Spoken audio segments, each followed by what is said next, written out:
Chapter 72. Know Thyself, or whatever. Rose felt like she was walking a tightrope.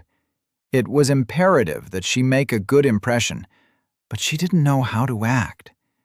At first, she thought that playing the innocent schoolgirl would be enough to diffuse any suspicion, but that had backfired. For some reason, both men thought that her attitude was indicative of some kind of past trauma. She had no idea how they came to that conclusion. The halls at their barracks were practically emptied by the expulsion of the noble spies. As she was walking to the showers in her towel and flip-flops, she realized that she was the only spy left. Somehow she had managed to stay in position even after Lord Walker had found out her purpose. With a furrowed brow, she tried to figure out the little lord's game. Did he really think he had converted her to his side? Or was he keeping her around in order to feed false information to the general? The older lord, Nick Salvatore Verena, was easy to figure out. Fighting him was very informative. The man was only here so he could watch over Lord Walker and complete his trials. He was easily deceived and lacked the motivation to excel in the game. Steering his attention wasn't going to be an issue. Even the bodyguard didn't appear to be a problem. Kathleen Averitt was a simple warrior. She may think she is clever, and in a way, she is. However, her area of expertise is combat. Deception and intrigue are outside of her understanding. Rose knew that as long as she trained hard, Kathleen wouldn't be a problem. Reaching the communal bathroom, Rose schooled her features. Putting on a vapid smile, she opened the doors and went inside. After hanging her towel on a peg, she walked into the steamy shower. Kathleen and Nick were already there. Both of them were talking about how their training was going while sharing a shower pillar. Each pillar had 4 shower heads, and Rose walked over to join them. "Are you two as tired as I am?" Rose asked, trying to foster some companionship. Nick was collecting some shampoo from a dispenser on the pillar. Turning his head to Rose, he said, "I don't think I've ever been this tired. It's hard to believe that this is a standard elite training schedule. Did you know that they train like this year-round? The only time they're not training is when they are out in the field." With a huff of derision, Kathleen said, "It wasn't that bad. You'll get used to it. Just focus on your training. Every drop of blood you shed while training is an increase in your life expectancy. The wilds are not for the weak." Kathleen had undone her combat braid and was massaging shampoo into her scalp. Rose couldn't help but admire her form. The woman was solid muscle. It was like she was carved from black marble. Lithe like a panther, even at rest she looked ready for combat. Nick blew a raspberry at her, then said, "You're enjoying this too much. We're only here to help out Nero. There is no reason to worry. We'll have an entire squad of elites with us when we face the wilds. We'll be perfectly safe." Rose stood under the hot water, rubbing down her sore muscles with the liquid soap from the pillar. She had thought Nick was soft, but looking at him naked proved it. His skinny limbs contrasted with his slight pouch of a belly. Rose said, "I think this is an opportunity for us all to get better. Like Lord Walker said, we need to remember why we are here. The danger in the wilds will only grow with time, and what we are doing is important." Nick scoffed and said, "There are going to be 100,000 troops clearing the wilds, not to mention all the hunters and aspiring adventurers. I'm not saying what we are doing is pointless, but Dorchester's future doesn't exactly rely on our success or failure." Just then they heard a squeak from the entryway. Everyone turned to see a red-faced Nero looking like he was frozen in terror. Rose couldn't help but chuckle. Quickly coughing into her hand to cover her slip-up, she returned to her shower. She could feel Nero walking over to the 4th shower head. When he finally joined them at the pillar, Rose got a chance to see the little man without his clothes. As she thought, he was wiry and taut like a spring. His frame didn't have a lot of power, but it did have resilience. She remembered the beating he gave her well. Rose said, "We were just discussing the intensity of the training. Lord Salvatore Verena doesn't seem to think it's necessary to push ourselves this hard. Probing for information was what she had been brought here for, and she wouldn't forget it. Even if these two nobles thought they had scared her off. Nero was staring forward at the pillar. He was obviously uncomfortable, and Rose couldn't help but find that adorable. The contrast between how dangerous he looked on the training field and how weak he looked right now was startling. While in combat he was a little man, but here he was a little boy. He might be the most dangerous freshly awakened young man in the city, but he could be defeated by a public shower. General Branson will want to hear about this. Nero couldn't get the images of Kathleen and Rose out of his head. His communal shower experience was just as bad as he thought it would be. Nero was both enticed and disgusted in equal measure. While Rose looked like a thick-thighed Instagram model, and Kathleen looked like a professional fitness competitor, Nero found Nick's dad bod was more than enough to counteract any physical reaction. Okay, along with silverware, staples, and paperwork, teenage hormones are multidimensional, Nero thought to himself with a grimace. After finally retreating to his room, Nero closed the door and sighed in relief. He wouldn't have to deal with that again until tomorrow. Nero knew that he had to push all his teenage confusion to the back of his head and focus on getting his first pillar. It was time to make the push to level 10. Turning off the lights in his room, Nero tossed his wet towel over his chair so it could dry. Hopping onto his bed, Nero sat cross-legged and tried to imitate the yoga nerds from the internet. Leveling required reflection, and Nero planned to go all in. While taking deep breaths, he opened his identity along with his stats. Name: Nero Walker. Level: 9. Race: human. Growth: 100%. Tier: 1. Condition: 92%. Age: 14. Center: 49%. Body: 2. Mind: 4. Soul: 2. Confluence: 10. Stars: 0. Pillars: 0 over 0. Body: 2. Base: operative. Level: stress, presence. 11. 15.4. 1.2. Durability: 8. 11.2. 8.6. Recovery: 21. 29.4.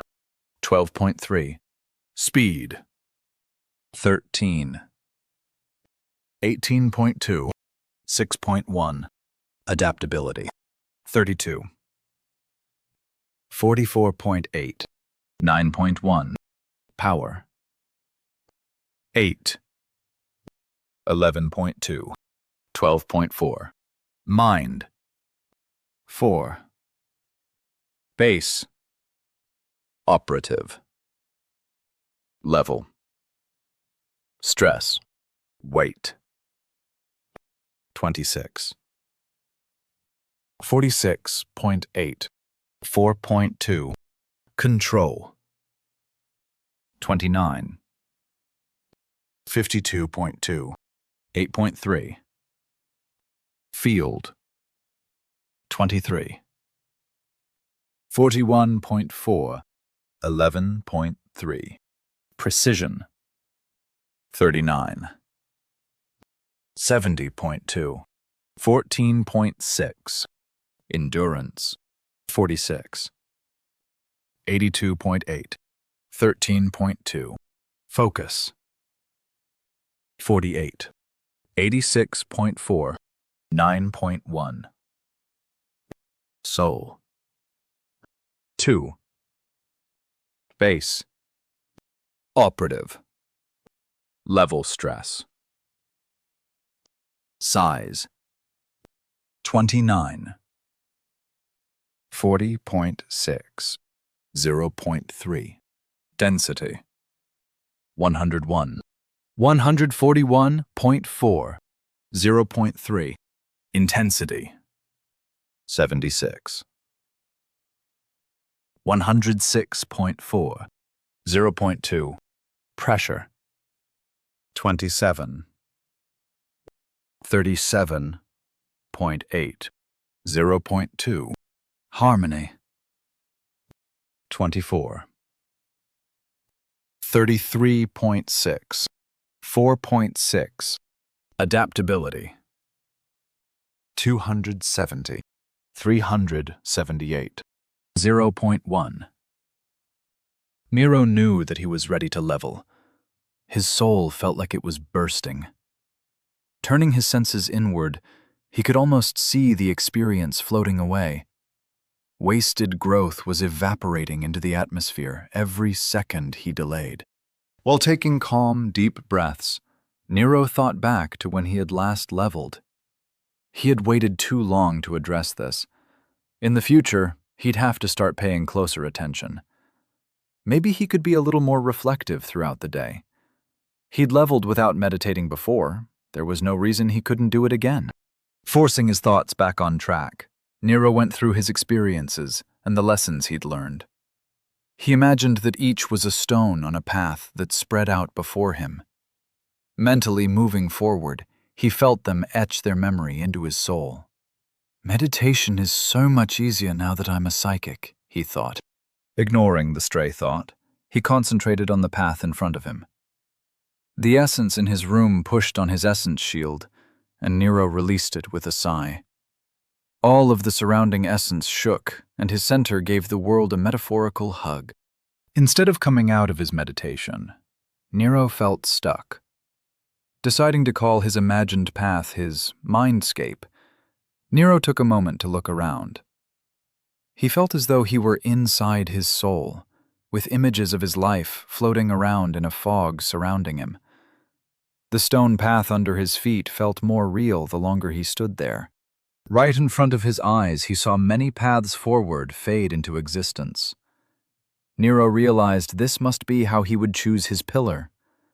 Rather than choosing a path, it felt more like he needed to confirm his destination.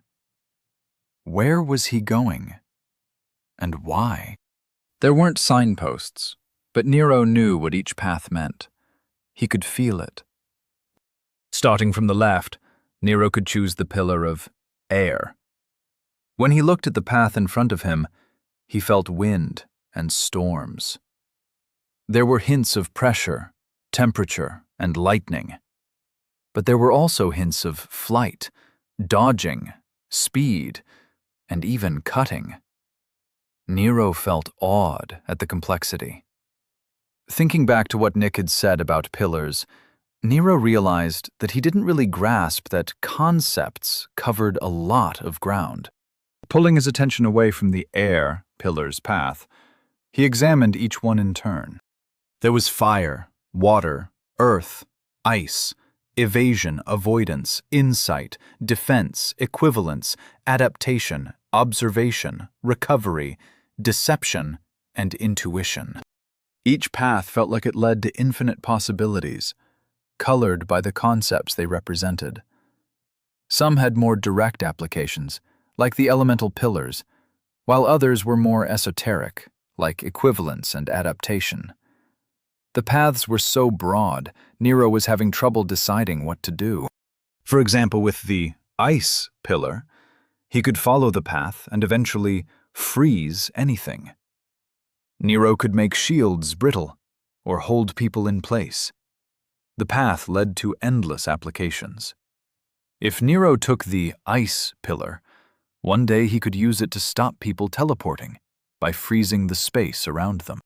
With interest, Nero examined the path that followed the equivalence pillar. It was all about converting things. He saw that all matter was essence, and all essence was energy, and all energy eventually met at a singularity. If Nero followed that path, he would one day be able to reshape reality at will. The possibility was intoxicating, and Nero started to feel lightheaded. But Nero couldn't stop thinking about the path that followed the adaptation pillar. The concept was so vague, the options so varied, Nero couldn't dismiss the feeling that it was perfect for him. He realized that his leveling was so fast because he was adaptable. His soul had traveled the upper realms and carried his mind along for the ride. The experience had made him malleable. This new world was completely foreign to him. Everyone was odd, and the rules seemed to always be changing. While the mental comparisons to his old world were becoming more infrequent, Nero felt that he was still making assumptions. He knew he was never going to fully embrace the changes, but he could at least look at them with fresh eyes. Nero would be his own man, make his own way. Someone important once said, "Adapt and overcome." It was good advice that Nero would take. It wasn't really a choice.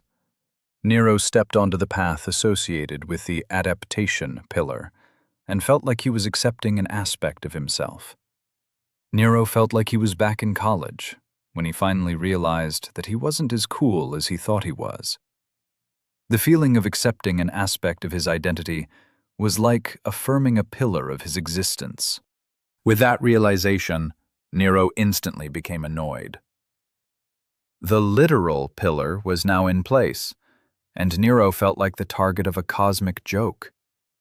He could almost hear the world around him giggling while saying, "It's a pillar, get it? Your pillar, lol." After mentally cursing out the hippie reality he had found himself in, Nero opened his eyes and checked his identity. Name: Nero Walker.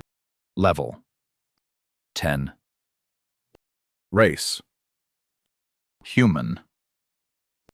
Growth: 13%.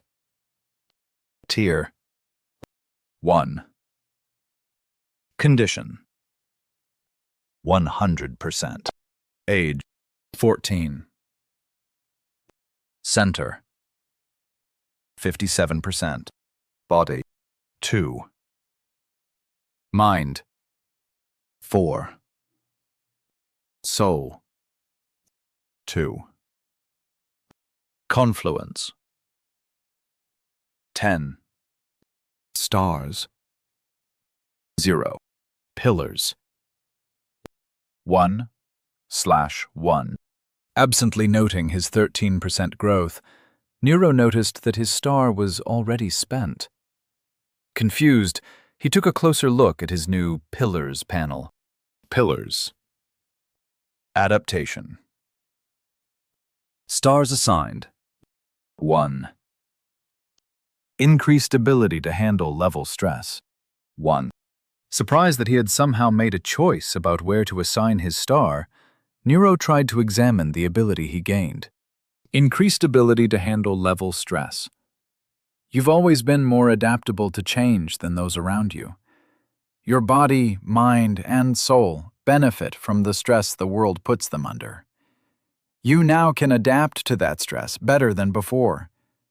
You will adapt and overcome the challenges on your path. While he didn't completely understand what the ability was, Nero didn't feel cheated. The ability to adapt to circumstances was an essential part of life. He didn't know what was coming, but being able to handle it would require him to adapt and overcome. Opening his eyes, Nero felt at peace. This time, he didn't feel any negative repercussions from his level up. If that's all the pillar ever did for him, Nero would count it as a solid investment. After all, magic could do everything he needed. Sitting cross-legged, naked on his bed, Nero smiled as he told himself, "Abilities are for chumps. Magic is where it's at." Chapter 73. Weird, but appropriate. Now that Vera was no longer running Gate 7's center intake, she would be spending most of her time working from home. She had already been spending at least 3 nights a week using her home office to operate her shipping concern, Precision Shipping. So the office was already well suited for her new duties. Her local hub was top of the line, and she had spared no expense appointing the room with tasteful furniture. There were floor-to-ceiling windows which opened up onto a veranda overlooking her courtyard. She even had potted plants to keep the room feeling lively, while she had placed track lighting ringing the recessed ceiling in order to preserve the feeling of professionalism. Multiple displays were open on her desk, alongside several folders filled with expense reports and project updates. Like a machine, Vera systematically addressed every issue with utmost efficiency. Now that she had time, she was personally making sure the absorption of Dorchen shipping proceeded without any issues. She had already blocked several plots from other noble houses trying to shift contracts, falsify records, and generally cause problems. As the screens flashed, her pen slashed across the pages, and she smiled. As much as she had liked her job at the center, this was her guilty pleasure. Plots against her interests were foiled and then turned against the aggressor. Machinations with many levels across fiscal and political arenas. Recent events had resulted in her having to face them all at once, and she had achieved victories that made her blood boil with excitement. Receiving a ping from Nick, she paused her work and opened a connection. "Hello, dear. How was your first day of training?" she asked. Feeling his annoyance, she smirked and took a sip of her wine. Nick replied, "It was fine, Vera. You were right about how General Branson responded to Nero's outing of the spies. From what I can tell, a new batch of actual elite recruits will be here tomorrow. The girl, Rose, is still here, though. What did you find out about her?"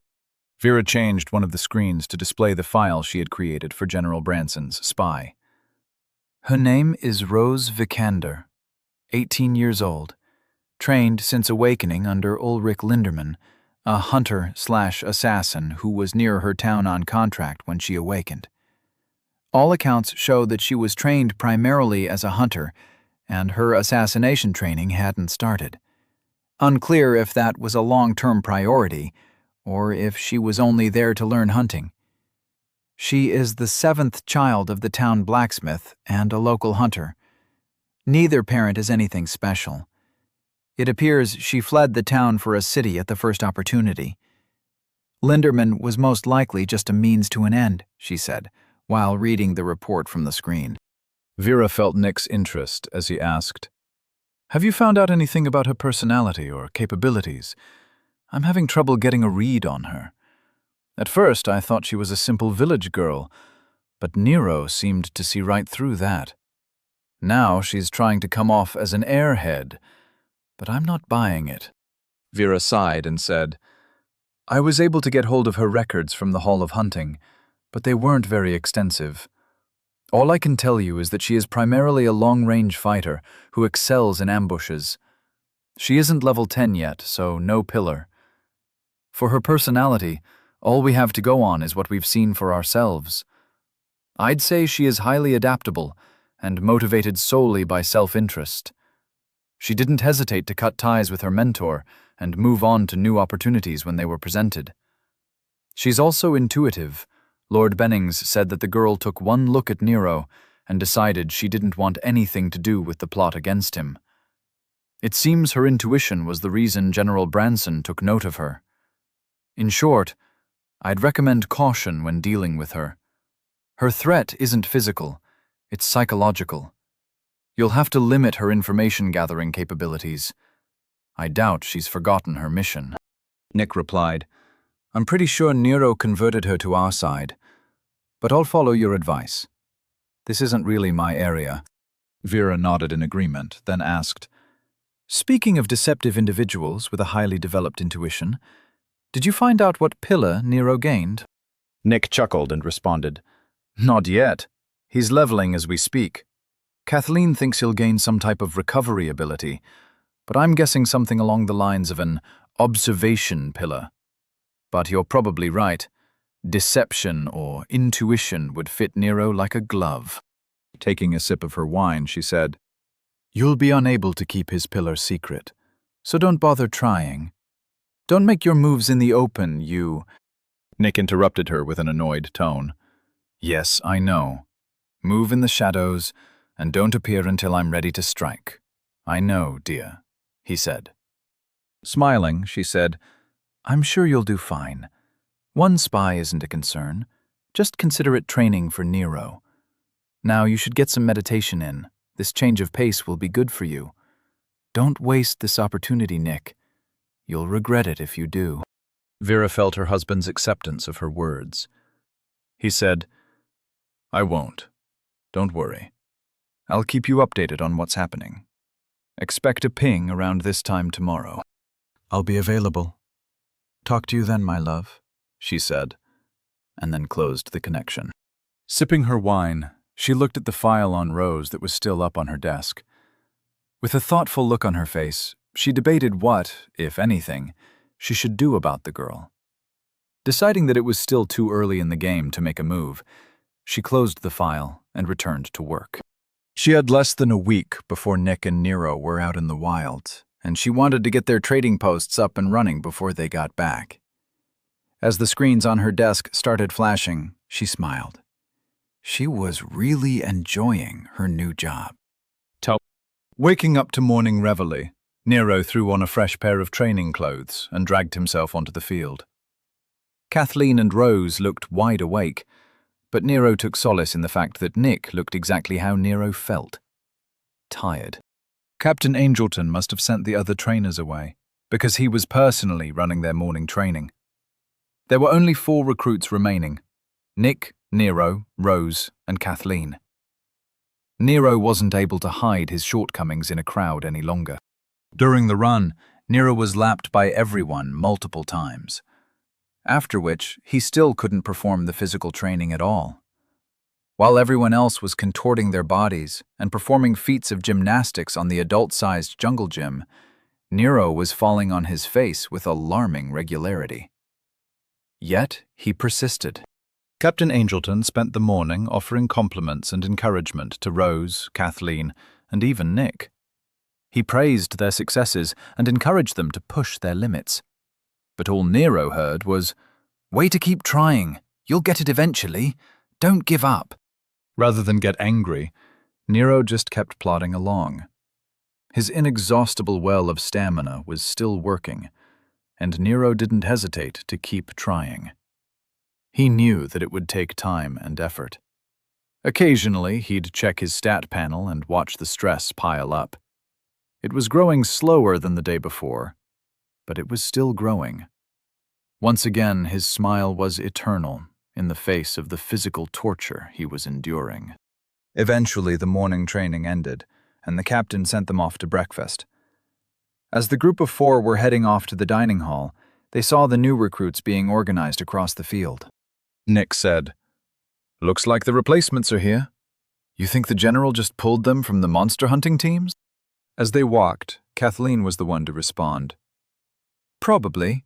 Some of them might have been on the road teams, but I doubt it. He'll have wanted the best of the best to make up for his previous gaffe." While Nick and Rose nodded, Nero just looked over at the group and wondered if it really mattered. Taking his past into account, Nero doubted he would be able to tell the difference between someone's skill level. They could have been from maintenance and would still probably be able to kick his ass. Small talk ensued while they collected their food and took their seats at their table. Nero stayed rather quiet, as he was busy daydreaming about the future. He imagined being a physical powerhouse that could throw around magic as if he were Superman crossed with the God Emperor from Warhammer. Nick seemed to not be able to hold back his questions any longer, and made Nero jump when he nearly shouted, "Nero! Seriously, just tell us what pillar you took. I can't keep talking around the subject. You did level, right?" Nero looked up from his meal to see everyone staring at him intensely. Sighing, he said, "I took the adaptation pillar. Hey, do you guys go into a kind of mental world when you meditate? It started happening to me, and It's weird. Nick's eyebrows rose in interest as he said, "Mental world. We'll definitely have to talk about that.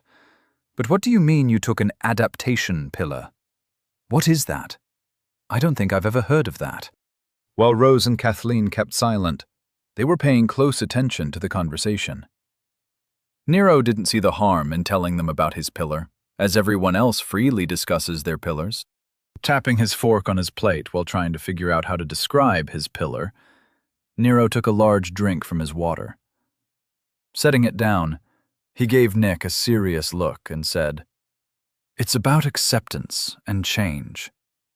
When I was on the path, it felt like I could become anything I needed to be. The pillar is all about internalizing change and growing in the face of challenges." The table was quiet as they thought about what Nero had said. Nick spoke up with some confusion in his voice. "So your pillar is about growth? You're already leveling at ridiculous speeds. I guess it makes sense in a way. Compared to where you were, you've changed a great deal in a very short amount of time. I can't say that the pillar isn't appropriate, but it seems like a very ill-defined pillar. Did you gain an ability, or is it more passive?" Nodding as he ate, Nero took a sip of water to wash down his morning sausage. "I gained an ability that helps me handle level stress. I'm guessing it has something to do with how much I can gain while infusing stars. I'll just have to see." Rose joined the conversation. "Why didn't you choose a more useful pillar, like one for observation or recovery?" she asked with interest. Nero said, "I didn't really feel like I chose a pillar. It was more like there were many paths in front of me, and the one with the adaptation pillar just felt the most right. The other ones felt like half-truths. My pillar was always adaptation. I just didn't know it until I saw it." Nick nodded and said, "That's how it is with some people. They just know what they should pick."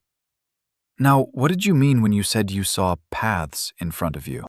Looking at Nick, Nero replied, "It's like I said. Lately, when I've been meditating, I feel like I'm mentally projecting myself into my soul. This time, I saw a path surrounded by my memories.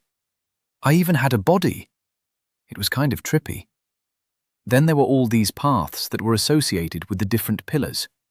They were layered on top of each other. It was like I could scroll through them in order to choose which path I wanted to put in front of me. I didn't read anything about that, so I was curious if that was weird." Once again, silence met Nero's words. Everyone had stopped eating and was staring at Nero like he was crazy. Nick said, "Yes, Nero, that is weird. Most people just see an interface they can interact with at level 10.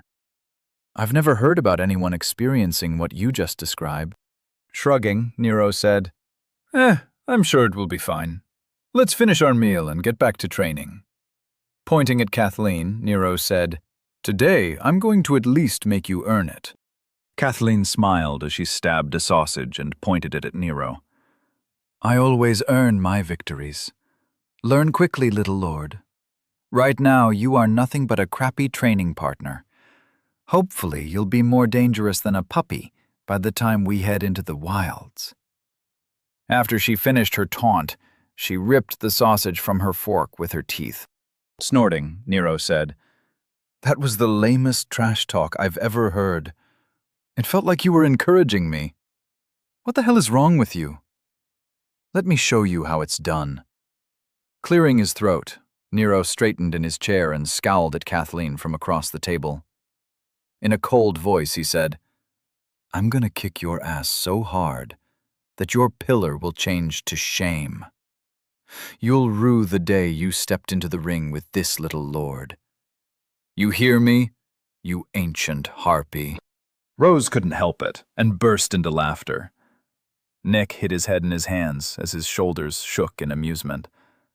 Kathleen, however, was smiling ear to ear when she said, "Oh, it's gonna be a great day.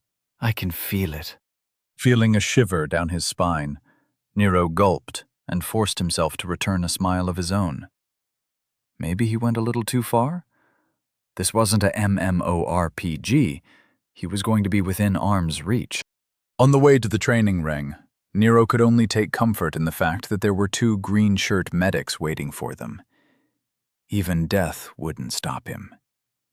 Telling himself that it would be fine, Nero faced off against Kathleen and prepared himself to receive an ass-kicking of epic proportions.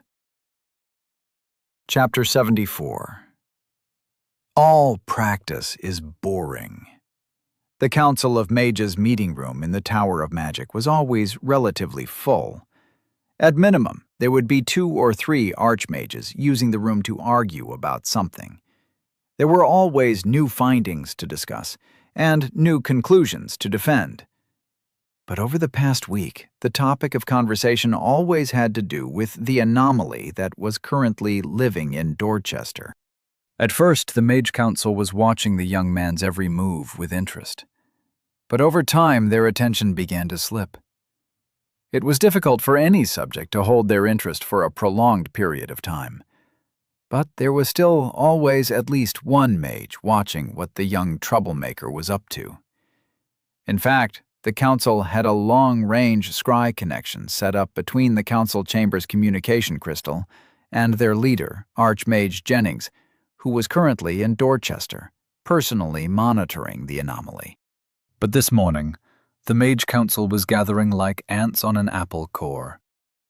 Word had gotten around that the anomaly had received his first pillar, and it was said to be a doozy. Large screens were hovering in the room above the large circular table, each displaying records of readings taken from Nero during some of his more interesting events. There were videos playing of the young man's highlights, although, if asked, the archmages would refer to them as reference materials. As more and more random mages burst into the room as word of mouth spread, the conversation became more lively as those who had been absent were caught up on Nero's life. From the side of the table, a mage shouted, "I found it! There was a record for an adaptation pillar. Damn it! Give me control of one of the projectors." Taking control of one of the screens, she brought up the historical account of the only person in history to have an adaptation pillar before Nero. The mages all quieted down and started reading the report currently displayed on the massive hologram. Quiet mutterings could be heard, but the room was relatively silent considering there were almost 35 mages and archmages crammed into the room. One of the mages broke the silence by asking, "Is this everything we have? All of this is anecdotal. There was no data collected? No studies on the subject?" Angry murmurs started throughout the crowd, as the mob was unhappy with the limited information. Archmage Mathers took control of the room by shouting, "Quiet down! Jennings needs to hear this. Everyone who isn't on the council, I want you out of here. Feel free to take over one of the meeting halls and continue with your analyses and debates." As the mages started filing out of the room, Mathers pointed to the mage who'd found the record and said, "Mage Adept Clancy, you can stay. You found the record, so you should be the one who presents it to the director." Mage Adept Clancy nodded with a smile, proud to be included. She straightened her robes and tried to adopt an air of confidence. Soon, she was the youngest person remaining in the room by hundreds of years. Taking a seat at the table, she watched as the Mage Council took their places, while Mathers contacted Jennings through the scry link. The communication crystal lit up, and an excited Jennings appeared on a screen hovering in front of the Mage Council. "What did you find out? The records out here were useless. Tell me everything," he said, while bouncing in his seat. Mathers smiled and waved permission for Mage Adept Clancy to share her findings. Coughing into her hand to clear her throat, she stood up and addressed the room in a clear voice. 1830 years ago, during the reign of King Marcus, a boy awakened while in a dungeon. He had been living in the dungeon since he was 6, as his older siblings had tricked him into the dungeon and then left him there. Lost, he went further in and eventually forgot about the outside world. He stayed there until he was 23, at which time he was found by delvers. His story was so unusual that it was recorded, and the man became a local celebrity in the nearby city of Connington. She brought up the relevant holograms depicting images of the man along with his story, displaying them for the council's evaluation. Jennings said with obvious annoyance. I'm assuming you're telling me this because the man had the adaptation pillar. Clancy didn't seem to mind the interruption and just continued.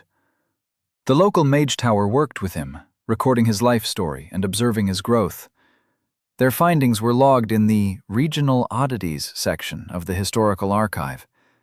The man lived to 640 years old when he was killed by a marsh hydra while delving the Pit of Despair outside Connington.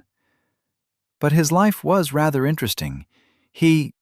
Jennings interrupted, wanting her to get to the point. He said, "Just tell me about the pillar, then send me the file." Frowning in annoyance, Clancy replied, From the records, the mages didn't seem to be very impressed with the pillar. The man was a physical fighter, and his pillar seemed to aid in his training. He was reported to have unlimited stamina and could fight well past the point where others would collapse.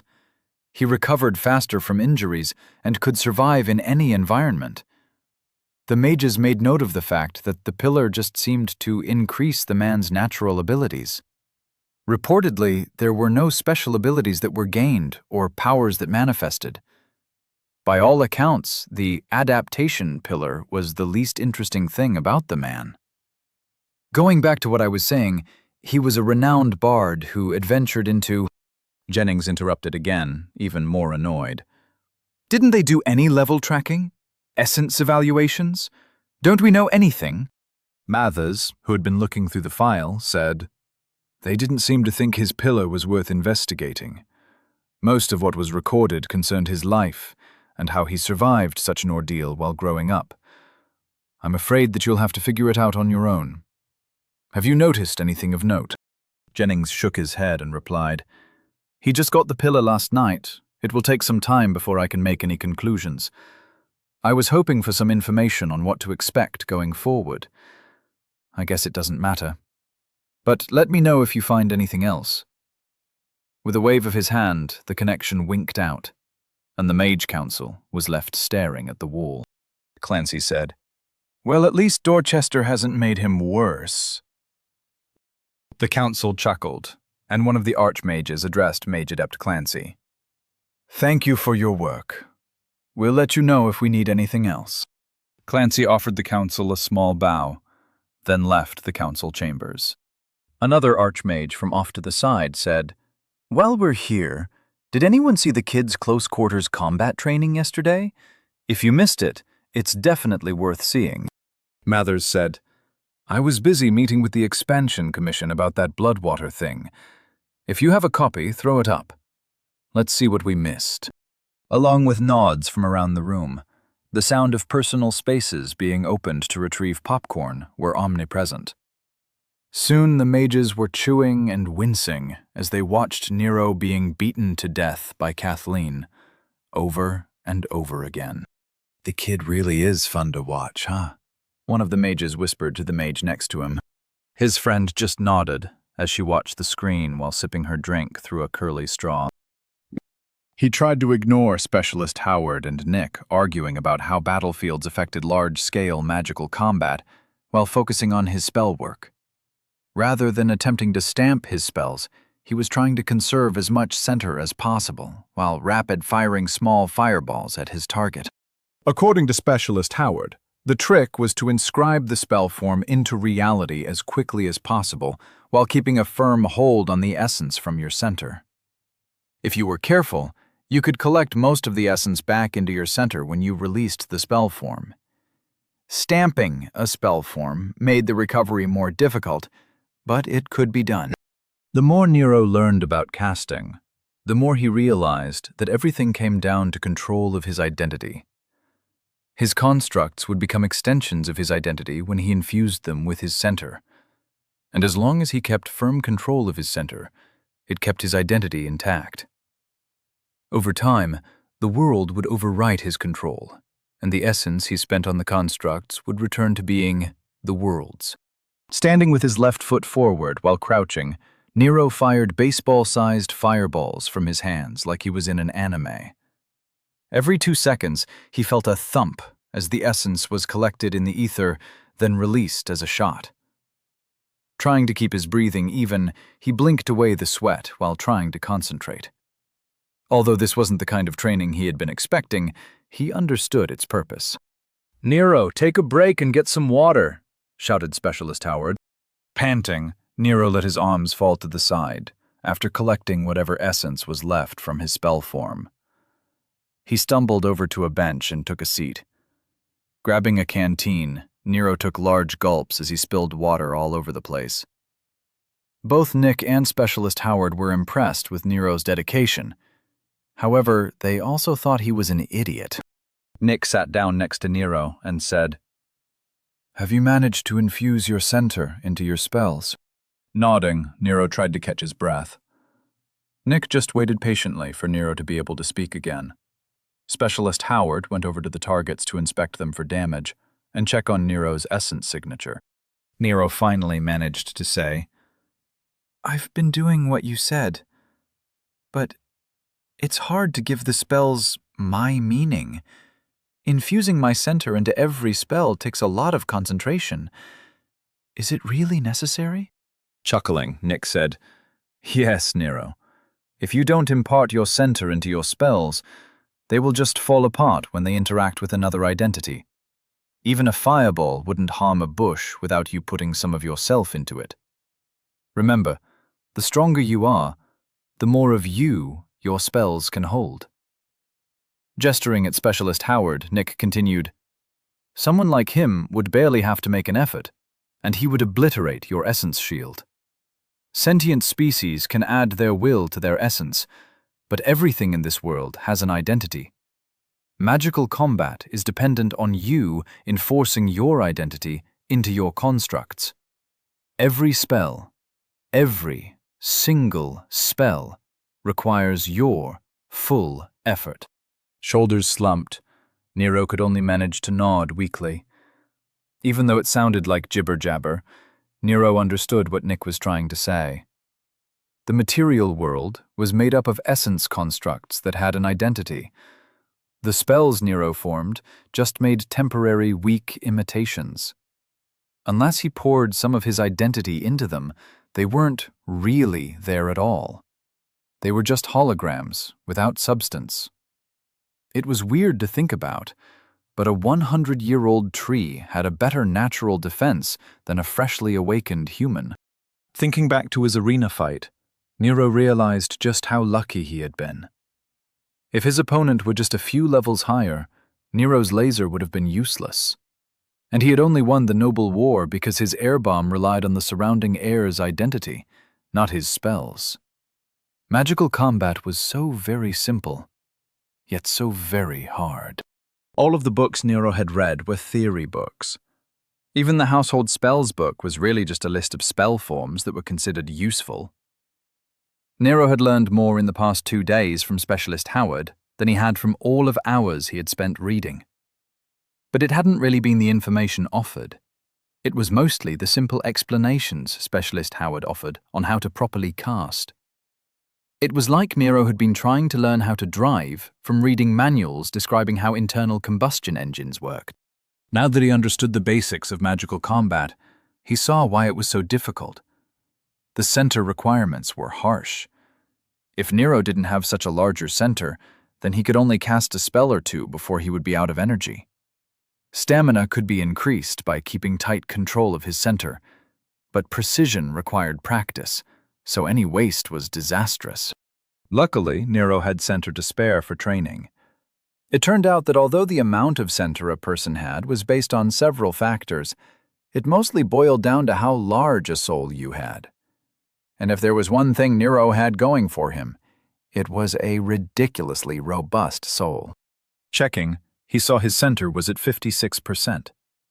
It would take a while for his body to appropriate more essence from the surroundings and infuse his identity into it in order to replenish his reserves. On average, Nero was refilling his center at around 20% an hour. Both Nick and Specialist Howard seemed to think that was incredibly fast, but to Nero, it felt absurd. Why couldn't he refill his mana like a video game? 30 seconds while out of combat and back to full. While Nick watched over a recovering Nero, Specialist Howard walked up and said, "All right, let's take a break from casting and work on some spell forms. Nero, how is your personal space coming?" After groaning in annoyance, Nero said, "I haven't had a chance to work on it. The conceptual method for retrieval is easy, but I'm not comfortable with the creation spell form, and I don't want to screw it up. Who knows what can happen if I mess up the anchor? This is my soul we're talking about here." Nick answered the rhetorical question. "I know what can happen. Nothing. If you mess up, the space will just lose cohesion and return to the ether. Show me your spell form. I'll be able to tell if you're ready to cast it," he said. With a grimace, Nero said, "Fine, but I'm not actually going to cast it." Still sitting on the bench, Nero held out his hands and carved the spell form for creating a personalized pocket dimension, along with the anchor he could hook onto his soul. As it was solely comprised of his center, the spell form seemed to glow to his senses. Nero was careful not to let any ambient essence be pulled into the spell form.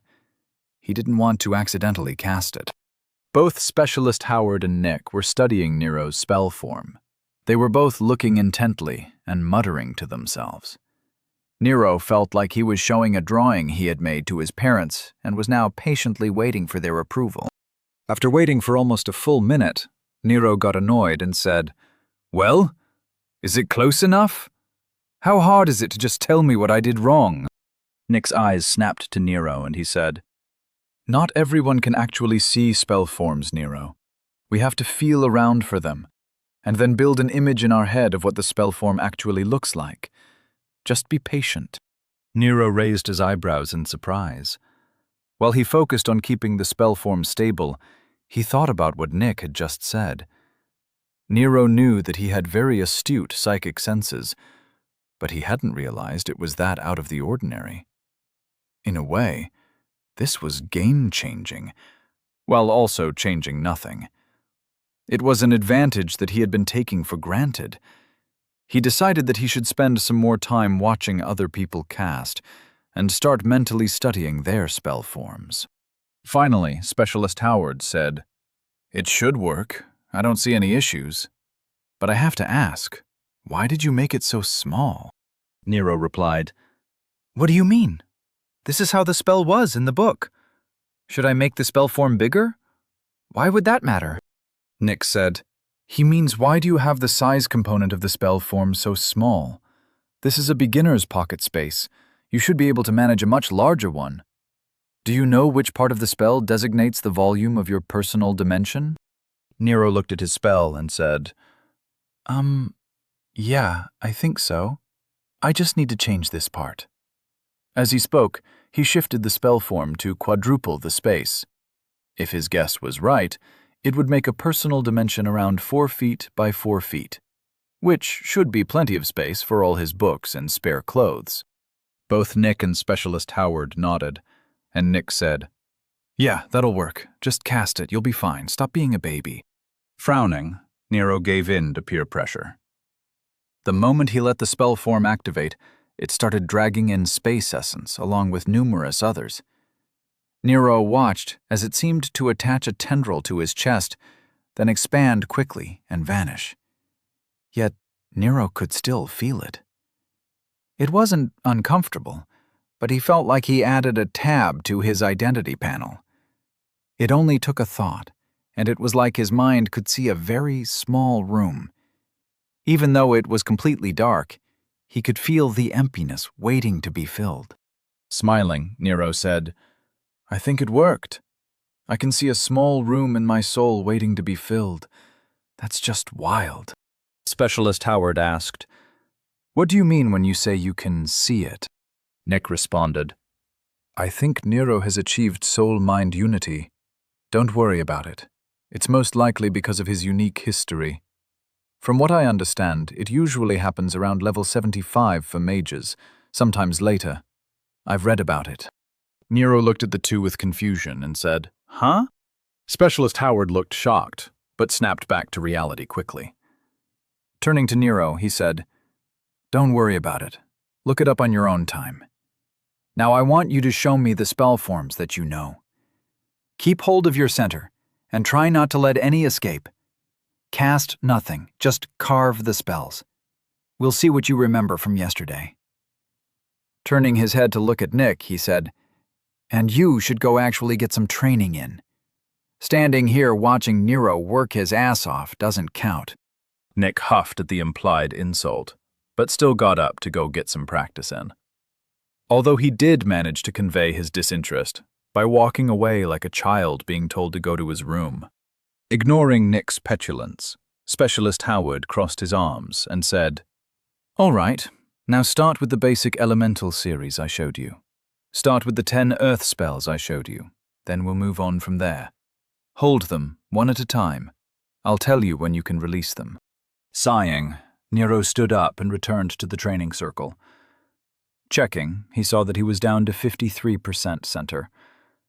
Mentally, he scolded himself for having such poor control. He'd have to get better at holding his center. Focusing, he cast the first earth spell Specialist Howard had shown him. As the spell form for creating a blast of pebbles formed in front of him, he heard Specialist Howard bark, "Focus, Nero! Stop leaking your center! Hold on to your center like your life depends on it, because at some point, it will." Nodding, Nero furrowed his brow and focused. Time and effort. That's all it takes. Time and effort, he told himself. Chapter 75. Try, and try again. City Lord Cosgrove sat in her office, chuckling at the report that had just come in. The noble house of Morrison had lodged an official complaint against General Branson. They were apparently unhappy with his recent actions. As she read the specifics, she just shook her head in amusement. They were saying that the general had no right to remove their spies. Lord Morrison was of the opinion that their house's retainers having a secondary objective didn't violate the oaths of service to the army. As it wasn't illegal for a house to have their retainers serve in the military, he wasn't technically wrong. And since the spies were told to follow all of the orders they received from their superiors, they would have been indistinguishable from a common soldier. However, she doubted that spying would be considered an acceptable personal activity, which would fall outside of the army's purview. Guard Dalton was sitting across from her, waiting patiently for her to read the report. His face was serious, as he didn't see what was so funny about the situation. Sitting next to him was Terence Blackwood, one of her consorts, and he, at least, seemed to share her amusement. Terry sat there with a subtle hand covering his smile. Finishing the report, she said, "So what's the Tower of Law going to do about this?" Terry answered, "I heard that Lord Bennings was trying to stop the Council of Law from ordering sanctions." Surprised, she said, "They were actually going to try and sanction General Branson?" Terry replied with a smile, "No. They were so annoyed with House Morrison they were going to sanction them for wasting the council's time with such a ridiculous complaint. Last I heard, Lord Bennings was trying to calm them down." Dalton interjected, "That's the least of our problems. Since yesterday, the general has been very loud. Historically, he has worked behind the scenes, but now he is visiting the various army compounds in person. He has started multiple training initiatives, along with increased recruiting drives. He even ordered recruiting posters to be put up in the guard stations.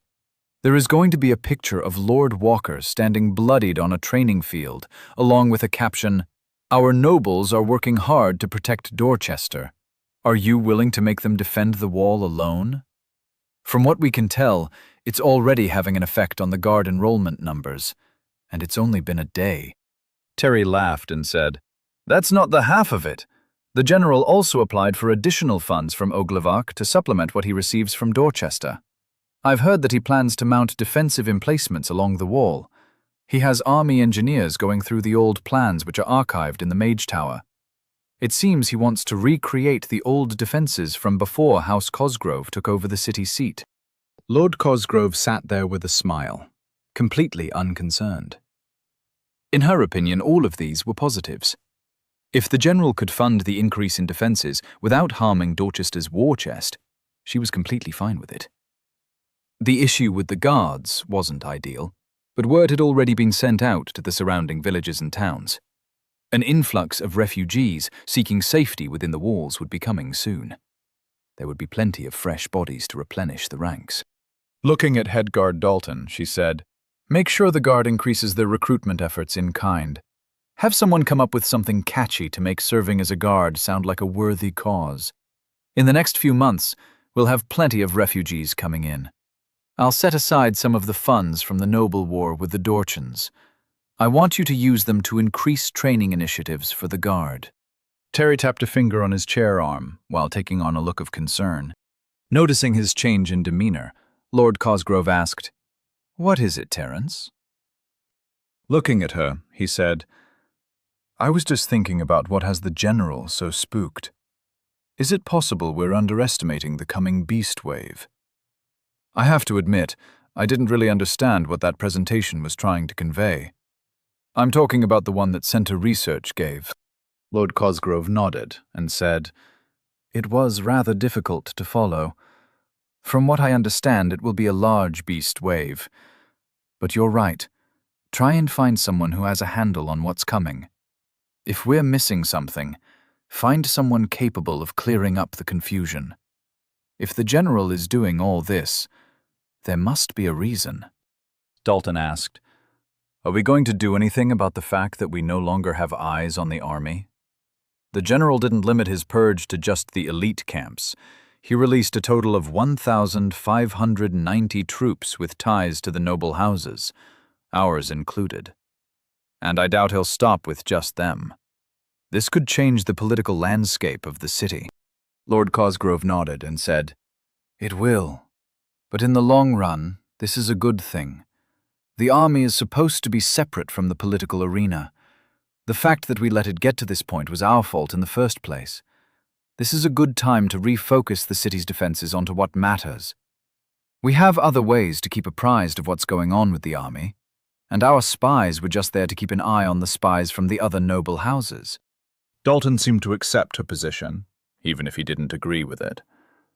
Looking at him, she said, "Now I want you to get started on those initiatives for the guard. I'll have the funds for you by the end of day." Head Guard Dalton stood up and offered a short bow, then left without another word. As the door closed behind him, Terry's tone changed to one of worry as he asked, "Are we going to talk about Deidre's plan to eliminate Lord Walker? I think that—" Lord Helima Cosgrave stared at him with cold eyes and interrupted him. No, we are not." They were now on day 3 of their training, and Nero was starting to feel the pressure. Captain Angelton had introduced the 16 new recruits to Nero's squad before their morning workout. They were, in a word, intimidating. Each one of them had been serving the army in the field. They were all hardened warriors, very different from the spies Nero had met 2 days before. The morning workout went poorly for Nero. Instead of his weakness being ignored, he heard snickers and mocking from the new recruits. For Nero, it was both reassuring and disappointing. On one hand, it was nice to know that people could suck in this world, but on the other, it was depressing to see that people were fundamentally all the same. As he was running around the track, Nero heard another recruit shout, "On your left, little lord!" Then the woman blew past him like he was standing still. Growling in annoyance, Nero tried to increase his pace. No matter how much he pushed, he was just too slow compared to the other recruits. He tried to tell himself that they were all probably at least level 15, and some of them might even be level 20. But it didn't help. "On your left, little lord!" another recruit shouted, then blew past him. Nero was going to get Kathleen back for starting that nickname. The woman was getting better at hurling insults. In fact, she was improving at a faster rate than Nero was when it came to fighting. If Nero didn't step up his game, he'd lose the verbal war in addition to the physical one. "All right, recruits, fall in!" shouted Captain Angelton. Like a well-oiled machine, all the recruits collapsed into formation in front of the captain. Of course, Nero was the last to find his place. Panting, he stood there, doing his best to stand at attention. Captain Angelton assigned their groups, and luckily Nero's squad stayed together under Sergeant Wesker. After some bland words of encouragement, they were released to have breakfast. Nero was a half a second behind everyone as they all cast a cleaning spell in unison, getting rid of their morning grime. Looking around, he saw Nick and Kathleen and walked over to join them. On the way, he was joined by a tall woman with a combat braid and the sides of her head shaved. She tapped his shoulder and said, "So is it true that you killed 5 men in single combat to earn your house? Or is that just noble propaganda?" Nero looked up at her and said coldly, "It's true, but I didn't exactly fight fair." She smiled and said, "Hey, no judgment here. I was just curious. I saw your arena fight. That took some guts to just stand there and let that guy try and take your head. How'd you manage to cast a plasma lance at such a low level?" As they walked toward the dining hall, Nero had to reassess the mocking he had been hearing. It was less like hazing, and more like they were treating him as a mascot. Nero didn't know how he felt about that, but he supposed it was better than having his head shoved in a toilet. He chatted with the woman, whose name turned out to be Marie Denton. She introduced him to her friends from the monster hunting squads. They were Carrie Moonshanks and Vance Platt, and they had all come from the same team. They'd been out in the wilds hunting dangerous monsters and beasts for years. The walk wasn't long enough for Nero to ask half the questions he wanted. By the time they got their food, Nero felt like they could be good people to know. Promising to talk later, Nero took his plate and went to find his squad. After locating them, he took his seat and said, "I was just talking with some of the new recruits. It seems most of them came from the monster hunting squads." Nero poured himself a glass of water and dug into his eggs, sausage, and something that looked like hash browns. Kathleen said, "Don't take anything they said too personally. They're warriors, not politicians. Any insult they gave was probably just meant as a joke." Before Nero could say anything, Nick spoke up while laughing. "Did they pick on you about the posters?" Nero gave Nick a look of confusion and said, "What posters?" Rose and Kathleen both looked at Nick with curiosity. They didn't seem to know what he was talking about either. Nick smiled and said, "I heard from Vera that the general used a picture of you for a recruitment push. I'm told it looks great. Vera promised to get me a framed copy. I'm going to need you to sign it at some point." His amusement was clear, and he dug into his meal happily. Nero grimaced and said, "He could have at least asked. Don't people have image rights or something?" Nick raised his eyebrows and said, "Are you really going to cause a stink? You want House Walker to go on record saying that it doesn't support the army?" Nero stabbed a sausage and said, "No, of course not. I'm just saying that my image shouldn't be used without my permission." Seeing the blank stares looking back at him from around the table, he continued, "But I guess in this case it's for a good cause, so I'll let it slide." Rose muttered, "Good choice." Their breakfast continued with some light chatting, and Nero forgot to tell his squad about his new friends. Nick tried to constantly focus the conversation on science, while Kathleen spent most of the time calling Nick a nerd without actually saying it. And Rose just smiled and watched. Nero knew she was trying to present herself as an airhead, but he wasn't buying it. The meal ended before he made a decision on how to handle her. All too soon, Nero was back in Training Ring 2, facing off against Kathleen in hand-to-hand combat. She never went easy on him, or at least Nero didn't think she did. Although Nero was improving rapidly, he never got close to actually hurting her. Every time he tried to tackle her, he went face first into her knee. His every punch was met with a block and instant counterattack. Nero had learned that trying to kick her was idiotic. It only took getting hit in the nuts over and over again in order for him to learn that lesson. Blood dripping from his chin, Nero grinned as he traded blows with Kathleen. She would counter-jab, and he would bob. Back and forth they went, until Nero eventually overextended. "Keep your elbows tight when you strike," she said, as she elbowed him in the temple. His mage armor helped by muting the blow, and Nero dove into a roll in order to gain some distance and let his head clear. Smoothly coming out of the roll, he took his stance and met her low kick with his shin. Instead of just blocking, he tried to angle his block to make her unable to pull her leg back. When she dropped her leg to the ground, Nero stepped forward into her guard. He managed to hit her stomach with a quick 1-2 combination, and then the lights went out again. Dying in this world was weird. By this point, Nero had gotten rather used to it. 1 minute you were fine, the next, blackness. According to Nick, the soul couldn't perceive the material world without a medium, like a body. So when a person died, they just stopped receiving input from the world around them. Nero had asked why he couldn't use his psychic field to see what's going on, but Nick just called Nero an idiot for not understanding how a psychic field was formed.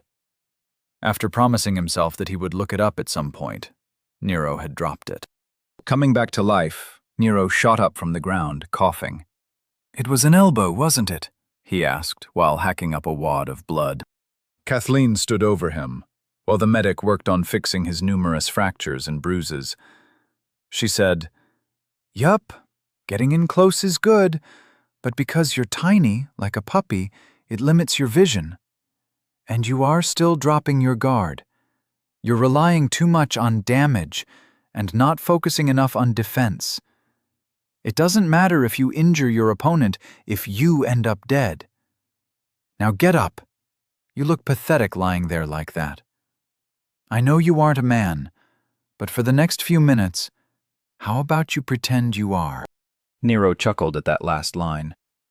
"You're getting really good at the trash talk.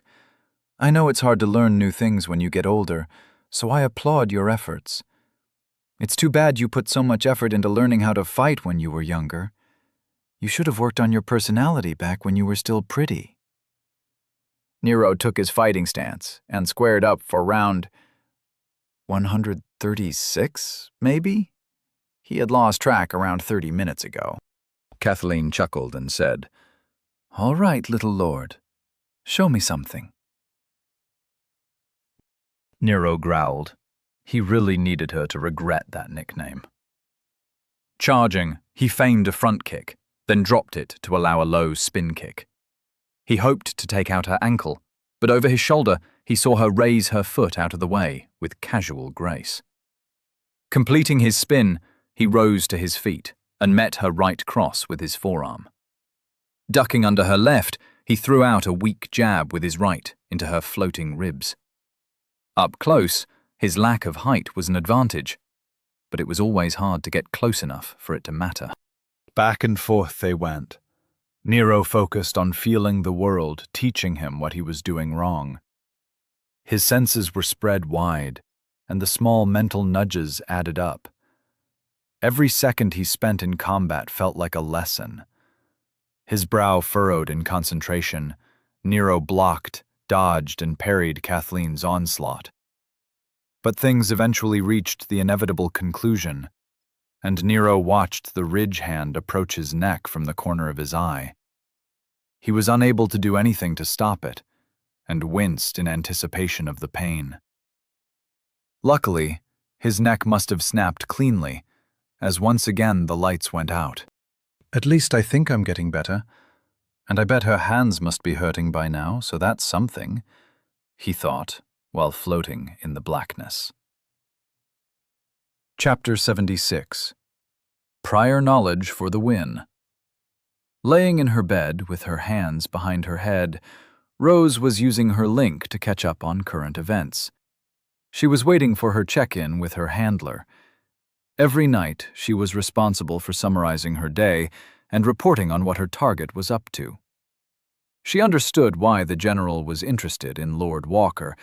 The young man was definitely odd. While she was watching the weekly rank matches from the arena, she received a connection request. With a start, she shot up into a sitting position. Instead of the request coming from her handler, she was receiving a ping from General Branson himself. After taking a second to calm down, she took a seat at her desk and opened the connection. She said, "Hello, sir. Is something wrong?" The general's mind was calm, while carrying a sense of strength, and Rose found his mental presence as intimidating as his physical one. His voice came through clearly, and her palms started to sweat as he had adopted a stern tone. "Why do you think there is something wrong?" he asked. "Well, I was expecting a ping from my handler, but it's no problem. What can I do for you, sir?" she said. The general's amusement colored his psychic presence, and he said, "I was available, and I wanted to hear more about our little lord. Anything interesting happened today?" Rose replied, "Well, it seems you've already heard about his nickname. It seems to cause him some irritation, but I haven't figured out why. He is still training extremely hard. I tried to keep an eye on him during close combat training, and I saw his bodyguard kill him at least 20 times. I still don't understand why that is being allowed. It's insane. Anyway, I haven't heard anything more about the mental projection he talked about yesterday. Lord Salvatore Verena didn't bring it up, or he was avoiding talking about it. And as usual, Ms. Averitt was only interested in training. So nothing interesting. How did the training with the new recruits go?" he asked. "It was surprising. Everyone seems to like Lord Walker. It's like they adopted him. No one gives him a hard time, and they all tease him as if he were one of them. Although they seemed to ignore me, Ms. Averitt, and Lord Salvatore Verena. Did you order them to get close to him? Because if you did, it's working," she said. "No, I think they just like the stories that are going around about him. I think he would have seen through it if I had offered a suggestion to befriend him. He is remarkably observant," he said. "Yes, sir. But I have to tell you that you may be overestimating him. He is observant, but only concerning things he's interested in. His tendency to ignore what he doesn't want to deal with is much stronger than his observational skills," he said. Chuckling, the general asked, "So he is still staring at the floor while showering, huh?" Rose smiled and responded, "Today was even worse than yesterday. One of his new friends from the recruits joined him in the shower and tried to have a conversation with him. Her name is Marie, but I didn't catch her last name. She seemed to be trying to befriend the target. The result was rather funny. The little lord turned red from embarrassment and avoided all eye contact. He must have gotten his shower done in less than 3 minutes. He practically ran back to his room." The general said, "That's so weird. Did you figure out why he is acting like that? What did Nick say when you asked him about it?" Rose said, "I have no idea. It doesn't make any sense. And Lord Salvatore Verena wasn't any help. I asked him as ordered, and all he said was that Nero has some odd cultural hang-ups, and I shouldn't worry about it. Today, both he and the bodyguard laughed at the little lord's display. The bodyguard told the recruit, Marie, that she shouldn't be offended and should just treat his actions like a compliment. I didn't know what she meant, but I think she meant that the little lord found the recruit attractive." The general's confusion came through the connection, and he asked, "But if Lord Walker was attracted to the woman, then wouldn't he have been staring at her rather than at the floor?" Rose nodded and said, "That's what I thought, hence my confusion. I said that I thought I understood what she was trying to say, but I didn't say I understood why she said it." After a pause, the general responded, "Fair enough. Anything else to report?" "No, sir.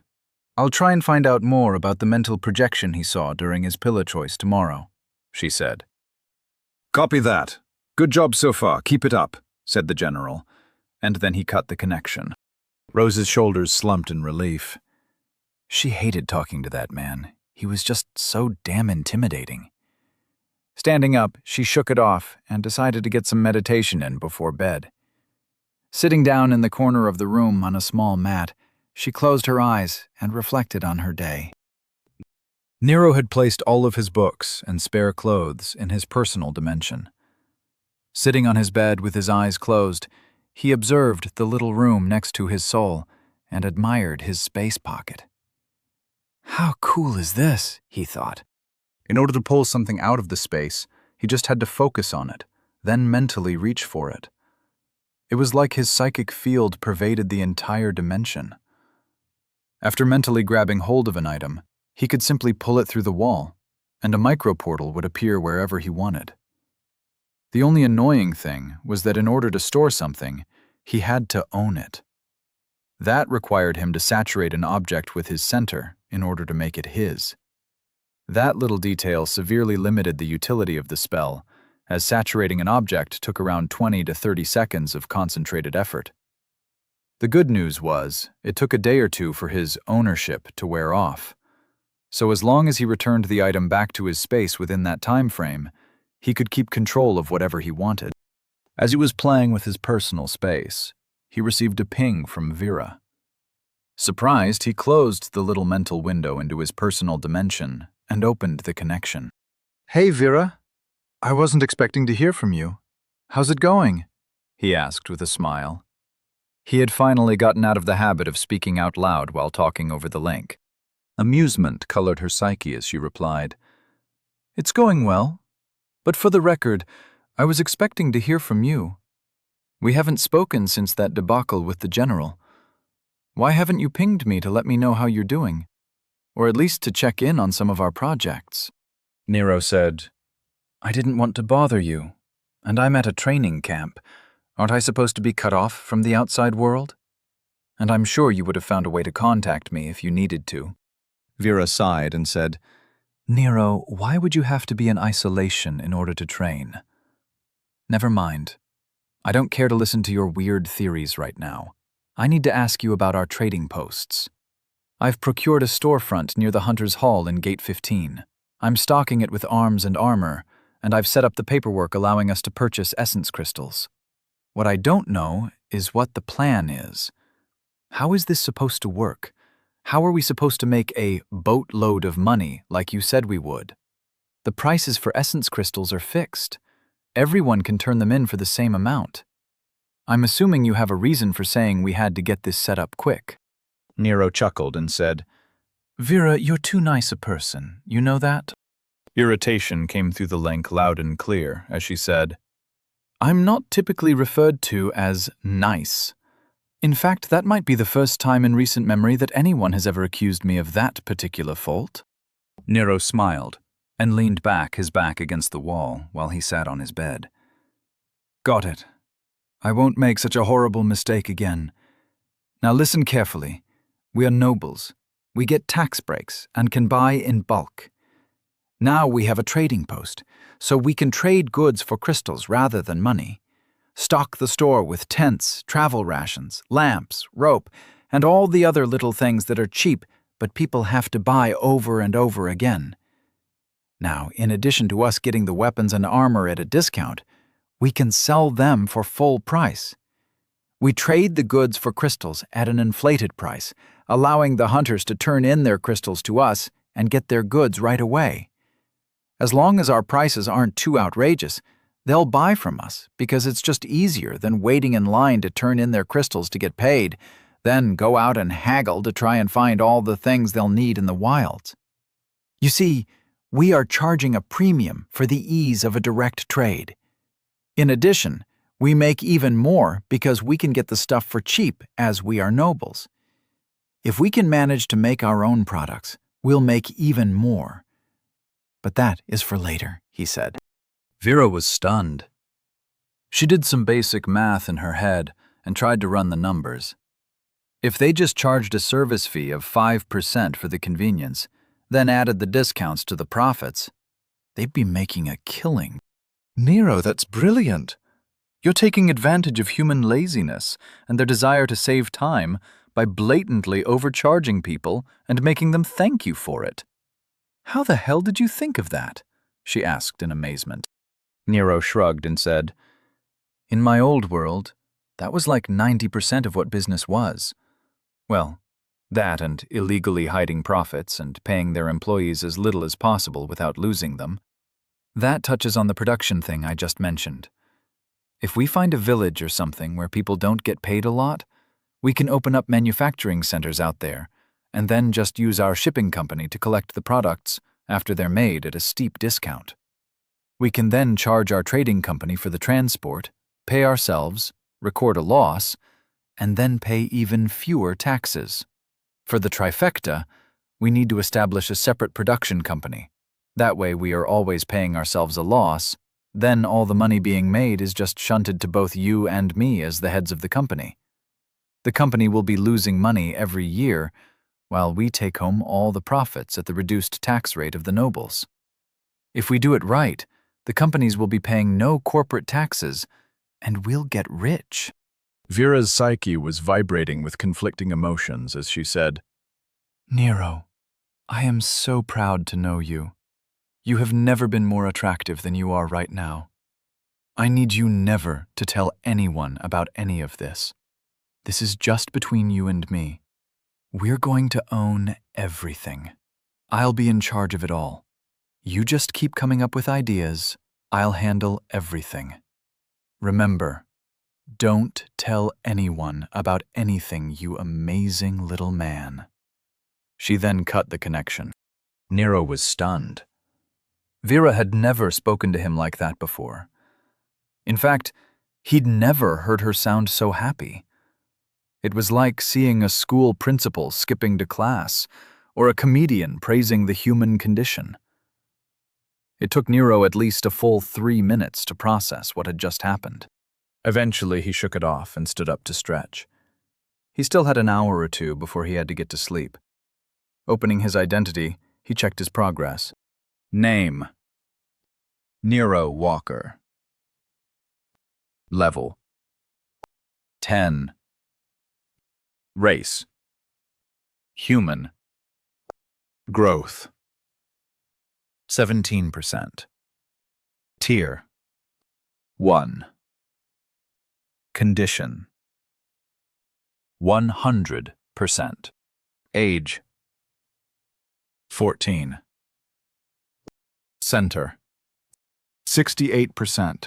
Body: 2. Mind: 4. Soul: 2. Confluence: 10. Stars: 0. Pillars: 1/1. Jennings wasn't kidding when he said that Nero's leveling speed would slow down when he reached level 10. He'd only gotten a few points in his growth. He wondered if it would really take a week for his next level. He opened a stat breakdown to check his daily progress. Body: 2. Base: operative. Level: stress, presence: 11. 15.4. 1.6. Durability: 8. 11.2. 9.2. Recovery: 21. 29.4. 13.4. Speed: 13. 18.2. 8.5. Adaptability: 32. 44.8. 9.9. Power: 8. 11.2. 14.2. Mind: 4. Base: operative. Level: stress. Weight: 26. 46.8. 4.8. Control: 29. 52.2. 9.1. Field: 23. 41.4. 12.9. Precision: 39. 70.2. 16.4. Endurance. 46. 82.8. 14.1. Focus. 48. 86.4. 10.9. Soul. 2. Base. Operative. Level. Stress. Size. 29. 40.6. 0.4. Density. 101. 141.4. 0.4. Intensity. 76. 106.4. 0.3. Pressure. 27. 37.8. 0.3. Harmony. 24. 33.6. 5.3. Adaptability. 270.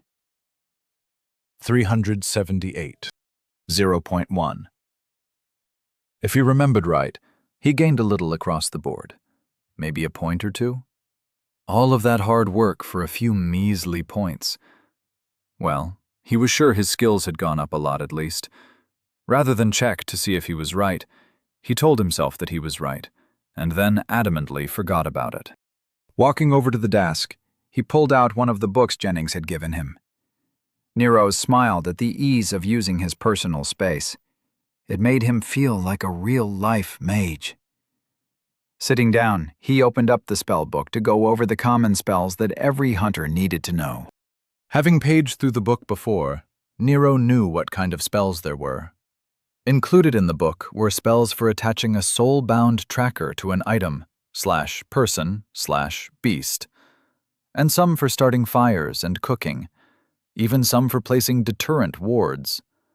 The section on wards didn't make any sense, but Nero was completely unfamiliar with the field, so he just chalked it up to something future Nero would have to deal with. He spent the next few hours trying to master a technique which highlighted anything with a mind within his psychic field. Basically, a person had to look for disruptions in the ether. It was like looking for holes in the ambient essence. Supposedly, it would be incredibly useful for finding ambush predators that could hide their thought signatures and emotions. Nero, however, thought it would be useful for finding people trying to kill him. The fact that he was going to be out in the wilds, and comparatively unprotected, was not lost on him. If you were trying to kill someone like him, he'd wait for them to be outside the walls. After all, the CIA didn't perform political assassinations on American soil. They did it when people were outside of the country. The internet was very clear on that. Eventually, he found himself in bed, mentally going over his memories, collating and assimilating the experience he had gained throughout the day. It was getting easier to feel when he had unclaimed essence floating around, waiting for him to take it into his soul tree, which was his clever term for what he calls his growth stat. It was getting easier to slip into his soulscape and let the memories become part of him. With a smile on his face, Nero drifted off to sleep, happy with the day's accomplishments. Chapter 77. Making the best of it. Vera walked into the conference room armed with a thick leather portfolio filled with revolutionary business plans. She had spent all of last night working on them, as had 3 of Precision Shipping's lawyers. They were under secrecy contracts and had been working for Vera for over 20 years. She also had made sure they knew what would happen to them if they crossed her. The conference room was full, and the board of directors watched patiently as Vera took her seat at the head of the giant table. Taking her time, she set up her papers, arranged her mug of coffee, then set out several pens in a line. No one interrupted her preparations, or even spoke a word. Every single person in this room knew who really ran their company, and they rightly feared her wrath. The stories of what she did to people who had defied her were legendary. There were stories of noble houses ruined, people transferred and seemingly disappearing, and financial penalties so severe that generations were affected. Employees of Precision Shipping whispered these tales to each other during holiday events, or while chatting at the water cooler, or sometimes when trying to warn new hires what to avoid. Finally ready, Vera looked up with hard eyes at the men and women who were responsible for the day-to-day affairs of Precision Shipping. I've called you all here for several reasons. First and foremost, I'd like to thank you all for your hard work in absorbing Dorchen Shipping over the last week. Although we had to cut their workforce by 30%, most of those employees were fired for cause, and thus we didn't incur any penalties. Looking at a woman near the end of the table, Vera said, "Well done, Mrs. Upton. Your team performed exceptionally. You can expect your quarterly bonuses to reflect that." Tapping her finger on the table, she continued. We have succeeded in keeping hold of 87% of the shipping contracts, which were previously handled by Dorchen Shipping. Although I asked for 90% retention, I will let this slide. There were unforeseen factors which affected our initial projections. Always remember, failure to meet projections is not truly failure if you did all that you could. However, an explanation is always required.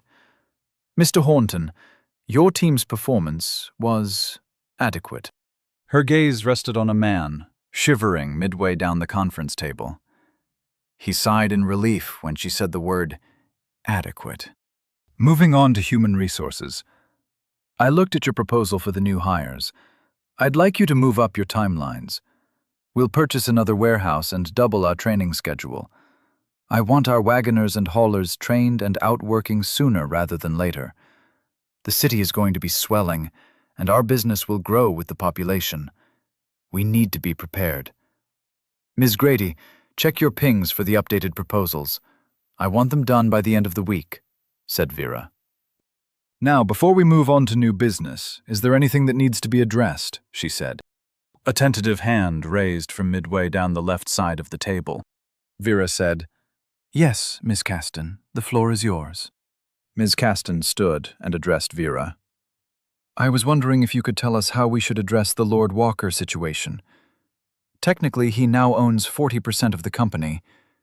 As you have never offered shares, I'm not sure what to think.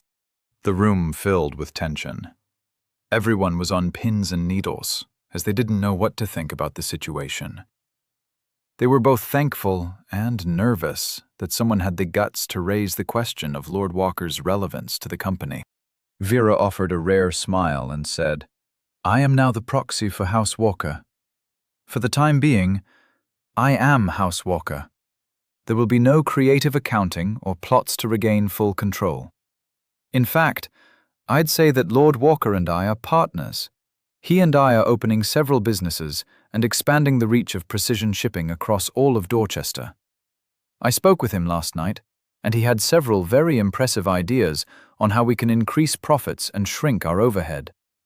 As for his presence, you don't have to worry. This company is still under my control, and always will be. Lord Walker will be a silent partner, merely an advisor to me. Does that answer your question? Nodding quickly, Ms. Caston returned to her seat. The tension bled from the room, and everyone seemed happy that nothing had changed. If there was one thing they believed in, it was Vera's leadership. Under her, they would grow and prosper. Tapping her hand on the leather folder in front of her, Vera said, I mentioned that I spoke with Lord Walker last night. Here in this folder are some updated business practices that will be implemented immediately. We are doing some shuffling of our resources on paper. Based on a few words from Lord Walker, we're going to be reducing our operating costs by 13% and increasing our profits by 9%. Seeing the shocked looks of the board members, she smiled and said, Yes, you heard correctly. With a little clever reorganization of our books, we'll make more and spend less. Everyone bring up the file I just sent you labeled the Walker Plan, and we'll get started. One of the members of the board muttered a little too loudly, An advisor indeed. Vera just smiled and started walking them through their updated business model. They would be using their new company, Precision Trading, as their clearinghouse for storage and sales. Blacksmiths and crafters would comprise another new company, Precision Manufacturing. And finally, the company would now be paying profits directly to the company director, Vera Salvatore Verena, and the company president, Lord Nero Walker. The profit distribution would be the same, but now the income would be taxed under the noble rules, rather than as a noble business.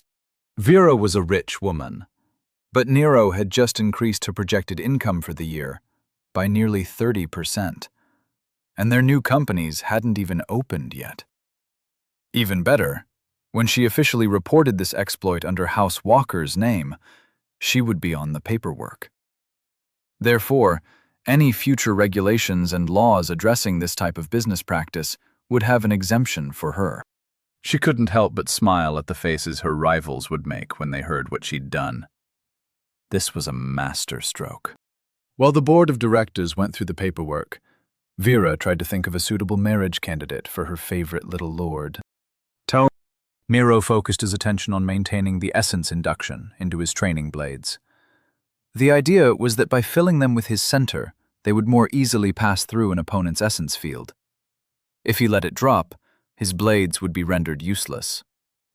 It hardly took any essence, but the concentration was stressful. Dodging a spear thrust, he batted the haft toward the sky. Taking advantage of the open space he had just made, he crouched and quick-stepped forward, thrusting the knife in his left hand toward Kathleen's calf. Nero focused on making sure the blade was thoroughly coated in his center. His heart leapt in joy as he felt the blade graze the backside of her knee. But before he could take advantage of his strike, he was struck in the face as she pushed the haft of the spear into his nose. His vision went white with pain, and he felt his facial bones shatter. Even though he couldn't see, he stubbornly tried to swing the sword in his right hand.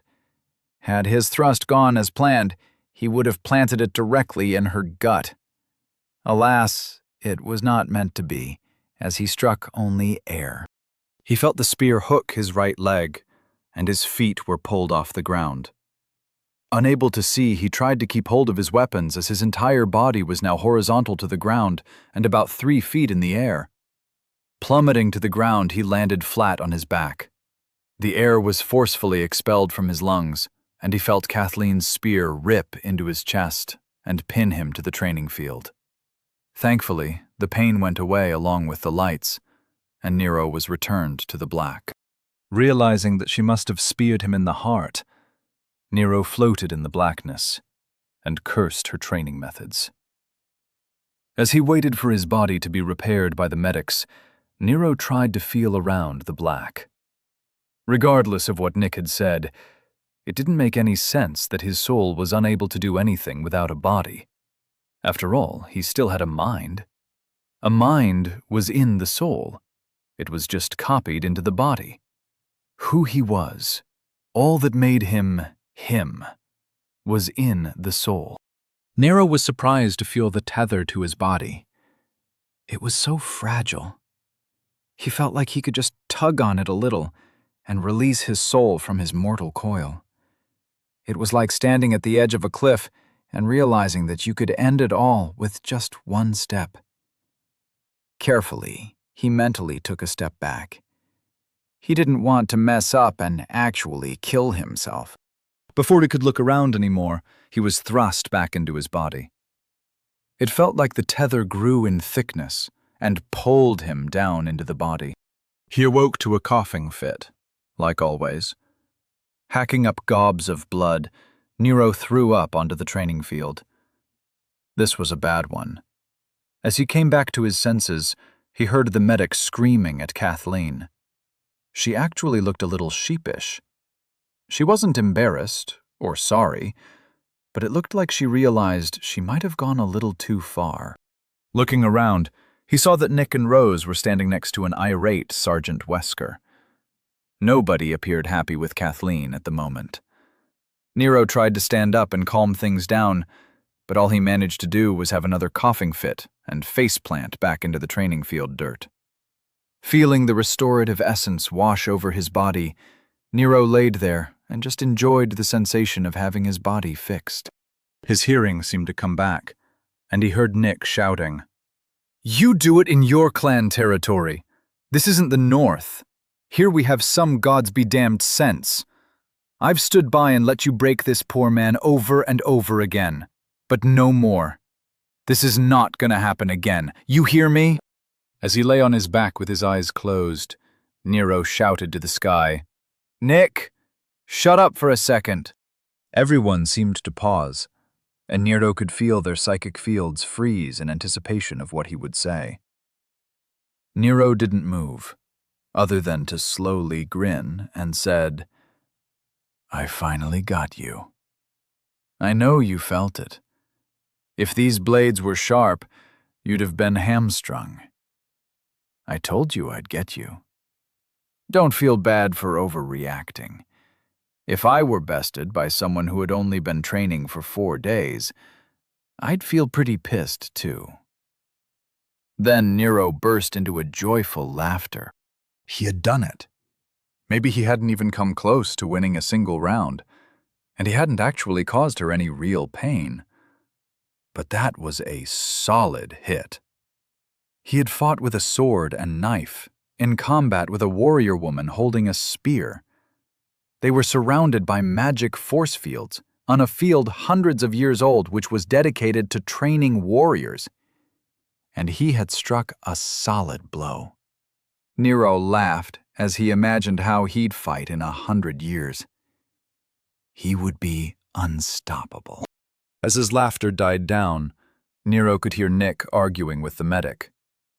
"Are you sure he's all right? He's not having an issue with his brain." Sitting up, Nero gave Nick a harsh look and said, "I thought I told you to shut up." Nick snorted and offered Nero a grin. Kathleen stepped forward and offered Nero a hand to help him up. Taking it, Nero let her pull him to his feet and offered her a wide smile of victory. She just grinned at him and said, "Fine, you hit me. Once. It wasn't even life-threatening, so it doesn't count." Nero chuckled and dusted himself off.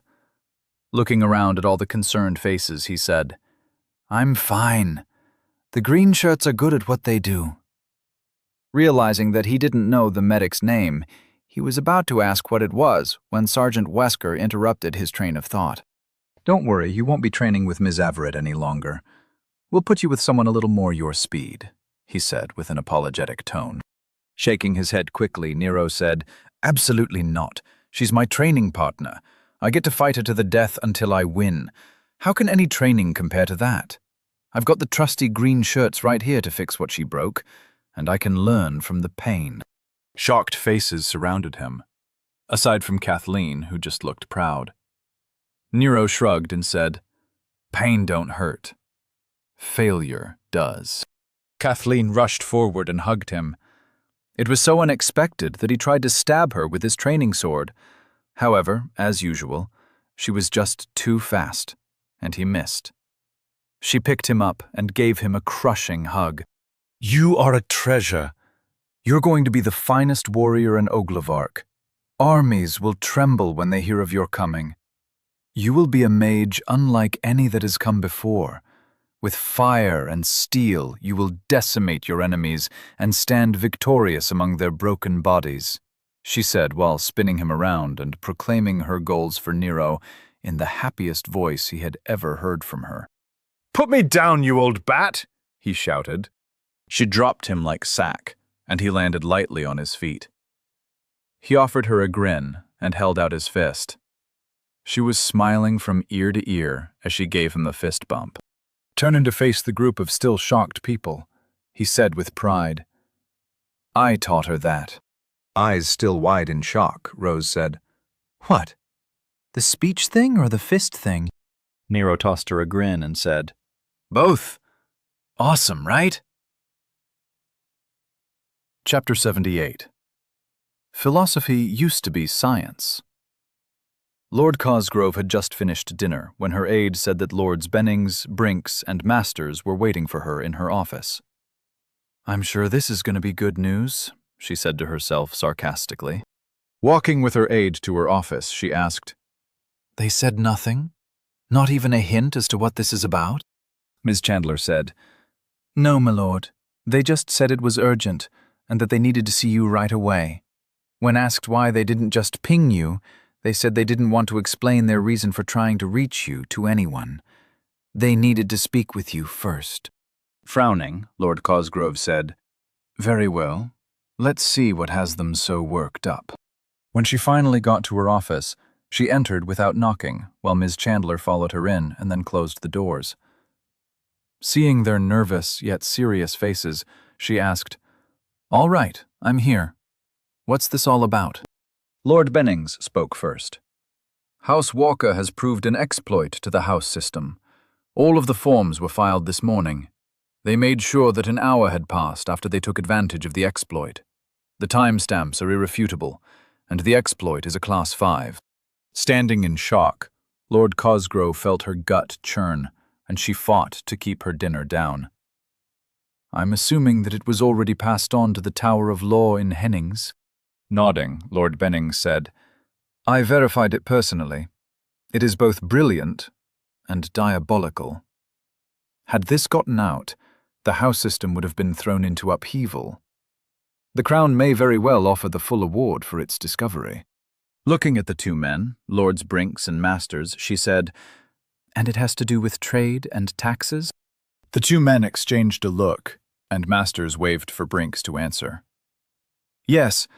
House Walker reorganized their shipping company and created several new concerns they started alongside House Farina. They figured out a way to legally report massively reduced profits and then pay the profits as a salary to both Vera Salvatore Verana and Lord Walker. The company will be losing money on paper, but be able to be propped up by them, gaining them a second round of tax breaks. Furthermore, they filed paperwork for the concerns charging each other for their use. They essentially are paying themselves back and forth, reporting no profit, while taking home what used to be taxable company income. Had this been allowed to spread, our current house system would have fallen within a month, across all of Oglevark." Stunned, Lord Cosgrove started to feel her knees weaken. She managed to get to her chair before she started to stumble. Taking a seat, she said, "And they reported the discovery to the Tower of Law? Has the exploit been countered?" Lord Bennings stepped forward and said, "Yes, the law is clear. The exploit was countered immediately.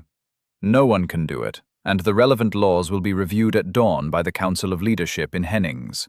Unfortunately, as per the law on exploit discovery, House Walker, along with Vera Salvatore Verana, are able to take full advantage of it for as long as Lord Walker lives. That is, unless the King directly forbids it.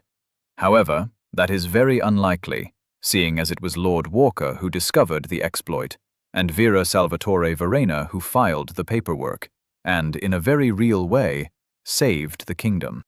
Lord Cosgrove poured herself a glass of wine with trembling hands. "How in the hells did this happen? How was what they found actually legal? Bennings must have checked before she validated it, right?" she wondered. "You're sure this exploit is valid? Anyone could have done this.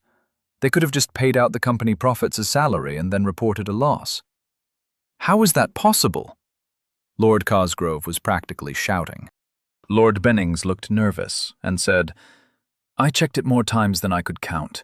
There is no law saying that they couldn't. It wasn't only legal as a technicality, it was actually legal. And the thing with several companies being owned by the same people, charging variable prices to affect their reported earnings, that was legal too. It's just that no one had thought to do it. It was always a point of pride to have a successful company. A noble's status is dependent on how much they pay in taxes, so why would anyone want to head a failing company?" Snorting, Lord Cosgrove said in a quiet voice, "Because they could get obscenely rich doing it. I can't believe this."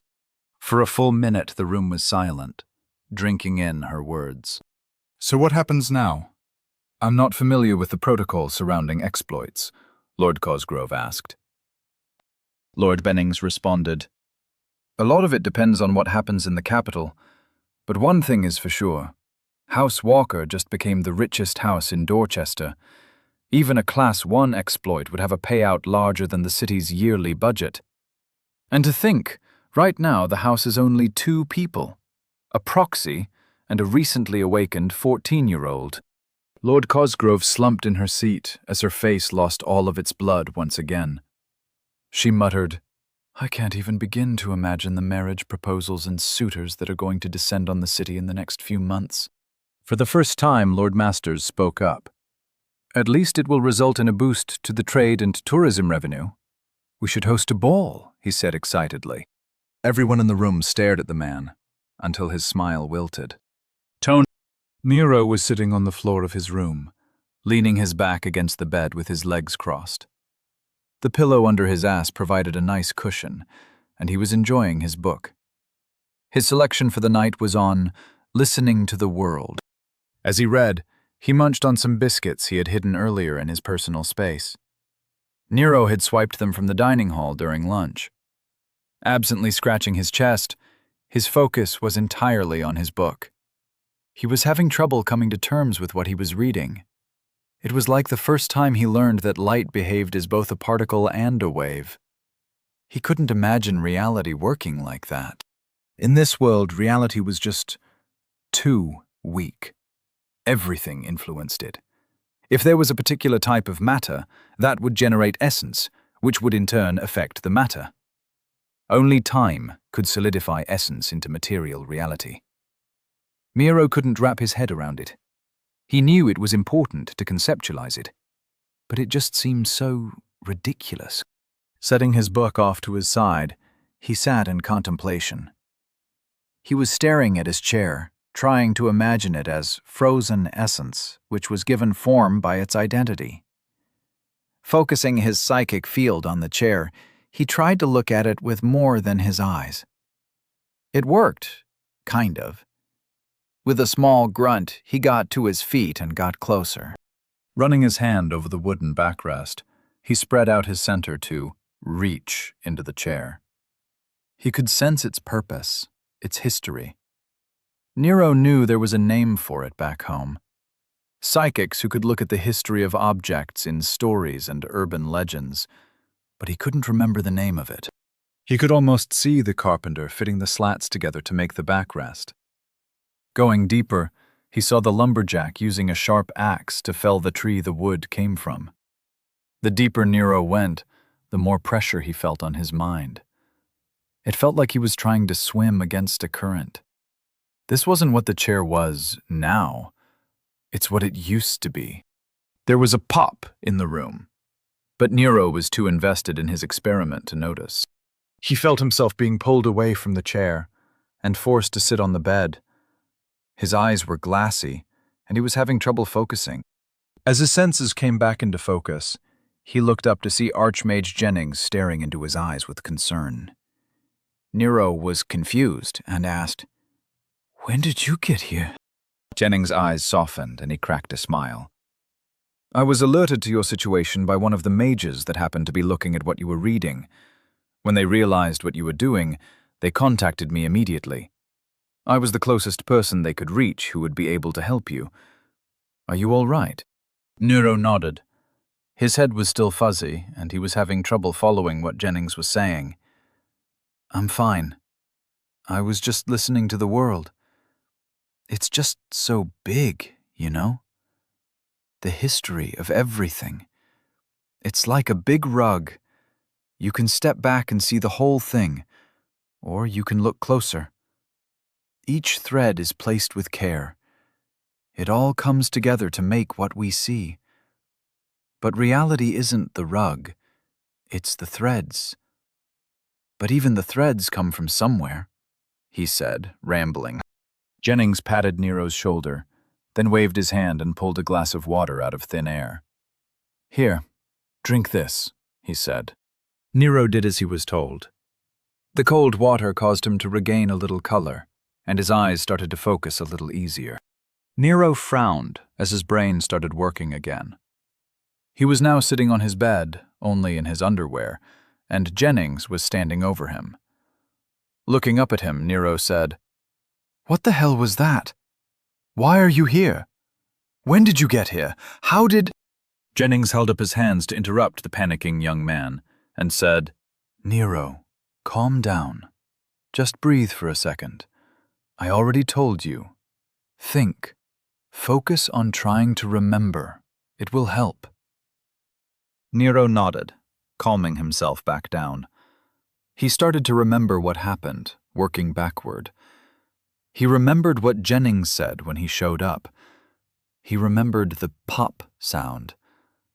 And then he remembered the images he saw of the history of his chair. It was like he was observing the chair's life in reverse, going deeper and deeper until he had gotten lost. At one point, he was floating on the ether among the essence of the world. Looking up at Jennings, he said, "That was delving too deep, right? I read about that, but it didn't make sense. Now I see what they were talking about. Holy crap. It was like I forgot I was a person. Time stopped meaning anything, and I was just essence on the wind." Jennings snapped his fingers in front of Nero's face, causing the young man to focus on him. "Don't try and chase the memory. You're not nearly strong enough to ride an essence trail like that. I'm surprised you were able to even go that deep. Every time you delve, you need to remember to hold on to who you are. You are just an observer, not the object you're observing. You have to keep that thought in the front of your mind, or you will end up in a coma," he said sternly. Seeing that Nero was taking the situation seriously, he turned around and put the troublemaking chair to use. Sitting down, he looked at Nero and asked, "So why were you so interested in the history of a chair? You risked a lot to study a common chair. The mages over in Hennings are screaming theories at each other. Please tell me that you weren't trying to unravel the essence streams that make up the chair. That's the prevailing idiotic theory." Nero shook his head and chuckled. "No, I was just reading about how all matter is made up of solidified essence, and I wanted to get a closer look at how the hell that was possible. I was having trouble understanding this book, and I thought that taking a closer look at what the chair was actually made of might help." Nodding in understanding, Jennings said, "It's a complicated concept which is usually covered during adept training. I gave you that book so that you would have some idea as to how essence can create constructs, not to try and understand the fundamentals of the material plane. You need to learn how to start small. Answer the small questions before taking on the big ones. For example, show me how you create a basic construct. It doesn't matter what you create, just create something." Nero nodded and carved a simple spell form for creating a metal spike. He didn't fire it, just created the spike. Specialist Howard had shown Nero this spell for launching mini javelins. It was one of Nero's favorites. Jennings watched as the essence was pulled into the spell form and then coalesced. The shiny iron spike hovered in the air, trapped by Nero's psychic field. The boy was a natural. "Okay, now infuse your essence into the spike. Claim it as your own so it won't dissipate," said Jennings. Nero did as he was told, and felt the spike anchor itself into reality. It felt more real. Without really meaning to, he delved into it. There was no history, no story. The spike was so flimsy. It was like the world wasn't sure if the spike really existed at all. Nero's mind was still examining it when he felt Jennings impart his essence into the spike, stripping Nero of his control. Gasping, Nero recoiled. "What the hell, man? Why did you do that?" he shouted. Jennings chuckled, held out his hand, and the spike floated over to it and then started spinning. "Just focus your senses on it, then pay close attention," he said. Nero focused his psychic field and watched what Jennings was doing. In awe, Nero saw Jennings impart a story into the spike. It was no longer a flimsy construct. Now it was a spike created from the essence of the world, shaped and cared for by an archmage. With every passing second, the spike became more and more real. By the time Jennings finished, the spike was as real as anything else in the room. Nero looked up at Jennings, eyes wide with wonder, and said, "That was amazing. You made it real. How?" Smirking, Jennings plucked the 8-inch spike out of the air and tossed it to Nero. He said, "That was enchanting, Nero. If you're powerful enough, you can create an identity out of nothing but your will. I don't know how reality was back in your world, but here, reality is what you make of it. Study hard, but carefully. I don't want to have to come back here and save you again. Remember to start small. The path is long, and there is no need to rush." With that, Jennings winked at Nero and vanished with a golden pop. Nero stared at the spike in his hand that was once essence, but now made manifest.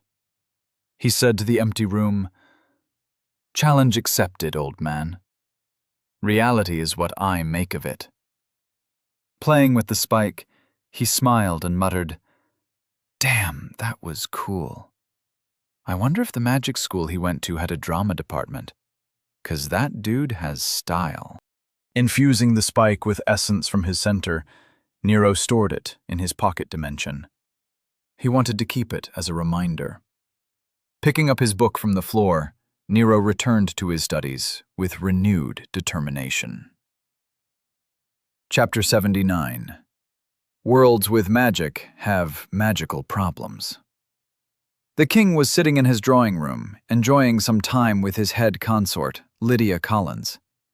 She had been in charge of his household for many years, and he had never tired of her fascination with gossip. While he could observe the whole of his kingdom through his abilities, she could do the same with just whispers and rumors. It always made him smile when she fixated on something, then forced him to hear about it. Sipping his wine, he was listening to her describe how she caught Marissa, the queen, ignoring a servant's pregnancy. Calling the situation amusing was an understatement. Lydia stood in the middle of the room, waving her arms as if she were on stage performing in front of an audience. "So I'm standing there just listening to Marissa go on and on about what needs to be done, and I'm thinking to myself, how does she not see how ridiculous this is? I mean, the poor servant girl was just standing there, arms full of bed sheets, her belly making her almost tip over as more sheets were added to the pile she was carrying," she said. At that point, the king started laughing. He could picture Marissa being completely oblivious to the situation. The woman was the definition of focus. She hadn't earned her position of champion charity by being scatterbrained. Pointing an accusing finger at the king, Lydia continued, "You laugh now, but you should have seen the looks on the faces of the other servants in the room. They were all panicking. Every one of them was paralyzed with indecision. They couldn't decide if they should help the poor girl out or just stand there and watch." While the king laughed, she took a sip of her wine. "I finally couldn't take it anymore. Walking up to Marissa, I said, 'Dear, put the bedding down. We still have weeks before Clan Shimmershield arrives. There is plenty of time to put fresh linens down and clean up the rooms. It will all be taken care of before they get here. Besides, they normally sleep wherever they pass out. They won't care if things aren't up to your standards.' She looked at me like I was crazy and said, 'Whether it gets done now or later, it will take the same amount of time. This task isn't going anywhere.' I matched her stare and said, 'That may be true. But Marissa, my love, the servant you're currently drowning in bedsheets is leaving to have her baby in an hour. The task may remain, but she has somewhere to be.' It was then that our dear Marissa actually looked at the poor girl. I haven't seen her so apologetic since that time she burned down Sarah's gazebo when she was trying to learn how to cook," finished Lydia, while flourishing her wine glass. If anyone were to have been watching other than the king, they might have expected her to bow at the conclusion of her performance. King Oliver Oglevart was holding his side as he laughed, while doing his best to not spill his wine. Just then, the star of the story, the queen, walked in. Seeing the two of them laughing, she furrowed her brow in anger. "Damn it, Lydia, you said you wouldn't tell him!" Screamed the queen, sounding like a teenage girl shouting at her mother. The king gave up on holding his wine glass. He released it into the air, but instead of letting it fall, he held it with his psychic field. That allowed him to fully embrace the laughter. As he roared in amusement, the queen was throwing pillows at Lydia while chasing her around the room.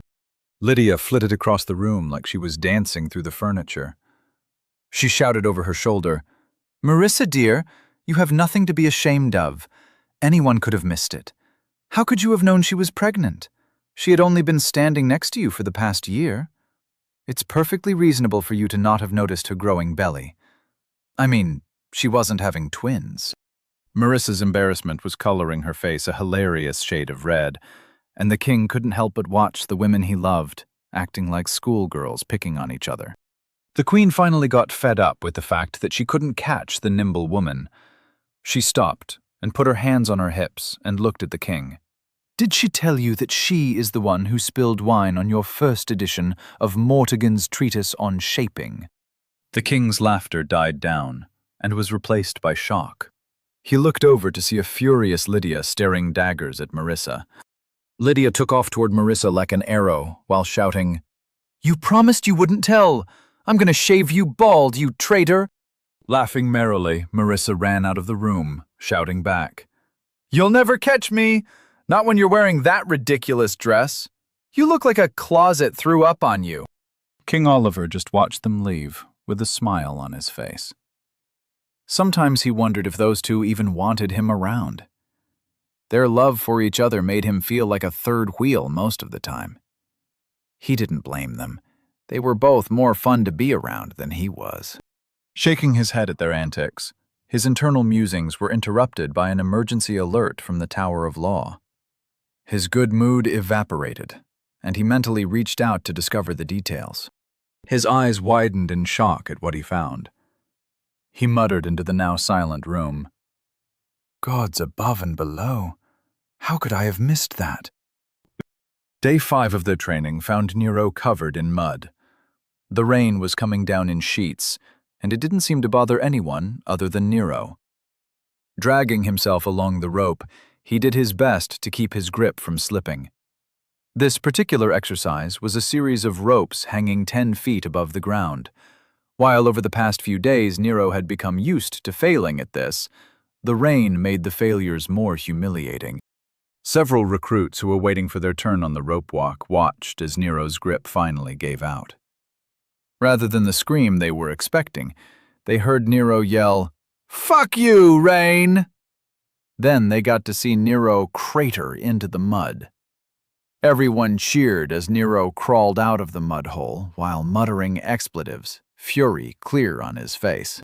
Instead of going to the back of the line, Nero marched right back to the beginning of the obstacle and shouted at the woman who was about to start. "Don't you dare start your turn early. I'm not done yet.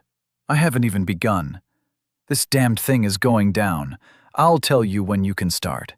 Just stand there and watch how it's done," he said, then threw himself off the starting platform. The training equipment wasn't designed for someone Nero's size. Therefore, most of the time, in order to start an exercise, it required Nero to hurl himself at the obstacle. There wasn't a single person among the recruits who didn't find it hilarious. The recruits cheered Nero on as he dragged himself along the ropes, cussing at the rain and mud. Every foot he progressed was met with clapping and encouragement. Nero's persistence and irritability were a delight to the serious warriors. His crass manner and complete lack of regard for his safety had them all treating him like a beloved mascot. Against all odds, Nero finally completed the rope walk. It only took him 6 tries. He was covered in mud, and the rain caused his eyes to burn, but he made it to the end. It was the first time that he had completed the exercise. The trainers even let the recruits celebrate for a full minute before they started yelling at them to get back to work. Nero's white smile stood out as he took his place at the back of the line. Pats on the back were awarded by everyone around him. Nero felt like he had finally started to get the hang of this training thing. Captain Angelton walked up, and Nero noticed an almost translucent shield protecting the man from the rain. He looked down at Nero, and the surrounding recruits went silent. He said, "Nice job, Walker. Now you just need to do it without using your legs. Then you will add swinging. When you eventually manage to get through the exercise correctly, then you can celebrate." After ruining Nero's good mood, the captain walked off. Nero stared at the man's back and contemplated throwing a mud ball at him.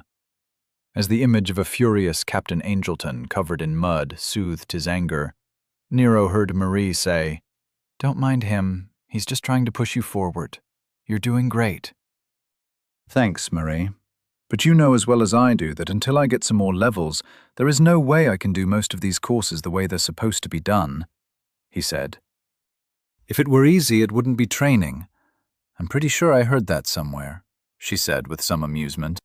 Nero stood in the rain, looking up at her and said, "Never use my words against me. They're my primary weapon. You should stick to your arrows." The recruits standing nearby all laughed. The line moved forward, and Nero prepared himself for another round of, "What bone will Nero break this time?" Chuckling at his mental joke, Nero cast a spell to remove the mud. However, there was nothing he could do about the rain. Reminding himself to ask Specialist Howard about shields, he took another step forward in line. The remainder of the day went as expected. He forced as much food into his stomach as he could in the dining hall. He got his ass kicked by Kathleen during close-quarters combat training, got skewered numerous times during weapons training. Then he was chastised by Specialist Howard for asking questions about things he wasn't ready to learn, suffered some more humiliations on the obstacle courses during physical training, and he ended his day with a terrifying shower filled with super-attractive women alongside physically intimidating men. When Nero finally got back to his room, everything hurt. His joints were sore from overuse of his center, while his muscles burned from being constantly ripped apart, then healed. Nero's pounding headache was a testament to the limits of healing magic. He had read that constant deconstruction and reconstruction would cause a body to stop healing correctly. When he read that, he thought it sounded like taking a photocopy of a photocopy. Eventually, the details got blurry. Dropping his towel on the floor of his room, he face-planted into his bed. With a groan, Nero thought about how just a few days ago, he was so proud of his unlimited endurance. The reality that everything had its limits was not an enjoyable lesson. While Nero once again contemplated giving up on his training, and instead opening Dorchester's first t-shirt shop, he checked his identity and stat panels. Name: Nero Walker. Level: 10. Race: Human. Growth: 31%. Tier: 1. Condition: 88%. Age: 14. Center: 17%. Body: 2. Mind: 4. Soul: 2. Confluent: 10. Stars: 0. Pillars: 1/1. Body: 2. Base: Operative. Level: Stress. Presence: 11. 15.4. 6.4. Durability: 8. 11.2. 16.3. Recovery: 21. 29.4. 22.1. Speed: 13. 18.2. 14.3. Adaptability: 32. 44. 16.8. 16.8. Power. 8. 11.2. 19.4. Mind. 4. Base. Operative. Level. Stress. Weight. 26. 46.8. 5.6. Control. 29. 52.2. 11.3. Field. 23. 41.4. 14.8. Precision. 39. 70.2. 18.2. Endurance. 46.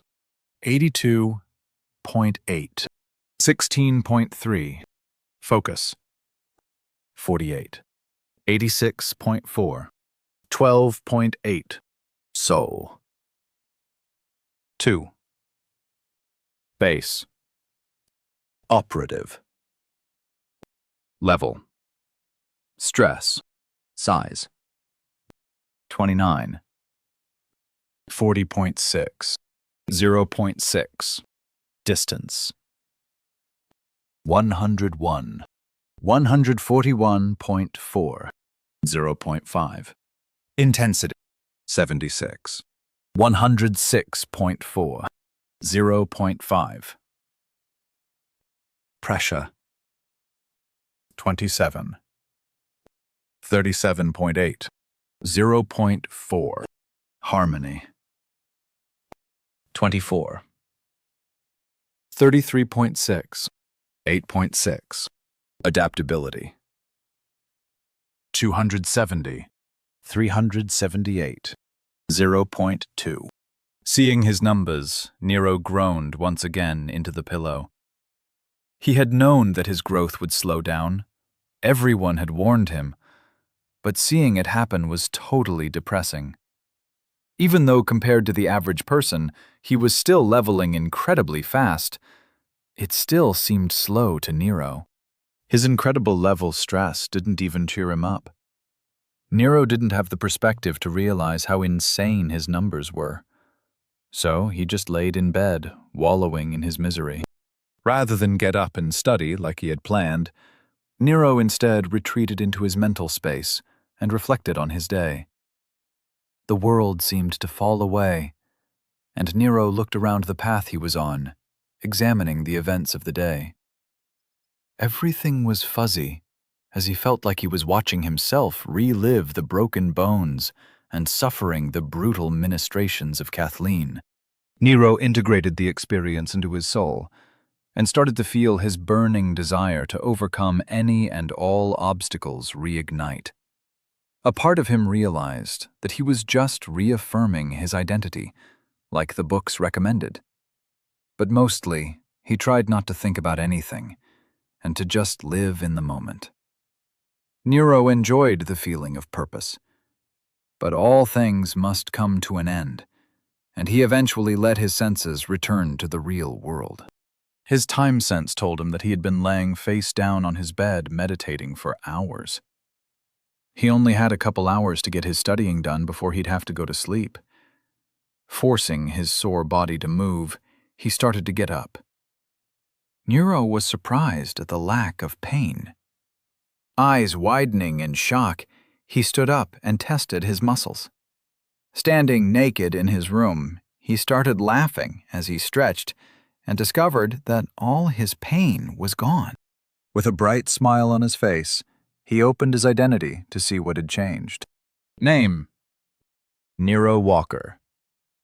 Level: 10. Race: Human. Growth: 46%. Tier: 1. Condition: 100%. Age: 14. Center: 78%. Body: 2. Mind. 4. Soul. 2. Confluence. 10. Stars. 0. Pillars. 1/1. He was fine again. Completely healed. Even his growth had shot up. Thinking about it, Nero realized what had happened. It was just like Jennings said. Reality was his to determine.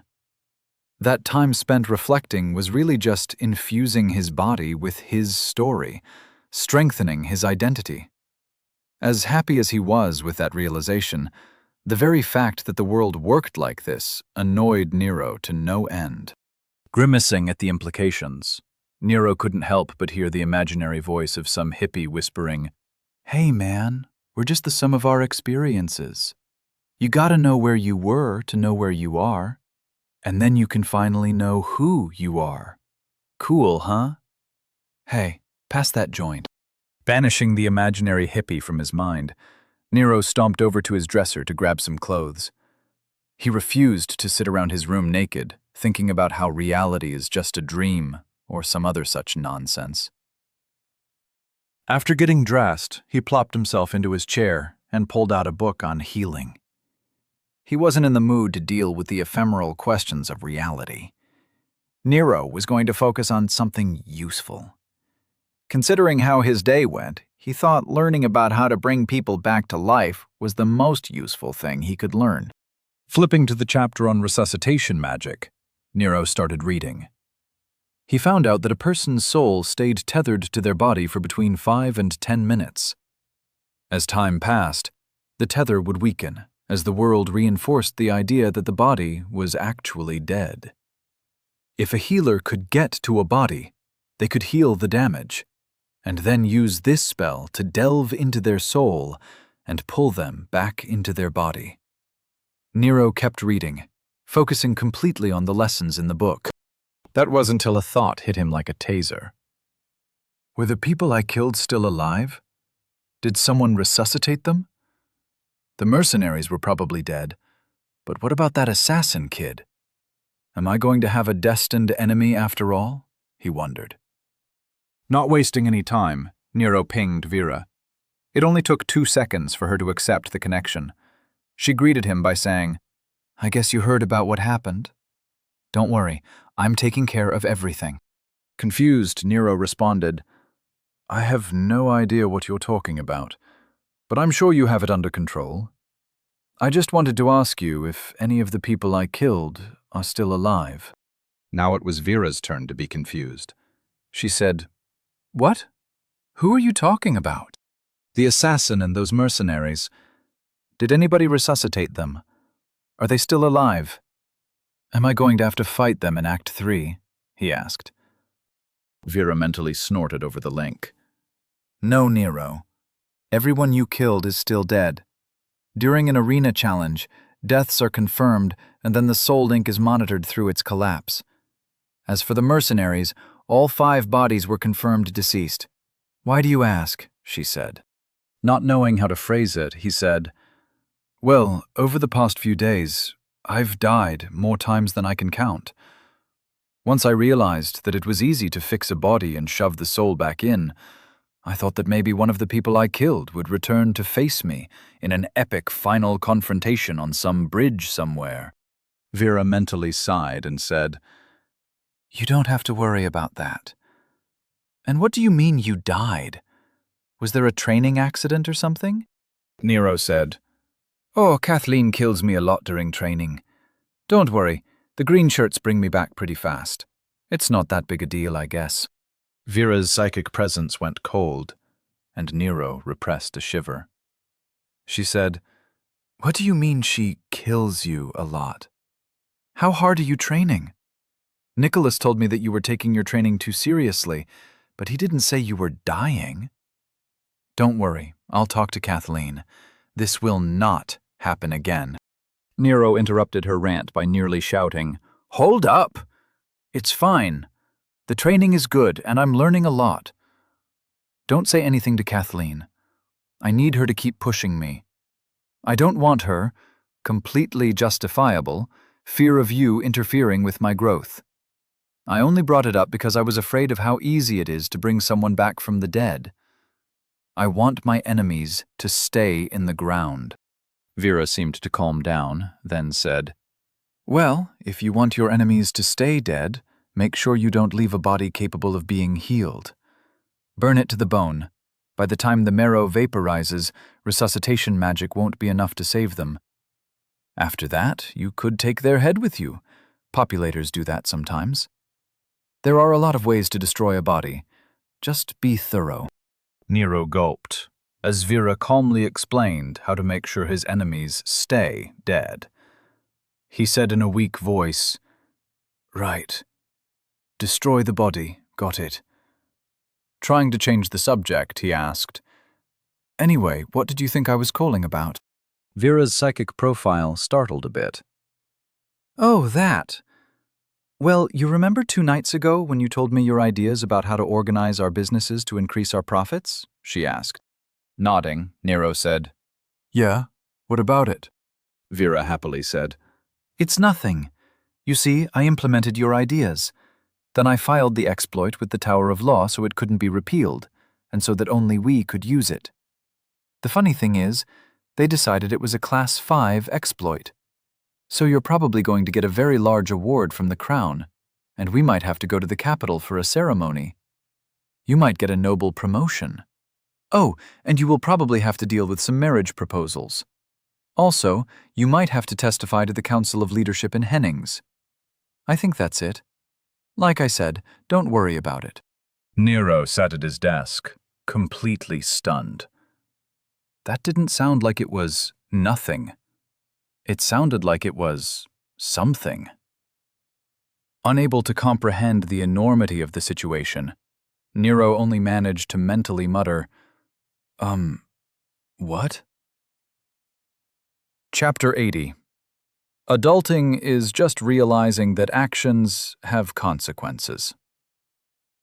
The entire Council of Leadership was in attendance, even the members that rarely bothered to participate.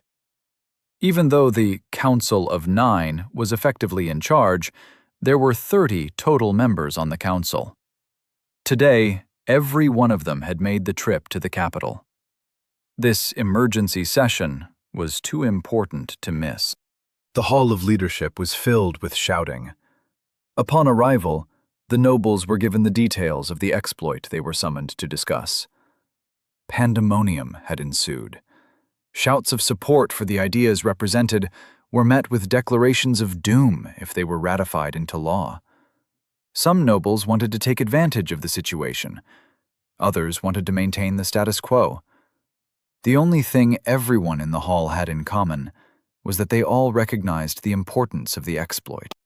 The hall was brought to silence when the massive doors were slammed open. King Oliver Oglevarch stomped into the room, his face furrowed in anger. The essence around him seemed to freeze in fright. It was so rare to see the king showing strong emotions that most of the nobles didn't know how to react. As he walked through the middle of the room, the king shouted, "Everyone sit down and shut up!" The nobles all rushed to their seats. The area normally reserved for observers was empty. This subject was too important to allow pageantry to interfere with their duty. The gigantic room echoed with the nobles' hurried steps as they all scurried to take their places. Taking his seat on his throne, the king abandoned all sense of decorum. Normally he looked regal, but now he looked like he was at a war council. Perched on the edge of his seat, the king's voice rang out into the room. "The House of Oglevarch owes you all an apology. This shouldn't have been allowed to happen. I am as stunned as the rest of you. The fact that this exploit has been available since the founding of the house system is a travesty of the highest order." One of the few nobles in the room who wasn't intimidated into silence, Lord Cranston, addressed the king from his house's table. "Are we sure we want to classify this as an exploit? It's just clever bookkeeping. I think there might be aspects of the exploit that could be ratified into law without issue."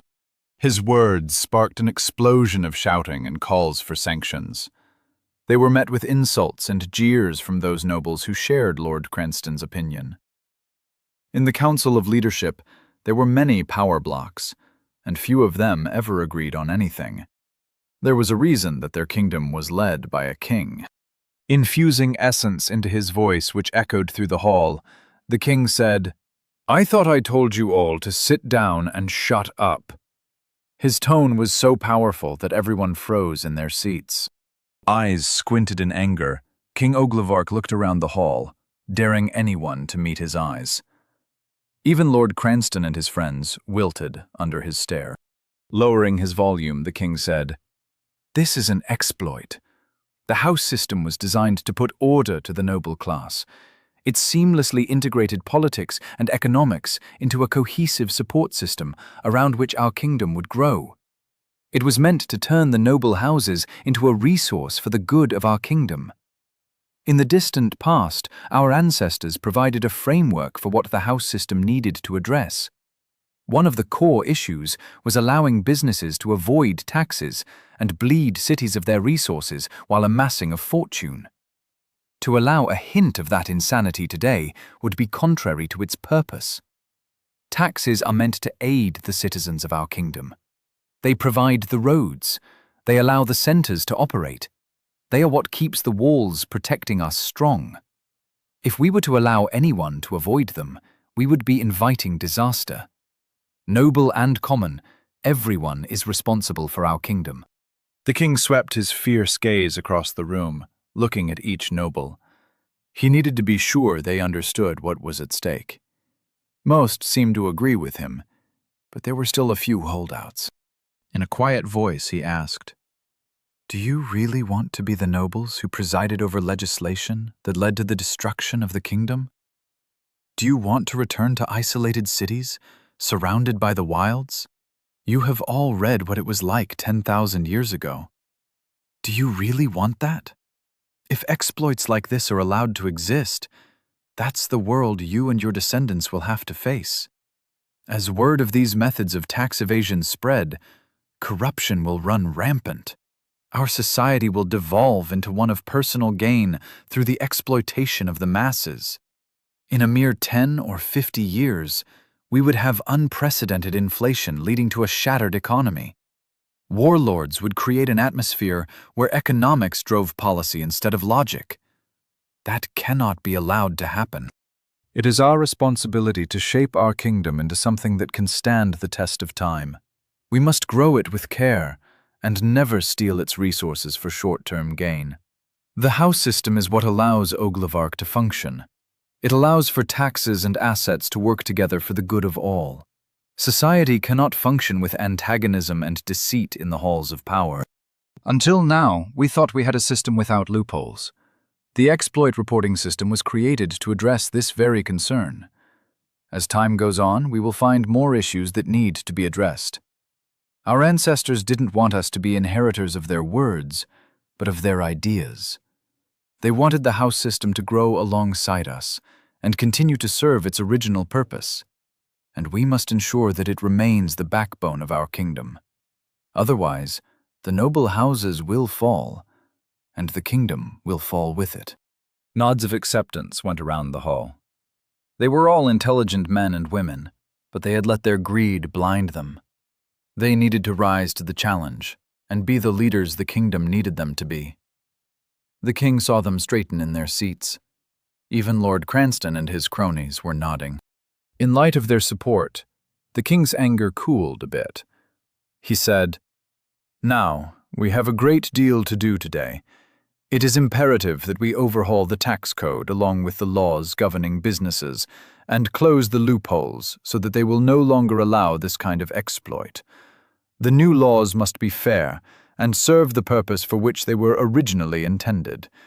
If anyone sees an issue, let's address it immediately. We must not fail in our duty. We are nobles, and it's at times like this when we earn our titles." The nobles in the room were ready. Their steely eyes demonstrated the desire to fix what was broken. The king nodded in silent thanks, then stood up and shouted, "For Oglevark!" The hall erupted in response. Every noble in the room raised their hand and cheered, "For Oglivarch!" Nero had trouble falling asleep the night before. Vera's casual words weren't easy to forget. He had injected the shady politics of his old world into this new one, and now he felt dirty. Hopefully the system they had in place would survive. The hope of smarter people being in charge here was the only comfort he had.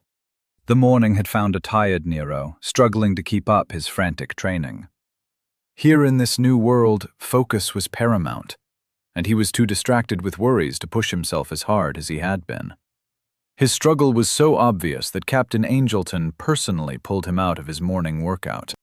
"Recruit Walker, front and center," the captain shouted. Huffing, Nero dropped from the monkey bars he was on.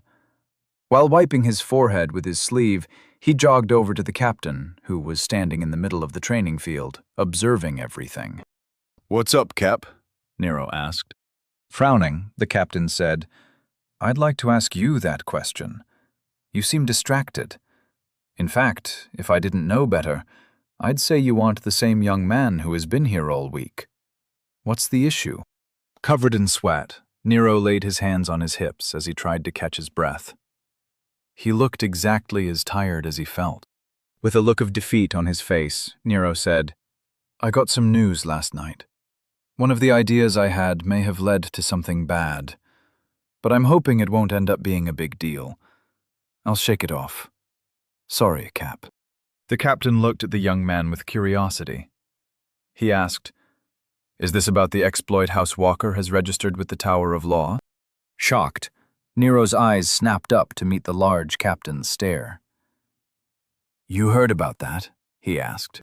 Nodding, Captain Angelton said, "General Branson thought I should know about it. He wanted to know if you had voiced any thoughts on how the military is organized. I told him that the subject wasn't a current concern of yours. You are here to train, not evaluate our execution of our doctrine." Nero chuckled. He said, "Thanks for that. If it matters, I don't know enough about how you guys run things to have an opinion, and I'm not sure I should say anything anyway. Why mess with something that seems to be working fine as it is?"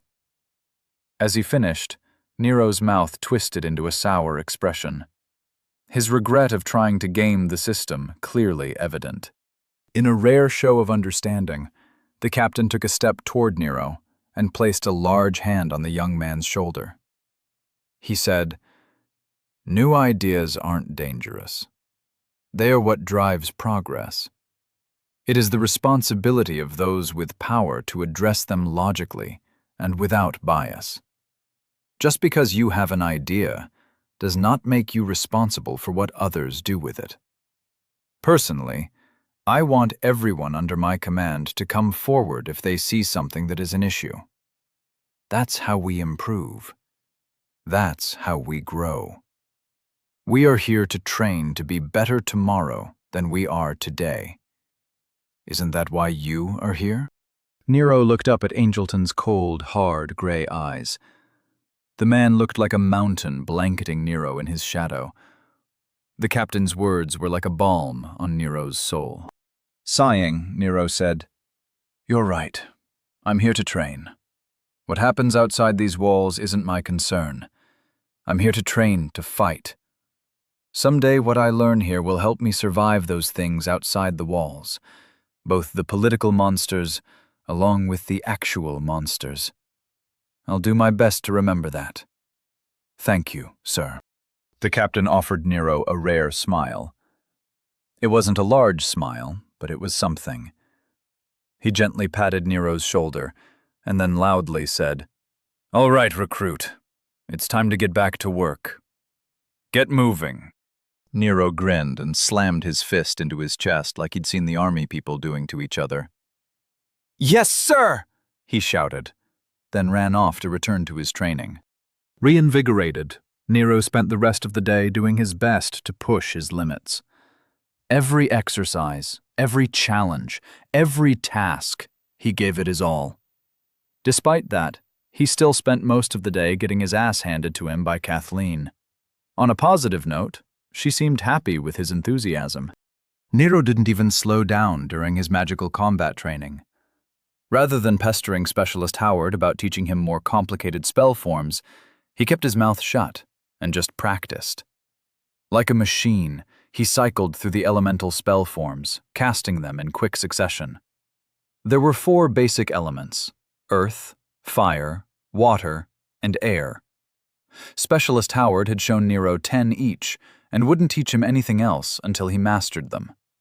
Normally, Nero would complain, but today he just rolled up his sleeves and did his best to destroy the target dummy. Spells Rock Pellets, Sandstorm, Iron Spike, and Ground Spike were among the basic 10 spells that made up the Earth spells. Everything was a variation on creating temporary Earth constructs.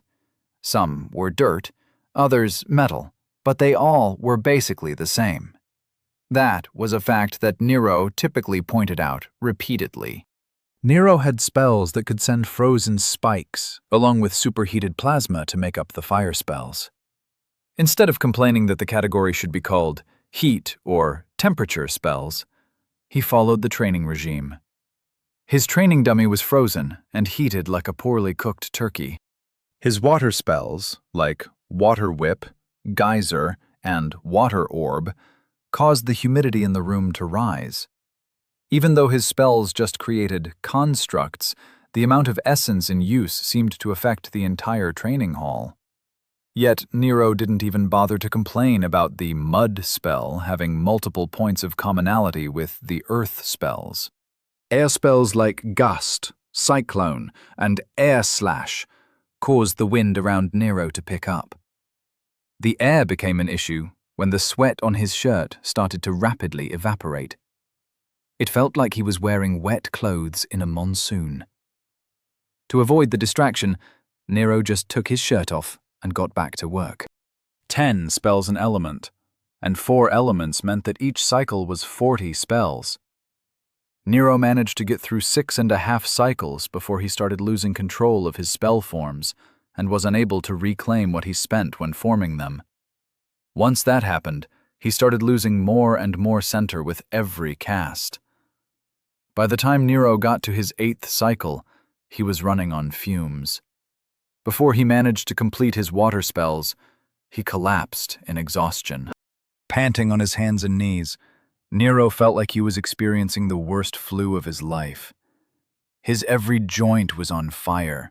There was nausea, along with a cold sweat, and he even had a headache. The only thing missing were clogged sinuses. As he tried to focus and recenter himself, he felt someone approaching. "It's about time you started pushing yourself. You can't just learn these spells, you have to internalize them. I gave you these exercises because it's how we all start. First you learn the basics, then you train the basics, and finally, you know the basics. I think you're ready to learn how to fight," said Specialist Howard with a smug look on his face. Nero just looked up at him from the ground and asked, "What does that mean? What the hell have I been doing?"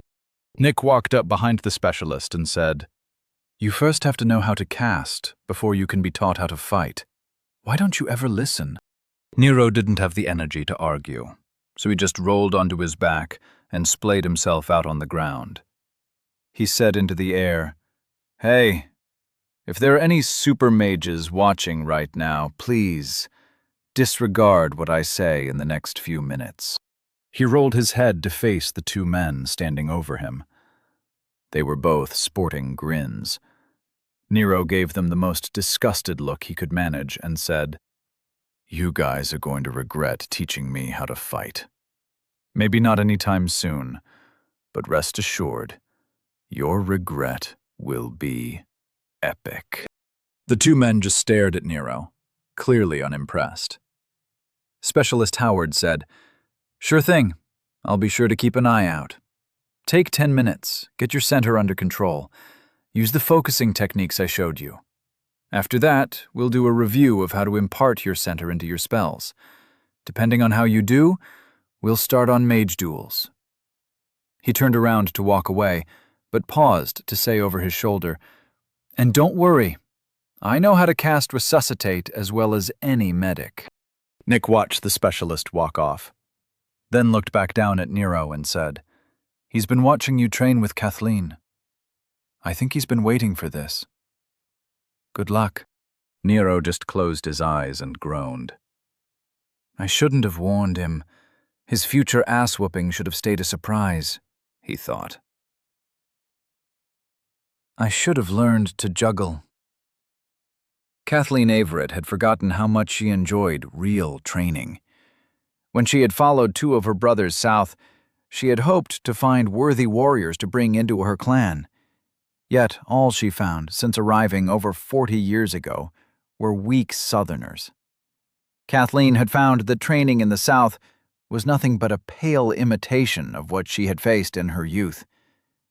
But she stayed anyway, because training wasn't why she had settled in Dorchester.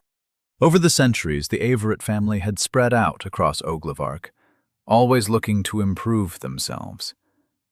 They had branch houses across the kingdom, intermingling with the local houses while staying loyal to their clan. She had chosen to stay in Dorchester while 2 of her younger brothers joined the army in the South. It had taken more than 40 years, but she finally had something worthwhile to report.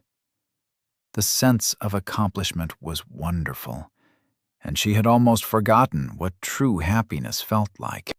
As she watched Nero cast a cleaning spell to remove the blood and dirt from what was left of his clothes, Kathleen used her link to update the report she was compiling on the Little Lord.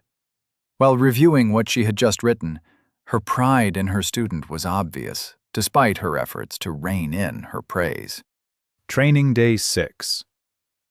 The Little Lord started the day poorly. He was worried about some noble nonsense, and it looked like he was going to fold under the pressure. I am happy to report that he mastered himself quickly. His dedication to training returned with a vengeance. He approached his combat training with the same ferocity that I have come to expect over the past few days. 72 times he faced death today, and not once did he hesitate after resuscitation. The captain has fulfilled his promise, and there are several more medics from Central Command.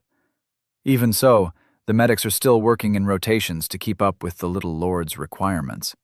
I'm surprised to report that the Army didn't try to interfere, ask me to let up, or in any way scale back the training. In fact, the captain has given me full control of the Little Lord's physical combat training. With the Army's support, I've stepped up the intensity as much as I could. We may not have a true warrior camp here, but I'd say we've come as close as circumstances allow. If I had a year, I'd say the Little Lord would have no trouble becoming a warblade. Unfortunately, I only have 4 days left until we head out into the wilds. I don't know how long we will be deployed, but if he survives, the training will continue. Closing her link, she watched Nero meet up with Nick and Rose, while she went to drop off her weapon at the training racks. The Little Lord was all smiles, as if he had not spent the past few hours on the end of her spear. She couldn't hold back a smirk at his antics. There was no doubt in her mind. The young man was something special. Even while distracted, she felt a disturbance a few units behind her. Kathleen was careful not to indicate that she had noticed anyone approaching. Instead, she continued on her way to the racks. "Ms. Everett, I need a moment of your time," Specialist Howard said. Feigning surprise, she turned around and raised an eyebrow. "What can I do for you, Sergeant?" she asked. Specialist Howard wore a serious expression and said, "Tomorrow I'm going to introduce Walker to mage duels. Captain Angelton told me to push the kid hard, but from what I've seen, you're the one who's really in charge of his training. I need to know how you want me to proceed." Kathleen gave the specialist her patented look of appraisal. While staring him down, she was pleased to see he didn't shy away or offer any hint of weakness.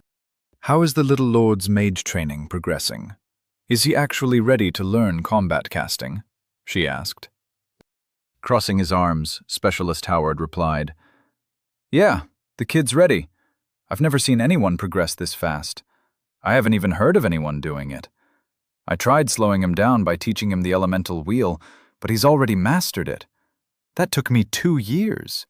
and I think he's already working on infusing his center into his casts. I don't even know how he has enough center to do what he's been doing. Long story short, he's ready." Smirking, she said, "So you want to know how hard you should push him?" Nodding, he said, "The captain just said push him, but I've watched him training with you. If you give me permission, I'll bring over some medics and give him a few days of real combat. The captain will probably glower at me, but I think the kid can handle it." Kathleen stared hard at the specialist and said, "If you have the medics available, then use them. Put the little lord down, then pick him back up. I want you to hammer him like steel. You don't have to worry about him breaking. But I'm warning you." Her eyes burned with promise. "If he dies while under your care, you'll be following him into the afterlife along with anyone you care about. That is a promise." Specialist Howard gulped, but his eyes never wavered. He said, "Your lord will be safe in my care. I just want to see what he can do. Like I said, I've never seen someone progress this fast. I want to see what he's really capable of." Kathleen and Howard stared at each other for a few seconds, then offered each other a nod. The specialist walked off, while Kathleen opened her link to update the report she was compiling. When day 7 of their training started, Nero was ready. He had spent the previous night reviewing his spells and meditating on his growth.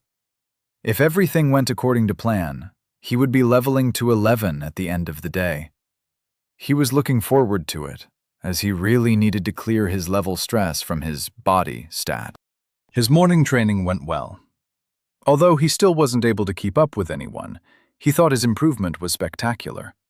It felt like he was having weeks of progress compressed into a few days of workouts. Nero didn't get sore or suffer from shin splints. His recovery stat was able to refresh him every day, and every morning he felt a little stronger than the day before. Nero's close-quarters combat training with Kathleen was still a nightmare. But he felt like he was improving faster than should be possible. With the world correcting his form, he let himself float in the ether during his fights.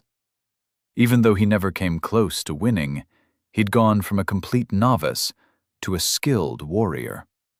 He had learned how to grapple, what strikes worked and what didn't. He now knew how to dodge and how to position himself for a proper counterattack. What would have taken years back home was compressed into days. Unfortunately, Kathleen didn't seem to notice. Nero didn't fare any better with weapons. He had long since stopped counting how many times Kathleen killed him, yet he still showed massive improvement. His preference was a one-handed sword along with a knife, or sometimes a buckler. Nero had mastered the essence blade technique and had figured out how to improve his mage armor. While he still couldn't stop Kathleen's spear, he was getting very good at making her miss her target. The result was him dying by bleeding out rather than being stabbed. Nero considered it a win. By the time Nero arrived for his mage training, his pants were barely hanging on, and his shirt was gone. Thinking about it, Nero couldn't remember the last time he managed to go a whole day without his shirt being destroyed. Luckily, he found a fresh set of training clothes in his room at the end of every day. As Nero thought about how repair magic might work, and whether or not it was hard to learn, he was interrupted by Specialist Howard. "All right, Walker. Let's do this," he said. The specialist walked into the middle of the training hall, taking his place in the circle designating the training arena. The man wore a blue shirt like all the other trainers, and he looked like he was enjoying Nero's hesitation. Frowning, Nero joined him in the arena. He stood about 20 paces away and stared the specialist down. He said, "Before you tell me about all the rules and crap, how about you tell me what makes combat casting different from what I've been doing? I'm already infusing my center into my spells. What else is there?" Nero heard Nick shout from the side of the arena. "I already told you! You have to control the essence. Both combatants will fight for control. It will affect your casting." Specialist Howard said, "We'll start with a simple training exercise. I want you to take over the essence around the ring. Spread out your field and make it yours. You have to hold on tight, because I'm going to take it from you." Nero nodded, then did what he was told. While keeping his mage armor tight, he spread out his psychic field and took hold of the ambient essence. He let it flow, but held on tight. It felt like he was holding onto a fire hose. As Nero concentrated on his task, he felt the specialist's psychic presence fill the arena. At first, it was just a sensation of them sharing the same space. Then, without warning, Nero felt a lurch. It was like he was in a mental tug-of-war over the essence. Specialist Howard was kind enough to give Nero a few seconds to get a better mental grip. Then he started to yank. In seconds, Nero was sweating. He felt like he was trying to do math problems while mentally playing a game of push-pull. Nero focused on keeping hold of the essence, while he tried to pry the specialist loose. Meanwhile, the specialist kept jostling Nero's grip. They traded mental tugs, while slapping each other's mental probes. It was the oddest, most interesting feeling Nero had ever experienced. His concentration nearly broke when he heard the specialist ask, "Okay, now that you have an idea of how this works, try and stop me from taking control." Nero firmed his grip, then immediately felt his control slip.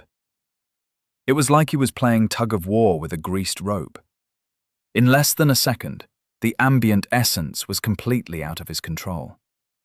He could feel Specialist Howard's mental presence enveloping the flows, and there was no purchase to be found. Nero couldn't take it back. "Now try and cast something," Specialist Howard said, sounding bored. Nero's brow was furrowed in annoyance. He didn't like how easily he'd been bested. Nonetheless, he was curious about how casting would work while the essence was out of his control. He cast a simple water ball, which was essentially just a water balloon. While he had no issue carving the spell form with his center, it didn't seem to want to pull in any essence. Confused, Nero tried to nudge it, the mental equivalent of kicking the lawnmower, hoping it would magically start. Specialist Howard said, "If you don't have control of the essence, you can't do anything. Now I'll release my grip a little. Try and take control from me, but keep your spell form active." Nero felt the specialist's hold loosen, and immediately tried to rip it out of his mental hands. Instead of taking control, all Nero managed to do was return their mental tug-of-war to a stalemate. Yet, that was enough. The essence started flowing into his spell form. It seemed slower than normal, but he was still able to cast the spell. Nero smiled as a basketball-sized ball of water flew toward Specialist Howard. Nero watched as the water ball flew straight and true, but before he could celebrate, the ball seemed to evaporate around 5 feet from the specialist. Frowning, Nero wondered what happened. Luckily, Specialist Howard was more than happy to tell him what he did wrong. "You're still not putting enough center into your spells. Do you think I'm some low-level apprentice? I didn't even try and dispel your construct. You didn't even manage to get through my essence field, let alone my essence shield. Try again, and don't lose control of the ambient essence," said Specialist Howard, while still sounding bored. Nero grimaced at the tone and redoubled his efforts. He had to mentally fight for control of the essence while maintaining his spell form, holding his mage armor, and then impart his essence into the collected essence for the spell. Even though Nero was just standing there, he was drenched in sweat. It only took 7 casts for Nero to finally breach the specialist's essence field. He smiled as he saw the water ball explode and then evaporate. His happiness wasn't allowed to flourish as he heard Specialist Howard's laughter from across the arena. Specialist Howard said, "All right, now that you know how to cast during a mage duel, let's add some complexity. Do your best to hit me with whatever you want, while I stand here and try and hit you with some iron spikes. I doubt your essence shield will be able to stop them, so I suggest dodging." Before the specialist even finished speaking, Nero watched an iron spike launch itself toward him. Eyes wide with panic, he jumped to the side. Unfortunately, his concentration broke and his spell form cracked. The mental pain from losing his spell caused a cascade of failures. Nero winced as he lost his grip on the ambient essence. Distracted, he never noticed the iron spike heading for his chest. Nero's psychic field collapsed, and he looked down to see a foot-long spike sticking out of his chest.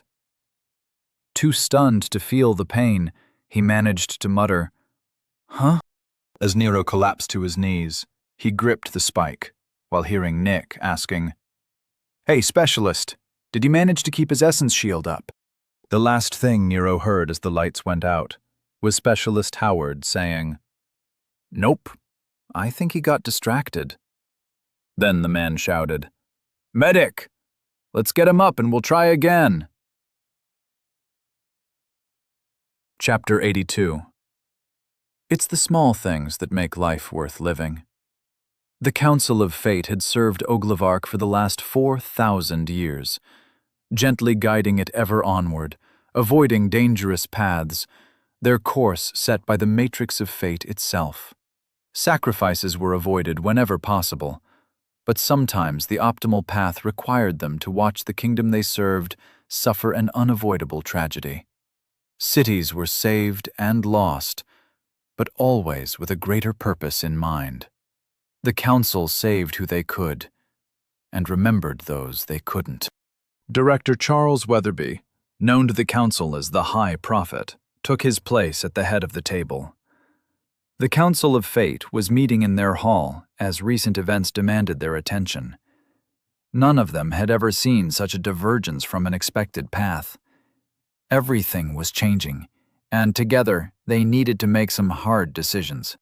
In the dark room, lit only by an essence globe suspended above their table, the council waited in silence for their high prophet to call the meeting to order. Sitting in his ornate stone chair with a frown on his face, Weatherby asked the room, "So, what do we know?" One of the prophets said, "As we suspected, everything stems from the anomaly in Dorchester. It's already spreading across all of Oglevark. We have the entire order working day and night updating our predictive models. Unfortunately, we've had a divergence of over 60%. The projected path doesn't exist anymore. We do not yet know how serious this is or what the future holds.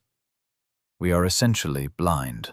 Another prophet nearly shouted, "We can't keep stalling. There are powerful people who rely on our prophecies, and we cannot afford to fail in our promises.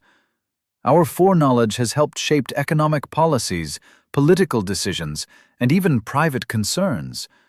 We have already had to send out updates for prophecies that have been altered by the Matrix. I have been fielding pings from furious adherents all day. This cannot continue. We need to do something. If this gets out, we'll have a considerable loss of support from the public sector as well."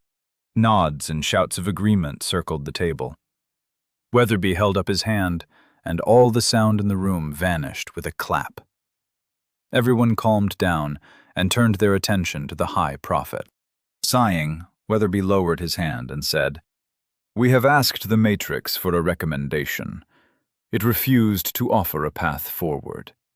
The words of the Matrix were, 'A pebble has been cast into the lake, and the ripples change the picture. A time of change is upon you. Be sure to change with it, or be left behind.' That was all it said, and it hasn't responded to our pleas. But fear not, it has still been offering prophecies to guide us. We shall use those prophecies to chart a new path." An angry voice spoke up. "Are we just going to allow the anomaly to live? He caused all of this. He must be cut from the tree so that it may grow without his interference." Shaking his head, Weatherby said, "I asked the Matrix what should be done with Nero Walker. It said he wasn't a concern. The words of the Matrix were, 'The child of the heavens has made his choice. Change is upon him, as it is upon you. He will face those who wish him harm, and his smile shall end them. Stand aside, and let him pass, for his path does not need to trample yours. Let others fear his coming. The Matrix refused to elaborate or offer any specific prophecies directly relating to Nero Walker. The room was silent after the High Prophet's declaration. The words of the Matrix were not to be ignored. Another prophet broke the tension by saying, "The Matrix is wise. As far as we can tell, Dorchester now has a chance to survive a level shift. The anomaly may be causing issues, but not all of them are negative." Hesitant agreements were voiced, but there was little enthusiasm. Some of the prophets still looked like they wanted blood. Weatherby spoke loudly in order to be heard. What we need to do is figure out how to tell people that the prophecies we have been proclaiming at every hall of fate are now invalid. There has to be a way to phrase the issue in a way that doesn't shake the confidence of the adherents. Does anyone have any ideas? The only answer Weatherby received was a silence so profound that he was surprised he didn't hear crickets. Nero bobbed and weaved, dodging foot-long spikes and finger-length needles. His psychic field was humming as he tried to maintain his control on the ambient essence while managing his floating spell form. He could almost sense the constructs hurtling across the arena. It felt like the entire world was just a little out of focus, but it was clearing up as the fight went on. "Focus, Nero. Remember to cycle through the elemental wheel. Don't just hold a spell form. Recapture your center and cast a new spell form after every 5 casts. Concentrate," Nick shouted from the edge of the arena.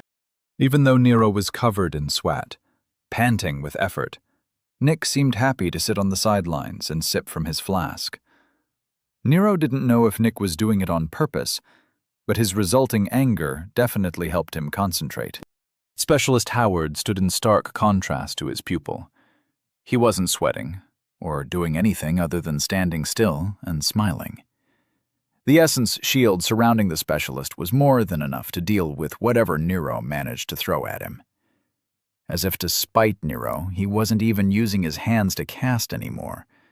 Like a turret, he just stood there and launched pain and death at his pupil, while seemingly having the time of his life. Nero couldn't help but notice his teacher's nonchalance, and it served to stoke the young man's fury. As he dodged the incoming projectiles, Nero swore to himself that he would repay this humiliation. Unfortunately, his determination wasn't enough to overcome the difference in skill, and once again he was a step too late in dodging a spike. The spike slammed into Nero's chest below his left clavicle and spun him around like a top. Hitting the ground, Nero groaned in pain while doing his best to recapture the center he had used for his current spell form. He didn't manage to save it all, but he did avoid suffering a miscast. As he lay on the ground, staring at the ceiling, he felt Specialist Howard pause his bombardment. Nero recognized the courtesy the specialist offered by not shooting him while he was on the ground, yet that only seemed to make Nero angrier. He felt like the man wasn't even taking him seriously. Instead of waiting for a medic, Nero forced himself to his feet and glared across the arena at Specialist Howard. Reaching up, he ripped the spike out of his chest with a bloody cough. As he had managed to keep his hold on the ambient essence, he cast the medical analysis spell and took stock of his injuries. Part of his mind dove into his body, and he saw that ribs were shattered, and there was a hole in his chest. As the blood started pouring out, he carved a quick healing spell to close the wound. Once he stopped the bleeding, he changed the spell to a bone-mending spell to fix his body's structural issues. Finally, he finished closing his wounds with another general healing spell. Nero may have channeled it a little longer than necessary in order to remove some of his fatigue. The entire time he was healing himself, he had kept up his glare. Although he was rather far away from the specialist, Nero did his best to hide any signs of his discomfort. Once he was healed, He bent over and coughed up the remaining blood, clearing his lungs. He heard Nick shout, "Nero, stop being an idiot! Don't waste your center on healing. That's what the medics are for.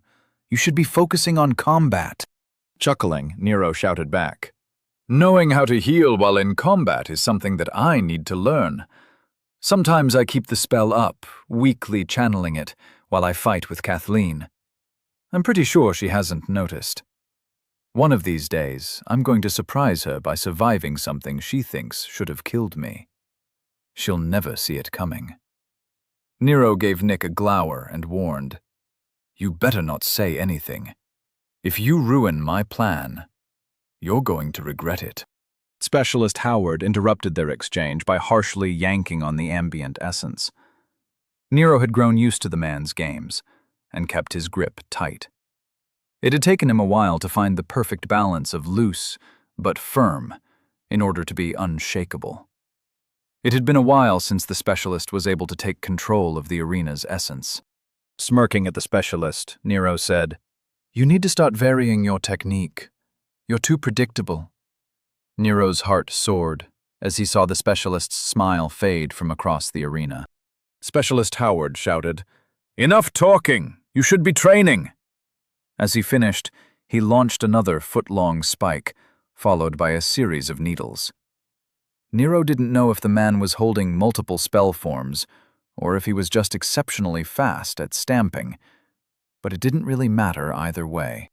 Realizing that he had no chance to dodge the wide spread, Nero decided to try something new. His psychic field was already spread out, so he used it to focus on the constructs the specialist had fired. While keeping his grip on the arena's essence, he reached out to implant his center into the projectiles. Since the specialist was being lazy, he hadn't imbued them with much of his center. Nero had no trouble taking them over. Instead of dismissing them, he let them continue on their path. When they got close enough, he had them swing around like a tetherball on a string, and they headed right back toward the specialist. Nero added a stamped spell form Iron Spike of his own, hiding it among the projectiles he had borrowed from the specialist. A veritable wall of spikes and needles headed back toward Specialist Howard, and Nero grinned like a maniac at the successful maneuver. The specialist's eyes widened, and he used his psychic field to take over and dismiss the projectiles. Unfortunately for him, he underestimated how much Nero wanted to cause him pain. The iron spike Nero had created was packed to the gills with his center. Nero had put more than double the amount of what he normally used, doing his best to make it as solid as possible. He could only hope that it was enough to ensure it would go through the specialist's essence shield. By the time Specialist Howard realized that he would need to use more of his center than usual to counter Nero's control, it was too late. Like a railroad spike being hammered into the ground, Nero's iron spike blasted into the specialist's gut, causing him to bend over in pain. Laughing in delight, Nero shouted, "Medic! The big bad war mage has a boo-boo! Somebody get him a band-aid!" Fists in the air, Nero jumped around in victory. Even though he was covered in blood from the many injuries he had taken, Nero had never felt better. Regardless of what happened in the future, Specialist Howard would never forget that Nero had gotten through his shield. Nero wasn't surprised when he felt another wall of spikes and needles heading toward him without a warning. He rightly assumed that the specialist was a sore loser. Instead of trying the same trick, as he assumed the specialist had taken precautions, Nero pulled another dirty trick. Instead of doing anything fancy, he dropped flat on the ground and performed his first dual cast. It wasn't easy, but it wasn't as hard as he had feared. It felt like tapping his head while rubbing his belly, but only using his mind. Nero fired an iron spike, but this time with a water ball surrounding it. He didn't have much center left, and he felt like his joints were screaming at him. All he could do was lay there and hope that his plan would work. Through his psychic field, Nero watched his Trojan spike fly toward the specialist. As expected, The man had no trouble overcoming Nero's control and dismissing the water ball. But Nero was happy to see that the man hadn't noticed the spike until it was too late to do anything about it. With bleary eyes, Nero watched as his trainer was spiked in the gut. Again. His head was pounding, and he felt terrible. But it was worth it. Nero heard Specialist Howard grunt in pain and yell, "Gods damn it!" Nero was still laying on his stomach, propped up on one elbow. He may look like he had one foot in the grave, but his goal had been achieved. As he laughed his ass off, he started to feel lightheaded. The effort he spent projecting his laughter so that the specialist could hear it turned out to be too much. Nero's eyes rolled back into his head, and he passed out. If Nero got to do it all over again, he wouldn't have wasted his time laughing. He would have taken the opportunity to verbally mock his teacher instead. Years of online gaming had taught him that an insult is remembered far longer than a mocking laugh. Chapter 83. What you don't know can hurt you. Deidre Cosgrave was nervous. She had received word that the contract she had put out on Lord Walker had been accepted. It would be several days until his training unit went into the wilds, and another few days until the attempt was made. It was the waiting she was having a problem with. Every day, she worried that her mother would decide that Derek was too large a liability to leave alone. Wringing her hands, she stood on her balcony, lost in thought. She tried to force herself to calm down, but it didn't work. She almost jumped when she felt her link inform her of the incoming ping she had been expecting. Opening the connection, she heard her contact say, "Darling, the team is ready to leave. They have the planned route I acquired from the army. I've done everything I can to ensure their success. Are you absolutely sure you want to proceed with the plan? This is the last chance to call it off." Her contact didn't seem very nervous. She knew this wasn't the first time they'd arranged something like this. Officially, they were a fixer. Whether it was finding someone, delivering a message, or anything else, they were an intermediary and facilitator. Every city in Oglevark had fixers. They were even protected by law up to a point. Essentially, they were information mercenaries. Deidre knew that if the plan went south, the fixer would usually have no problem selling out their client. She could only hope that her personal connection with the fixer would be enough for her to avoid that fate. Firming her resolve, she said, "Proceed as planned. I expect to hear the good news in a week's time. Please make sure that everyone involved knows the consequences of failure or exposure. Even if nothing goes wrong, my mother can't know that we were involved." She felt the fixer's amusement over the link as they responded, "There are very few who know any of the details, and I can vouch for them all. If everything goes to plan, you have nothing to worry about. I have even taken the liberty of ensuring that the team will not be able to make it back to Dorchester if they are captured. Regardless of the legal protections in place, I don't want anyone associated with that madman knowing I was involved. I've heard enough stories about the Little Lord, the man who faces death with a smile." Feeling a shiver, Deirdre said, "Well, let's make sure there are no more stories to hear. And thank you for doing this. I know that you aren't happy about it, but I need this to happen. House Cosgrove needs this to happen." A feeling of agreement along with affection came over the link. Then the fixer closed the connection. Sighing, Deirdre looked out over the city, hoping she hadn't just made a terrible mistake. Nero woke up to a sense of pain. His entire body felt like it was sore. The sensation was becoming familiar, and Nero didn't like what that implied.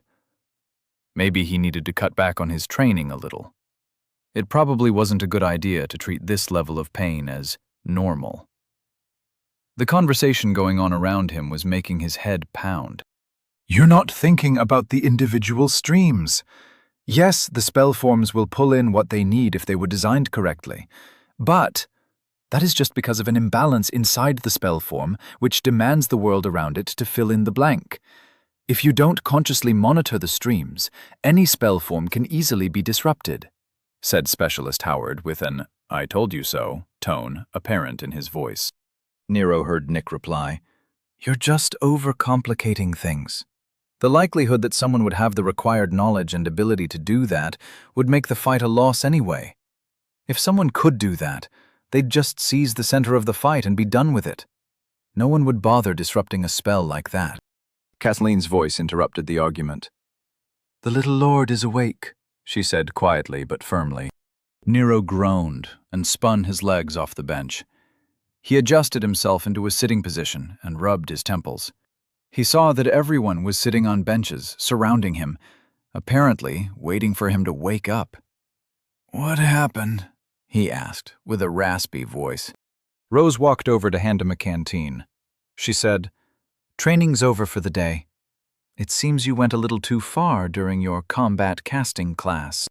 Nero offered her a nod of thanks and took the canteen.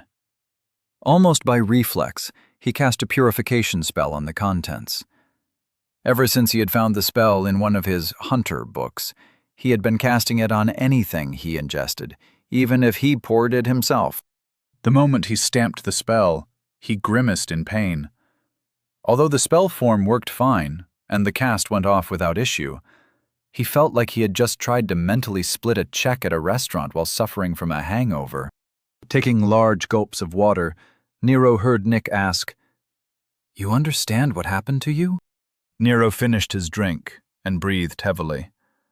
He felt out of breath from the effort required to drink. He said quietly, "I think I overtaxed my center. I've done it before. I just need to meditate a bit. I'll be fine." Specialist Howard spoke up harshly. "What do you mean, you've done it before? Are you insane?" Surprised at the specialist's tone, Nero looked at him curiously. "What's the big deal? I'm surrounded by medics." Looking around the room, Nero spotted two green shirts talking to each other on the other side of the room.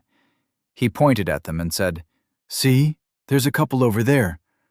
Worst case scenario, I kill myself by being an idiot, and then they bring me back."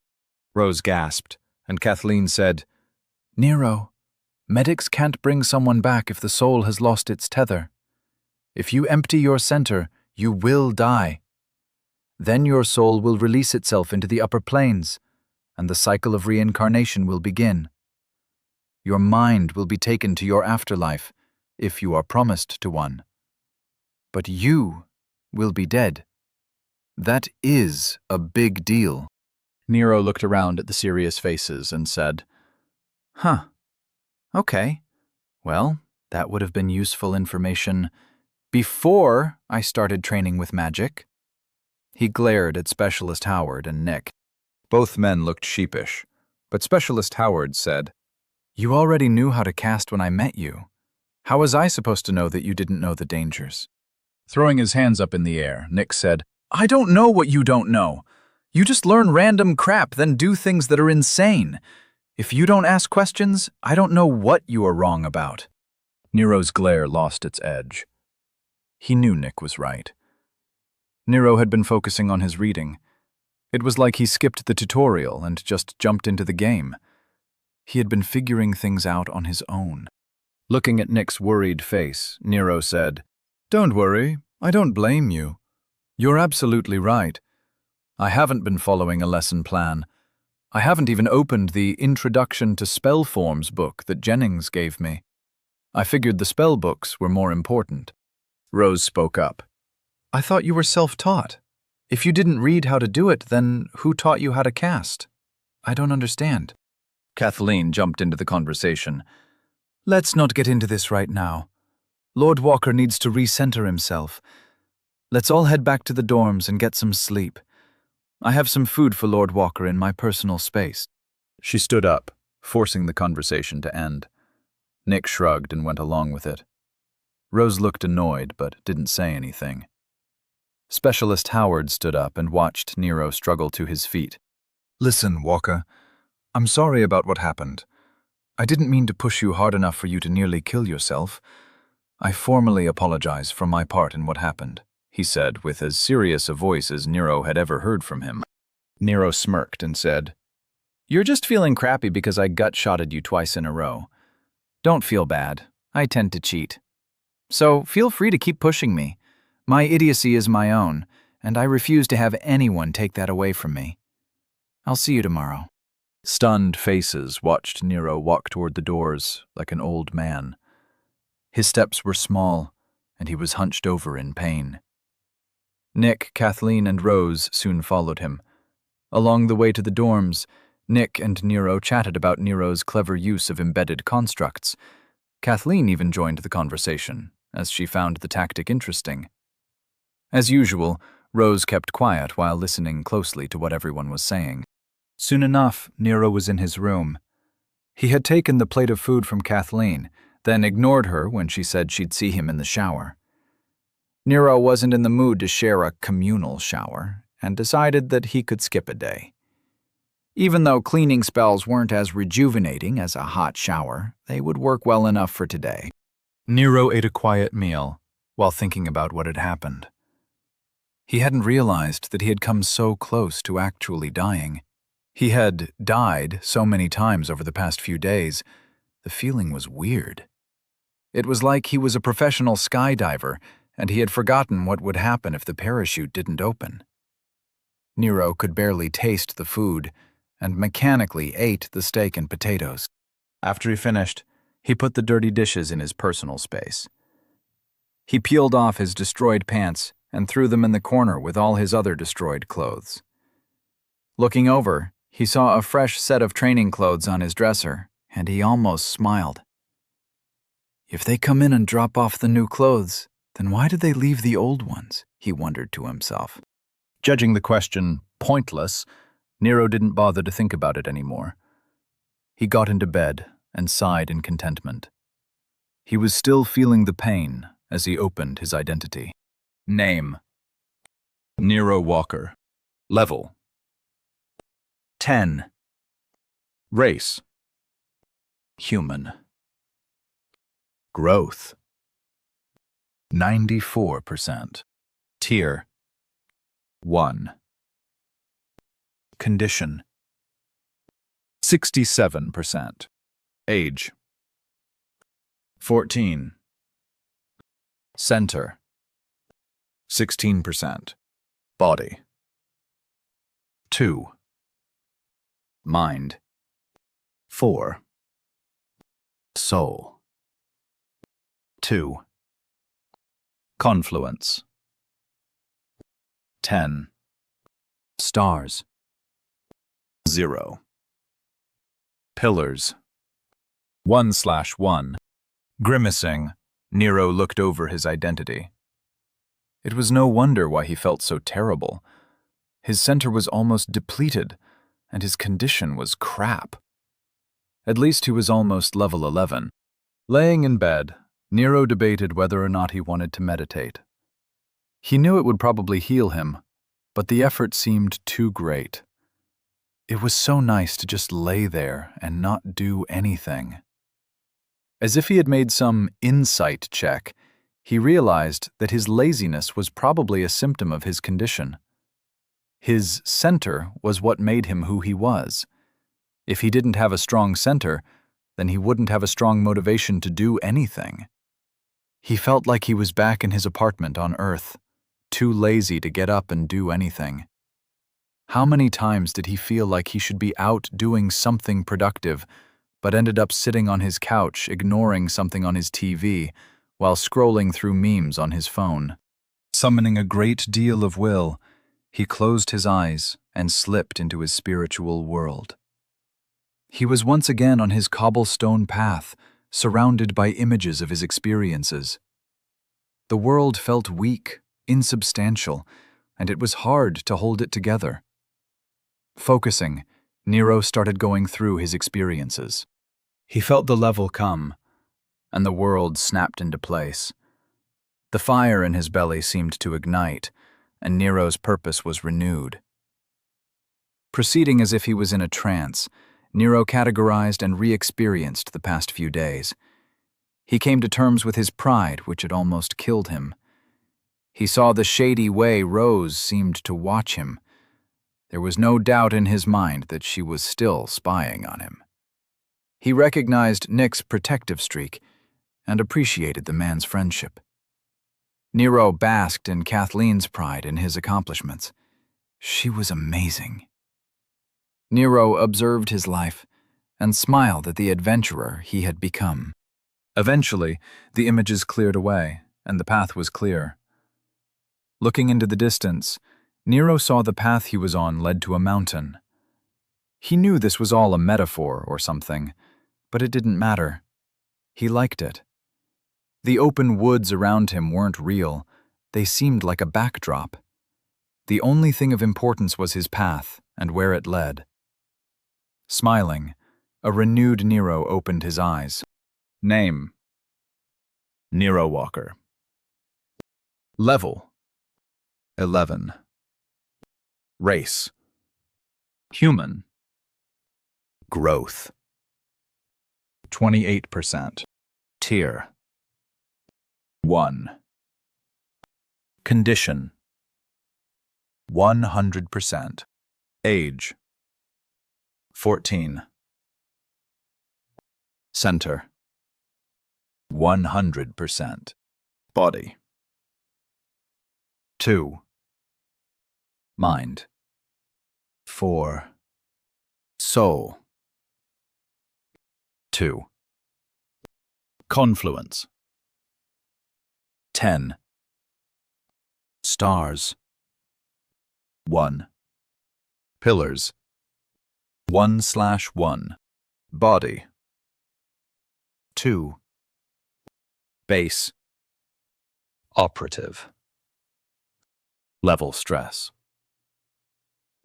Presence: 11. 15.4. 9.6. Durability: 8. 11.2. 26.5. Recovery: 21. 29.4. 29.1. Speed: 13. 18.2. 18.6. Adaptability: 32. 44.8. 21.2. Power: 8. 11.2. 26.3. Mind: 4. base, operative. Level stress: Weight: 26. 46.8. 9.4. Control: 29. 52.2. 16.2. Field: 23. 41.4. 21.5. Precision: 39. 70.2. 27.6. Endurance: 46. 82.8. 26.3. Focus: 48. 86.4. 18.3. Soul: 2. Base, operative. Level stress: size: 29. 40.6. 0.8. Density: 101. 141.4. 0.6. Intensity: 76. 106.4. 0.6. Pressure: 27. 37.8. 0.5. Harmony: 24. 33.6. 11.1. Adaptability: 270. 378. 0.3. Nero felt amazing. and he looked at his identity and stats with pride. His efforts haven't been wasted. If the books were to be believed, he should have a massive increase in his physical stats after using his star. Following the plan he had made, he pushed his star into his body stat. The feeling of being was just as wonderful as he remembered. Reality seemed firmer, and Nero felt like he was becoming more solid. It was as if he were coming into focus. The world's essence hugged him, letting him know that it recognized his existence. The feeling of belonging was marvelous. Body. 3. Base. Operative. Level. Stress. Presence. 15. 24. 0. Durability. 18. 28.8. 0. Recovery. 34. 54.4. 0. Speed. 21. 33.6. 0. Adaptability. 41. 65.6. 0. Power. 20. 32. 0. Nero felt the sensation fade and checked his stats. Just as he thought, his physical stats had skyrocketed. While laying in bed, he flexed his arms and reveled in the power he felt. This was the first time that he felt like he really leveled. He couldn't contain his excitement and hopped out of his bed. While in his boxers, he stretched and flexed. The smile on his face was ear to ear. Nero dropped down to do a few push-ups and couldn't help but laugh at how easy they were. Jumping to his feet, he felt energized. He spent a few minutes throwing punches and kicks, shadowboxing with an imaginary Kathleen. Nero couldn't wait to put his new stats to the test. Would it really make that much of a difference? He thought. Like a bucket of cold water, his enthusiasm was destroyed by the thought. He knew Kathleen was far stronger, faster, and more dexterous than he was, not to mention her skill level. Refusing to be discouraged, Nero calmed himself down. He needed to get some sleep. This was just one step along his path. He was better than he was yesterday, and if he continued improving, then one day he would be strong enough to meet any challenge. Hopefully, he'd level in a few days, and then he could improve his casting. One step at a time, he reminded himself. Nero fluffed his pillow, then got back into bed. He went to sleep with a smile on his face, as he imagined himself slinging spells and fighting monsters. Someday, he would do it all. Chapter 84. You're having fun wrong.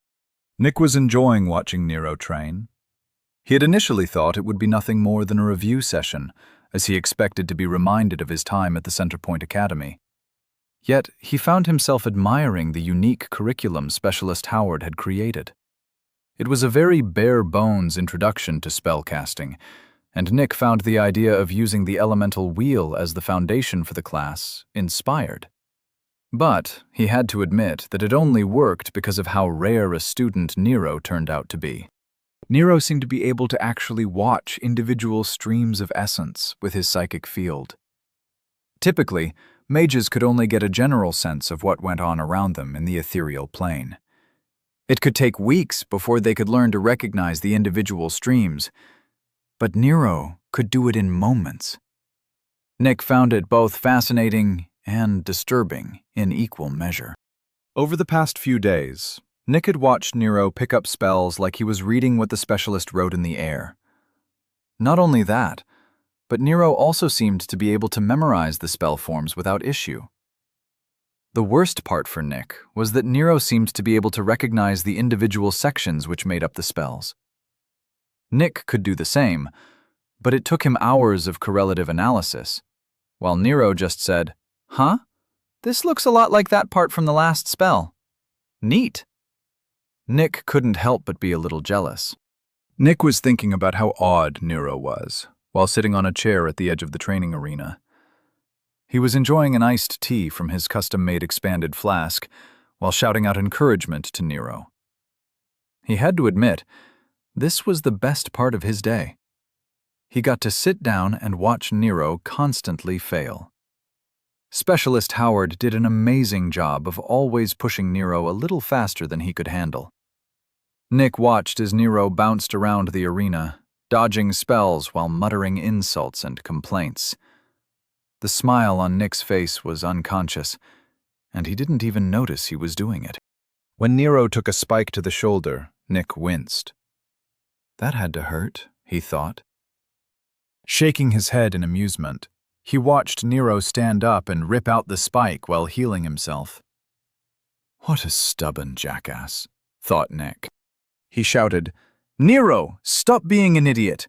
Don't waste your center on healing, that's what the medics are for. You should be focusing on combat." Nick was worried that Nero was getting a little too worked up. If he knew Nero, and he thought he did, the young man would soon do something idiotic and amazing. Sure enough, during the next exchange, Nero managed to overpower the specialist's control of his constructs and use them against him. How the hell did he do that? Nick wondered. Listening to Nero laugh at the specialist's pain, Nick frowned in worry. Specialist Howard was a professional soldier. They didn't typically handle failure well. Unsurprisingly, the specialist responded with several spells overlapped. Wincing, Nick braced himself for the pain Nero would soon be feeling. He watched Nero drop to the ground and avoid turning into a pincushion. But then Nero did something he had never seen before. He wrapped a construct inside another construct and launched them both at the specialist. That's diabolical, he thought. Glancing over at Specialist Howard, Nick wondered if the man had noticed. The specialist was looking furious, and his anger and pride were clouding his judgment. Uh-oh, he thought.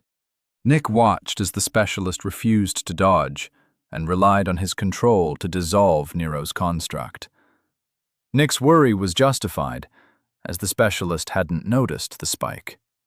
When it hit the man in the same place as Nero's previous spike, Nick stood up. Hopefully, the specialist would take a breath and not rise to the insult. Nick kept his eyes locked on the specialist as he heard Nero's raspy laugh. But his eyes whipped over to Nero as the laugh cut off abruptly. Nick stored his flask of iced tea into his personal space and rushed over to check on Nero. Did that little shit just kill himself? He mentally screamed. Everyone knew that center overuse could result in permanent death. Nick was panicking while he ran. He was only 5 units away when a gold flash caused him to stutter to a stop. Nick saw Archmage Jennings appear with an annoyed look on his face. The man bent down over Nero, and then his hands glowed. Nick cautiously approached and said, Mage, how bad is it?" Jennings didn't look up, but said in an annoyed voice, "The idiot almost emptied his center. You don't have to worry, though. His soul is damn near welded into this body. I don't think he's in any danger. Although, he'll be out for a while." "What the hell happened? I just got an emergency request to get over here." Nick said, "Nero was training in combat casting. You'd be amazed at his progress. He already has a pretty solid grasp on seizing the center of the fight. But I think he got a little annoyed at how the specialist was treating him." As they were talking, Specialist Howard walked up to them. He had already healed himself, and then cleaned and repaired his shirt. The man looked fresh as a daisy. He said, "I was trying to teach him to dodge while casting. I wanted him to work on paying attention to multiple things at once. But I think I might have pissed him off." Nick snorted and said, "You think? You were standing there pelting him from across the arena, making him dance like a performer, while you stood there with a smile on your face." Nero's anger was justified. What I don't understand is how you let him hit you. You lost control of the fight." While Archmage Jennings' eyebrows rose in interest, the specialist bristled. Specialist Howard said in a tight voice, "I just didn't expect him to take control of my constructs. We hadn't covered that yet. I may not have imbued them with a lot of center, but he still shouldn't have been able to take them over." The Archmage stood up from the bloody body of Nero, seemingly satisfied with leaving the young man as is. He said, "He actually took over your constructs. That's amazing." Nick smiled and said, "You think that's amazing? Then listen to this. He wrapped a construct inside another construct in order to hide it." Nick gestured to the specialist and said, "Our brilliant war mage over there didn't bother to check and just dispelled the outer shell. He took an iron spike right in the gut." To his credit, the specialist blushed, but the Archmage seemed shocked and stared down at Nero's passed-out body. After a few seconds of appraisal, he looked back to the specialist and said, "You actually let him hit you?" Specialist Howard met the Archmage's stare and said, "I didn't let him do anything. The boy tricked me. And let me tell you, his constructs aren't weak. He pierced my essence shield on his own. I may not have been reinforcing it much, but he still managed to pierce it. His accomplishment was earned." Nick smiled at the interchange. Although he enjoyed giving Nero a hard time, it gave him an odd sense of pride to hear two powerful individuals talking about Nero's talents. The more time he spent with Nero, the more the young man felt like the little brother he always wished he had. His actual family was too annoying. Frowning, Nick realized that Nero was just annoying in a different, more preferable way. Archmage Jennings broke the staring contest and said, "Well, the young man is remarkable. You are his trainer, so his accomplishments are yours to share. I'd recommend not letting your pride blind you. I'd bet that he used it against you." Nick chuckled and said, "Did it not occur to you two that Nero succeeded because the specialist was ignoring the very lesson he was trying to teach Nero? The man just stood there and didn't dodge. He didn't pay enough attention to what was going on in the ethereal plane. And even worse, he didn't focus on keeping control of the center." Archmage Jennings and Specialist Howard shared a look. Then they both burst into laughter. Rubbing his neck in shame, Specialist Howard said, "You're right. In fact, you're both right. I'm going to have to keep on my toes around him. The general warned me that the kid had a tactical mind, but I don't think I understood what he meant until just now." Archmage Jennings nodded, with his amusement clear on his face. The man then lost his smile and said, "But you both neglected to warn him about the dangers of center overuse. He could have killed himself while achieving his victory. You need to sit him down and explain how stupid that was. Also, don't make me come back here. I have other things I need to be doing. I can't keep coming around here." Fixing both Nick and Howard with his harsh glare, he said, "I am busy." Then, with a pop and a flash of gold, he vanished. Nick smirked at the Archmage's antics, and then looked down at the splayed body of Nero. The young man had blood trails from his ears, eyes, and nose. His chest and back were covered in dried blood, and his pants were ripped up and covered in blood as well. If Nick didn't know any better, he would have thought he was looking at a dead body. Nero didn't even look like he was breathing. Sighing, he said, "Okay, let's get the little lord cleaned up. He can sleep it off while we try to figure out how he stacked constructs." When the specialist and Nick bent down to drag Nero off to the side, the specialist said, "You don't know how to do that. It's not that hard. You just need to cast 2 spells simultaneously, then have one of the spell forms create the construct over the other one. It's a simple trick." Snorting, Nick said, "If you already knew that it could be done, then why didn't you stop him from spiking you in the gut? Twice." While Nick was holding Nero's legs, the specialist was holding Nero by his shoulders. They were carrying Nero's unconscious body off to the side of the arena in order to put him on a bench and clean him up. Specialist Howard grimaced at Nick's question and muttered, "Shut up, Nick."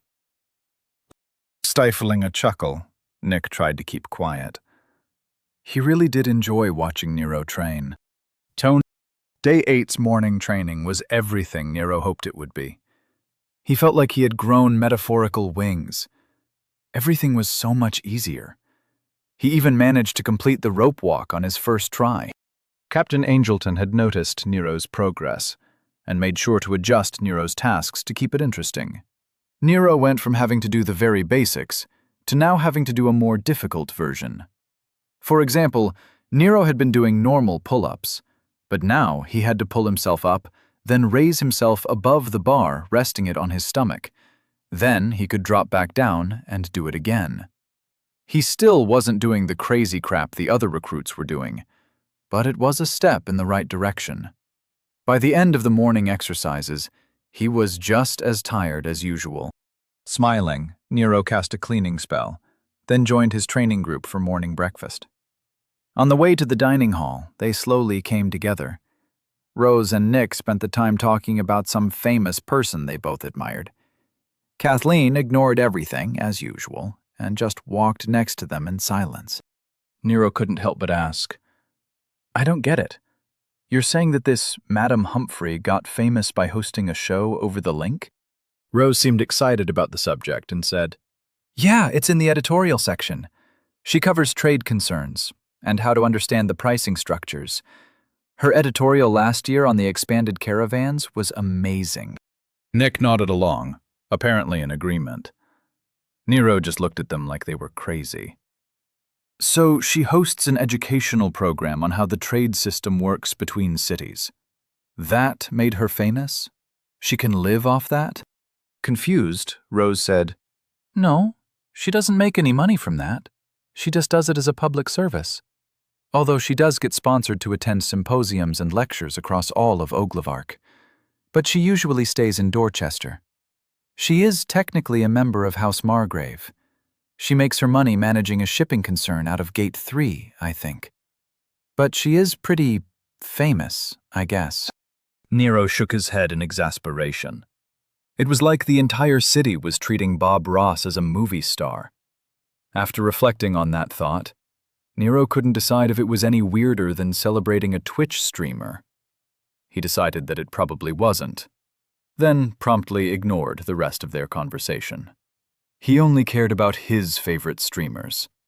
Other people's were stupid. By the time they sat down for breakfast, Nero had completely mentally detached himself from what was going on around him. His thoughts were filled with spell forms, along with a really cool martial arts kata that he was designing. He figured that if the world was going to teach him how to fight, he could at least offer a kata to collective memory of humanity. Nero considered it his good deed for the decade. "Are you even listening to me?" Nick said, snapping Nero out of his thoughts. Nero's fork was halfway to his mouth, and he froze like a deer in headlights. He looked around and saw that everyone was staring at him. Calmly setting his fork down, he turned to Nick and said, "Of course I was listening. I just thought you were talking to Kathleen." Nick gave Nero a blank stare and said, "You thought I was asking Kathleen whether or not she was looking forward to fighting herself, now that she recently leveled?" Nero returned the stare and said, "Yes. I thought you were being metaphorical, and I didn't want to presume." Kathleen chuckled, while Rose's water went down the wrong pipe. Rose started coughing, while holding back a laugh. Nick just shook his head in exasperation. He knew there was no point in trying to get Nero to admit anything. He said, "Fine, forget about it. Do you have something on your mind you want to talk about?" Nero took a sip of coffee, then said, "Not really. Wait, did you ever figure out anything about my mental projection thing that I do when I meditate?" Nick shook his head and said, "Nope. I looked into it but didn't find anything. I even checked the Mage Tower and referenced their archives. The closest thing I could find was a meditation technique for archmages to categorize their memories. When you're 1,000 years old, there is a great deal of information they have to remember.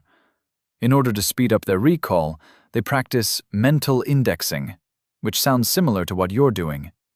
However, I think your mental space is a byproduct of your overly developed soul. Nero asked. Because I'm an old soul. Nero smirked, as if he just made a joke. Nick didn't seem to notice, and just nodded. Yes, who knows how long you floated around the higher planes before you were pulled down. All that time would allow your soul to change in ways we can't predict, or even measure without some intensive scans. If you really care, we could hook you up to a delving sled and see what we can find, he said. Nero shook his head emphatically. No way! I don't really care, and it doesn't matter anyway. The whole thing makes leveling easier, so I'm just going to say thank you to the powers that be and forget about it. Shrugging, Nick returned to his meal. Kathleen stepped into the conversation by saying, So, Nero, are you looking forward to pushing your new body stats? Smiling, Nero said, Sure. I doubt it will make much of a difference, but it should be fun. Rose asked, This wasn't your first body star, was it? Why is everyone so fixated on this? Nero shrugged and replied, I think they just want to get my hopes up. That way they can enjoy watching me get pissed when I fail to see a substantial improvement. Kathleen and Nick chuckled, while Rose looked confused. Nero felt bad for her. She didn't seem to understand their dynamic. It must look weird to see close friends excited to see one of their group get angry. Rather than explain it, he decided to change the subject. How do you like your training? You doing archer stuff, right? He asked. Rose nodded and said, Yes, the firing range here is amazing. I even got to shoot an essence bow, but it tired me out faster than I thought it would. I can't imagine how powerful people have to be in order to use them in the wilds. Normally I use... Nero interrupted. Hold on. What's an essence bow? Rose raised an eyebrow in surprise and said, Essence bows are enchanted bows that channel your center in order to create arrow constructs. They use the ambient essence to create solidified spell forms. They can be incredibly powerful, but they require a lot of center. People are usually over level 50 before they get to use them. Nero was intrigued. He hadn't really explored the crafting of this world, and this seemed like a good place to start. So someone created an identity for the bow, and then taught it how to make enchanted arrows? He asked. Nick chose to answer the question. Kind of. I'm guessing from your word choice, you don't really understand how enchanting works, he said. Kathleen snorted a little laugh, as if Nick had just spouted a world-class understatement. Nero shot her a dirty look, then turned to Nick and said, I read a little about it, but I could use a quick summary of the subject. Rose perked up and added, I'd like to hear about it too. All I know is what I've heard, but I've always wanted to know how it was actually done. I never got around to researching it. Nick squared his shoulders, apparently happy with the opportunity to lecture. Nero prayed the summary would be brief, but didn't hold out much hope. Clearing his throat, Nick set down his silverware. Sounding like a professor, he said, Enchanting is a complex and intricate art, which, at its core, is very personal. The overall goal is to imbue a purpose and history into a material object, with the intention being for that object to serve a specific purpose. To discuss the various methods of enchanting would require more time than we have available at the moment. However, we can touch on how enchantments work, what they actually are, and why they are so difficult. Please hold all questions until the end, as I will probably answer your questions during the lecture. Nero groaned. This was his nightmare. He had always hated school, but never more than when he was interested in the subject. It always infuriated him how his teachers could take an interesting subject like how to make something blow up and turn it into a boring lecture on chemistry. Instead of talking about the energy required to split covalent bonds, they should have just thrown some sodium into a bucket of water and enjoyed the show. While Rose and Kathleen listened to Nick droning on about essence manifolds and pseudo-identities, Nero pretended to pay attention.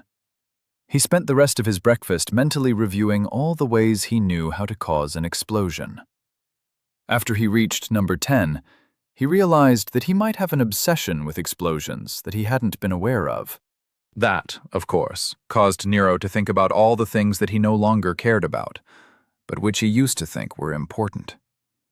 Memes, web novels, TV shows, Fortnite, his Xbox, John Wick, the Cubbies, Chicago's baseball team, various types of vapes, his bong, and the list went on. Nero was amazed at how much he had changed. None of those things seemed to matter anymore, and he wondered why he used to care so much. Luckily, Captain Angelton appeared at the entrance to the dining hall and shouted, "All right, recruits, fall out to your training rings and get back to work." Shaken out of his thoughts, Nero heard Nick say, "We can discuss this more later if you'd like, but that is generally why it requires essence crystals to aid in the enchantment process." Rose and Kathleen were nodding, and Nero joined them. As all of them went to bust their dishes and head out to the training field, Nero said, "Really interesting stuff, Nick. You wouldn't happen to have a book that covered the subject from a beginner's perspective, would you? I'd like to review what you talked about. It was really fascinating." Nick was all smiles and said, "I actually wrote a book on the subject. It's a primer for learning enchanting. I called it Enchanting, the How and Why. I'll be sure to get you a copy." Nero managed to hide his cringe while outwardly returning the smile. "I'm looking forward to it," he said. "Thank whatever gods they have here that I get to have Kathleen kill me in a few minutes. Otherwise, I'd have to do it myself," he thought to himself. Chapter 85. You can get used to anything. Archmage Jennings was waiting at the teleportation hall. He hated waiting. He leaned against the wall, tapping his foot with impatience. Any minute now, the replacement for that idiot Cranston would be arriving, and he promised Mathers that he would show him around. Mentally, he felt around for the connection he had to the communication crystal in the Mage Tower in Hennings. It was still there, but no one seemed to be using it from the other side. Grimacing, Jennings realized that even they didn't want to watch him wait. He looked around the transportation room. The 5 technicians were fiddling with the receiving controls, isolating the local essence signatures and filtering out the interference. They must be preparing for receiving a targeting lock. It shouldn't be too much longer. Huffing in annoyance, he tried to distract himself by watching Nero train. Currently, the young man was being choked out by that Averett woman. After admiring her technique for a few seconds, he mentally moved on. Jennings had subtly placed scry markers on several people. It made paying attention to what was going on much easier than trying to isolate their essence signatures every time he wanted to look in on them. He cycled through his favorite subjects with a mental scrying window. The City Lord was currently arguing with that idiot Lord Bevan.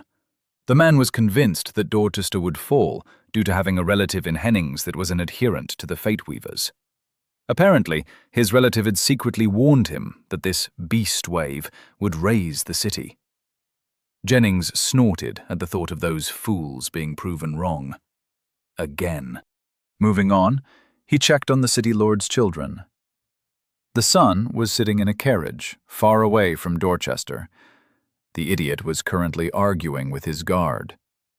The boy had no idea that the guard may be ordered to kill him if he didn't stop acting like a moron.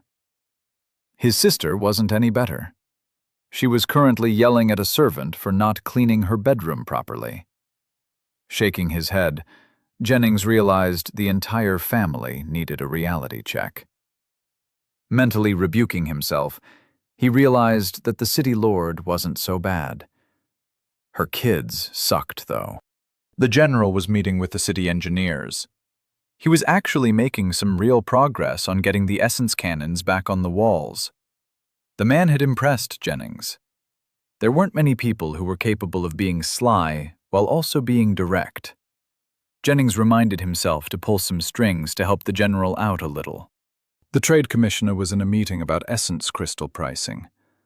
The moron was recommending that they create a proposal for shipping out the reserves in order to sell them at the current high price, rather than wait for the influx of new crystals to depreciate the stocks.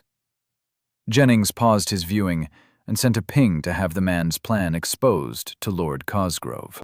Since he had arrived, he had cultivated a few people who were in positions to deliver his warnings without them being traced back to him. It was always good policy to not get directly involved. That way people didn't expect him to help. As he pondered that bit of wisdom, he was shaken out of his introspection by the Astra platform activating. The essence in the room roiled, and a young woman appeared on the well-lit platform. He heard a technician call out, "Transport successful. Confirmation of receipt sent to Hennings. Welcome to Dorchester." The woman wore a gentle smile and stepped down from the platform. She looked over at the technicians and said, "Thank you for the smooth transport. You're all a credit to your profession." She walked across the room and presented herself with a bow to Jennings. "Mage Adept Catherine Newbanks, reporting for duty as the new court mage. It's a pleasure to meet you, sir." Jennings didn't stand up from his leaning position on the wall. He looked at the whipcord-thin woman. She was an average height, with gentle features. Her pixie-cut black hair complemented her large, dark eyes.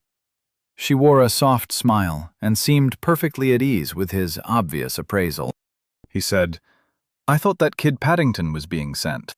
She replied easily, "I challenged for the position this morning. I apologize for the delay. The new paperwork had to be filed for me to receive permission to teleport in his place." Jennings chuckled at the gentle woman. He said, "You took him to an arena? How did you get him to agree to the challenge?" Still smiling like a nun, she said, "I told him that he was too pathetic for any position in Hennings, and they were just sending him here to die. He should just let me take his place, and he could go back to doing unimpressive research on whatever stupid idea he was currently working on. Paddington was offended and challenged me to an honor challenge. I accepted, and then bet my yearly wage against this position. My words were proven true, as I defeated him easily. After he was resuscitated, he filed the paperwork for our change of position. Now I am here." Jennings stood up from the wall and casually asked, "You chose not to wage a soul death?" Mage Adept Newbanks shook her head gently and said, "I didn't want to kill him. Pathetic mages are still useful to the tower. I just wanted him to return to what he was good at. He wouldn't have liked it here anyway." Nodding, Jennings said, "Well, I think you'll love it here. Come along, we have a lot to see. I'll introduce you to some people and tell you who is worth knowing. I plan to hand over all of the court-made responsibilities to you as soon as possible." As they walked through the halls, she listened to the Archmage as if he was the most interesting man in the world. Her subtle display of sucking up wasn't lost on Jennings, and he found it charming. She asked, "And if you don't mind me asking, what will you be doing, sir?" Jennings didn't miss a beat and responded, "Whatever the hell I feel like. Now let's first stop over at the local mage tower and get your identity filed as the new court mage." Mage Adept Newbanks didn't seem offended, and just nodded, as if she weren't surprised at his response. Archmage Jennings decided at that moment she was his new favorite person in Dorchester. He really liked it here. Nero's day went exactly how he had expected it to. Kathleen didn't seem to notice his improved body stats at all. She spent both close-quarters combat and weapons training tiring the medics by systematically destroying Nero. It didn't seem to matter how much he had improved. All he could do was get better at delaying the inevitable. His combat casting class with Specialist Howard didn't go much better. Nero noticed that his psychic field had improved a little. He thought it was due to his increased presence stat. But it didn't make much difference in his training. He still spent the entire time dodging spells, and now had the added task of trying to take control of the specialist's constructs. Every time Nero started to feel comfortable, Specialist Howard added something that resulted in a skewered Nero. The man even started varying the spells. The first time Nero felt a plasma burn, he screamed like a girl. Nick had found it so hilarious that he had fallen out of his chair. Unsurprisingly, Nero had learned a great deal about healing over the past few days. He had watched the medics heal him whenever possible. Although he hadn't seen them cast Resuscitate, he had seen them fix his limbs and organs. A lot. In fact, he was pretty sure he could regrow a limb at this point. The spell form was complicated, but Nero had seen it enough that he was confident that he wouldn't have any issues with it. When he asked to see the spell form for Resuscitate in action, Specialist Howard had just laughed and said, "You'll see it when you actually manage to kill someone." Once again, Nick had laughed his ass off. Nero silently vowed to do just that. But regardless of Nero's resolve, Specialist Howard had learned his lesson, and now treated their exchanges like games of chess. Whatever Nero tried, the man countered it without any problems. No matter how dirty Nero played, nothing worked. As much as it annoyed Nero, the constant failures were enlightening. By the end of the day, Nero went to dinner without a shirt again. As usual, he only had rags for pants, and his boots were in pieces somewhere. By this point, the sight wasn't anything special, and none of the recruits batted an eye. Nero walked into the dining room with Nick. He was ignoring the men's recounting of his favorite Nero deaths of the day. Seeing his acquaintance Marie, he tossed her and her squad a wave. She waved her fork in acknowledgement and returned to the conversation at her table. Nick said, "That's that group of monster hunters you were talking about." Nero nodded and said, "Yep. We usually spend the morning training together. We've talked a few times after dinner, but you know how it is. There isn't a lot of time here for anything other than training." Nick and Nero collected their food and joined Rose and Kathleen at their table. Kathleen looked at a bare-chested Nero and said, "I see that your combat casting class didn't go any better than your physical combat classes." Nick snorted and said, "I don't typically get to watch you training Nero, but if it's anything like what he just went through, might actually start feeling bad for him." Nero was chewing on some vegetables and spoke with his mouth full. "Bite me," he said with some venom, although it came out as a mumble. Nick and Kathleen chuckled, but Rose didn't seem to find the situation funny. She was frowning and asked, "How can you handle dying so much? Doesn't it get to you? I've been resuscitated before, and the black void gave me nightmares." Nero shrugged and said, "I actually find it comfortable. It kind of feels familiar." Nick piped up excitedly. "It's probably due to—" Nero interrupted him. "Stop, I don't want to hear it again. I know what you're going to say. It's because of my experience in the higher planes or whatever. While we're on the subject, I need a book on that too. I want to understand all those references you and Jennings keep making about the different planes. Like, what's the difference between the higher planes and the upper planes? Or are they just different names for the same thing?" Surprisingly, it was Kathleen that answered him. "The higher planes are no longer associated with the material realms. The upper planes are higher than ours, hence the name. They are where the gods reside." Nick added, "There is more there than the realms of the deities. There are other material planes, with different inhabitants. For example, the Fey realms are rather close to us, if I remember correctly." Rose chimed in. "Don't forget about the lower planes. There are the different hells and purgatories, right?" Nick nodded and said, "Yes, there are just as many lower planes as there are upper planes. In many ways they are similar, but they are also drastically different. Souls traveling the lower planes typically don't join the cycle of reincarnation. Some do, but usually they are ripped apart by the denizens of the hells." Nero was shocked. It was odd to hear people speak so matter-of-factly about life after death. He had known that they had studied it extensively, but it was still difficult to accept. Nero had to remind himself that this was a fantasy world. Don't let the steak and potatoes fool you. You are in a place with magic and elves. This probably isn't even cow, he thought to himself as he stared at the piece of meat on the end of his fork.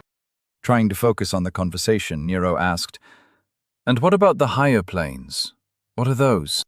Nick said, "They are planes of existence that are purely ethereal. They butt up against all of the material planes. They act as a buffer between us and the void. You must have crossed them when you came from wherever you were. It is there that the souls are wiped clean and reintroduced to the material planes. They are difficult for us to view, but they can be studied. Several thousand years ago, Archmage Devon succeeded in his efforts to track the soul of his late wife through the cycle of reincarnation. It took 50 years, but he found her in a small boy on another continent. He couldn't travel there, but he spent the rest of his life watching the boy grow up. It was a sad but interesting paper." Kathleen said, "My mother read it to me when I was a child. I liked to think that someone was watching me train, hoping for me to be a great warrior like my previous incarnation. My mother was kind enough to leave me with that delusion." Rose and Nick smiled at the cute story. Nero, however, was flabbergasted. He dropped his fork onto his plate and said, "Your mother read you a research paper as a bedtime story." Everyone looked at Nero like he had just asked why water was wet. Nick said, "What else was she going to read her? Children don't have enough knowledge to understand anything more complicated." Nero asked, "What about something that isn't nonfiction? Something with a moral lesson or whatever?" Confused looks were exchanged among the three of his dinner companions. Rose asked, "That word you used, non-fiction, doesn't that just mean true? And wouldn't moral lessons have more of an impact if there were real examples given?" Nick responded, "I think what he meant was—" Nero shook his head in defeat and stopped listening. There was no point arguing with crazy people who believed in logic. He returned to his meal and remembered a time where people chose to believe in whatever made them happy. It was a great time to be alive. The arguments were so much fun. Chapter 86. "No one wants to play with me." General Branson frowned at the projections floating above his desk. Tapping his fingers on his armrests, he mentally cycled through the reports his office had been receiving all week. Instances of increased activity were reported at every gate. Even here at Central Command, in the inner ring of the city, there was a noticeable increase in issues needing to be addressed. Sighing, he sent his approval for 2 squads to enter the sewers below the keep. He hoped that the Slime Queen hadn't migrated to the inner ring, but all the evidence seemed to support that theory. The last thing he needed were slimes crawling out of sewer grates and assaulting nobles in the streets. Putting the slime issue aside for the moment, he reviewed the current population numbers. 2 whole villages had been abandoned, and the survivors were now here in Dorchester looking for sanctuary. The general had expected this, but not this soon. It had only been a week, and already the city gained almost 10,000 citizens. Maximum capacity was only 3 million if they didn't reopen the mountain. But who knows how many people are already on the way here. He had asked the mages to keep an eye on the roads, but all he got in return was a report on increased migration from areas affected by the level shift. The report had no hard numbers, and no one had felt comfortable even offering an estimate. He'd have to plan for the worst-case scenario. With a grimace on his face, he sent a request for Gate 22 Army Command to come up with a plan for reopening the mountain. Cycling through the reports, he didn't see a single area that wasn't dealing with problems.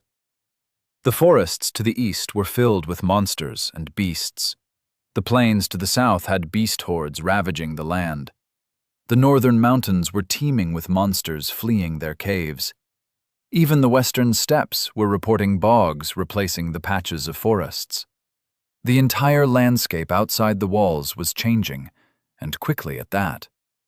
He already had half his men patrolling the roads, while everyone else was either training or trying to thin out the threats.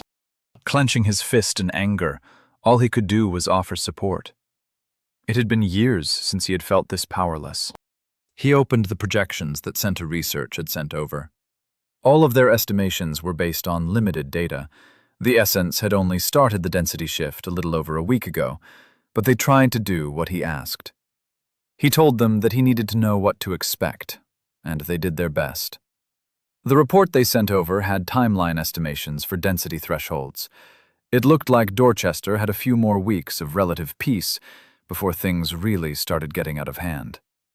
In anywhere from 3 to 6 months, his men could be fighting at the walls. Rubbing his head with his hands, he groaned at the implications. Hopefully this was all just pessimism. Either way, he would do his job and save as many as he could.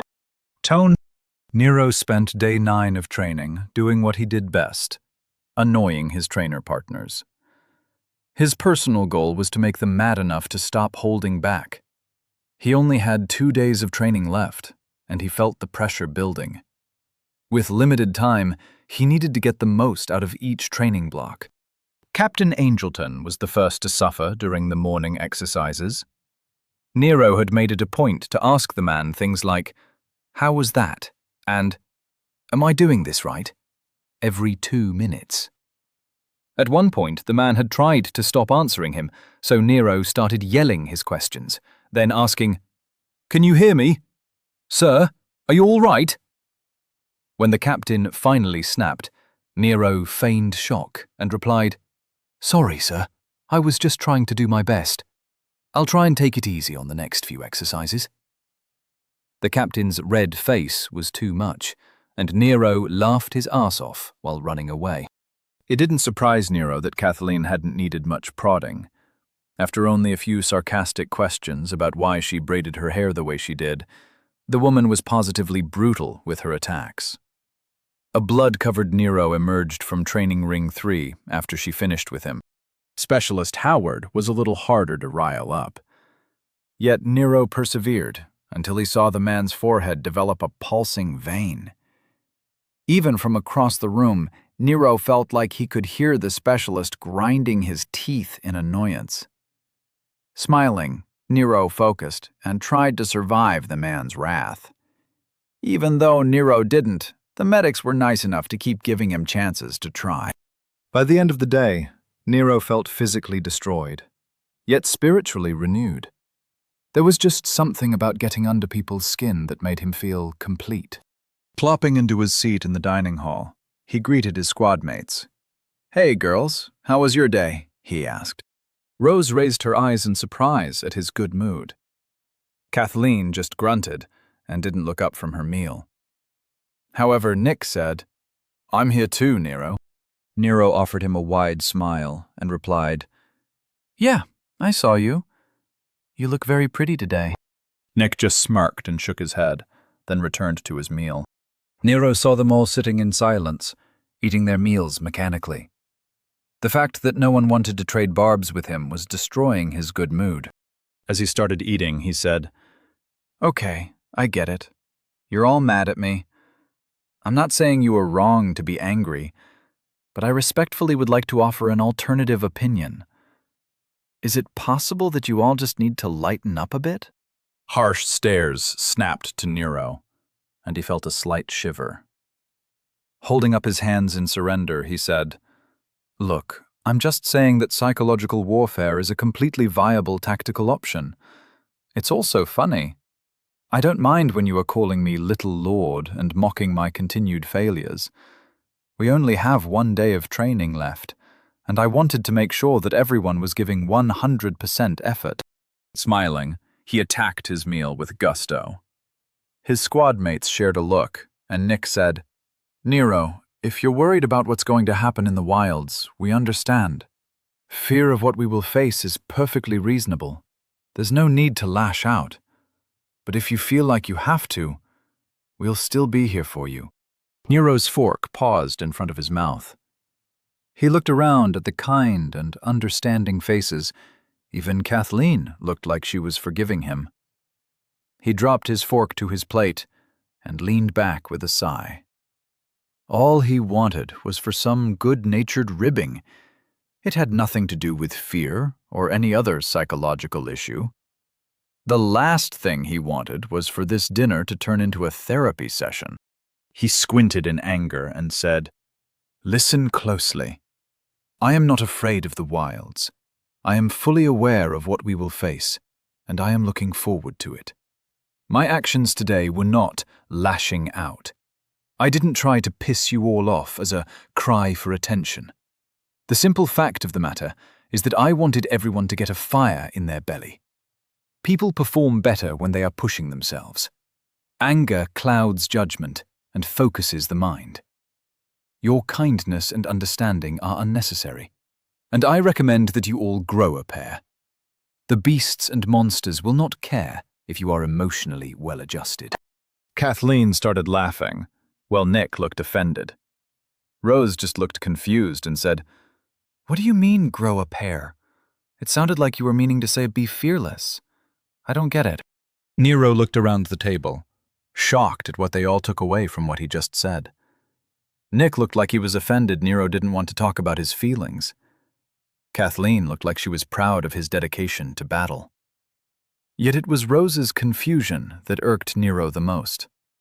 He wasn't specifically trying to offend the women or anything, but the fact that he hadn't been lambasted for his obviously chauvinistic remark was jarring. The fact that gender inequality wasn't a thing in this world was just too weird for Nero to handle. Kathleen broke Nero from his internal musings. "I agree wholeheartedly. The wilds aren't for the weak. We will harden our wills, silence our feelings, and face the horrors with hate in our hearts. Rest assured, tomorrow I will push you to your limits. You will not be coddled by me. I will make sure you get the most out of your time here," she said, with steel in her voice. Nick snorted as he stabbed his dinner. "I think you are both taking all this too seriously. Constant tempered effort will produce the best results. It will just take time. And for the record, I think you are just worried about what will happen. But I recognize that you aren't ready to hear that, so I'll not say anything more," he said as if he were talking to an unruly child. Rose piped up. "I still want to know what grow a pair means. Is it some type of saying from where you come from? I'm guessing it's a pair of horns." Nero cocked his head in confusion and couldn't help but ask, "Horns?" Rose said, "Yeah. Is it a reference to animals that grow horns when they reach adulthood? You know, babies just have the little nubs. But when they grow up and have to face the perils of adulthood, they grow horns to face the challenge head-on." By the time she finished talking, she looked very proud of her theory. Nero just stared at her.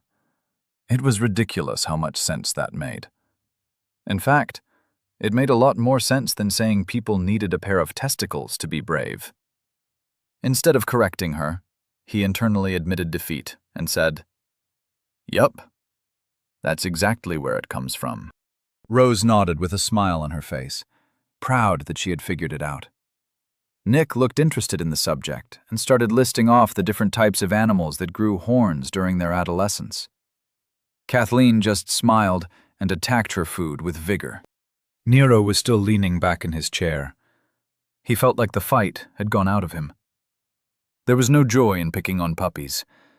He needed to shake it off and focus on the upcoming expedition.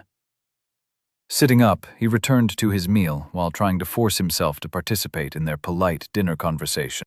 Eventually, dinner ended, and Nero found himself back in his room after another annoying group shower.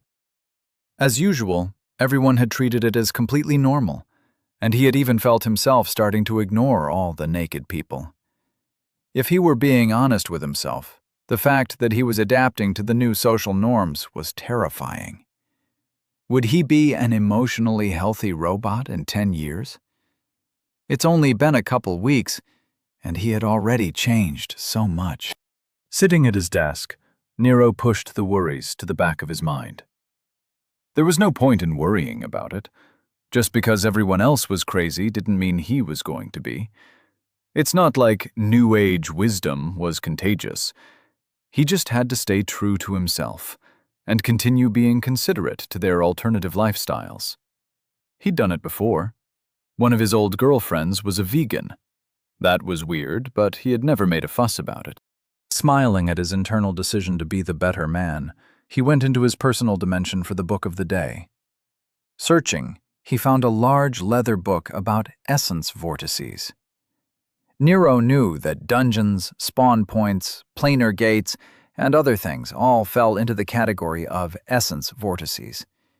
It seemed like an appropriate subject to study before he went into the wilds. In fact, he was surprised that no one had brought it up during training. If he remembered correctly, General Branson's primary reason for creating this unit was to fix those vortices in order to slow down the density shift. Opening the book, Nero sipped his coffee and looked over the introduction. It basically said what he already knew. Occasionally, essence would pool in certain areas, and the interactions in the ethereal plane would reach a critical mass, causing a manifestation in the material world. Spawn points for animals could be corrupted into monster spawners by merging with a planar shift. It wasn't uncommon, or even that big a deal. Nero flipped through the pages and read about monster spawn points. There were charts and diagrams showing how the different planes could send information to corrupt local animals. It was all very interesting, but Nero didn't really care about the how or why. He was more interested in what to do about it. After taking a sip of his coffee, he checked the index of the book. Finding a chapter called Returning the Local Essence to Balance, Nero flipped through the pages with a smile. As he read, Nero tried to filter out all the scientific mumbo-jumbo and translate what it was saying into something useful. The chapter assumed a lot of knowledge on the part of the reader, and Nero had some trouble figuring out what it was trying to say. From what he could tell, the most important thing to consider was whether or not anything should be done at all. For example, when faced with a monster spawner, the question is whether or not it serves the greater good to untangle the essence knot and return the area to its original design. Nero ended up reading the entire chapter, and all he took away from it was that before taking action, hunters should speak with the local hunters' hall in order to find out whether or not they should do anything. Annoyed, Nero slammed the book shut. Mentally checking the time, he realized he just wasted an hour. As his mood was already sour due to the fact that no one seemed to want to argue with him today, Nero wanted to spread the pain. He felt the need to bother someone. Opening his link, he sent out a connection request. The connection was immediately accepted, and he heard Jennings say, "What's wrong now?"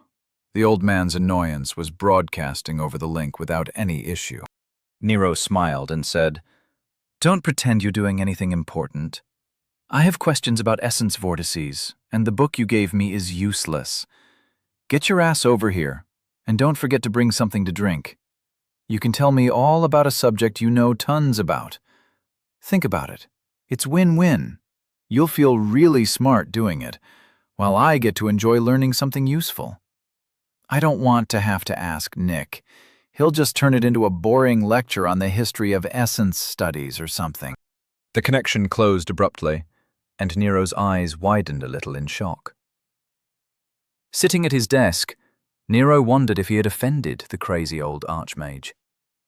Seconds later, a bright gold flash happened above his bed, and Jennings fell into a comfortable sitting position. He waved his hand, and a bottle with 2 cups appeared. Offering Nero a smile, he said, "I was just finishing a stupid meeting anyway. This seems like it will be more fun. What do you want to know?" Nero smiled at the man's enthusiasm. It was like when Nero used to call his married friends and tell them to come over to play Xbox. They were so excited that Nero couldn't help but find it adorable. Waving his hand, Nero mentally grabbed the full glass Jennings was holding out to him. After bringing it over to his hand, Nero offered a toast and said, "To a night of drinking and talking about magic." Jennings' smile was wide as he raised his glass, seemingly familiar with the concept of a toast. "Hear, hear," he added. Chapter 87. The Proper Way to Teach a Class. Archmage Jennings was bored. The petty arguments he was hearing were nothing new to him. Over his nearly 1,000 years of life, he had heard all of this before. Looking around the room, he saw the same archetypes wearing different faces. The large hall of leadership was familiar in its own way. No matter how different and seemingly original someone designed a conference room, they always looked the same. A bunch of people with a great deal of power sitting around in a circle, arguing. The upper ring was filled with citizens of importance, hoping to join those currently in the center ring. Everyone always wanted to be a noble, until they were put in charge of something. Then they would start complaining and pointing fingers. It was never their fault, it was their political enemies. They were the ones who were responsible. Snorting at his inner thoughts, he glanced at the current city lord, Lord Cosgrove. She was the typical political powerhouse, spending all her time putting out fires and managing perceptions. He knew that she was effective, disturbingly so, but he couldn't help but find her political maneuvers annoying. Yet he knew that he only felt that way because he could never do what she did. Her machinations held her city together and corralled the nobles into doing what was needed. He both admired her and didn't want to be around her. It was a familiar feeling that he always felt around people particularly skilled in politics. He turned his attention to her current political opponent, the one who had demanded this full meeting of the council. The idiot was still shouting about Dorchester's imminent destruction, citing those fate-weaving morons as his source of prophecy. Jennings wasn't surprised by the support the man had received by making that declaration. He and his supporters were all the same type of coward that Jennings had seen 1,000 times before. Lord Bevan stood tall, pounding his fist as he shouted, "The signs are all around us. It's obvious to everyone with a mind stat over 20 that the Fate Weavers are right. Dorchester will fall, and we have to prepare for that eventuality. Wasting resources on a doomed city is just hubris. You must declare an evacuation. There is precedent for Oglevark to cover our losses. It is our duty to make that cost as reasonable as possible.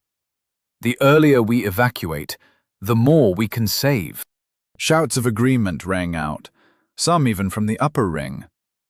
Jennings smirked, as cowards always spouted nonsense about how they were avoiding the fight because of some reason or another. Although he did like the idea of blaming it on fiscal responsibility. It's been a while since he had heard that one. Lord Cosgrove remained seated and knocked her knuckles loudly on the table to bring order to the proceedings. Her voice was grave as she said, "I hear what you are saying, Lord Bevan, and I understand your concerns. However, the law is clear. Dorchester is our responsibility until we can no longer hold it. If an evacuation is necessary, then it will come after we have exhausted all other options. We are citizens of Oglevark, and we will not shirk from our duty." Cheers met her declaration, and Lord Bevan and his cronies grimaced. As he was about to speak, General Branson stepped into center platform from the second ring. Jennings raised an eyebrow. "That's not part of the script. What does he have to say?" he wondered. The general's blue tabard was pristine, the gold inlays accentuating his dark silver chainmail beautifully. He strode forward like he was marching to battle. He stood at the edge of the platform, so he could address every noble in the inner ring. Without waiting to be recognized, he spoke with an essence-infused voice, forcing everyone to hear what he had to say. "I've heard plenty of excuses during my many years of service. Soldiers saying that there was no point in patrolling a forest no one goes into, or complaints about manning a wall that was never under attack. It comes down to what kind of soldier you want to be. Do you stand by the oaths you swore, or are you only ready to serve when that service isn't required? You are the Council of Leadership for Dorchester. You all swore oaths to protect this city. If you want to run, I won't stop you. But if you think I'll let you handicap my efforts to defend these walls, then you are sorely mistaken." The general stood with his chin jutted forward, daring anyone to challenge him. Jennings smiled at the delightful surprise. It was rare to see a general who hadn't been browbeaten by the nobles into becoming a political tool. He usually only saw that in more martial cities, like in the north or along the borders. In fact, this seemed very out of character for the man. Jennings squinted in thought. He wondered what prompted the general to make such a stand. His eyes darted to the small table for the new Lord Walker. Vera Salvatore Verena stood up, her gray robes declaring her neutral stance, as House Walker hadn't yet chosen any house colors. Jennings leaned forward in his seat, excited to see what she had to say. Facing the general with her hands crossed in front of her waist, Vera looked like the picture of nobility. Her calm voice carried a hint of essence, so everyone could easily hear what she had to say. General Branson, House Walker is with you. We recognize your determination to save this city from the coming peril. With your help, Dorchester will weather this storm and emerge the stronger for it, she said, then turned to face Lord Bevan. If Lord Bevan wishes to flee with his riches, then he need not hide behind precedent. House Walker is willing to buy out his manufacturing concerns to allow his house to leave Dorchester without having to doom the city. We will pay half the current market value, as that is what he'd receive from Oglevark if an evacuation were ordered. What say you, Lord Bevan? Jennings was trying to contain his laughter. He really did like that woman. She reminded him of a powerful sorceress he had met in the White City several hundred years ago on the coast of Maybourne. While he was trying to remember the woman's name, his thoughts were scattered by Lord Bevan. If you want to stay in this doomed city, then fine. House Bevan accepts your offer. I'll do an accounting and have it sent over to you before morning.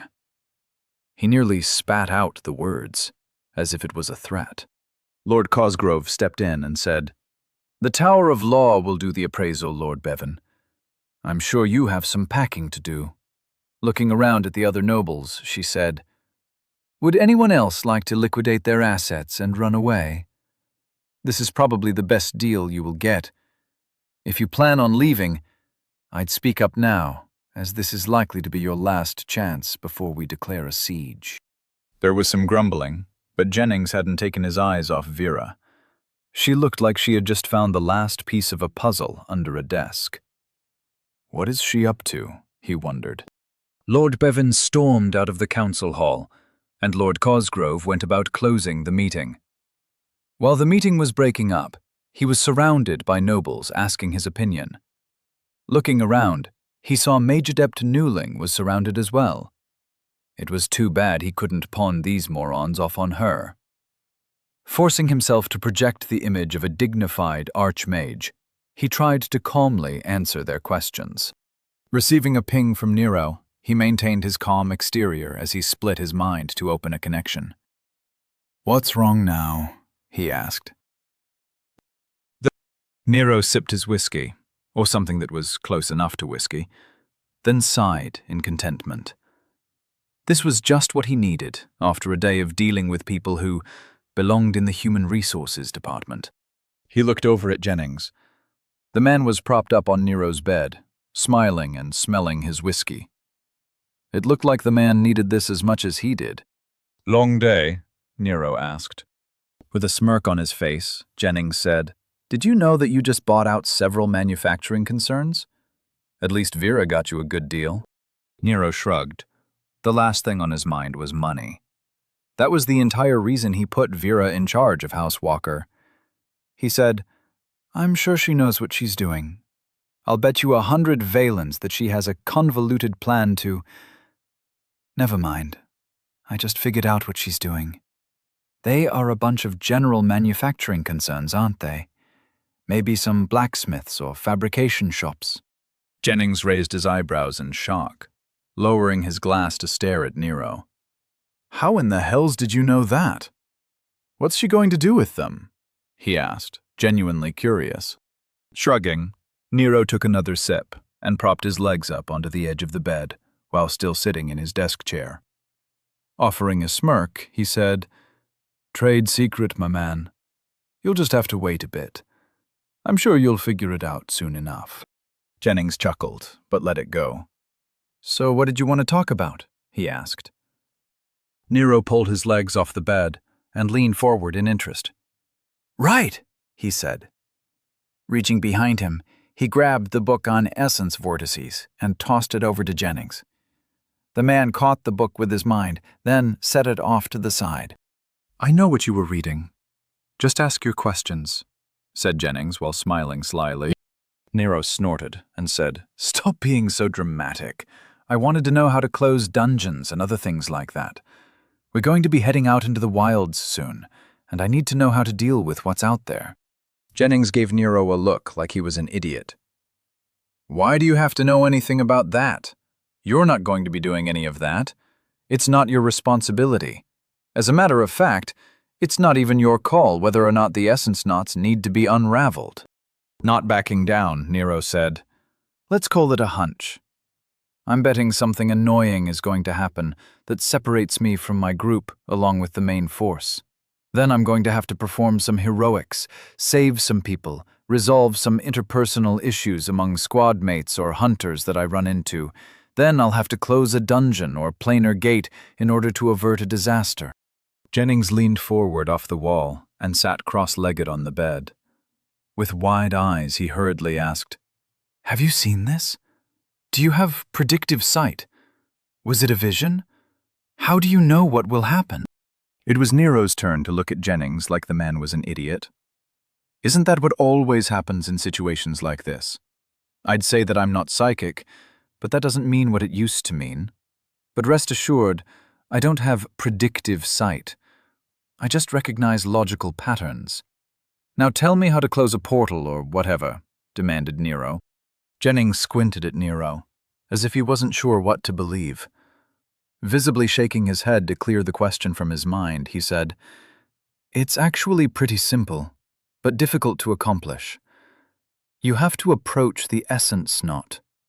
For all intents and purposes, they are all the same. The scale is just different. Spawn points tend to be tiny, so you might be able to untie one of them. Never untie a dungeon or planar gate." As he said that, he gave Nero a hard stare, in order to emphasize that what he had just said was an absolute. Nero asked, "Why not?" Jennings said, "Several reasons. 1, because people might be on the other side. 2, because they can be incredibly beneficial to a city's economy. 3, and this is the most important point, they actually serve to stabilize an area's essence signature. Granted, during a time of transition like this, they are very dangerous, but in the long run, they will be needed." Nero said. "All right, but spawners need to be shut down, right?" Jennings nodded and said, "Oh yes, especially now, during a density shift. After things stabilize, there will probably be a ton of them needed in order to maintain the essence flow around Dorchester.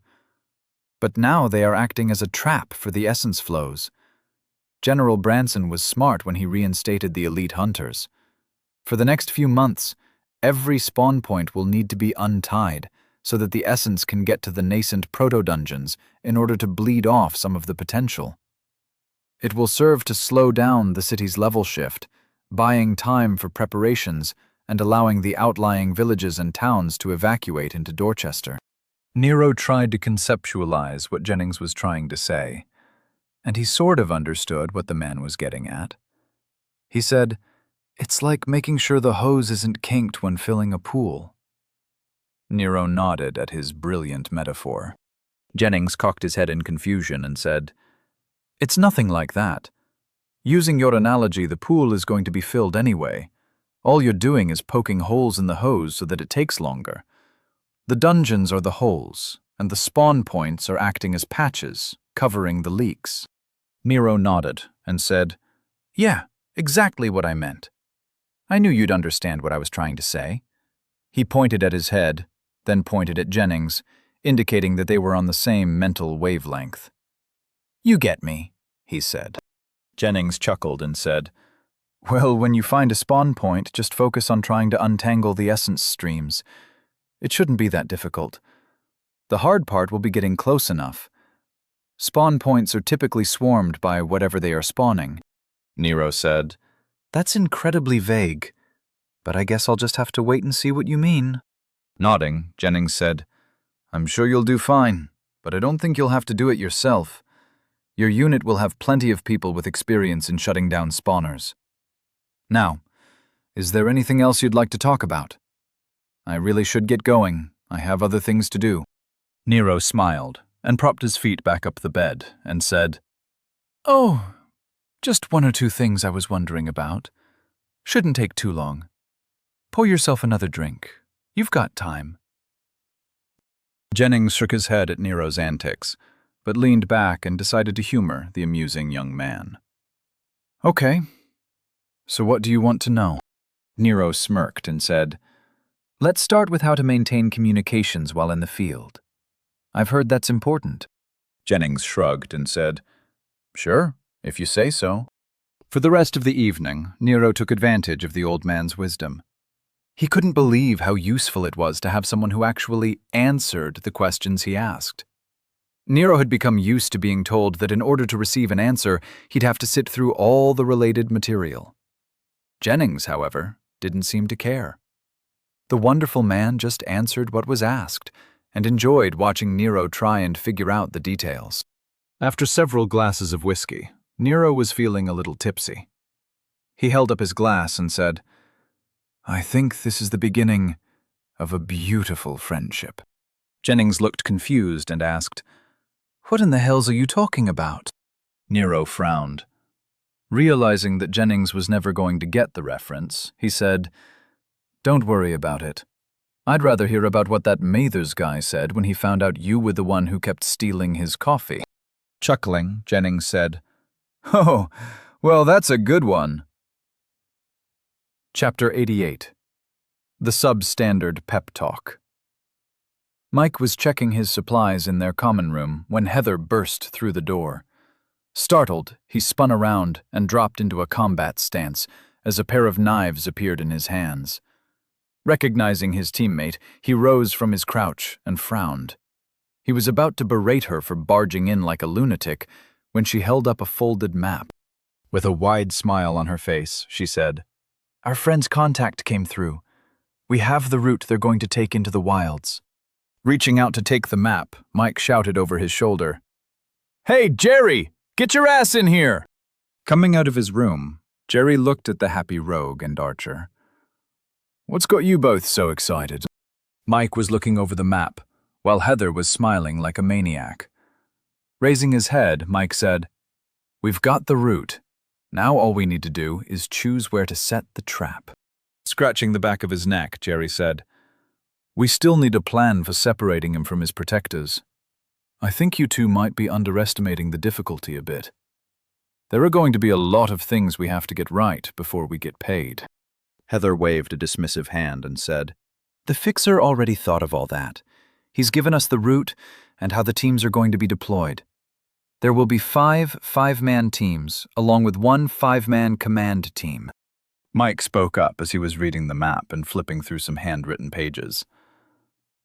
Everything is here. How the hell did he get this? We've got a basic rundown on every recruit and trainer, along with the deployment schedule. He even provided a recommendation of where we should hit them, he said in a voice filled with wonder while he looked through what Heather had given him. Heather looked proud and placed her hands on her hips. She said, Who cares where he got it? He's probably got a contact in the training facility, or maybe Gate 15 Army Command. Either way, it doesn't really matter. He's even hinted at a possible mage being available for scrying. If we can get real-time tracking, we'll know exactly when to strike.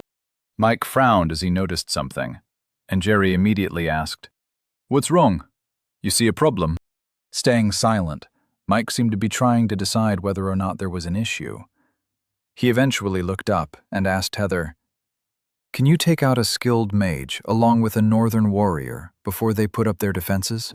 Scratching her chin in thought, she asked, How good is the mage? Mike replied, It says here that he was Centerpoint trained, but has been working as researcher for like 70 years. He's probably around level 50, so he might have dual pillars. Heather said, "That Lord Salvatore or whatever? We're sure he's going to be there?" Mike nodded and said, "I can take out their team leader, and Jerry can take out their archer while he casts his illusion. But this will only work if you can take out the mage and the bodyguard simultaneously." The group stood in silence as they thought through the problem. After a minute, Jerry said, "Tell me about the archer." Mike checked the dossier and smiled. "Never mind. Heather, you only have to worry about the mage. Jerry can take out the bodyguard. We can deal with the archer and the little lord after their protection is dead. The archer isn't even level 10. Heather laughed and said, "Seriously? Then yeah, no problem. I can snipe him without him even seeing me. My disruptive shot shouldn't have a problem getting through his essence shield. But we'll have to be coordinated. I guess that's why the fixer reminded me to bring communication crystals for everybody." Jerry said, "I've got some. I even know how to tune them for direct communication. They won't sense us talking, but we'll have to silence the connection to our tracking mage when they get close. Salvatore might sense it if we leave it open." Turning to look at Heather, he asked, "Are you sure you want the mage?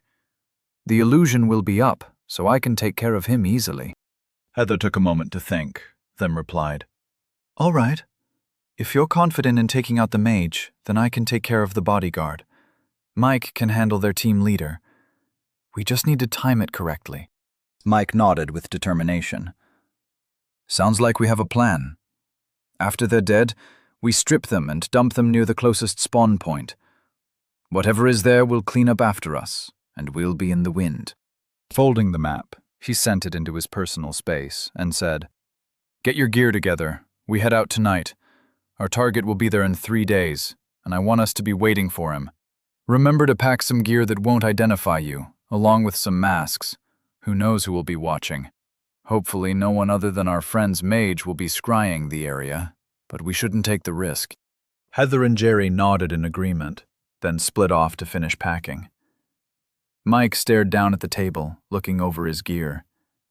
This was a big payday, and he needed it to go perfectly. Yet, in the back of his mind, Mike couldn't help but worry. How the hell did the fixer get all this information? Did he arrange for the target to have a weakened team? How much did he spend to get a mage from the tower involved? And if the hit was so easy, why did it pay so much? The amount of money the fixer was spending on this assassination was ridiculous. Clapping his hands to break out of his nervousness, Mike started putting his gear into his personal space. He wasn't going to find any answers, so it was best not to think about it. Nero's final day of training went quickly, and the butterflies in his gut got worse with every passing hour. He kept thinking, this time tomorrow, I'll be out in a forest filled with monsters. Throwing himself into his training didn't help as much as he hoped it would. Nevertheless, Nero did his best to push his worries to the back of his mind and focus on improving as much as possible. After all, each day of training equated to weeks of effort back in his old world, and he knew that he would be a fool not to take advantage of every moment. But all good things eventually come to an end, and Nero found himself standing at attention with the rest of the recruits, waiting for Captain Angleton to address them. There, in front of the 2 lines of recruits, the captain looked like the prototypical soldier, the one from which all other soldiers were based off of. He was massive. His tight blue linen shirt was struggling to contain his shoulders. Nero didn't know if they had irons or if it was because of some spell, but the captain even had crisp creases running vertically along his pants legs. The man stood at parade rest and looked over his trainees like a judge about to render a verdict. "Some of you haven't been here a full week, but while you were here, you worked hard enough to make up for it. I'm proud of every one of you. You are among the best that Dorchester has to offer," he said. The captain started pacing along the front of the lines, while his strong voice made sure everyone heard what he had to say. Tomorrow, we deploy for the East Wilds. You will each serve under the trainer who is in charge of your squad. They will be your sergeant, and you will follow their orders. Many of you have been hunters for years, but that does not mean you have nothing more to learn. This will be our unit's first foray into harm's way, and I want every one of you to survive and grow from the experience. Everyone who completes our first excursion will be known as an elite hunter upon our return. He paused, then turned to face them with his hands on his hips. He looked over the eager recruits and said, 1 year of service. That's what you promised when you agreed to sign on. And if you survive, forever after you will be an elite. His voice was solid, as though it was a promise. Nero felt the recruit's emotions flash with pride and enthusiasm, but he didn't really understand what the big deal was. Dismissing it as unimportant, he returned his attention to the captain. We will be deployed for 3 weeks this time. Each squad will have objectives which have already been scouted. When we return, we're back to training. Another week, then we're back into the thick of it. The constant stress will push you to your limits, and you will grow stronger for it. By the time your year is up, you will have earned your title. After you're dismissed, you will have dinner with your team.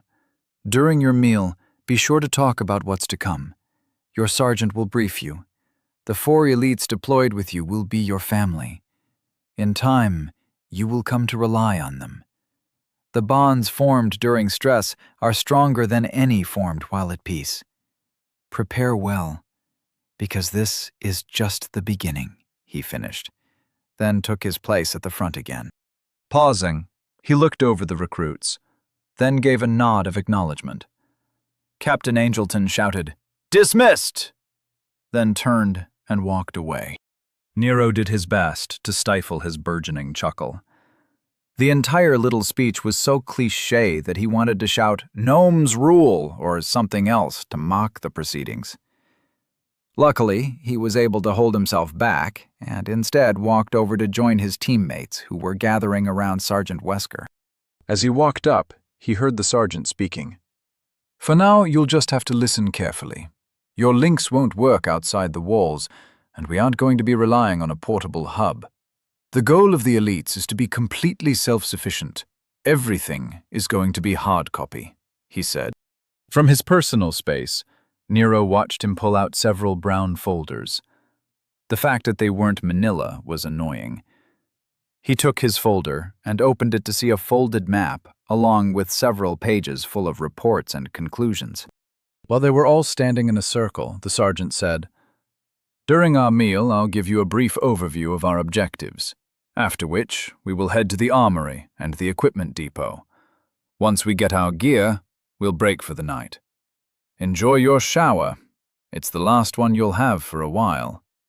Then spend some time reviewing your deployment packet. Your personal responsibilities will be listed, along with our team objectives. Memorize them. Internalize them. They will explain who you will be for the foreseeable future. Now let's go eat." Nero joined his squad as they headed for the dining hall. While he stored his deployment packet in his personal space, everyone else kept looking at theirs while they walked. It made the walk to the dining hall rather quiet. Looking around, Nero saw that almost everyone was reading while they walked. The other teams were all heading to the dining hall in silence. Annoyed at the teacher's pets, Nero shattered the studious atmosphere by loudly asking, "Hey, Sarge, you do know I get to keep all the essence crystals from the kills I get, right?" Heads snapped up from all around Nero. Everyone stared at him and the sergeant, waiting to hear the answer. Noticing the attention, Nero smiled widely, while Sergeant Wesker grimaced. "I've been apprised of the deal you made with the general. But you'll be responsible for carrying them if you want to keep them," he said through gritted teeth. Mutters and questions started up among the groups walking beside them. Nero was happy with the wrench he threw into everyone's day. It probably wasn't nice, but it was funny. Nick looked up from his deployment packet and said, "Nero, do you even know how to harvest essence crystals?" Nero shrugged and said, "I read about it. It didn't seem very hard. You just have to condense the residual essence lingering in whatever you just killed. Beasts and monsters are the best, but you can even get them from animals sometimes. Nick chuckled in amusement, but didn't say anything else. He returned to his reading with a smile on his face. Nero felt like he was missing something, but didn't push it. There were too many people around to hear if Nick started lecturing him. Nero would rather wait to be proven an idiot in private. Eventually, they got their food and were seated at their usual table. This time, Sergeant Wesker joined them by sitting next to Kathleen. Nero was sure it was because the man didn't want to sit next to him. Even though he felt mildly insulted, he managed to let it go. During the meal, the sergeant talked about what they'd face. None of it really surprised Nero. They were going to head into a massive forest, then break into groups. Each squad would have different places they needed to go and check out. Some of their objectives were to clean out areas of the forest, others were to eliminate spawn points. They would also be confirming the scouting reports. Everywhere they went, they had to document what they found. Nero's mind started to wander when the sergeant started talking about the multiple variants of the monsters they would be facing. Since the man kept saying that more details were in the deployment packet, Nero didn't know why the man bothered talking about it now. Nero's attention was caught again when Kathleen asked about their sleeping schedule. The sergeant said that the plan for the night's watch could be found in the deployment packet. He then started describing what he had written. Annoyed, Nero couldn't help but interrupt. "Look, if all the information is in the packet, then why don't we just talk about something else? We're all going to read the packet. This entire conversation is getting ridiculous. How about we talk about the things we need to know that aren't in the deployment packet?" Nick chuckled and said, "Nero has a point. Is there anything that we should be aware of that isn't addressed in our information packets?" Grumbling, Sergeant Wesker muttered, "What the hell did I do to deserve this assignment?" Addressing the table, he said, "The point of the deployment packets is for you to have reference material covering everything I'm discussing right now. It is not meant to be a replacement for a briefing." Despite the fact that Kathleen, Rose, and Nick all nodded in understanding, Nero said, "That's because people tend not to listen. And if we aren't going to listen, why don't we just read the packet? You don't have to talk to people ignoring you, and we don't have to pretend to listen. Is there really nothing you can tell us that isn't in the packet?" Staring hard at Nero, the sergeant said, "No. Everything you need to know is in the packet. How about you just eat your meal in silence?" Nero scooped up some more vegetables and took a big bite while smiling at the sergeant. Satisfied that he had won that round, Nero gave the man his petty victory and kept his mouth shut. The entire table spent the rest of the meal in silence, while the other tables filled with squads went over their deployment plans. The entire time, Nick would occasionally chuckle while the sergeant kept stabbing his food in impotent fury. Chapter 89. Packing sucks. Archmage Jennings was in his private room at the top of the Mage Tower, using his link to read a paper on planar magic. He always enjoyed the multi-layered spell forms. The author was a brilliant mage from out east, and Jennings thought that some of the ideas in the paper were extremely interesting. As Jennings looked over the data the man had collected from a planar disturbance he had found, the door to his room pinged. Lazily opening his eyes, he didn't bother to remove his feet from his desk. With a casual wave of his hand, the door opened and he shouted, "What? I thought I told you idiots that you were to report to Mage Adept Newbanks from now on." "They know. Thank you for that, by the way.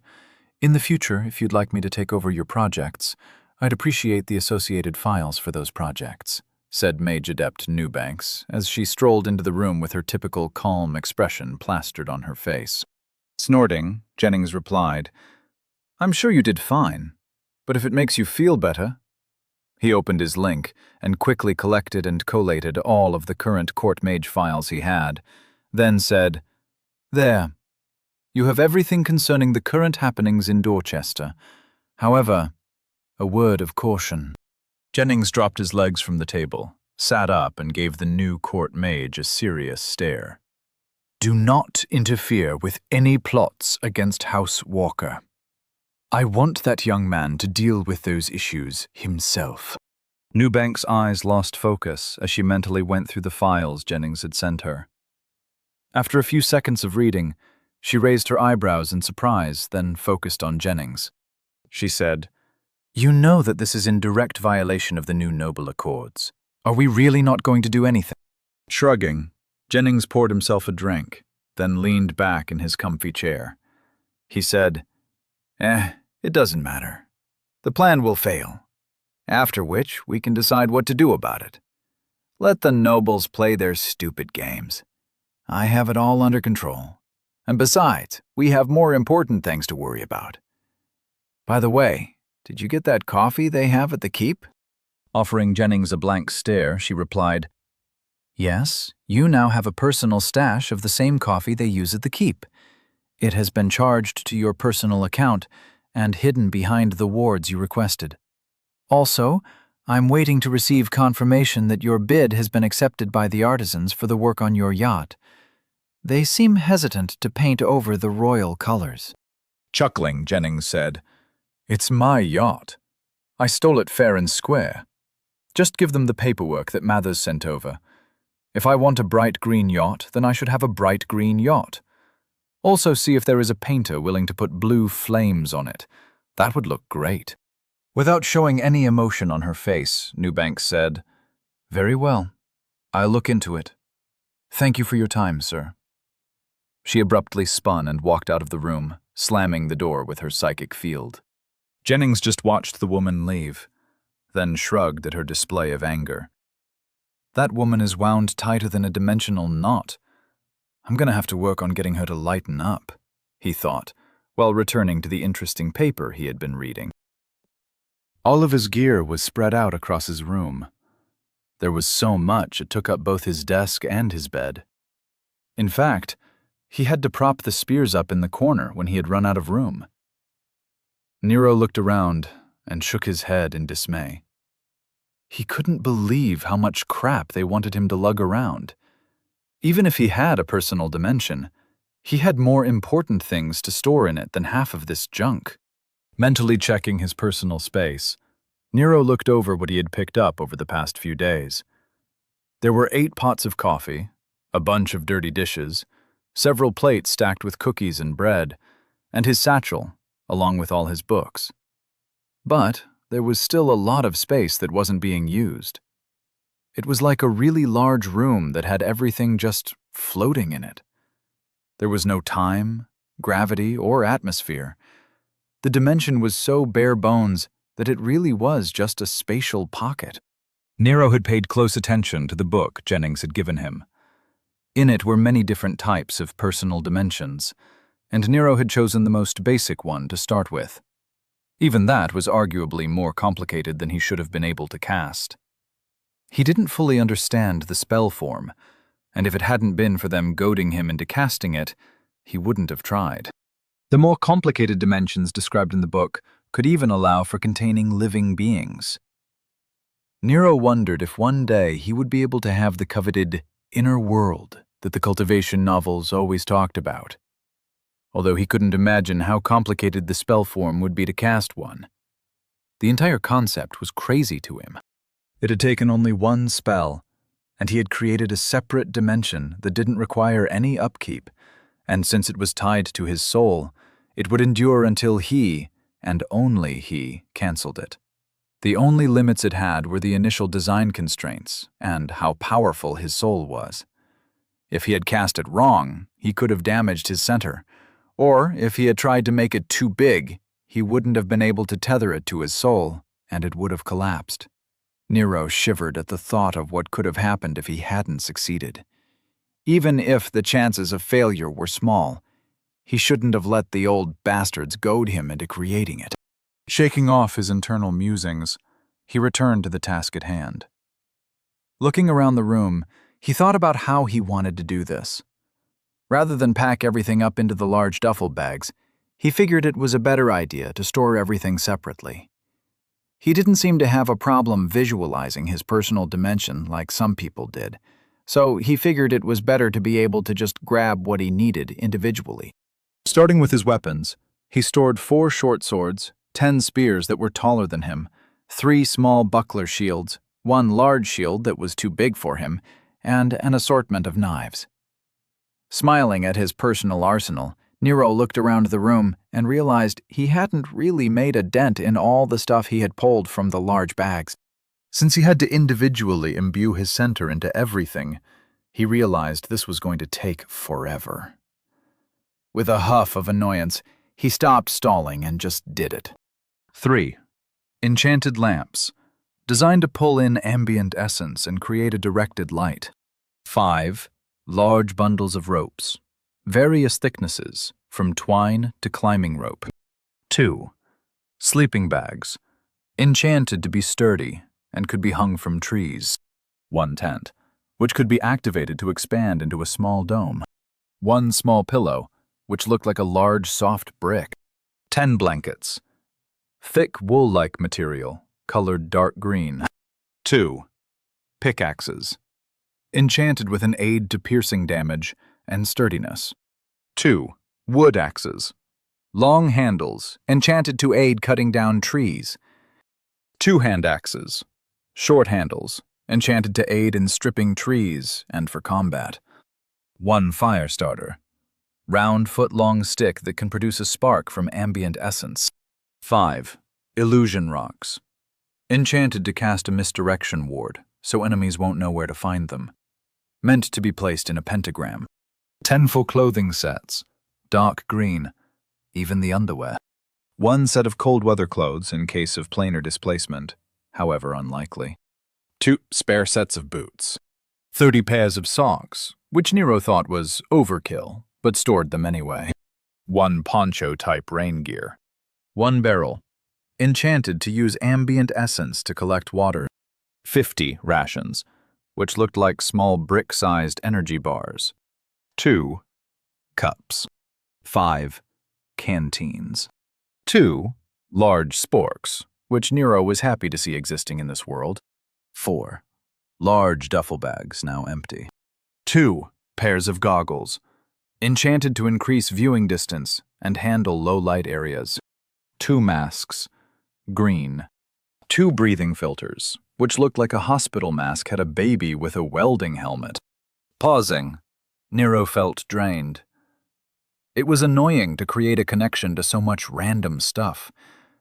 He looked through what was left and decided that he didn't need any of it. There were things like sewing kits, fish hooks, and tiny empty bags with drawstrings.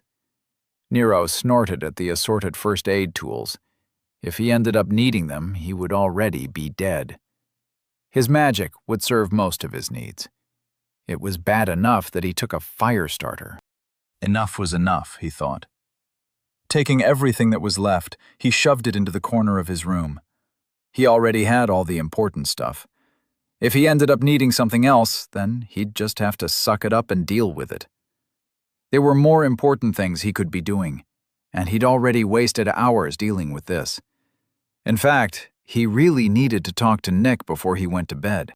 Opening a connection, he pinged Nick. When the connection established, he heard Nick ask, "Hey, Nero, is everything all right?" Nero took a seat at his desk and said, "Yeah, I'm all good. I wanted to ask you about essence crystals. You made it seem like there was more to it than just condensing essence." Nick's connection transmitted his amusement, and he said, "You'll see when you try it. It's not terribly difficult, but it isn't as easy as you think it is. Also, did you figure out how you were going to carry the crystals?" Nero asked. "What do you mean? Can't I just store them in my personal space?" Nick sighed and said, "No, Nero. Think about what an essence crystal is. Do you see the problem?" Nero thought about it for a full minute in silence. Eventually, he said, "I've got nothing. What am I missing?" Nick said, "Essence crystals are condensed potential, or essence. If you try to imbue them with your center, what do you think will happen?" Nero replied, Nothing? Nero asked. Wait a second.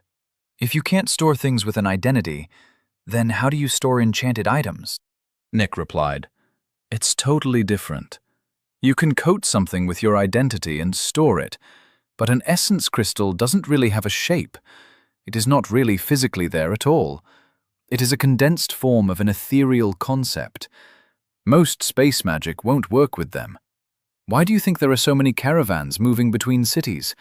It's mostly for moving essence crystals around.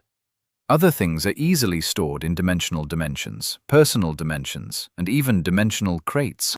Nero asked. So how do people normally carry them? Nick replied, Around here, they put them in a bag that grows the more things are put into them. It's like a stretchy backpack. I'm sure the military has tons of them, but in the bigger cities, they use an expanded bag. It's not a separate dimension, so there is no issue. Think of it as a really large bag, but on the outside it looks small. They aren't easy to make, and they cost a fortune. Nero thought about what Nick was saying, and it kind of made sense. He could see why essence crystals were a pain in the ass to move around. Thinking of the satchel that Jennings had given him, Nero picked it up from the ground next to his desk. Looking inside it, he just saw a large empty black space, as he had already transferred all the books into his personal dimension. Hey Nick, I think I've got one of those expanded bag things, he said curiously. Nick said. Nero heard what Nick was saying, and he realized Nick was talking about Dukely Valens. That would be like 100 million common Valens. That was insane. Nero asked, Why the hell are they that expensive? Nick replied easily, Because they are hard to make, and they require essence crystals to create the added space. It takes a powerful enchanter to harness that potential into an expanded space. Not to mention that the cost of living in larger cities is much higher. You may be rich, but you're still rich in the middle of nowhere. Nero grimaced at Nick, casually calling him ghetto rich. Bite me. Anyway, I'm pretty sure the bag Jennings gave me is one of the bags you're talking about. Immediately the connection slammed shut. Nero reeled from the unexpected mental disconnect. Shaking his head to clear it, he frowned in annoyance. Seconds later, the door to his room shook like someone was trying to open it. Standing up, Nero waved a hand to open the door. Rushing in, Nick said, "Show me the bag." Nero shrugged and tossed the bag to the man. Nick examined the plain-looking satchel. It was good quality leather and seemed well made. He opened it and looked inside. Nick's eyebrows shot up, and he looked like he had just found a sex tape of his favorite celebrity. Stepping forward, he shook the bag at Nero and said, "Do you have any idea what this is?" Nero offered a blank look and said, "It's an expanded bag which can store a shitload of essence crystals." Nick ignored Nero's tone and said, "It's an actual expanded bag. I haven't seen one of these in years. Do you know what this means?" Nero didn't say anything. He just stared at Nick, like the man was freaking out over nothing. Nick said, "Why do you have this?" Nero said, "Because I'm mysterious. It was a gift from a fan. Now give it back and get out. I'm going to sleep now." Nick seemed to struggle internally, then tossed Nero the bag and stormed out of the room. The entire time he was muttering about how much of a little shit Nero was and how much of an ungrateful idiot he was, culminating in him shouting over his shoulder, "Just you wait. I'm going to get my own bag, and it will be twice as big as yours, and it will be red leather with gold buckles. You'll be the one feeling jealous." Nick slammed the door as he left. Nero smiled at the man's rant. Envy was always an adorable trait in friends. Opening his link, Nero sent a ping message to Archmage Jennings. "Hey, old man. I just found out that the bag you gave me was like crazy expensive and super useful for collecting essence crystals. If you really thought that far ahead, then I'm impressed. But I'm guessing this is just a happy accident. Either way, consider this an official thank you. I'm sure I owe you a favor or two at this point. So if there is anything you need, let me know." If it isn't something super annoying, or I don't want to do it, or if it's too expensive, then I'm perfectly happy to help you out with whatever you need. Nero. Happy with his message, and feeling proud that he remembered to send a thank you card, Nero tossed the bag onto his desk. Stretching, he decided to call it a night. Tomorrow was going to be a big day, and he wanted to have a good night's rest. Chapter 90. Some people are more prepared than others. The head of the enforcement squad, Captain Reese, wasn't happy. She considered this entire mission a waste of her time, and she wasn't shy about showing her displeasure with the situation. Standing in front of her 50-man squad, she crossed her arms and said, "How many favors did you have to call in for us to be here?" Vera faced the tall woman with a cold look on her face. She was wearing her combat attire, which she hadn't used in years. Crimson red accents adorned a tight black robe, along with skin-tight, reinforced pants. Her boots had metal inserts and matched the theme perfectly. Everything she wore was custom-made and built to endure serious punishment. She was even wearing her combat cloak, which had a protective hood with a built-in essence shield. Vera said in a voice filled with steel, "You were sent here because the Dorchin estate has been out of contact since the Noble War. Even though the populators declared the city clear of threats, we have no idea what we'll find. The only information we were given stated that there were no immediate threats, and the estate was left standing. As the entire estate was an award from the Noble War, the Tower of Law is responsible for overseeing the change of ownership. Would you like me to have my personal army clear the compound? I'll be more than happy to send the tower my bill." With a huff, Captain Reese said, "Fine. Just keep your mercenaries out of the way. We'll handle this." Vera nodded in calm acceptance, and the captain turned to address the Astra platform technicians. "Are you receiving a coordinate signal from the estate?" she asked. A technician nodded and replied, "Yes, we have a positive lock. The Tower of Law override worked to break the cloak. We're ready to transport at any time." Over her shoulder, Captain Reese shouted, "Team 1, on the platform. Get communications up as soon as you get there. If you can't get into the local hub, use the teleportation link to send us a message." 10 guards took their place on the Astra platform, and their team leader signaled the technicians to activate the teleport. Vera watched them vanish in a flash, then turned to observe the captain. As the minutes passed, the captain's face slowly grew more worried. The silence was broken by a technician shouting, "We've got a transmission coming through the signal matrix. They're using the link to transmit text." The technician fiddled with some controls, then continued, "They're saying that the local hub is locked down, and they didn't find anyone at the Astra platform. But there is a large sign indicating that they surrender, and a communication crystal is sitting on the control pedestal." Vera's mind raced through the different scenarios, trying to extrapolate what that meant. Before she could say anything, she watched the captain march up onto the platform and shout, "Get me over there!" In a flash, the woman vanished. Frowning, Vera turned her head slightly and said, "With me!"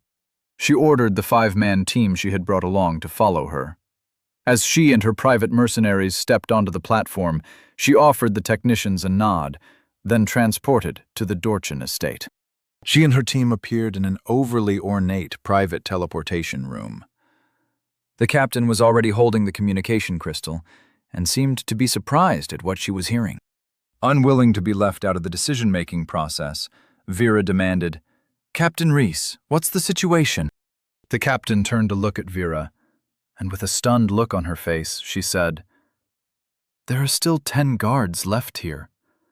They apparently were all that was left after Dorchin stormed the keep.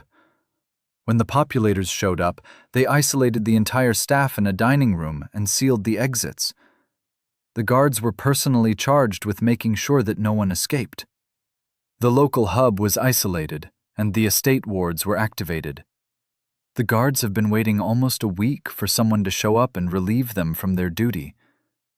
They are terrified and asking why it took the Tower of Law so long to show up." Vera didn't bat an eye at the unusual circumstances and said, "You're going to need to go back and get a logician along with a team to interrogate everyone on site. The populators seem to think the local Tower of Law could handle it. I recommend you live up to the responsibility they just gave you."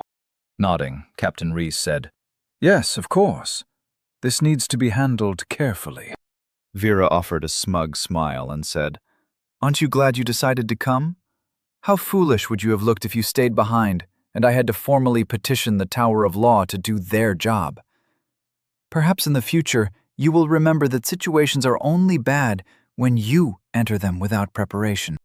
Looking like she just bit into a lemon, Captain Reese replied, "Thank you for your counsel. I'll be sure to remember it."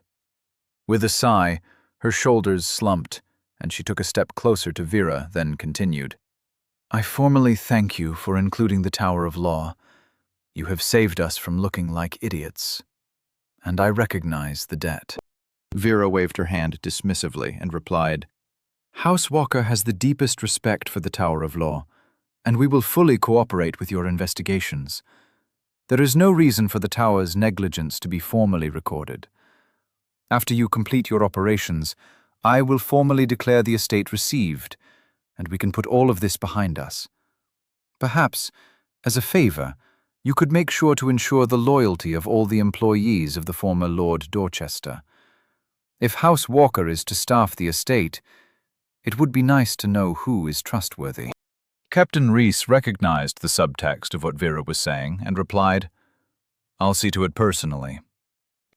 Vera replied with a smile, "Splendid. I'll be waiting to hear from you." Turning, she offered her head mercenary a nod, and the stern-faced woman went to the Astra platform controls to set a delayed teleport. After fiddling with the control console, she rushed to join Vera and the other mercenaries on the platform. Making it just in time, the teleporter flashed and sent them all back to central Dorchester. Captain Reese watched Housewalker's proxy leave and wondered, how did that woman know we'd be needed here? The estate could have just as easily already been evacuated. There shouldn't have been any reason for us to be here. By the gods, that woman is terrifying. Shaking herself clear of her thoughts, she started shouting orders. Revelli had been at the same time it had been for the past week, and Nero was filled with nervous energy. His body had already adapted to a morning workout, and the sedate march toward the gate was making him feel twitchy. Marching in two lines, the elite recruits walked through the streets of Dorchester, earning stares and looks of wonder from the citizens who rushed to make way for them. All of the elites were wearing their combat attire, but aside from the coloring, their gear was all different. Some wore chainmail, some wore leather armor, and some even wore full plate. Nero felt weird wearing just common fatigues, along with a dark blue tabard. When he asked why he didn't get armor, Sergeant Wesker had just laughed and said that Nero hadn't earned it.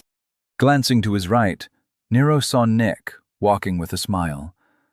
The man seemed to be enjoying the attention. He was dressed just like Nero, but he had a large duffel bag strapped to his back, while using a large spear like a walking stick. Nero thought the man looked like an idiot. If there was one thing Nick was not, it was a soldier. Whispering, Nero asked, "Why didn't you throw your bag into your personal space? In fact, why is everyone wearing their bag?" Nick hissed his response. "Didn't you read the deployment packet?" Nero felt a little ashamed that he had forgotten to read it, as he had been too busy filling his personal space with all the crap he had been issued. He replied, "Remind me what you're talking about?" Nick sighed and said, "After all that fuss you made at dinner about just reading the information rather than listening to the sergeant, you didn't even bother to read it." Nero didn't want to get into it and repeated, "Just tell me what you're talking about." The soldiers surrounding them were all chuckling. Luckily, the team leaders, along with Captain Angelton, were near the front of their column and were too far away to hear Nero talking. Nick said, "In combat, you might not have enough concentration to pull a weapon out of storage. And the bag is because sometimes essence drifts make accessing personal dimensions difficult. There was a whole section about it. You're going to have to read the damn packet, Nero. Nero shrugged and said, I'll get around to it.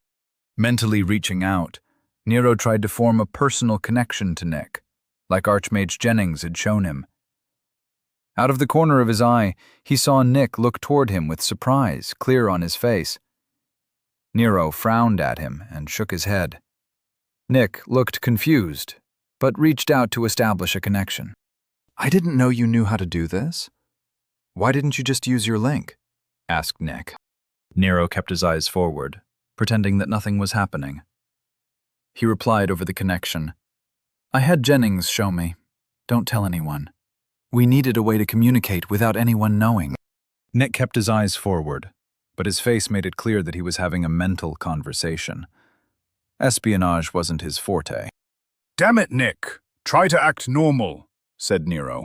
Schooling his face, Nick said, Sorry, what's this all about? Nero said, I just wanted to make sure that we have a way to talk without anyone hearing us.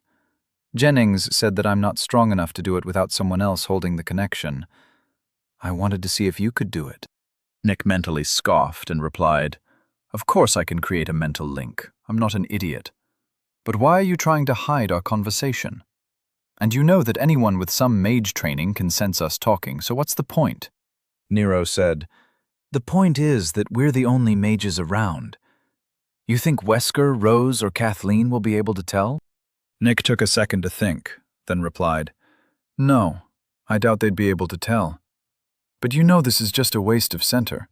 Keeping this up isn't practical. We don't need to keep it up. I just wanted to confirm that it was an option. Make sure to keep it secret, so we can use it if we need to communicate without anyone knowing. Also, I wanted to ask you what I should do about my gear. I put it all in my personal space last night. How screwed am I? Asked Nero. Mentally chuckling, Nick said, You'll be fine. Just pull out your weapon, otherwise you'll look like an idiot. When we're in the wilds, it will be unlikely that we'll run into anything that actually disrupts our ability to reach into our personal spaces. The essence disturbances only really affect people who aren't very skilled with magic. You should be fine. Relieved, Nero said, That's really good to hear. Now, can you tell me what I need to know from the packet? Nero felt Nick's annoyance over their connection. Nick said, Just read the packet. Now isn't the time for this. Get your weapon out and start acting like you know what you're doing. You're embarrassing me. Nick cut the connection, and Nero felt his mental probe dissipate.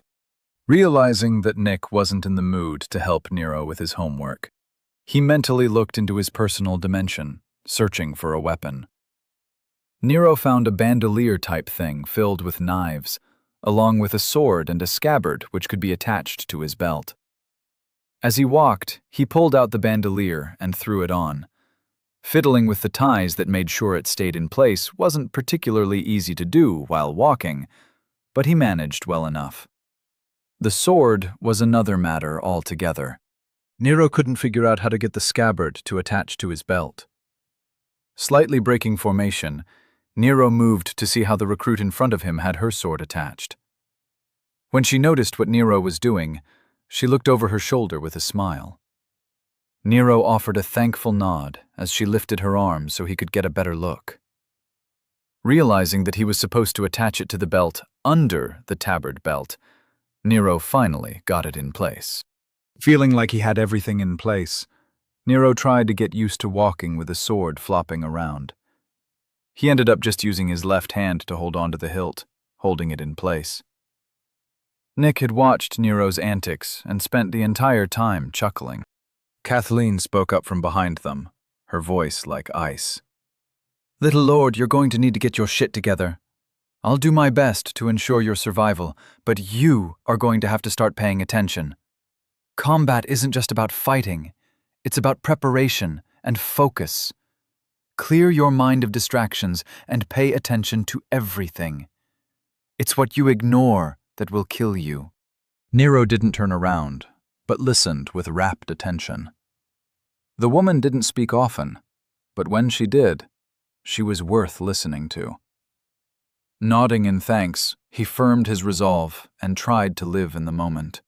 He looked up to see the ridiculously large gate in the distance.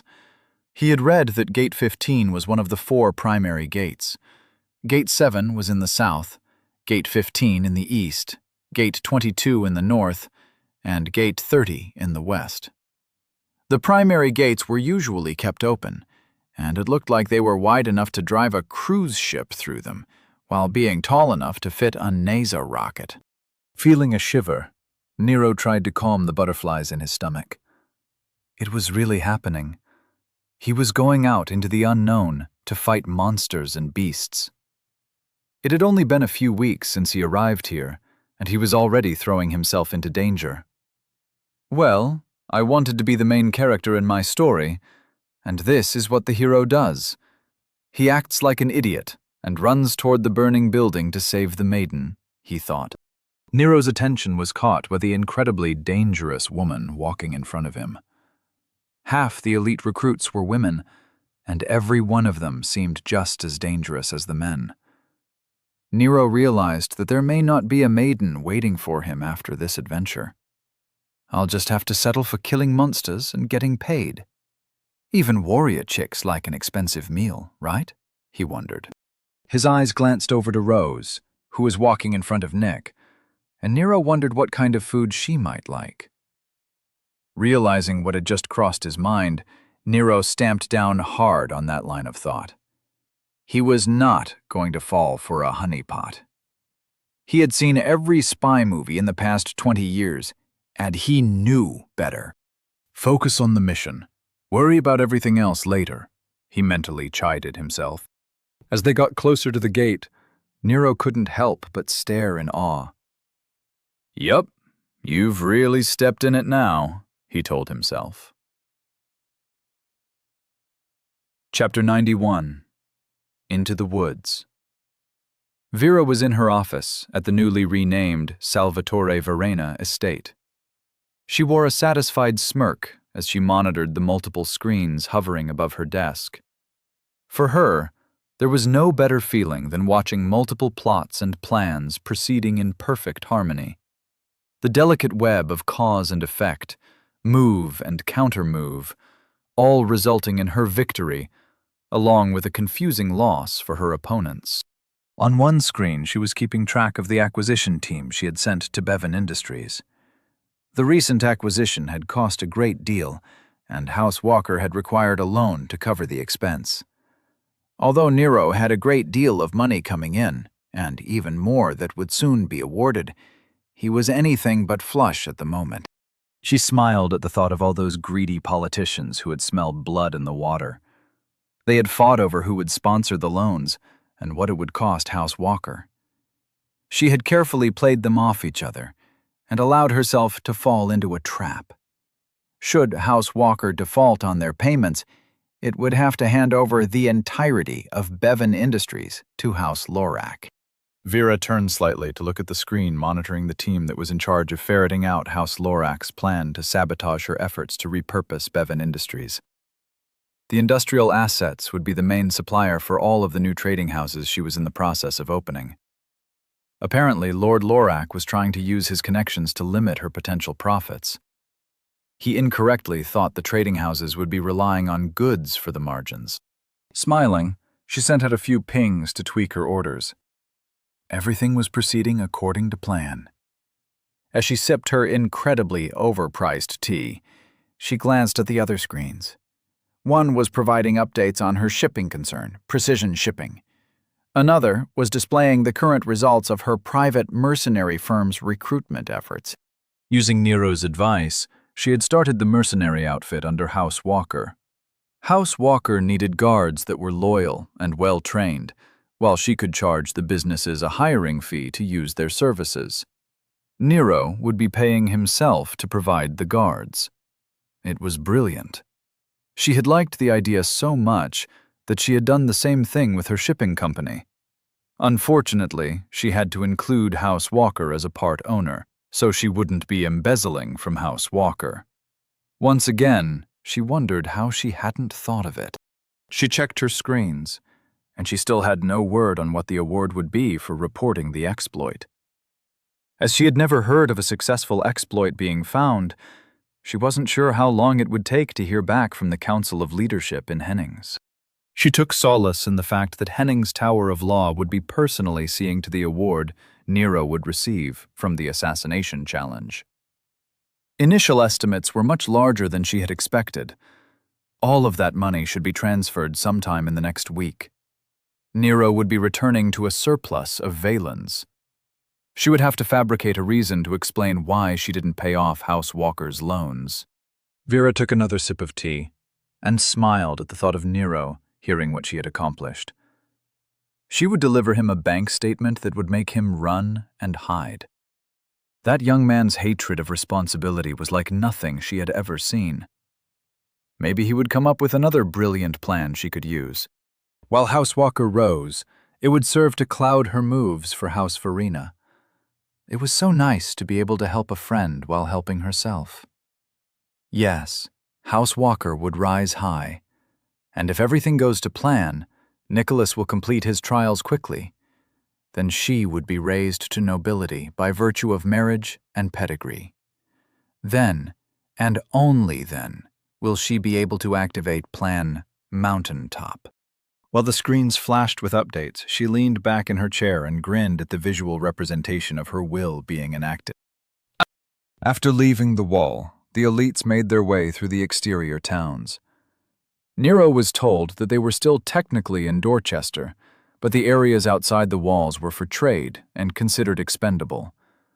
While the buildings looked solid, Nero noticed that there didn't seem to be many complicated structures. There were no statues or fountains like there were inside the wall. Soon enough, they reached the end of the outer towns. Even though they had been lightly jogging, Nero was surprised to find that he didn't feel winded. It seemed that the past week of training had made him perfectly capable of jogging for hours without issue. He wondered if this was how it felt to run a marathon. The team of elites kept their pace, while occasionally having conversations with each other. Nero didn't bother to take part, as he was focused on the environment. He could see the large forest in the distance. Between the outer town and the forests were occasional houses and what looked like lumber mills. It seemed like they were constantly chopping down trees to keep the rolling hills clear of vegetation. The road they were on was dirt, but it was packed so tightly that it was like a highway. Nero could see trails where wagon wheels had marked the ground, but they hadn't managed to cause any grooves. The road was wide enough for multiple semi-trucks to travel side by side, and there were plenty of wagons and people traveling in both directions. As the elites jogged past them, the people offered their thanks and well wishes. It felt odd to Nero, but he figured it was just part of their culture to celebrate people facing the wilds. Without warning, the front of the column left the road and headed straight toward the forest in the distance. Nero couldn't figure out how they were deciding where to go. It's not like they had GPS. When they reached the edge of the forest, Nero looked up at the incredibly tall canopy. It was like a line had been arbitrarily decided. On one side was a forest, and the other was grassy plains. Even the brush was cut back. As he looked left and right, Nero thought it looked like a forest butting up against a beach, but instead of sand, it ended at a grassy field. He couldn't help but wonder what that meant for the lumber mills they had passed. They broke into their individual teams, and then turned to face Captain Angelton. The man stood in front of the command team. Nero tried to lock eyes with Sergeant Blackwood, whom he recognized from his time at Gate 7 Army Command, but the man seemed preoccupied with the map in his hands. The rest of the command team was checking each other's gear and prepping for combat. Captain Angelton spoke loudly, but didn't shout. "From here on out, you'll be in the wilds. You all know the drill. Listen to your team leaders, they know what they're doing. Watch out for each other. Keep an eye on your surroundings, and don't lose focus. We'll rendezvous at the designated campsite in 3 days. If changes to the targets have to be made, we'll address it then," he said. Looking around, seemingly judging the look in everyone's eyes, the captain asked, "Team leaders, do you have any last-minute questions or concerns that need to be addressed?" Silence greeted the captain, and he waited a full minute. Deciding that it was time to get started, he shouted, "All right, move out!" Nero turned to face Sergeant Wesker. His squad mates, Nick, Kathleen, and Rose, were standing next to him. Everyone seemed ready, and Nero's heart was pounding. He felt like he was in the pre-battle area before a paintball game. Trying to calm his nerves, he wiped his hands on his pants, clearing off the sweat, while he waited to hear what the sergeant had to say. "Okay, you all know what to do. We've only got 3 days before we have to meet up at the campsite the command team is going to set up. Stay in formation and keep your eyes open. Let's get moving," he said. The sergeant hefted his shield, made sure his sword was clear in his scabbard, then turned to start off into the woods. Nero watched as the others readied their weapons and tightened their straps on their bags. Seconds later, everyone walked off, leaving Nero standing there, stunned. He jogged to catch up and asked, What's the formation?" Sergeant Wesker stopped, and then so did everyone else. They all turned to Nero and gave him a look that made him feel about 2 inches tall. Nick hissed quietly, "You didn't even look at your responsibility section." Nero shrank a little and offered an apologetic smirk. "Well, it took a while to get everything into my personal space. Then I kind of forgot. Just tell me where to stand and I'll do my part," he said, sounding like a child reassuring his parents that he would take out the trash. Rose seemed the most surprised. She looked at Nero like she had never seen him before. Kathleen didn't seem too surprised, just disappointed. If Nero were honest with himself, that hurt more than Nick's quiet fury. Sergeant Wesker said, "Stand in the back left, next to Nick.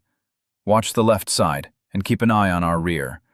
Call out anything out of the ordinary. Keep your presence hidden, and don't make a lot of noise. Look, listen, and then report. And try not to get anyone killed." With a huff, he turned and started stalking into the forest. Everyone else followed suit, and Nero took up his assigned position in the formation.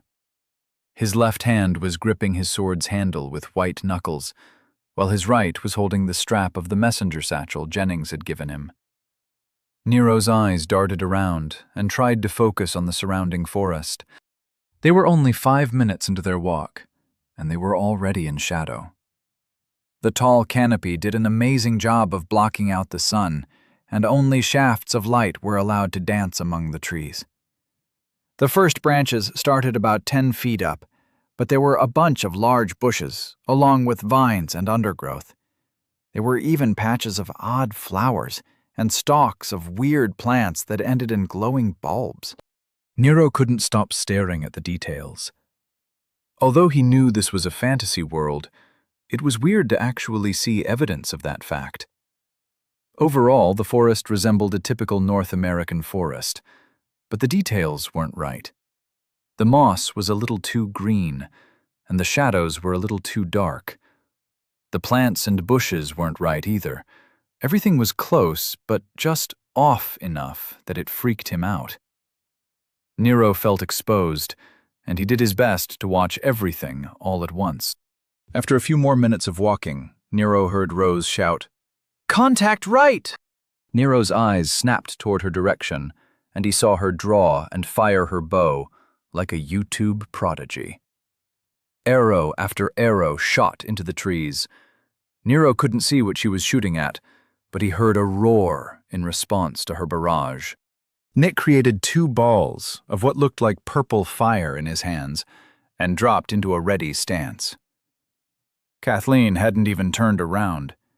She kept her eyes on the left side of the formation, probably trying to look out for anything trying to sneak up on them from the other side. The sergeant stood next to Rose and planted his feet, waiting for the enemy to show itself. Nero was frozen in indecision. He didn't know what he was supposed to do, and he couldn't see what Rose was shooting at. Without any better options, he tried to draw his sword. As he hadn't practiced with a scabbard, it didn't go well. The harder he yanked, the more the sword seemed trapped. Bursting from the tree line was a 10-foot-tall monster. Nero couldn't decide if it was some kind of bear variant or a mutated beaver. Its black eyes and dark mottled fur made it blend into the forest's background. However, Nero had no trouble seeing its large maw open to display dual rows of sharp teeth.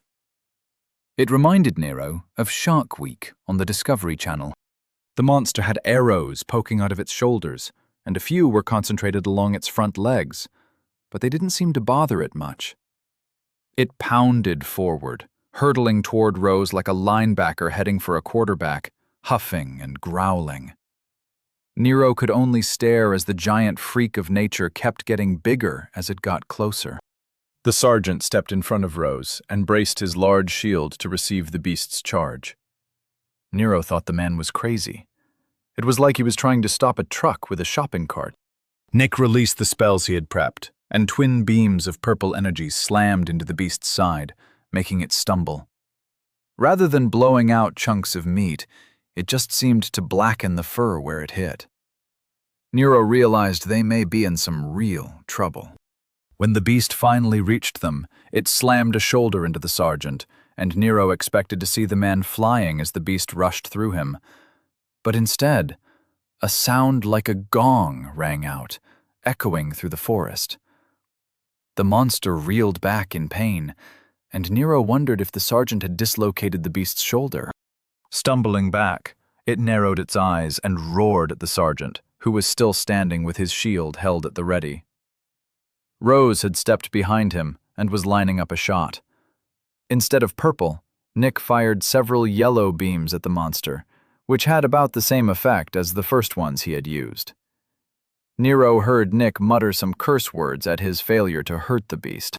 Nero took a deep breath and finally managed to draw his sword. He stood at the ready, both hands on the hilt, trying to figure out how he could help, when he saw Kathleen rush past him on his left. The woman held her spear down and to the right as she hopped gracefully into air. She called out, "Over right!" And Nero saw the sergeant lean his head a little to his left. With her left foot, she pushed down on Sergeant Wesker's right shoulder and launched herself into the air. Nero's jaw dropped as the woman flew through a shaft of light which had broken through the canopy. Mid-air, she positioned her spear, while her combat braid floated in the wind behind her. Nero could swear he saw her eyes sparkling as she planted her spear into the monster's forehead, right between its eyes. Pausing in a crouch on its nose, she released her spear and pushed off like she was launching from a catapult. In response to the spear in its head, the monster started flailing around, slamming its paws and shaking its head in pain. Its roars were filled with misery and pain, and Nero felt like he was watching an animal suffering rather than a multi-ton engine of destruction. Looking up, he saw Kathleen soaring back behind Sergeant Wesker, while pulling another spear out of her personal space before she had even hit the ground. Watching her land in a crouch, Nero couldn't help but utter, "Holy shit, woman.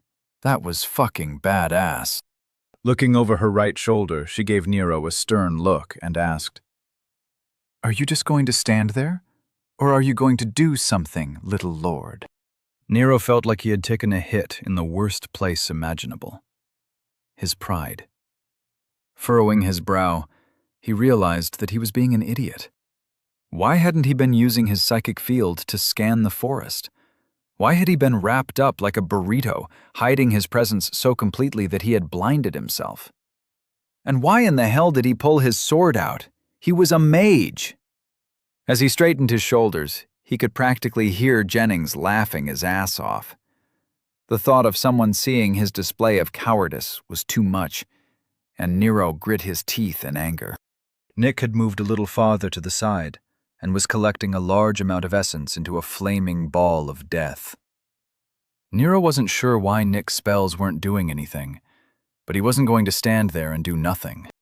Like a bomb going off, Nero exploded his psychic field over the area. He felt Nick's grasp over the essence, and he felt the void of control around the monster. Nero immediately identified the problem.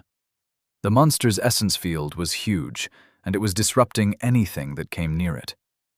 Nick hadn't imbued enough of his center into his constructs, and by the time they had hit the monster, they didn't have enough power to do anything. It hadn't been 10 seconds since Kathleen had implanted her spear, and the monster had already snapped the haft against the ground.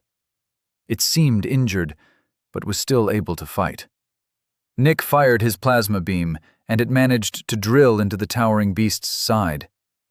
This time, it looked like the beast had been burned by a giant blowtorch, and it wasn't happy about it.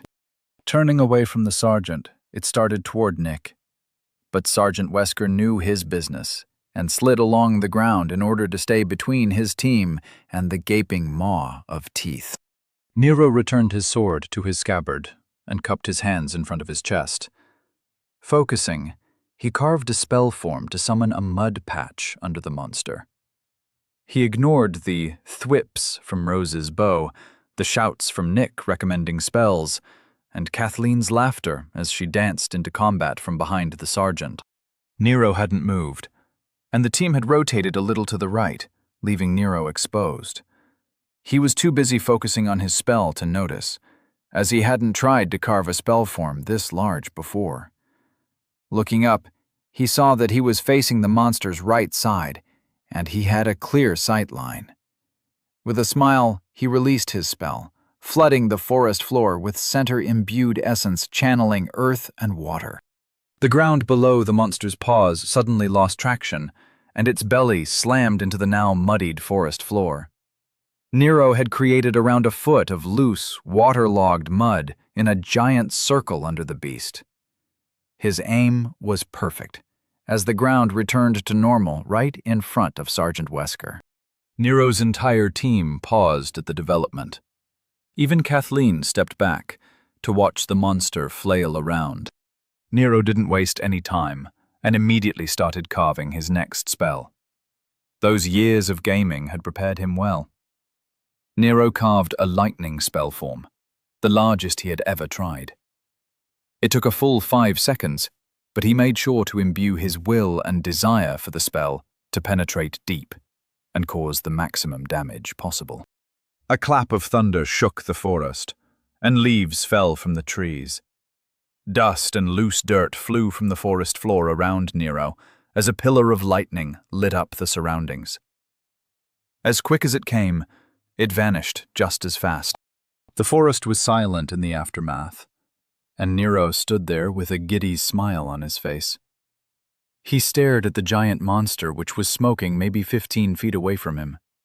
There were patches of red-hot mud that had formed little crystals under the beast, and a giant hole was burned into its side. Nero started laughing like a maniac. He turned to the rest of the team that was staring at him like he was insane. He threw his fists in the air and shouted, "You see that shit? How you like me now, bitches?" Chapter 92. We're not in Dorchester anymore. Mike let go of the swords he had been using to hold on to the back of the monster and stood up. Taking a deep breath, he looked around to see if there were any other threats he needed to deal with. Seeing nothing, he said, "All right, let's get our perimeter set up. We'll base from here." Heather stepped out from behind the tree she had been using as a firing position. "Aren't we a little too close to the ambush site?" she asked. Jerry appeared as he dropped his essence cloak, replying, "No, this is perfect. This monster has cleared the area. Not that it really matters. If that was the strongest thing around here, we don't have much to worry about. We will probably have a day or two before anything else tries to take over. A simple misdirection ward should be enough to keep us from having to deal with constant attacks." Mike pulled out his swords, then hopped off the beast's back. It was around 10 feet tall at the shoulder, and looked like a deer crossed with a bear.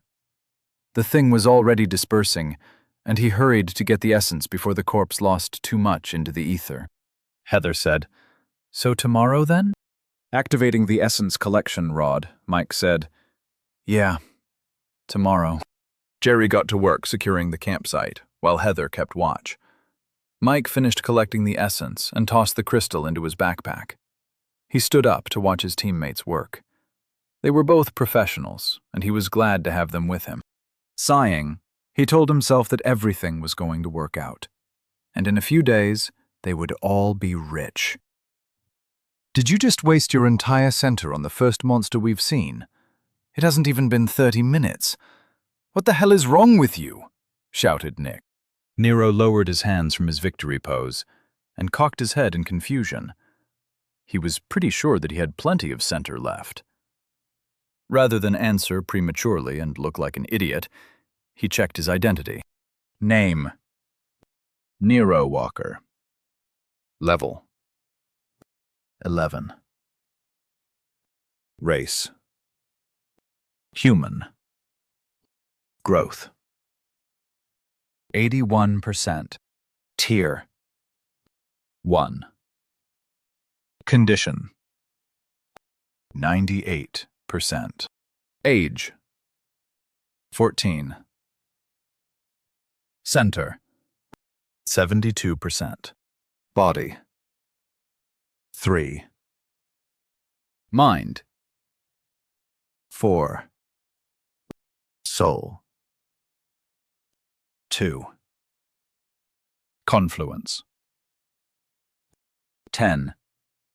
Stars: 0. Pillars: 1/1. Scoffing, Nero said, "I've got over 70% left, I'm fine. A little walking meditation and I'll be back to full." Everyone was still grouped up in front of the smoking bear/beaver monster thing. No one had moved. They just kept staring at Nero like he was a broken lamp they didn't know what to do with. Nero waited a few seconds and said, "Stop staring at me like that. It's freaking me out."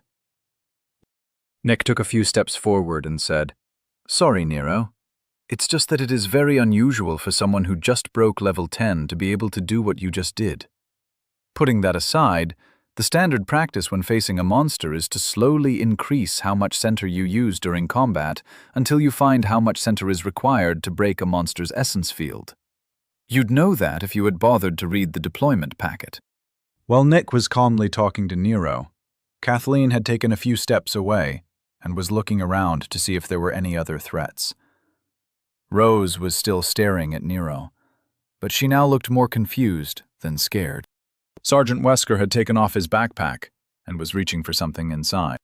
Nick kept blathering about how odd Nero was, and what kind of conclusions could be drawn from what Nero had just done. It got very technical, very fast, and Nero had stopped listening. The sergeant was doing something interesting, and it had drawn Nero's attention. Walking toward the deceased monster, Nero interrupted Nick by asking, "What's he doing?"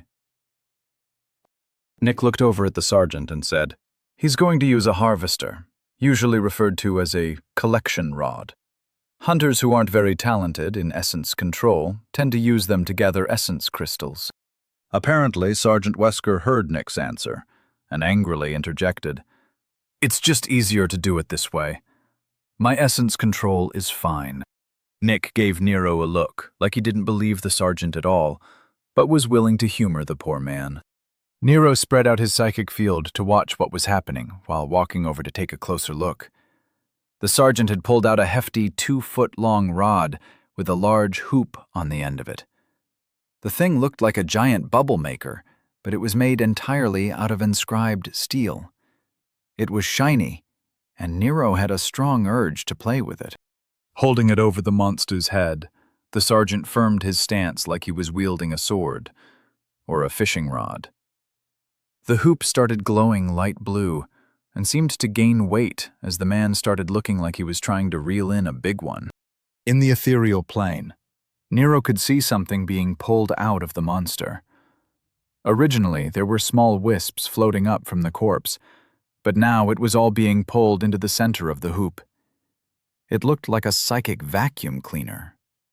Nero felt some shock as he watched a small crystal start to form inside the hoop. It was suspended in the center, seemingly held up by an invisible force. Nero didn't feel anything connecting it, and the crystal itself felt weird in his senses. Nero was now close enough to get a good look with his eyes. He saw the small crystal grow like one of the cool crystal growing kits you could get online.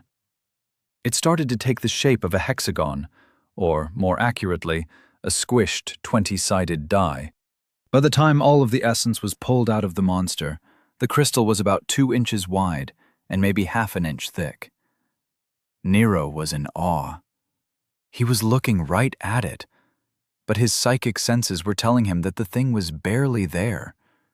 It was like it wasn't fully real. When the hoop stopped glowing, the crystal fell to the ground. Sergeant Wesker stood up straight and blew out a deep breath like he had just pulled in a marlin. The man said, "All right, I'm not going to be carrying around your loot, so pick that up and try not to lose it." Nero could hear the condescension in the man's tone, but he couldn't bring himself to care. He tried to mentally pick up the crystal, but he couldn't get a good grip on it. It kept slipping through his mental hands.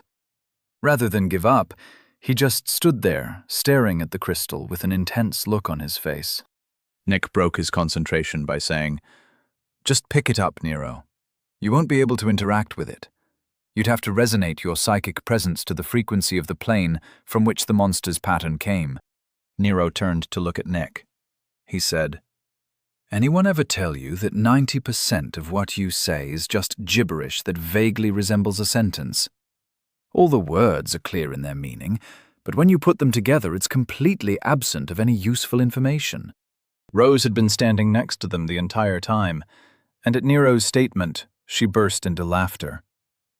Both Nero and Nick looked over at her, and she tried to stop laughing. She was nearly biting her fist to shut herself up. She said, "Sorry, it wasn't funny. I'll go over there now." She turned and walked over to Kathleen, who was diligently scanning the forest for threats. Nero bent down and picked up the essence crystal. It felt like a typical crystal. It wasn't even that heavy. He felt like he could break it pretty easily by throwing it at a wall or hitting it with a hammer. He turned to Nick and asked, "How durable are these things?" Nick raised an eyebrow and said, "They are pretty solid. You can break them, but it would just be a waste of money. They're not dangerous if that's what you're worried about. If you were to break the containment form, the essence inside would just disperse into the ether, and you wouldn't even have a residual material echo. You need to remember, that's just a construct with an internal potential for identity." Nero shook his head in defeat. Sometimes he really hated talking to Nick. Everything felt like a lecture. The man was incapable of speaking like a normal person. Putting the crystal into his bag, he asked, "Are we just going to leave the monster here? Shouldn't we harvest it or something?" Sergeant Wesker was the one who answered him. "It's a monster, not a beast. If you look closely, you'll see it's already starting to disperse." Confused, Nero turned back the giant smoking monster.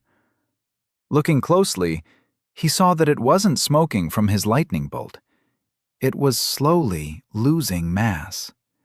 Some of it was staying put, but most of it was dispersing into the atmosphere. It's like it was construct that was losing cohesion. He felt like saying, "Fascinating," in a cold tone while raising one eyebrow. Luckily, he held himself back, as no one here would have gotten that reference. While Nero may have never seen a full episode of the original show, he had seen plenty of clips. Deciding that he was just wasting time, he turned back to the rest of the team. Sergeant Wesker was tapping his foot, giving Nero a not-so-subtle hint that he was ready to go. Nero nodded to the man and said, "All right, I'm done. Do we have to do an after-action report or something?" Sergeant Wesker gave him a hard look and said, "We've been here like half an hour. I'd barely consider us in the wilds. This was nothing. It was barely an encounter. The monster didn't even have any abilities. What's there to talk about? Get back in formation. We have a long way to go." Turning on his heel, the sergeant walked off. Everyone fell into position around him, and they continued on their way. Nero tried to wrap his head around the idea that a gigantic, mutated monster was nothing to make a fuss over. As they walked through the forest, everyone kept their eyes peeled. This time, Nero had his psychic field spread wide, gently touching everything in order to have an idea of what was around him. His field had grown a lot, and he was rather proud of it. It may not be very impressive to most people, but having a 40-foot bubble of perception was enough for Nero to feel like he was making solid progress. While trying to pay attention to his field, he also tried to keep his eyes peeled for anything out of the ordinary. Nero knew that there were animals and beasts who could hide their essence signature, and he didn't want to be caught off guard. He paid special attention to anything that disrupted his field. Even though they were just walking, Nero still had a great deal to pay attention to, and he was having trouble trying to free up mental energy in order to reflect on what just happened. As time passed, things kept grabbing his attention. He felt birds in the trees, along with small bugs flying around.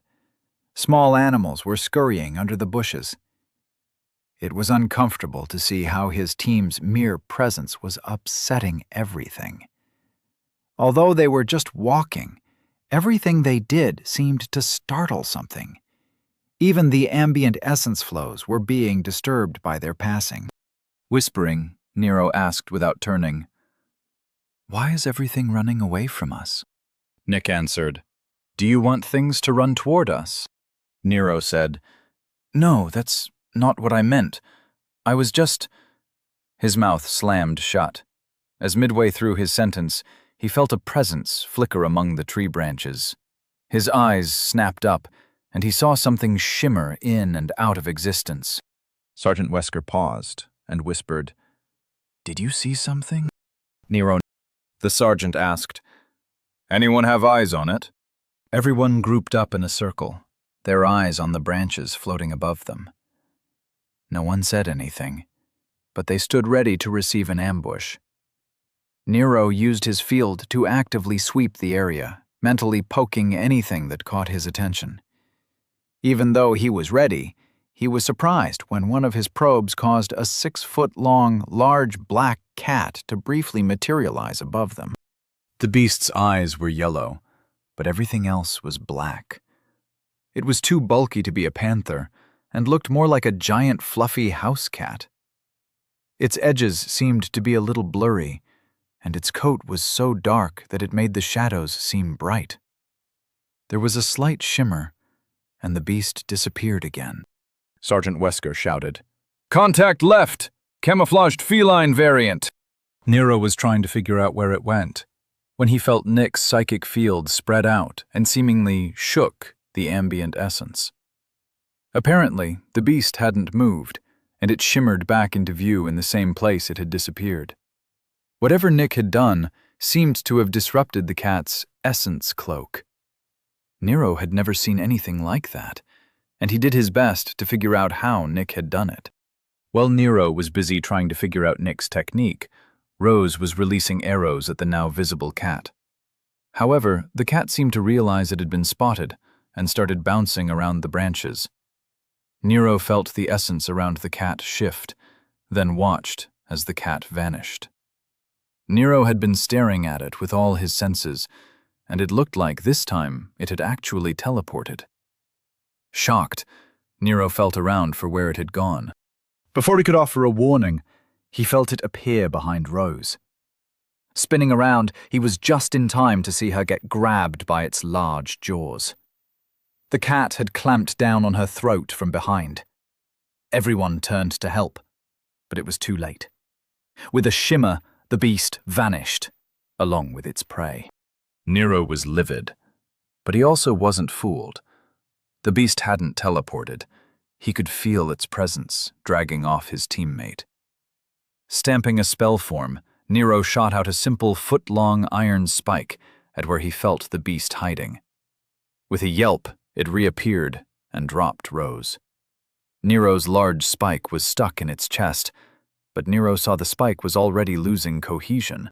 Before he could cast another spell, Kathleen's spear flew across the short distance and buried itself several feet into the side of the cat. Even though the beast must have weighed several 100 pounds, the spear had carried enough force to send it flying into a tree. Nick was already running over to Rose's body. Seeing that the beast was dead, Nero dropped his hands that were about to cast another spell. He slowly walked up to Nick, watching the man cast a healing spell on Rose's dead body. Nero could see the tissue reform, and in no time at all, she was restored. Without missing a beat, Nick switched to a resuscitation spell. Nero hadn't actually ever seen the spell being cast, even though he had been on the receiving end more times than he could count. With a gasp, Rose sat up. She was shivering, and looked like she had just emerged from an ice bath. Nick leaned over and hugged the young woman. She clung to Nick's shoulders, her eyes wide in fright. Panting, she started sobbing. Not knowing how to help, Nero just stood there and watched. He felt powerless. Out of the corner of his eye, he saw Kathleen return to watching the forest. Then he saw the sergeant heading over to the beast to retrieve the essence crystal. "We've been here for like an hour and a half. This place is everything they said it was. Maybe I should have stayed behind the walls and spent some of that money I won. What the hell was I thinking?" he thought to himself. Walker. Shaking off his fear, Nero went to grab the crystal and keep watch. He tried to follow Kathleen's advice from before they had left the city, doing his best to focus on the here and now. Chapter 93. Being in Shock. Captain Angelton stood in the center of the clearing he and his team had just cleared. He figured a 200-foot radius should be enough. They had chopped down plenty of wood, then burned everything that was left. Now there was nothing but a dirt patch waiting to be filled with a temporary camp. Looking over, he saw the two former hunters, Sergeants Peyton and Jackson, stripping the branches from the trees. Specialist Howard was floating in a lotus position, mentally monitoring the area. Meanwhile, Sergeant Blackwood was setting up the ward stones. With his hands on his hips, he breathed in the scent of the forest. The after effects of the burn were already dispersing, and the smell of growth and danger was thick. He had missed this. It had been years since he was part of a monster hunting squad. The constant danger had always been something he felt comfortable with. It felt like home. Sergeant. Nodding, he replied, "Yes, and an essence cloak. We'll keep them up for 2 days. We'll need to be able to work without distractions. Our camp needs to be ready and waiting for the teams to arrive." With a calm, "Yes, sir," Sergeant Blackwood left to help Sergeants Peyton and Jackson prepare their logs. The captain walked over to the floating mage and asked, "Specialist Howard, you see anything I need to know about?" Without opening his eyes, the mage replied, "Nothing special. All the teams are doing well enough. No one has run into anything they couldn't handle. However, Wesker's team is struggling a little. The two young ones don't have the levels for prolonged combat, and Nick, the older lord that is, he isn't suited for combat. But overall, they're handling it well enough. That Averett woman is picking up the slack." Nodding, Captain Angelton said, "When all of our teams are out of your range, don't force it. Just keep an eye out as long as you can. Then join us." Eyes still closed, Specialist Howard nodded and said, "Yes, sir." Captain Angelton walked off and started plotting the buildings they would be making. Using shield constructs, he cut deep grooves into the dirt, designating where the walls would be. They only had a few days to construct a barracks, an outhouse, a shed, and a basic dining hall. Before he had even finished the outline for the barracks, he felt Sergeant Peyton approaching. He looked up to see the man carrying 2 12-foot-tall posts. He offered the man a nod and pointed to where the wall should start.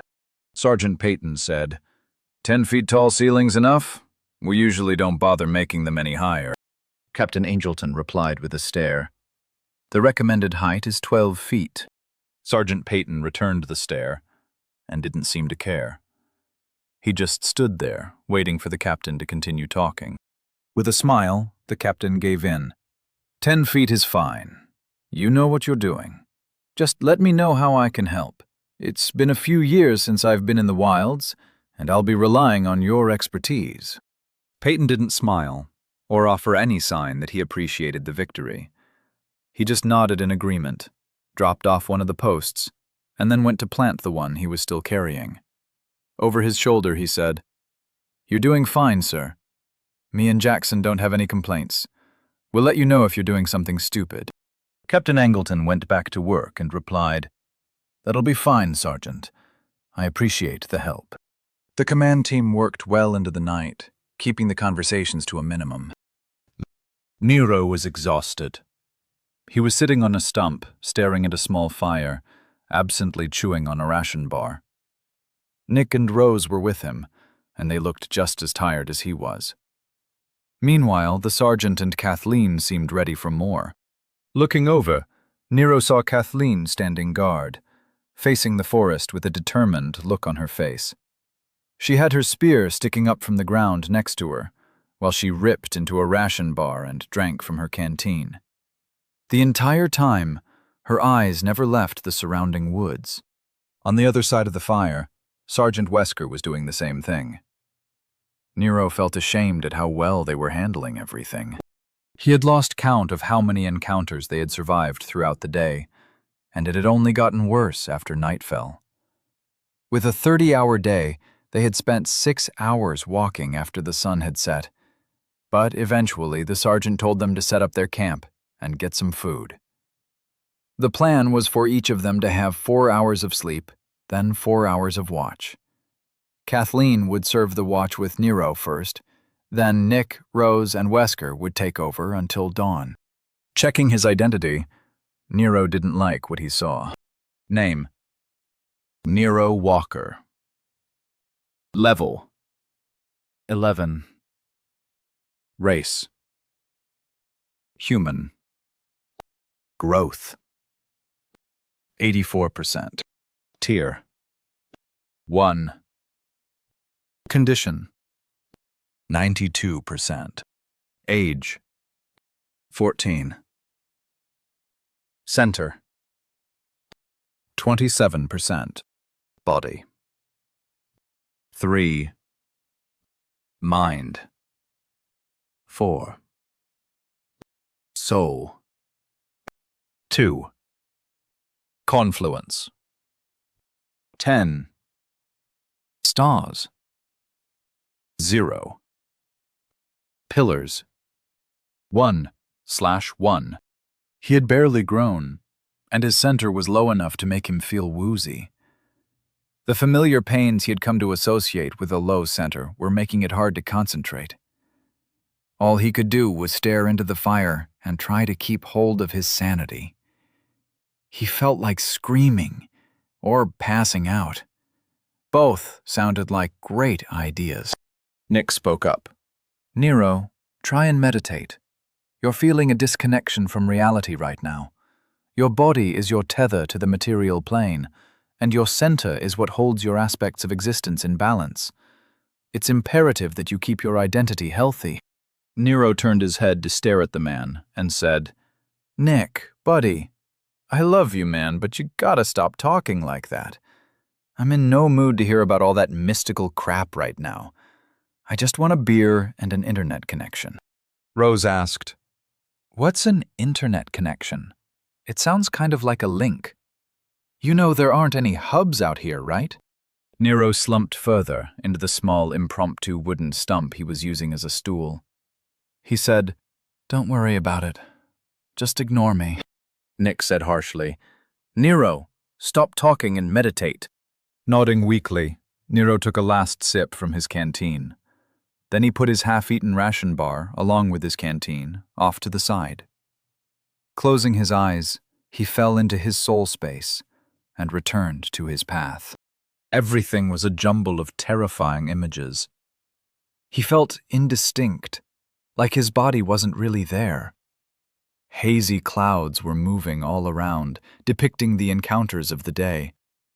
The fog was so dark it was almost black, and he couldn't see the path beneath his feet.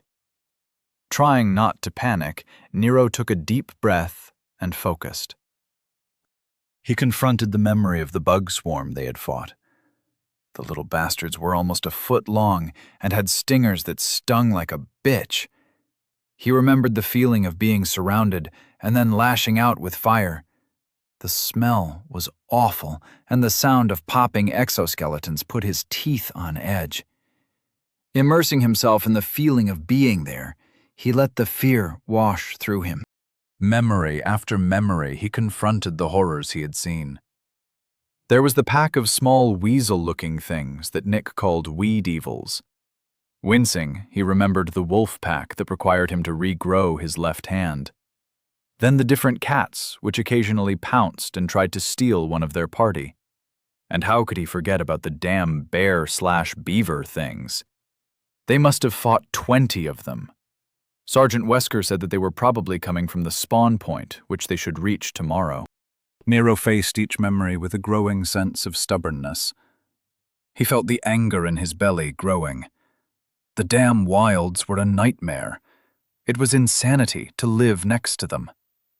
But that was just how the world was outside the walls. It may be a little worse than normal, given the fact that there was a density shift happening, but the danger was everywhere in some form. Nero would have to get used to this being his new normal. No more casual hiking trips. Not that he had ever actually taken casual hiking trips before. Nevertheless, he always liked the idea of hiking. He had been glad that the option was there. But that world was now his past. Now he was in a world of adventure. Outside of the city, battles were commonplace, and only the strong survived. He needed to get his shit together. Here, there was magic. It wouldn't be easy, but with a little effort, along with his patented refusal to admit defeat, nothing would stop him from achieving his goals. His heart was beating wildly, and he felt like shouting a challenge to the world. He was Nero fucking Walker, and nothing would stop him. The level up came as the fog in his soulscape cleared. The dark fog seemed to brighten, and then fade away, revealing a healthy forest with shafts of sunlight breaking through the canopy. The light brown cobblestone path was back under his feet, and he could see it leading off into the distance, promising future adventures filled with wonder and magic. Feeling renewed, he opened his eyes to see a smirking Nick and a stunned Rose. Nick said, "I'm guessing you're feeling better?" Nero smiled and said, "I feel awesome. I'm ready to slap this forest like it owes me money. Before you distract me with whatever it is you want to say, let me spend my star." Closing his eyes, Nero opened his identity and stat panels. Name: Nero Walker. Level: 12. Race: Human. Growth: 12%. Tier: 1. Condition: 100%. Age: 14. Center: 100%. Body: 3. Mind: 4. Soul: 2. Confluence: 10. Stars: 1. Pillars: 1/1. Body: 3. Base: Operative. Level stress: Presence: 15. 24. 3.2. Durability: 18.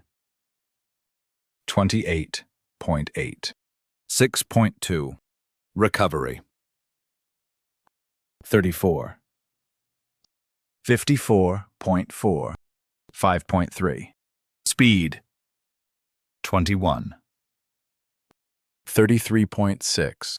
4.8. Adaptability: 41. 65.6. 3.5. Power: 20. 32. 4.6. Mind: 4. Base. Operative. Level stress. Weight. 26. 46.8. 13.6. Control. 29. 52.2. 21.2. Field. 23. 41.4. 28.6. Precision. 39. 70.2. 34.1. Endurance. 46. 82.8. 39.5. Focus. 48. 86.4. 29.1. Soul. 2. Base. Operative. Level. Stress. Size. 29. 40.6. 1.1. Density. 101. 141.4. 0.8. Intensity. 76. 106.4. 0.7. Pressure. 27. 37.8. 0.5. Harmony. 24. 33.6. 15.3. Adaptability. 270. 378. 0.3. Nero already had a plan, and he was going to stick to it. He was going to throw one more star into his mind, then keep at least 5 levels between his confluence and his highest stat. Nero had a theory that his ability to handle having low center levels was due to his high confluence in relation to his other stats. It was getting harder to handle having anything under 30% of his center since he started growing his stats. It may be a waste, but he didn't want to end up like most people. Nick had told him that people usually started feeling like crap with anything under 50% in their center. Nero had once been down to around 12% and hadn't felt too bad. He'd have to start putting some stars into his confluence if he wanted to get back to that. But for now, he needed to increase his mind stat. His level stress was high, but that was probably because of his pillar, and he planned on taking advantage of that. Without any more hesitation, he pushed his star into the mind stat. As usual, he felt his mind expanding. The feeling of understanding was just as amazing as he remembered it being.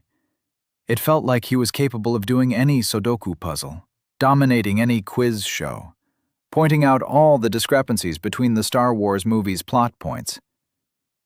But the feeling faded all too quickly, and he returned to his usual level of faux intelligence. Mind. 5. Base. Operative. Level stress. Weight. 32. 64. 0. Control. 39. 78. 0. Field. 36. 72. 0. Precision. 55. 110. 0. Endurance. 65. 130. 0. Focus. 61. 122. 0. Nero looked at his numbers with pride. His operative levels were really getting up there. This had to be some kind of record for a level 12. He spread out his psychic field and felt it reach further than ever. It even felt more full. Compared to before, it seemed effortless to conceptualize what he was seeing. Instead of having to concentrate, he could just know where everything was. Even the resolution was better. Everything was clearer. Nick said, "Nero, you should lighten your touch. You are broadcasting your position." Shaken out of his thoughts, Nero did as he was told. The world lost a little resolution, but he could still feel everything around him in a large bubble. He guessed it must be over 50 feet wide now. He couldn't affect everything at that distance, but he could still see it. Nick said, "Good, but you're going to have to work on your control. It's amazing how fast you've grown, but you need to train hard in order to take advantage of your stats. Your skills are probably lagging." Nero offered Nick a glare and said, "I'm not dealing with skills at the moment. I have enough problems just dealing with stats. I'll look into those later. Probably. I'll just get better with practice." Holding up his hands in surrender, Nick replied, "Do what you want. I'm just saying that you are fumbling around like a child right now. You need control. Instead of just closing off your field to hide, you need to learn how to use your psychic field while still keeping yourself hidden. It's not an all-or-nothing proposition." Nero nodded and was about to reply when their conversation was interrupted by Rose. "Did you really level again? That's like 2 levels in less than a week. What are you now?" she asked in wonder. Nero offered her a smirk and said, "I'm level 12. Don't worry about it. I just level fast." Rose seemed too shocked to be offended or jealous. Just then, Sergeant Wesker walked up and said, "All right, Walker, it's time for your first watch with Averett. Wake us in 4 hours, then you can get some rest. Congrats on your level. Try not to let anything eat us while we sleep." With that delightful pep talk, the man crawled into his sleeping bag, then laid his shield over his chest. Nero chuckled, but stood up to take over the watch. Nick and Rose gave him the nod, then went to their respective sleeping bags. For a moment, he wondered why they weren't using tents. Then he remembered the sergeant ordering them to just use their sleeping bags since the weather was clear. Nero's memory seemed a little fuzzy. He really hadn't been paying attention for the past few hours. He really needed to up his game. Turning away from the fire, Nero looked into the dark forest and spread out his field to monitor for any threats. He was ready to face the horrors once more, and this time he wouldn't flinch. There was nothing here he couldn't handle. At least, that's what he kept telling himself. Chapter 94. Being an Adventurer. Captain Angelton used a shield construct to hold up the large planks, while Peyton hammered large dowels connecting the planks to the ceiling runners. If they kept up this pace, they should have the barracks finished by morning. The captain couldn't help but be impressed with Peyton's agility as he saw the man lightly stepping across the posts that made up the wall. Once they ran out of planks, Peyton jumped down from his perch and flipped the hand axe he had been using as a hammer over and held it ready for combat once again. The man had said that if he was going to use a tool, then at least one side had to be sharp enough to kill something. The captain had thought the saying was catchy enough to include in the report he was compiling. As they both stared at the nearly finished building, Specialist Howard walked up to them. "Captain, the last team has left my range. If you want me to keep watch on anyone, I'll have to be actively scrying," he said, as though it was a question. His face blank of expression, the captain replied, "No, that's fine. The teams are on their own now. Even if you saw something, there isn't anything we can do from here. From now on, you're just on perimeter watch. I'm assuming you can do that while working on the camp?" Nodding, Specialist Howard said, "That shouldn't be a problem. My passive field is large enough to give us plenty of warning. And from what I can tell, the wards are working fine. Nothing is poking around. If anything changes, I'll let you know. In the meantime, I'll head over and help Jackson with the lumber." "Very good. We're almost finished here. Then we'll get the outhouse dug out," said the captain. As Specialist Howard walked off, he said, "Great. I can't wait." Adding some anger to his steps, the man started muttering about how much he hated being in the wilds, and how he should be out killing things, not building crap houses in the middle of nowhere. Both Peyton and Angelton heard him, and exchanged an amused glance with each other. Peyton said, "You ready for another round?" Captain Angelton nodded, and they walked over to collect a few more planks that were ready and waiting for installation. Nero was awoken by Rose. She gently shook his shoulder and said, "It's dawn, my lord. Sergeant Wesker wants to get moving soon." Awkwardly pulling an arm out of his sleeping bag, Nero rubbed his eyes. It took a second for Nero to realize where he was, but he quickly shook off any feelings of drowsiness. Without bothering to fold up his bag or his pillow, he sent them into his personal space and summoned his canteen along with a ration bar. No one seemed to care about fixing up their campsite or clearing any signs of their presence, so it only took 5 minutes for everyone to be ready to go. The sergeant didn't bother with a speech or any kind of morning greeting.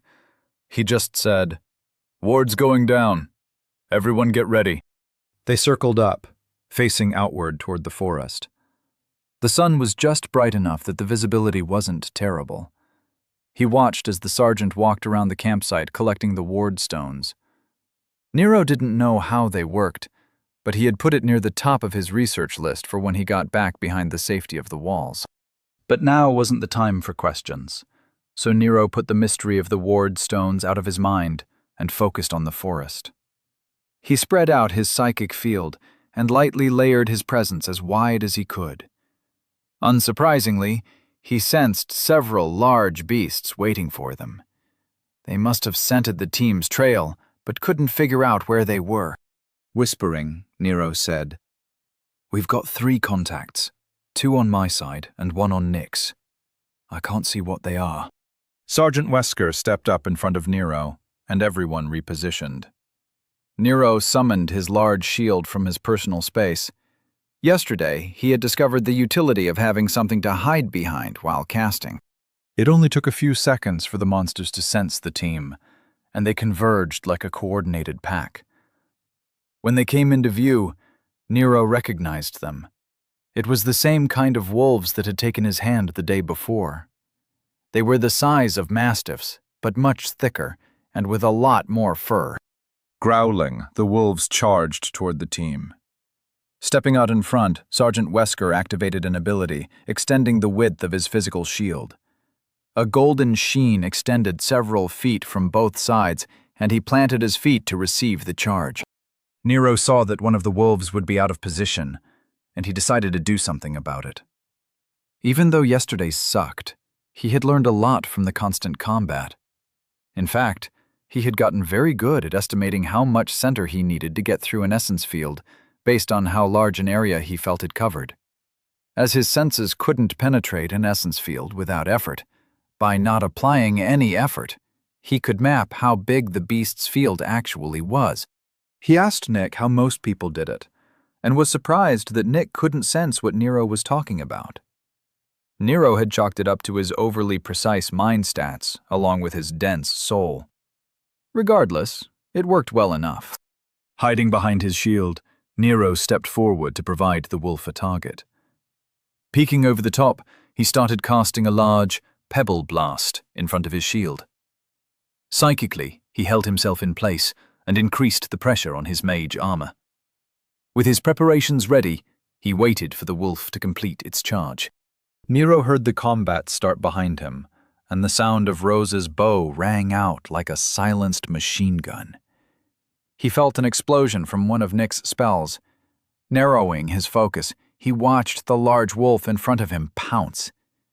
Leaning back, he hid fully behind the shield and braced for the impact. Slamming down into the shield, the wolf's front paws scraped against the steel, sounding like nails on a chalkboard. Nero felt the heavy beast trying to force him to the ground, but he held his footing with the help of his psychic field. Then he fired his spell point blank into the beast's chest. As he was already inside the beast's essence field, he felt it trying to disrupt his spell. But he had learned well, and his spell form was steady and charged. It fired a concentrated blast of marble-sized rocks directly into the beast's chest. Nero felt the wolf reel back in pain, scrambling to back away from the surprisingly dangerous shield. With a grin, he stood up and planted the base of the shield into the ground, while peeking around the side. He saw the wolf whimpering in pain, trying to decide if it was worth continuing the fight. Nero didn't want to let it escape, only to have to deal with it later, so he carved another spell form. This time, he created an ice cone, or what he lovingly referred to as a cone of cold. With a blast, a swirling blast of hungry air shot out, flash freezing anything it touched. Technically, it wasn't cold air. It was heat essence that was stripping the thermal potential from anything it touched. But effectively, it was a blast of cold. The wolf was hit on its left flank, and its entire front leg was rendered inoperable. It howled in pain and collapsed. Nero wasn't a sadist, and immediately drew his sword while dismissing his large, unwieldy shield. He carefully walked forward, wary of any last-minute tricks. He needn't have worried, as the beast was in so much pain, it wasn't paying attention to him any longer. Without any hesitation, Nero stabbed his sword deeply into its neck, then levered it back and forth to ensure the maximum damage. He had learned that if he could kill without a spell, it was better to conserve his center. A sword covered in center was more economical by far. Seeing the beast stop moving, Nero psychically felt its essence field collapse, confirming its death. He pulled his sword free and turned around to help with the other two wolves, but only met the stares of his teammates. Nick looked proud, and even Sergeant Wesker looked happy with Nero for once. Kathleen wasn't paying attention, as usual. She was looking around for any other threats. Rose was blushing for some reason, and Nero refused to speculate as to what she had found so interesting. Quickly and quietly, they collected the essence crystals along with the pelts. In a matter of minutes, they were back into formation and moving forward toward the destination that only Sergeant Wesker seemed to know. Nero spread out his field to search for enemies, while keeping his eyes peeled on his assignment. For the first time since coming into the wilds, Nero was starting to feel like he was an actual adventurer. He did his best not to think about it, and concentrated on the here and now. They continued forward at a solid pace, not too fast, but definitely faster than a normal walking speed. As time went on, Nero did his best to copy Kathleen's walk. She seemed to step lightly, never breaking any sticks or causing any noise. It was like she was gliding through the forest rather than walking. She didn't bob up and down, just kept her body steady while sliding forward. Her feet barely crossed, and she moved sideways. It was hard to copy, but Nero did his best. He hadn't really paid attention yesterday, but now he could see how she really belonged out here. Everything about the woman was comfortable in the wilds. In the city, she always looked stressed, or at least bothered. But here, surrounded by danger, her shoulders weren't tense, and her demeanor was calm. Nero found it beautiful, like watching a panther stalking through the brush. As she was the only one he could see, he could only imagine how Nick and Rose were doing. He wasn't going to turn around to look, as he had a job to do, and today he would do it well. He wouldn't make mistakes, and he wouldn't have to watch anyone die again. The memory of Rose having her throat ripped out was still bothering him, and he didn't think he'd ever forget it. Luckily, that was the only fatality they had suffered, but one was more than enough. As they went through the forest, they fought more engagements. Nero had gotten better at identifying threats, and Nick kept complaining about how Nero shouldn't be wasting his center. Nero didn't have the heart to tell the man that he wasn't really using his center.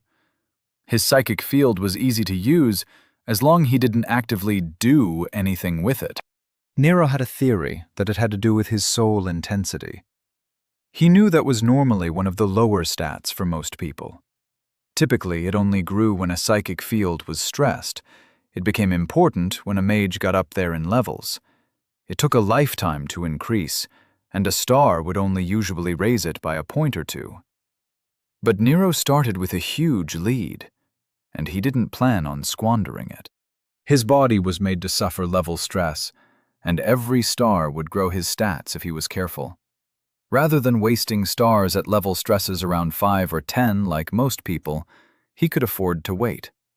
Nero could conceivably have level stresses in the 30s, consistently. He was only now realizing how ridiculous that was.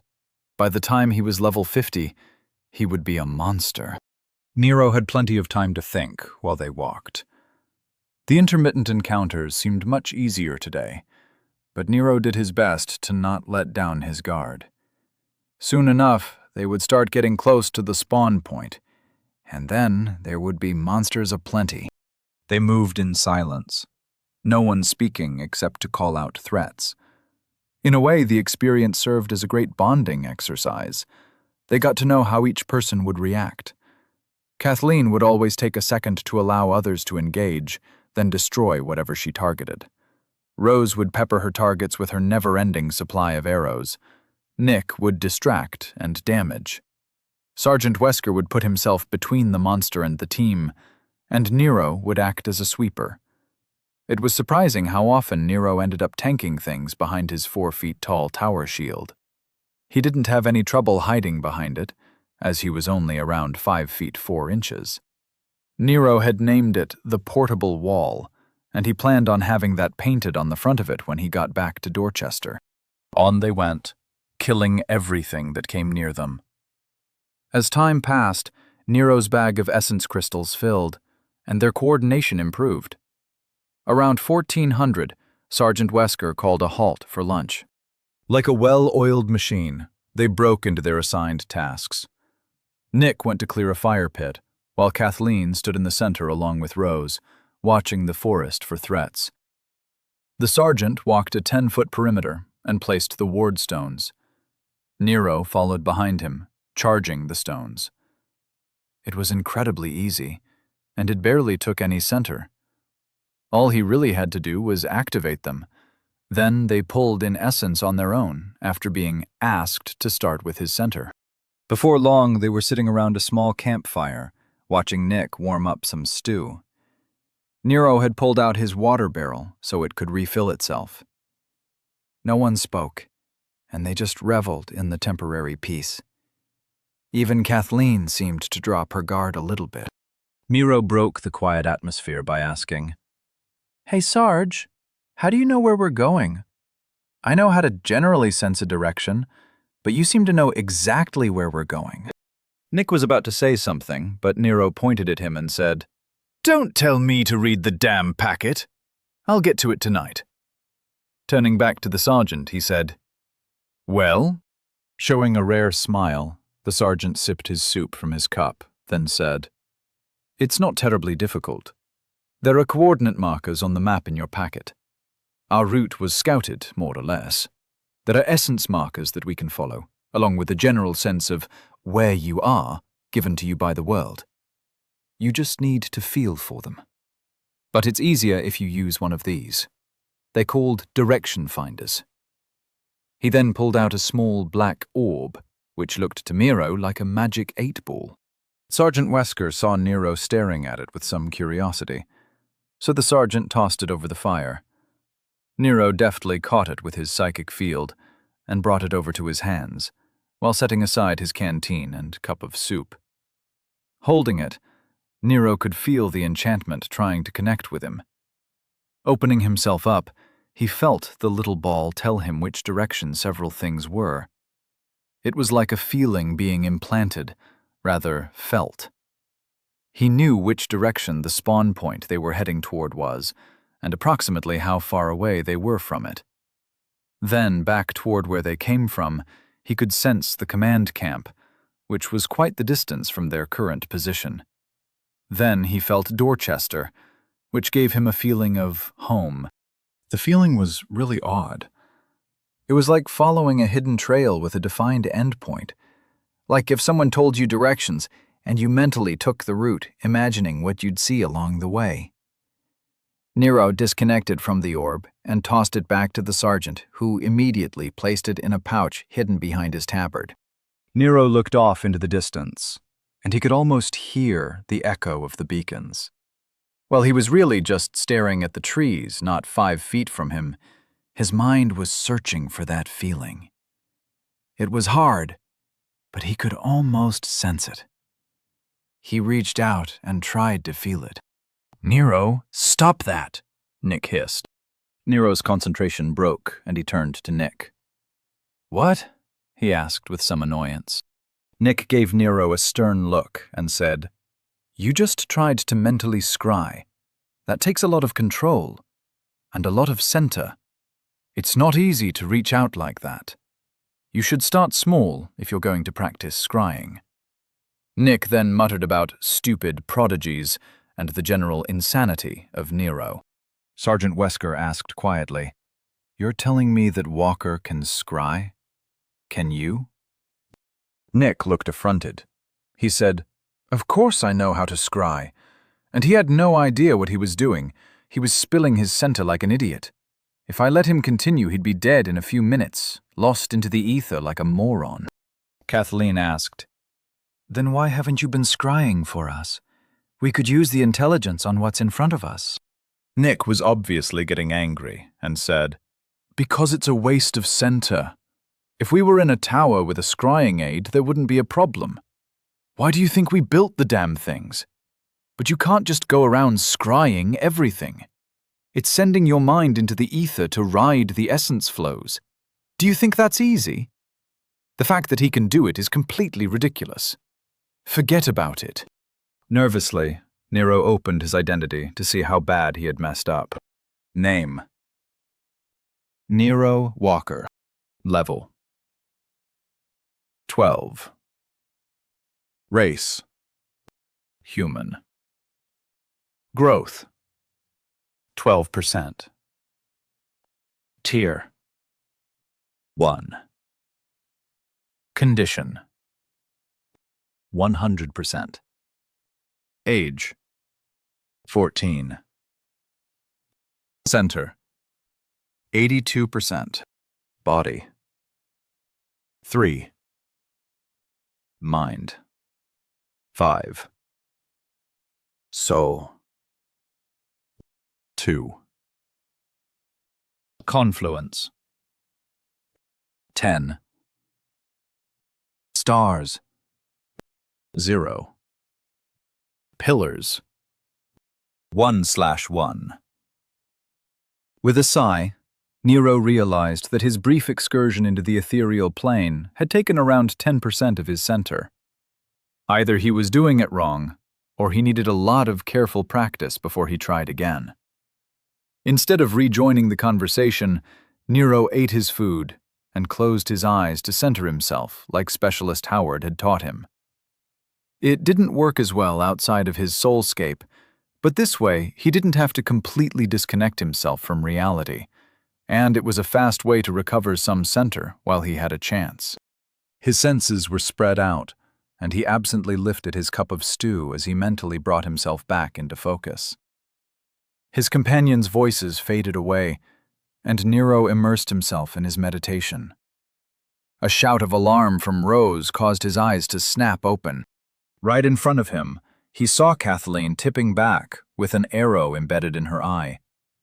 To his left, he saw Nick shimmer, then a large spike of dark ice appeared, skewering his chest. Nero froze in confusion as Sergeant Wesker jumped to his feet and shouted, "Ambush! Get to—" Then Nero watched as a dark figure appeared behind the sergeant. Nero couldn't really understand what he was seeing, but when 2 sword points erupted from the sergeant's chest, Nero knew the figure wasn't an illusion. Blood spurted from the sergeant's mouth, and his entire body was lifted up into the air, then thrown off to the side. The dark figure seemed to vanish, like he became so out of focus that he actually disappeared. Rose was screaming, and Nero felt the world lurch. The illusion was everywhere. It was like an overlay was put over reality. Yet he saw what was really happening, but he also saw his companions vanish, and nothing made sense. It had only been seconds, and almost everyone was dead. At that realization, Nero's hesitation vanished like a candle being blown out, and in its place was only anger. He stood up and furrowed his brow while watching Rose run off into the forest. The arrows from the hidden archer, which had been intended for Rose, were flying past her former seat. Okay. Rose either knew this was coming, or her reflexes are crazy. Either way, someone's about to get a plasma lance shoved up their ass, Nero thought to himself, then prepared for some serious ultra-violence. Chapter 95. Fight for your right to res. Jennings sat in his comfy chair, sipping an iced tea. He was currently maintaining 2 holographic screens on the wall. One showed Nero's party setting up their campsite, while the other followed the hunters who had been contracted for the assassination. He had to admit he was impressed with their coordination. Without taking his eyes from the screen, he said, "You know, this was actually a really good plan. They accurately predicted the area their target would make camp, while leaving plenty of adaptability in their plan. Then, their mage did a masterful job handling the misdirection ward. And, most importantly, they chose their initial targets well. If they can get close enough without being detected, their plan might actually work." Mage Adept Newbanks was standing behind Jennings, watching the screens from over his shoulder, with a serene expression on her face. She calmly asked, "Aren't you going to do something? I thought you came to Dorchester to watch over the young man." Jennings just shrugged, then took another sip of his iced tea. He threw his legs up onto his desk and leaned back into his chair. The show would be starting soon. He said, "It's important not to interfere in the little lord's development. This experience has been good for him. He's been a little too casual with his life. Maybe losing some people close to him will be just what he needs. Not to mention, I also really want to see how he handles it." Newbanks gently scoffed, then said, "His enemies had his route, time to plan, a detailed dossier on the entire team, and a mage relaying his team's position in real time. I'm not sure he's going to survive this without your intervention. You may have let this go too far." Jennings shook his head, as though the very thought of Nero dying was impossible. "I'm not too worried. He spent the last week learning how to rebuild his body. If his center holds out, he should be fine. It's not easy to kill a healer." As Jennings finished his thought, the archer on one of the screens fired an arrow. Moments later, they watched it pierce Ms. Averett's head on the other screen. Both Newbanks and Jennings showed surprise, as abilities which could allow arrows to dematerialize, then rematerialize, were rare. The arrow had passed through trees like they weren't there, then solidified right before it struck its target. Jennings hadn't expected that, and muttered, "Huh. Well, that might be a problem." As they watched the little lord's party being taken out one by one, Newbanks responded, "Has anyone told you that thinking you know everything is a character flaw?" Jennings' face took on a frown, but he didn't bother to respond. He just sat in silence and watched the fight play out. Nero's senses clamped down on the ambient essence, almost ripping the control away from whomever was projecting the illusion. Even though the visual overlay stayed, Nero managed to pierce the illusion with his psychic field, and he felt the empty spaces, which most likely contained the soon-to-be dead men. He felt an arrow enter his field when it ripped through his control. Somehow the arrow was disrupting his psychic field, and he threw himself to the side to avoid getting hit. Unfortunately, the arrow seemed to slightly curve, and it struck him near his shoulder. Nero didn't even flinch. He had felt worse pain in the training fields of Dorchester. Coming up from a roll, he summoned the wall and hid behind the shield. His senses couldn't find the archer, but he could track the other two. Not wasting a second, he ripped the arrow out and stamped a healing spell. As the seconds passed, he figured the archer was repositioning, while the man who had killed Sergeant Wesker started creeping forward. Nero peeked around the shield, and saw that the man was still being hidden by the mage who was hiding among the trees. They must not realize that Nero could see through the illusion. Returning behind the shield, Nero tried to make a plan. He didn't have much time before his companions were really dead. If he could end this quickly, there was a chance he could save them. The spell form for resuscitation was complicated, but he was relatively sure he could do it. Pushing aside his worries, he forced himself to focus on the fight. As the seconds passed, he watched the man approach slowly, probably trying not to make any noise. Nero felt the pressure building and debated how he wanted to handle this. Deciding that the man with the swords was the bigger threat, he started carving a spell form he was particularly fond of.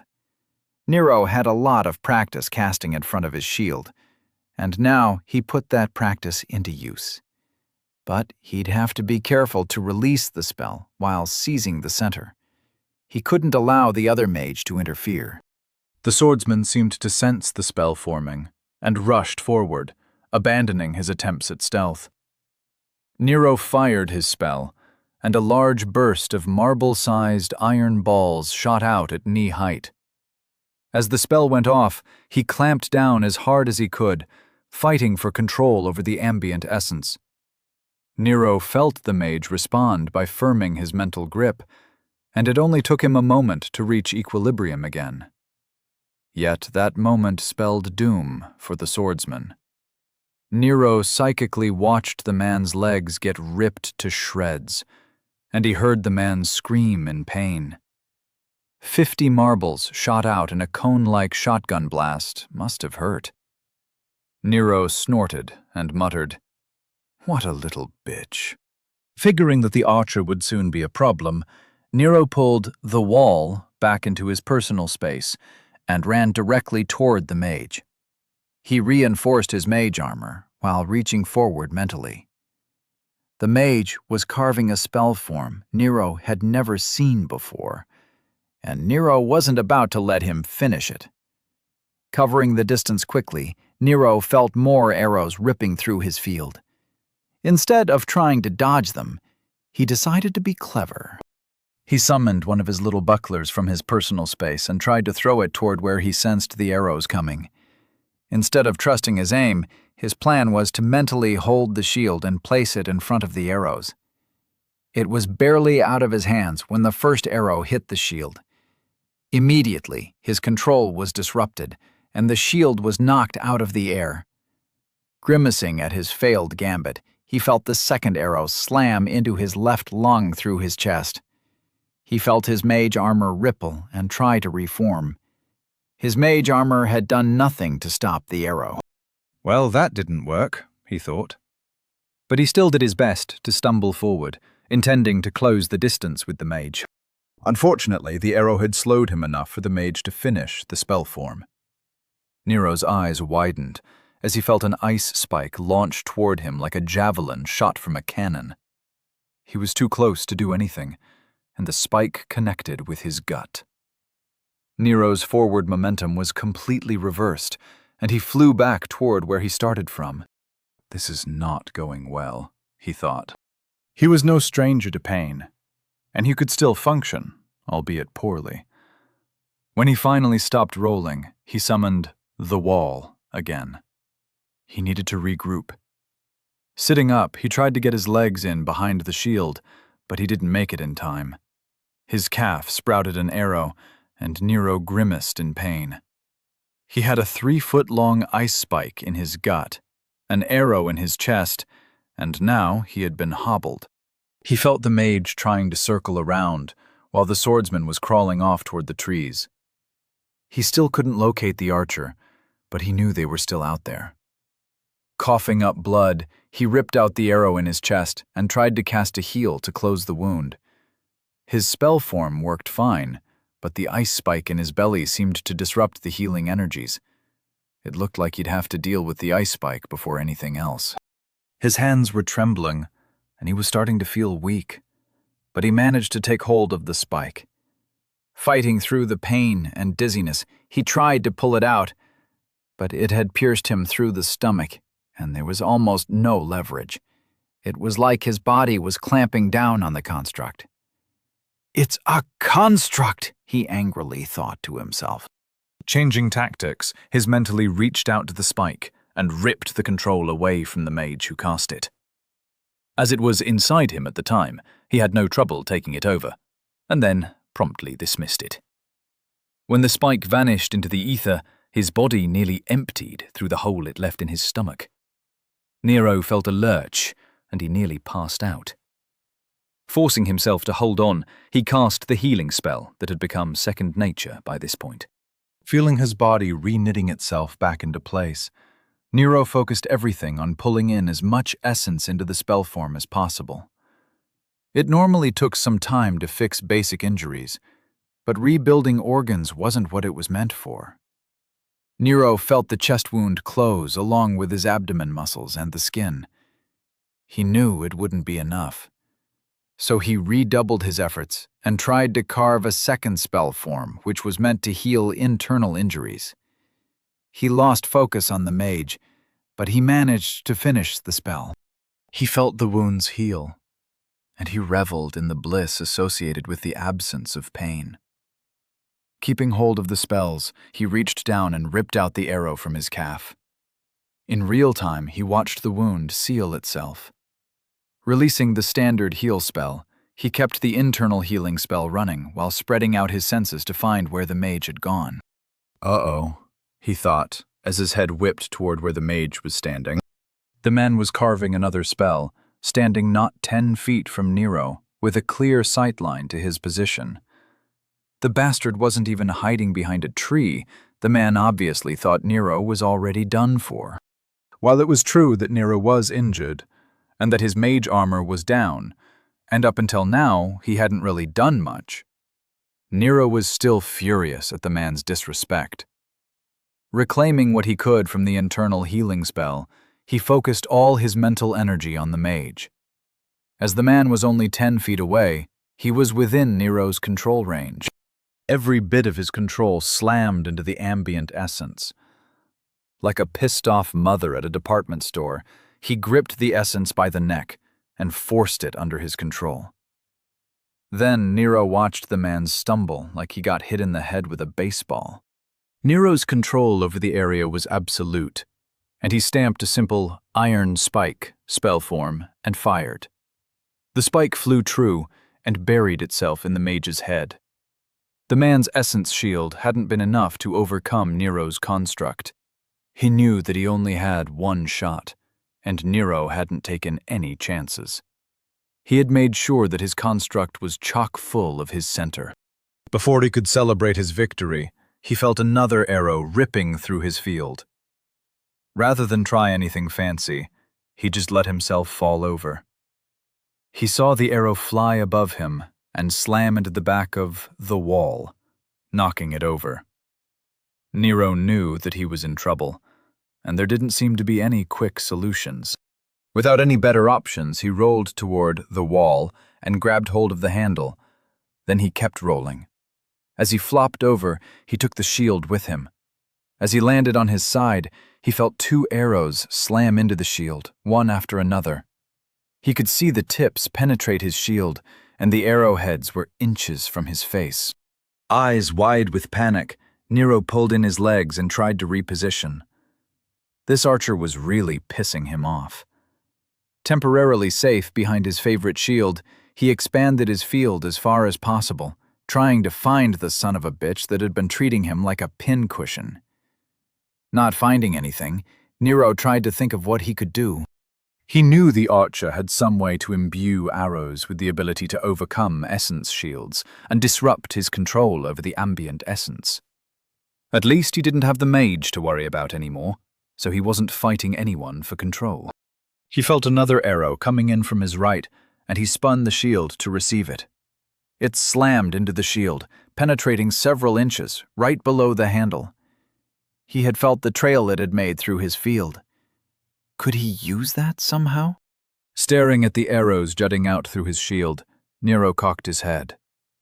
The archer must be imbuing their center into the arrows. It's either an ability or some spell, but they must be making a connection. Nero mentally probed the arrows and felt a presence lingering on them. Smiling widely, he thought, "I got you now, you son of a bitch." Reaching out like he did with the sergeant's magic 8-ball, he tried to follow the connection through the arrow. He did his best to narrow his focus and just gently ride the essence trail. He felt part of his mind fly through the trees, chasing the archer. In seconds, he saw them. They were flitting through the trees, running in a wide circle, trying to get into a new firing position. Suddenly, they stopped, then fired another arrow. Nero felt it coming a second after it had left the bow. He spun the shield to receive it, then he felt it pierce his shield. This time, it penetrated almost a full foot before it stopped. Either the archer was getting stronger, or the wall was failing. But Nero wasn't worried, because he now knew where they were. He kept the sense of direction, but let the image fade away.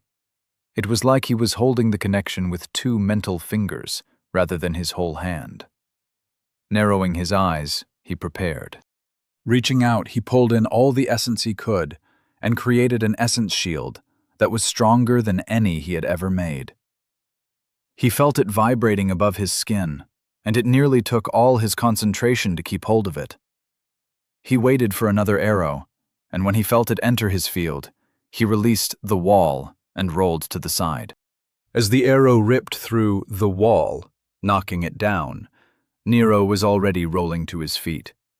He headed straight toward the archer, running as fast as he could. All he could see were trees, but he knew they were out there. He could still feel the connection he had made. Narrowing his psychic field, he extended it in front of him like a sonar wave. Nearly a 60-foot cone of tightly controlled essence paved his way through the forest. He nudged branches out of his way, or just mentally ripped apart anything which would slow him down. The forest's essence seemed to try and fight back, but Nero's control was strong enough to act like a wedge. He felt an arrow breach his field, and he altered course accordingly. The arrow tried to bend, but Nero was moving too fast. Through his field, he saw it slam into a tree right next to him.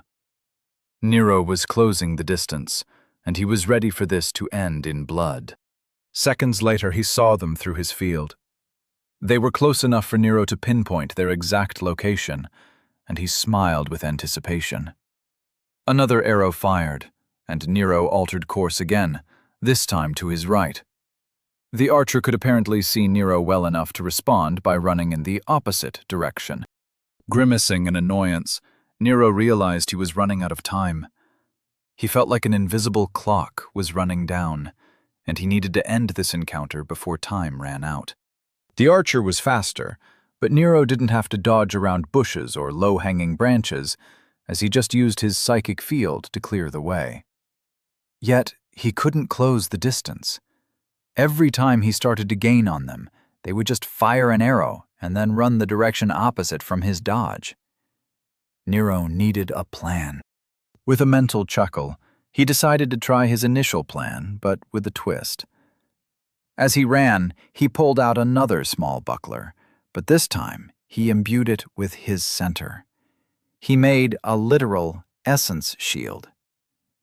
"Let's see them shoot through this," he thought.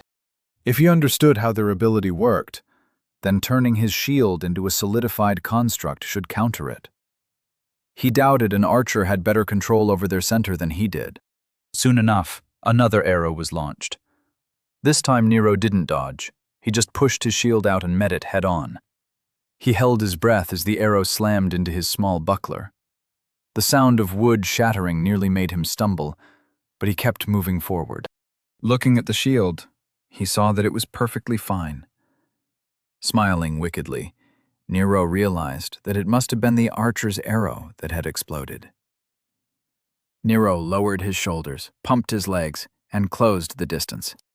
The archer fired more shots, but Nero could feel them coming and either hopped over them or met them with his shield. Second later, he saw the archer with his actual eyes.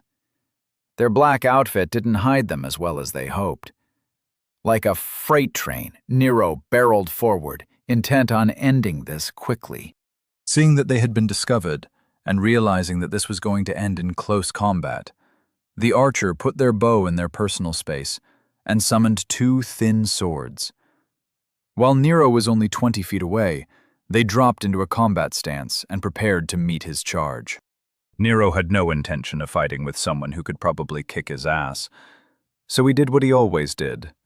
Without breaking stride, Nero stamped an iron spike spell form, while also carving a small lightning bolt form. Then, he slowed to a walk before he got too close. The archer saw him approach, panting after the chase. They took a few steps forward and brandished their weapons.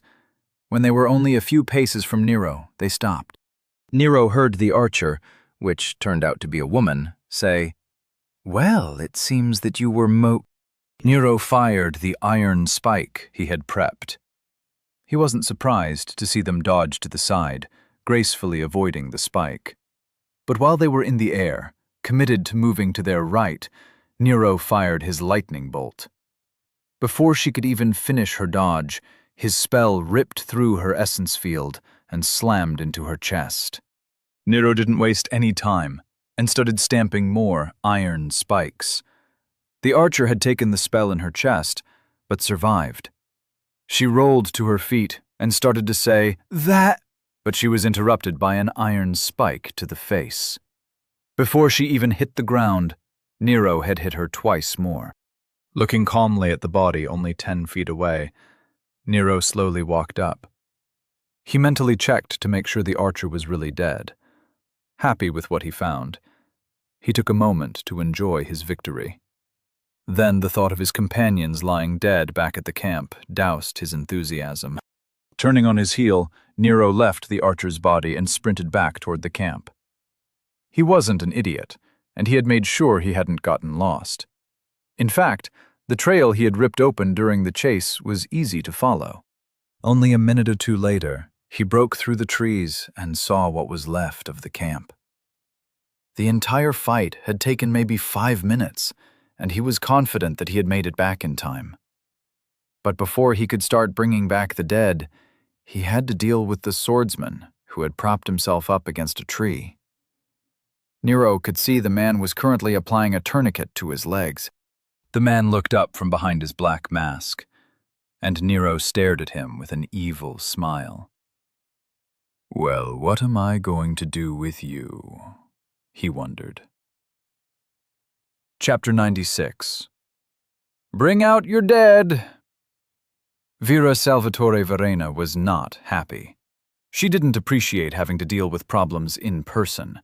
It had taken years, but she had cultivated agents that should have been capable of handling things like this. She walked quickly through the hall, her 2 armed bodyguards walking a step behind her. Vera didn't bother to glance at the bureaucrats clinging to the walls, looking on in fear. As a group, she and her bodyguards were sufficiently intimidating, and everyone had cleared the way without issue. Seeing her destination, she waved her hand while using her authority to override the door lock. The 2 tall doors swung open, and she stalked into the conference room.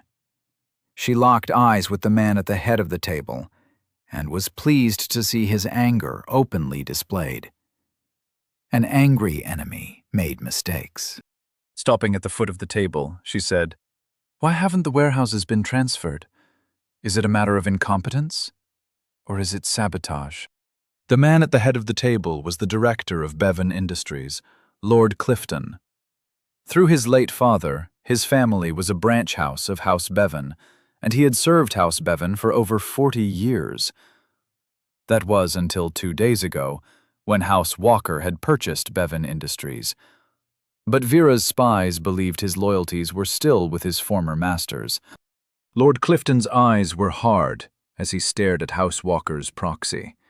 He said, "It will take time to accurately assess the inventory. Until the audit is completed, the warehouses still belong to House Bevan." Vera smiled cruelly and said, "House Walker has purchased them. The contents were included in the price. You, as the director of operations, were given copies of the sale. For you to sit in that chair and defend the interests of another house is more than enough evidence to demand a hearing in front of the Economics Disciplinary Board. Are you stalling so your agents can continue emptying the warehouses of valuables? Lord Clifton shot to his feet and slammed his hands on the table. He shouted, "How dare you? Do you have any idea how long I've been in this chair? I am the director of Bevan Industries, and I will run it for House Walker with the same professionalism that I gave to House Bevan for the past 50 years. Everything is proceeding within the confines of the law, and you would do well to watch your words. I may take insult at your allegations." His voice carried a warning and threat as he finished. Vera's cold eyes met his, and she replied, "Considering you have only been in that chair for 47 years, I'll make my own determination as to your competence. Clearly, your attention to detail is lacking. You are obviously stalling the transfer of ownership, and I don't think you have the intelligence to plan this on your own. Who are you working for? Lord Bevan is already running, so who holds your leash now?" Furious, Lord Clifton shouted, "That's it! I demand satisfaction. I formally declare a challenge on the grounds of your slander. After I beat you, I want a formal apology from you, along with one from House Walker." He was pointing his finger across the table, nearly foaming at the mouth in anger. The very thought that some commoner would be spouting lies in his presence was too much for him to stomach. He would show her that he wasn't the kind of man who would be pushed around. Vera smiled evilly and said, "1 hour at Arena 3. I already have the location booked. As the recipient of the challenge, I set the conditions. I demand a duel to soul death. If you win, House Walker will offer a formal apology, and you'll receive my death tithe. But when I kill you, your house belongs to me. As the wife of a trial initiate, I declare this a house challenge." Lord Clifton froze in place. What kind of madwoman would demand a duel to soul death? And hadn't her husband left House Salvatore? When had he started the trials? What the hell was going on? Vera watched Lord Clifton's face slip from anger into confusion, and then into panic. She smiled widely, then said, 1 hour at Arena 3. I'll be waiting. She turned on her heel and walked off into the hallway, closing the doors after herself with a wave of her hand. Her silent bodyguards followed along, staring down anyone who looked at them. When they finally got back into their carriage, one of the bodyguards asked, "I don't understand. You know that he was planning to hide assets through the paperwork transfer. He was siphoning employment contracts and loan payments. I was there when your agents reported their findings. They didn't say anything about the warehouses. How did you know about them?" Vera just glanced at her bodyguard and said, "Lord Clifton didn't do anything illegal with the warehouses. They were all transferred without issue. His anger was completely justified." The other bodyguard said, "So then why accuse him of something you know he didn't do? Why not accuse him of what he is actually guilty of doing?" Vera responded happily. "Because I'm sure he had a plan for that. He could tie us up in legal proceedings for weeks. Who knows how much damage he could do while we fought for control of the company? Or he might have some other counter that I'm not aware of. It is never a good idea to attack an opponent directly. This way, I could accuse him of something he could feel righteous defending against. It caused him to force a confrontation. Now I can remove him quickly, then get back to work. So, instead of having to waste weeks at the Tower of Law, sitting through tribunals, all the while suffering losses as Lord Clifton dismantles the company from within, this way, I'll just kill him and take over his house. The contracts he stole will return to my control, and I'll even get paid for the privilege of ending the threat to my business. In short, he crossed me, so I'll take everything from him." The bodyguards shared a look. Then one quietly said, "Damn, boss, that's brutal."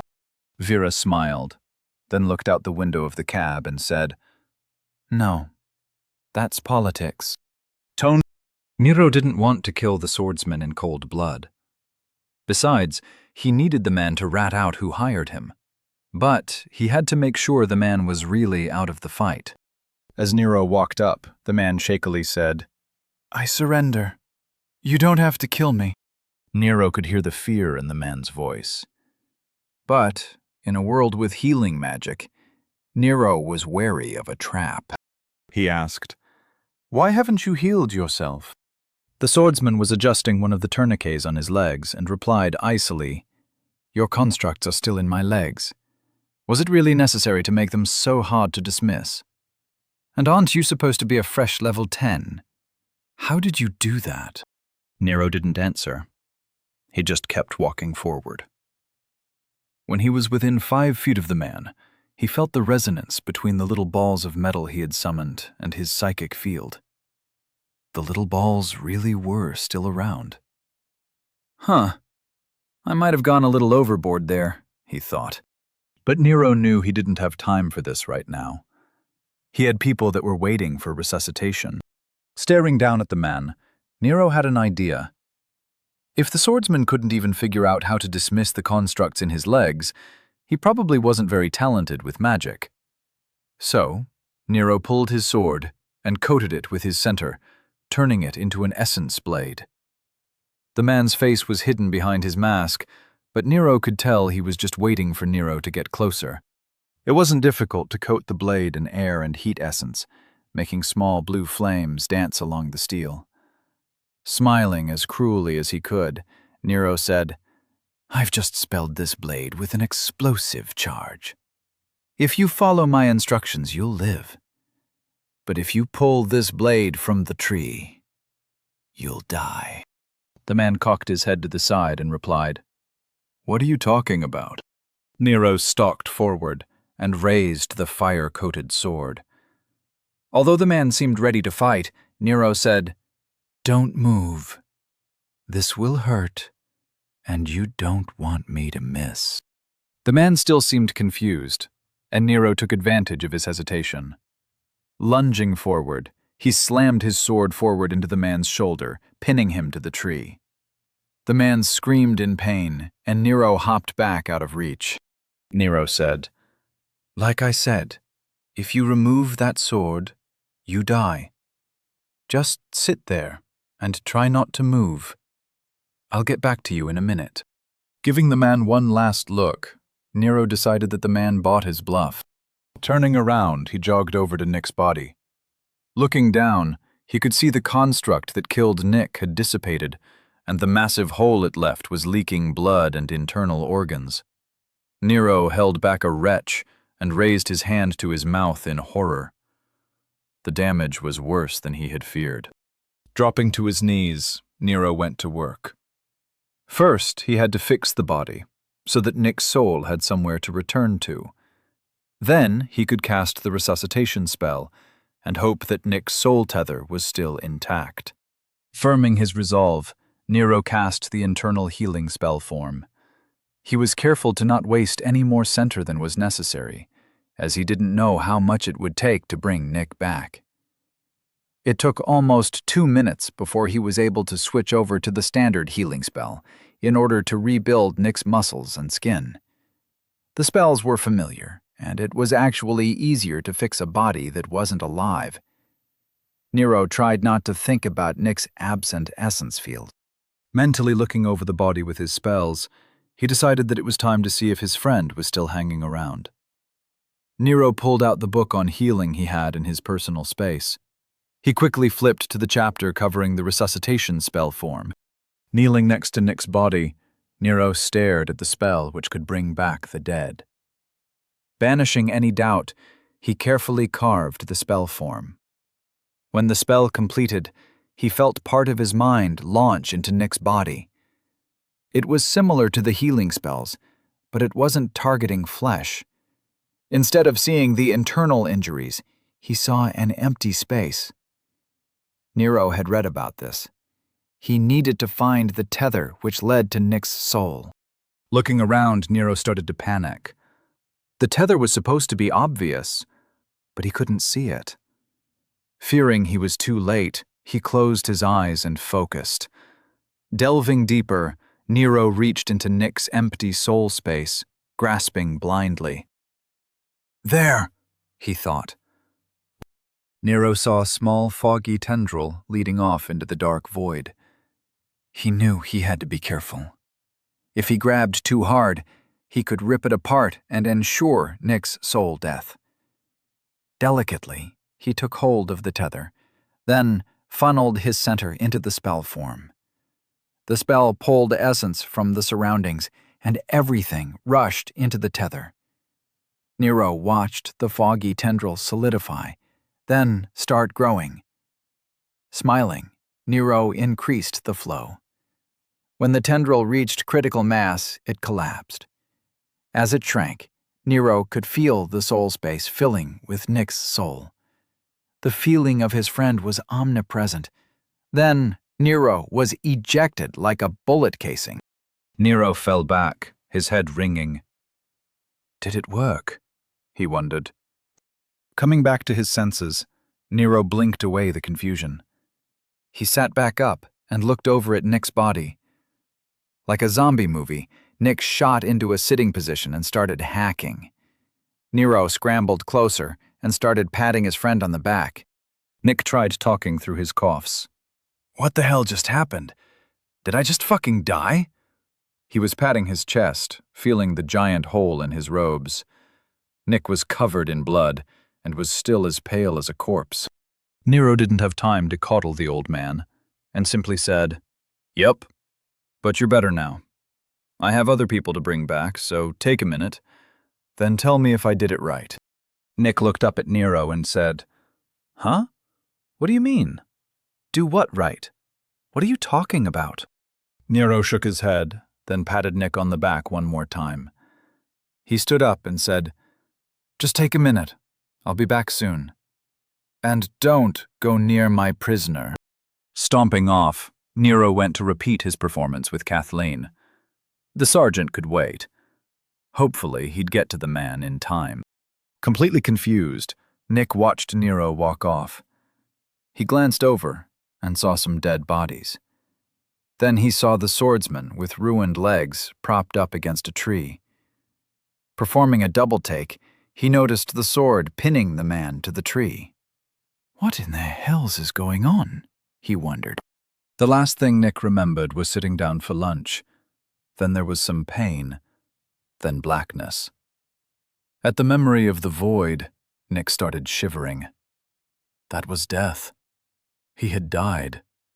No matter how many books he had read about the subject, the actual void was something he wasn't prepared to face. He never wanted to experience that again. Nick reached into his personal space and felt around for his custom flask of iced tea. When he found it, he summoned it and immediately started drinking. The cool tea washed the blood from his mouth. Looking down, he examined his ruined robes and tried to figure out what had killed him. From the looks of it, he must have been skewered by an incredibly large spike of some kind. He idly wondered how it managed to penetrate his defenses without any warning. While he ruminated, he heard some coughing. Then he heard Nero shout, "Wait! It's me! God damn it, woman! Maybe next time I'll just leave you dead." Nick looked over to see Nero sitting on his ass while pulling out a knife from his chest. Kathleen was hacking up some blood while trying to stand. Nick started chuckling. She must have reacted to being brought back by stabbing Nero. That woman is one of a kind, he thought. Nick watched as Nero tossed aside the unnecessarily large knife, then nonchalantly stamped a healing spell form into existence. Shocked, Nick watched Nero heal himself as if it was the most normal thing in the world. Is he really that good at healing? He wondered. Looking over at Kathleen, he watched her stretch. She quickly went through some basic moves, checking her mobility. Nick realized that she had provided Nero plenty of practice, and he shouldn't be surprised at Nero's odd familiarity with healing magic. Kathleen looked around, then picked up her spear, which had been laying next to her body. She looked around, offered Nick a nod, then narrowed her eyes at the swordsman stuck to the tree.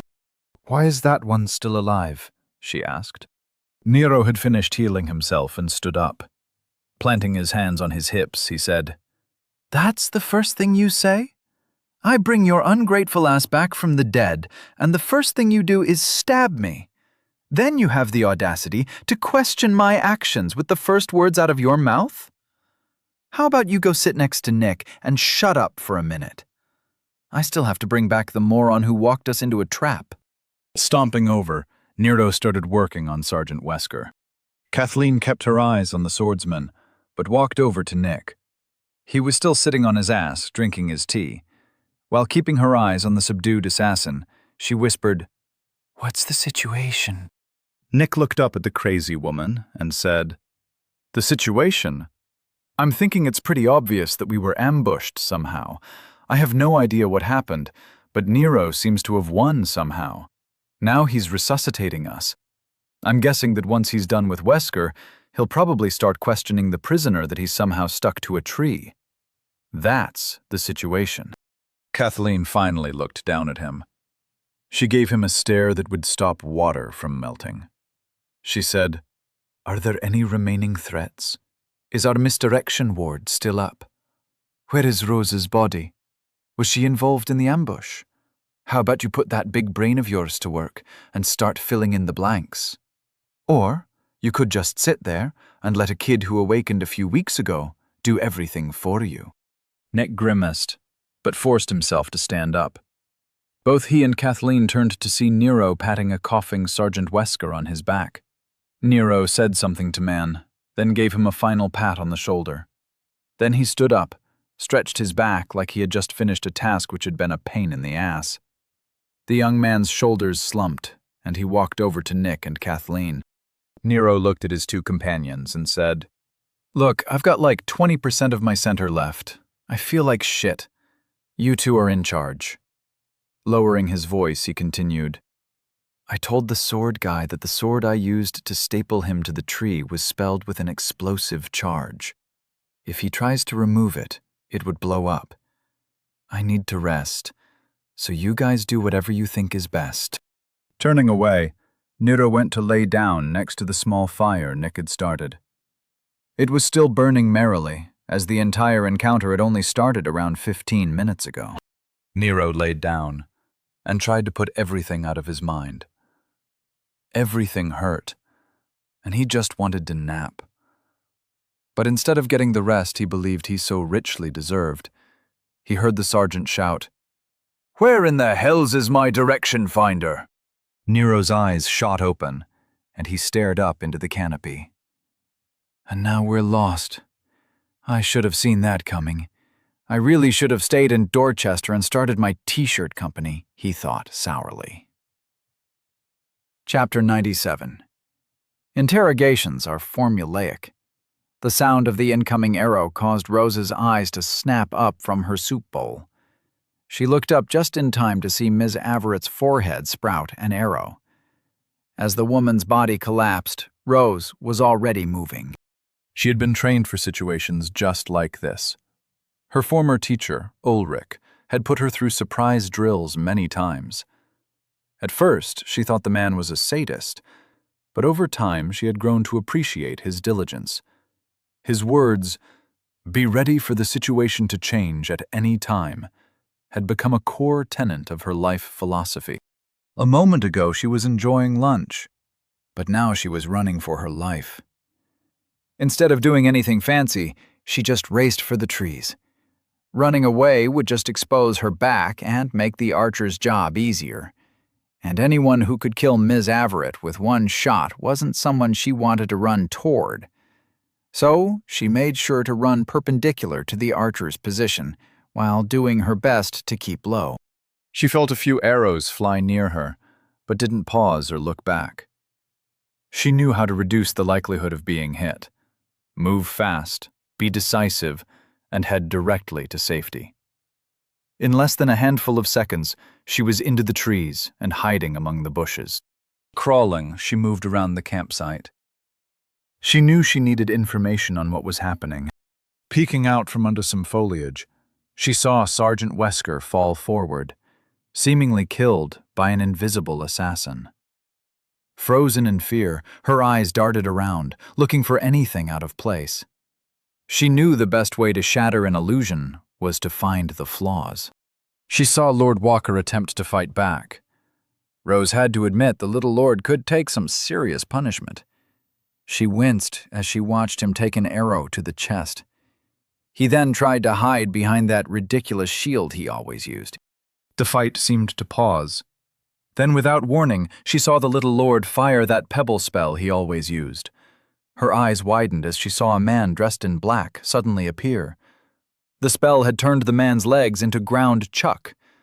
Choking back some vomit, she watched the man crawl away. Moments later, the little lord emerged from behind his shield, charging toward the tree line. Rose was shocked, as the moron nearly ran straight toward the archer. She wondered what he was trying to accomplish. As expected, the archer punished him for his stupidity, and then she saw the mage appear. As the fight progressed, she couldn't help but be impressed with how the little lord kept getting back up. She had known he was crazy, but watching him face certain death with a look of annoyance on his face was terrifying. Somehow the little lord killed the mage. He actually sent one of those spike spells into the man's face. Rose gasped in shock at the brutality. But the insane little lord wasn't done. He shot to his feet and raced off into the forest. She watched in awe as the forest seemed to rip itself apart to get out of his way. All of the sounds of combat died down as the conflict moved farther and farther away. Her heart was racing, but she remained hidden. She could still hear the man with the ruined legs crawling across the forest floor. It was at that moment a thought occurred to Rose. This must be another attempt on the little lord's life. Now that the danger had temporarily passed, her brain had started working again. Questions started popping into her head. How many assassins were out there? What were their orders? Would they care about a witness? How the hell was she going to get out of here? Looking over her shoulder, she saw the forest looming. Although she could probably follow the path they had made getting to where they are, it would be better if she avoided any obvious trails. Her eyes snapped back to the campsite and quickly found the sergeant's body. As a plan started to take shape, she unconsciously smiled. If there was one thing she was good at, it was surviving.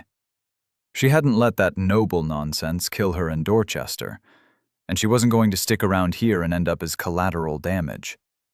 As long as that crazy little shit bought her enough time, she had a chance.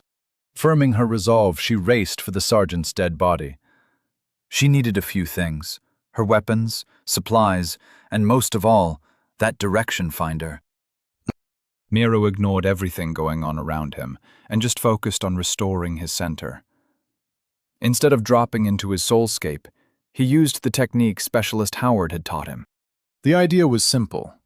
You just breathe in and out, while mentally working backward through your memories. It wasn't nearly as good as deep meditation, but it was much faster. The most difficult part was trying not to replay moments. The goal was to observe time in reverse.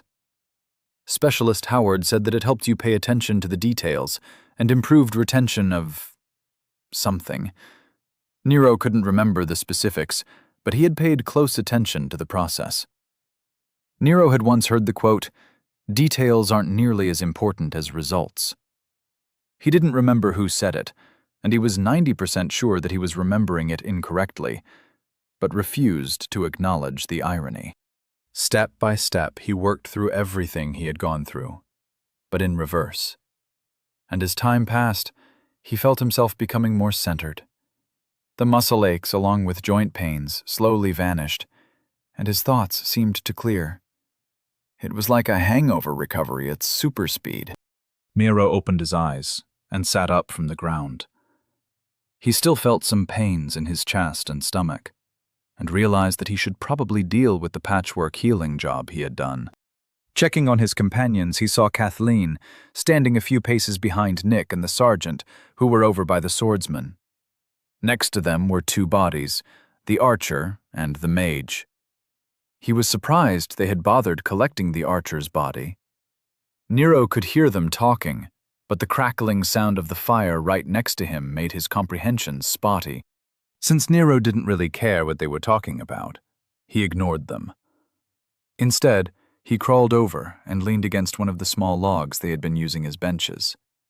He pulled out a canteen and took a long drink. The pain in his chest was getting annoying, and he bit back a groan. Carving his internal healing spell, he mentally dove into his body.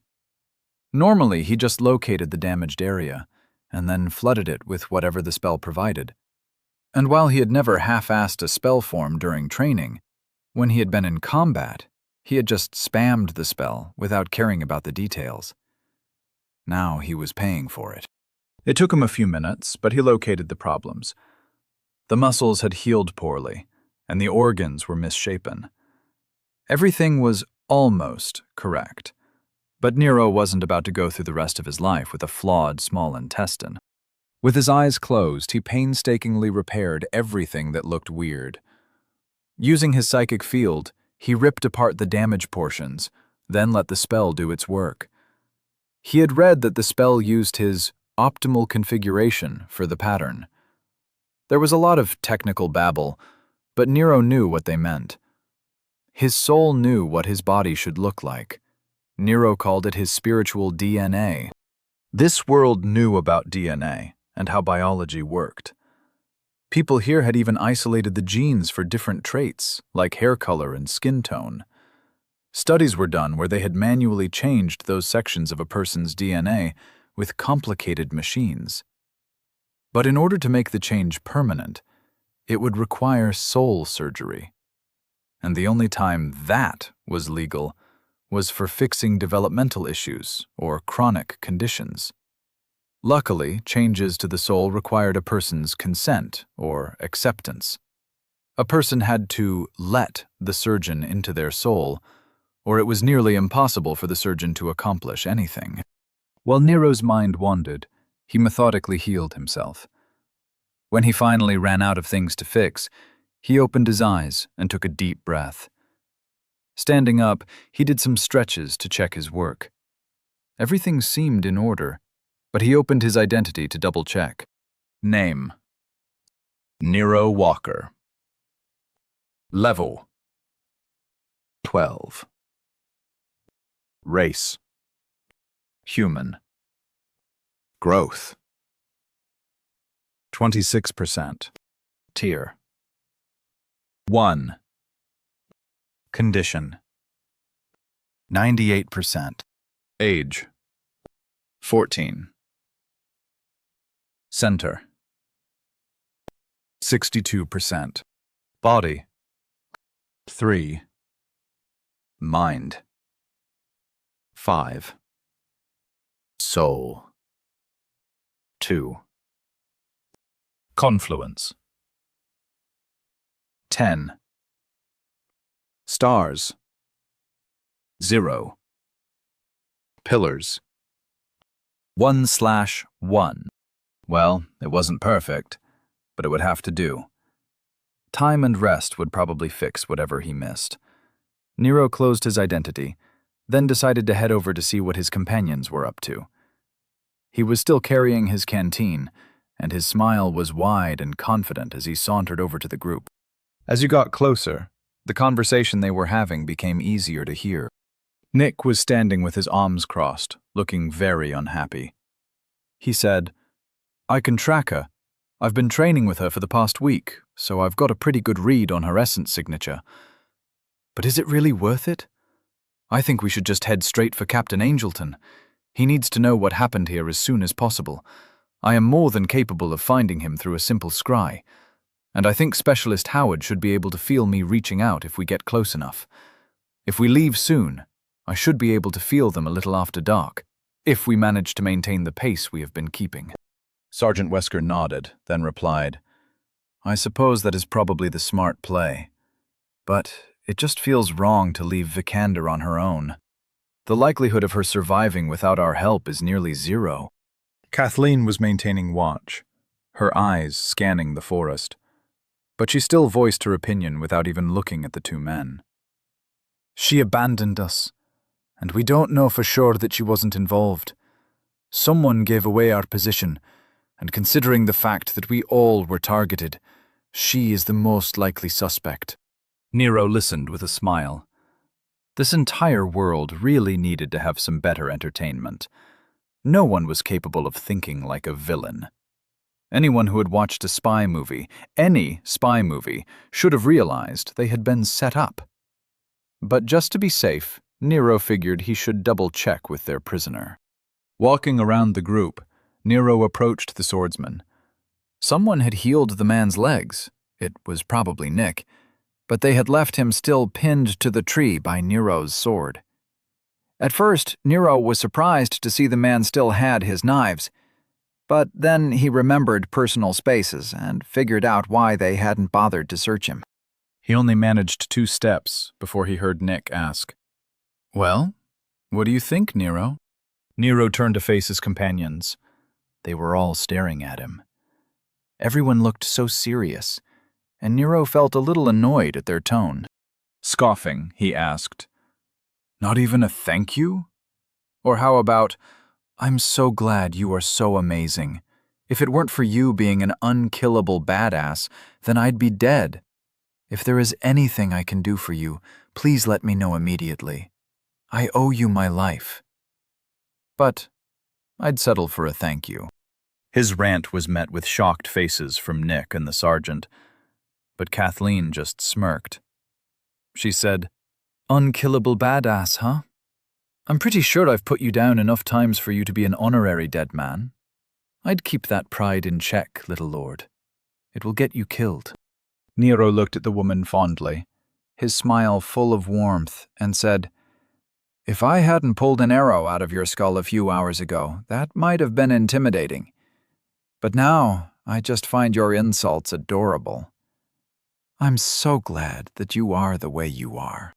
Nick angrily interrupted their bickering. "We don't have time for this. We need to decide what we're going to do. Don't you realize how screwed we are?" he asked in a voice tinged with panic. Nero replied, "Calm down. We're not screwed at all. I heard you can track Rose. She obviously took the direction finder because she thought everyone was dead. I doubt she was involved. She's probably running for her life. But even if we can't find her, we can still locate Dorchester. That's where we have to go anyway." Sergeant Wesker spoke up. "No, we need to head to the captain. He'll have a camp set up by now, along with the communication crystal. And if there are more assassins out here, he'll need to know about them as soon as possible." Nero shrugged as if Wester's opinion barely mattered, and then pointed at the swordsman. The man was still wearing his black mask and sitting in silence. "What did my prisoner have to say?" asked Nero. Nick replied, "Nothing. When I wasn't able to resuscitate his companions, he went silent." Nero turned to the man and smiled. Taking a few steps forward, he looked down at the man.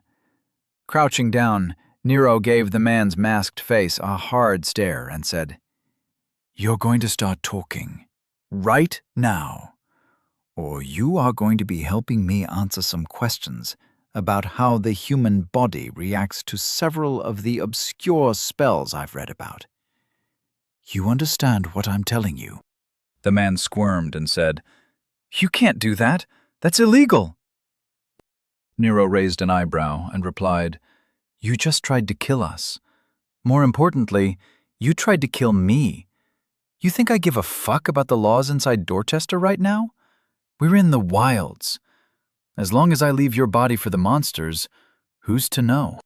The man started looking over Nero's shoulder, trying to see if anyone would speak up in his defense. Nero just kept the smile on his face and let the tension build. "This is just like a movie. It's too bad I don't have a table full of knives or something, or the fantasy equivalent of a car battery with jumper cables," he thought. After letting the swordsman stew for a few seconds, Nero hardened his tone and asked, "How did you know where we were?" The man seemed to be debating whether or not to answer. Nero stood up and walked closer. The man froze, and Nero leaned over to stare directly into the mask. He'd seen plenty of cop shows, and the first thing he had to do was strip the man of his dignity before he'd break. Reaching out quickly, Nero grabbed the man's face, slamming his head into the tree trunk. Then Nero ripped the mask off his head and stared into the man's eyes. Nero's cold stare burrowed into the man. I'm going to ask you just one more time. How did you know where we were? The man's face twisted between panic and terror. His eyes were darting around, looking for help, but Nero reached out and grabbed the man by his chin and forced him to look into his eyes. Stuttering, the man said through squished cheeks, We were given your route, along with a communication crystal which connected to a mage who was scrying you. We knew where the probable campsites were, and we just had to wait for you to come to us. Jerry took care of your misdirection ward. Nero pushed the man's head back into the tree, then took a step back to stare down at him. Now that the man had cracked, he had to develop a rapport with him. Without a partner, he'd have to be both the bad cop and the good cop. Internally, he thanked the many hours of Brooklyn 99 he had watched. The key was to act like a bipolar best friend. It was imperative that the man stay off balance. He crossed his arms and asked gently, Listen, man, you don't have to die. Let's start with something simple. What's your name? The man's face fell, and he muttered, Mike. My name's Mike. I'm so sorry. We never should have taken this job. Then the man started crying. Nero watched, surprised to see a grown man sobbing. Holy shit, that actually worked? The guy didn't even ask for a lawyer. I'm really good at this, he thought with pride. It's okay. You can tell me. Sergeant Wesker was not a happy man. This situation was totally unacceptable. His team had been systematically destroyed, and he had been completely outmatched. Never in all his years had he been so thoroughly humiliated. The enemy's plan had been perfect, and if it weren't for Walker of all people, his entire team would be dead. Yes, this entire situation was completely unacceptable. Arms crossed in repressed anger, he watched as the little lord emotionally broke the assassin. With a grimace on his face, he forced himself to keep silent. Torture was grim work, but sometimes it was necessary, and it seemed the little lord had no issues getting his hands dirty. Glancing at the sword nailing the assassin to the tree, he thought, that crazy little bastard stabbed the man into a tree, destroyed his legs, and left him to bleed out. Am I really just going to stand here and watch what he does next? Surprisingly, the assassin answered the little lord's questions without him having to do anything. As the team's leader, he had been given the most detailed information the army had on everyone he would be leading.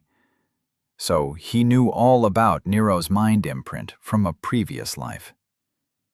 The report didn't have much detail, but Wesker could read between the lines.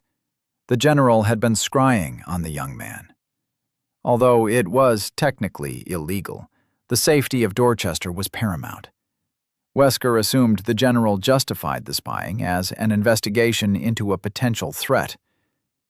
It hadn't felt right at the time, but now the sergeant couldn't help but think the old man had been onto something.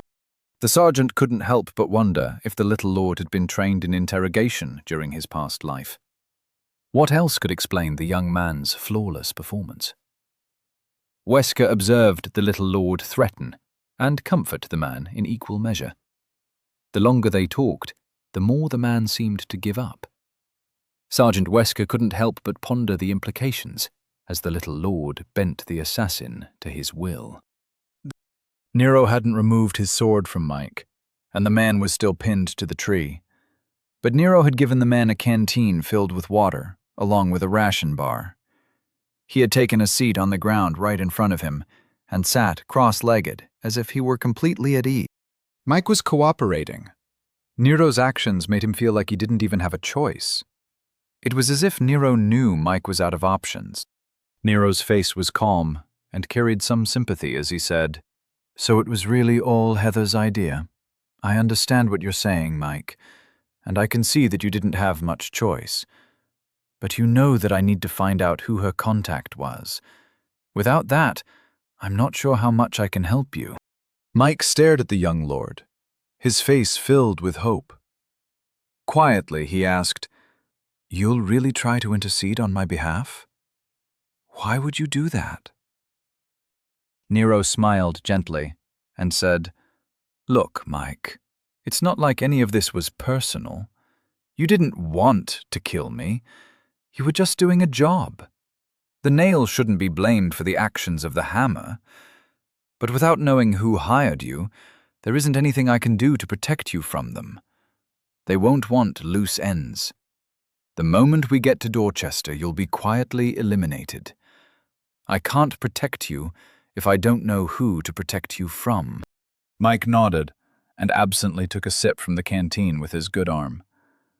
He matched stares with Nero and said, "If I tell you what I know, I want your word that you will protect me." Nero wasn't sure if there was some kind of law or something that dealt with a noble's word, so he wasn't about to promise anything. His eyes lost their kindness, and he replied, "Let me be clear, Mike. You'll tell me what I want to know, or I'll remove your feet and leave you to the tender mercies of the wilds. Don't mistake my kindness for weakness." Mike shivered at Nero's threat and said, "All right, there's no need for that. I'll tell you everything I know about Heather's contact. Just, please help me." Nero's sympathetic smile returned. "Of course, Mike. You help me, and I'll see what I can do. Now, tell me about the contact," he said. Kathleen was still watching the forest, but Nero knew she was close enough to hear everything they were saying. Meanwhile, Nero could feel Nick and Wesker standing next to each other to the side, intently watching him interrogate the assassin. Mike dropped his head in defeat and said, "Heather met the man years ago. Since then, we've done work for him occasionally. Normally, it was finding out information or spreading the rumors he needed people talking about. He always paid well, and he was a great connection to have. He has contacts in the army, the guard, the hunters, and even business connections. Through him, she got us discounts on gear, and we always found out what was happening before anyone else." Nero's voice was soft. He made sure not to push too hard as he said, "I need a name, Mike. You know this has gone too far. He won't stick his neck out for you. You're a liability now. All of those contacts that he has, they're now going to be coming for you. Tell me who he is." Slumped in defeat and stapled to a tree, Mike whispered, "I'm guessing his son won't let me slip away. You're right. It would just be easier to kill me. I'm a dead man." Nero was getting frustrated, but he forced himself to keep calm. "I'm a new noble, Mike. That means I have royal backing. If you are under my protection, no one can touch you. But I need to know who it is I'm up against." Mike whispered, "Blackwood. It's Lord Blackwood. He's the one who hired us. I don't know the details, but Heather said he needed you killed in a way that couldn't be traced back to him. He provided the plan and the support. We were supposed to report to his son at your main camp if we ran into any issues. We're hunters, so us being out here shouldn't have been suspicious. But if there were no problems, we'd just quietly return to Dorchester. We were going to dump your bodies into a proto-dungeon a few units from here. There wouldn't be anything to find. Ideally, no one would even know we were out here at all." Sergeant Wesker broke the quiet atmosphere. "Gods damn it! This is not good. Lord Blackwood is a consort to the City Lord. Everyone knows that. This is going to be a shitstorm," he angrily hissed. Nero leaned back onto his hands, but kept his eyes on his prisoner. Questions were racing through his mind. Was the City Lord behind this? Why? Could this be someone else framing the City Lord? Maybe he did it on his own, like that idiot son of hers. Then Nero remembered the sergeant who had once given him a tour of the army compound in Gate 7. The man had been avoiding Nero during training, and now Nero knew why. He was surprised at how betrayed he felt. Even though he didn't know the man well, he had gotten along with him. Nero remembered the man's laugh, and he could picture the man's easygoing smile. This is some real medieval betrayal. Princes and consorts plotting the demise of their political enemies. Friends turned into enemies based on their familial ties. If this were happening to someone else, I'd totally watch this show, he thought grimly. Nick spoke up. The Blackwoods are a large family. They have several branch houses and are practically an institution in Dorchester. It doesn't make sense for Lord Blackwood to be personally involved. If he wanted you dead, he'd have someone from the lower families arrange it. This is probably the work of an imposter. Mike looked up and said, I don't know what else to tell you.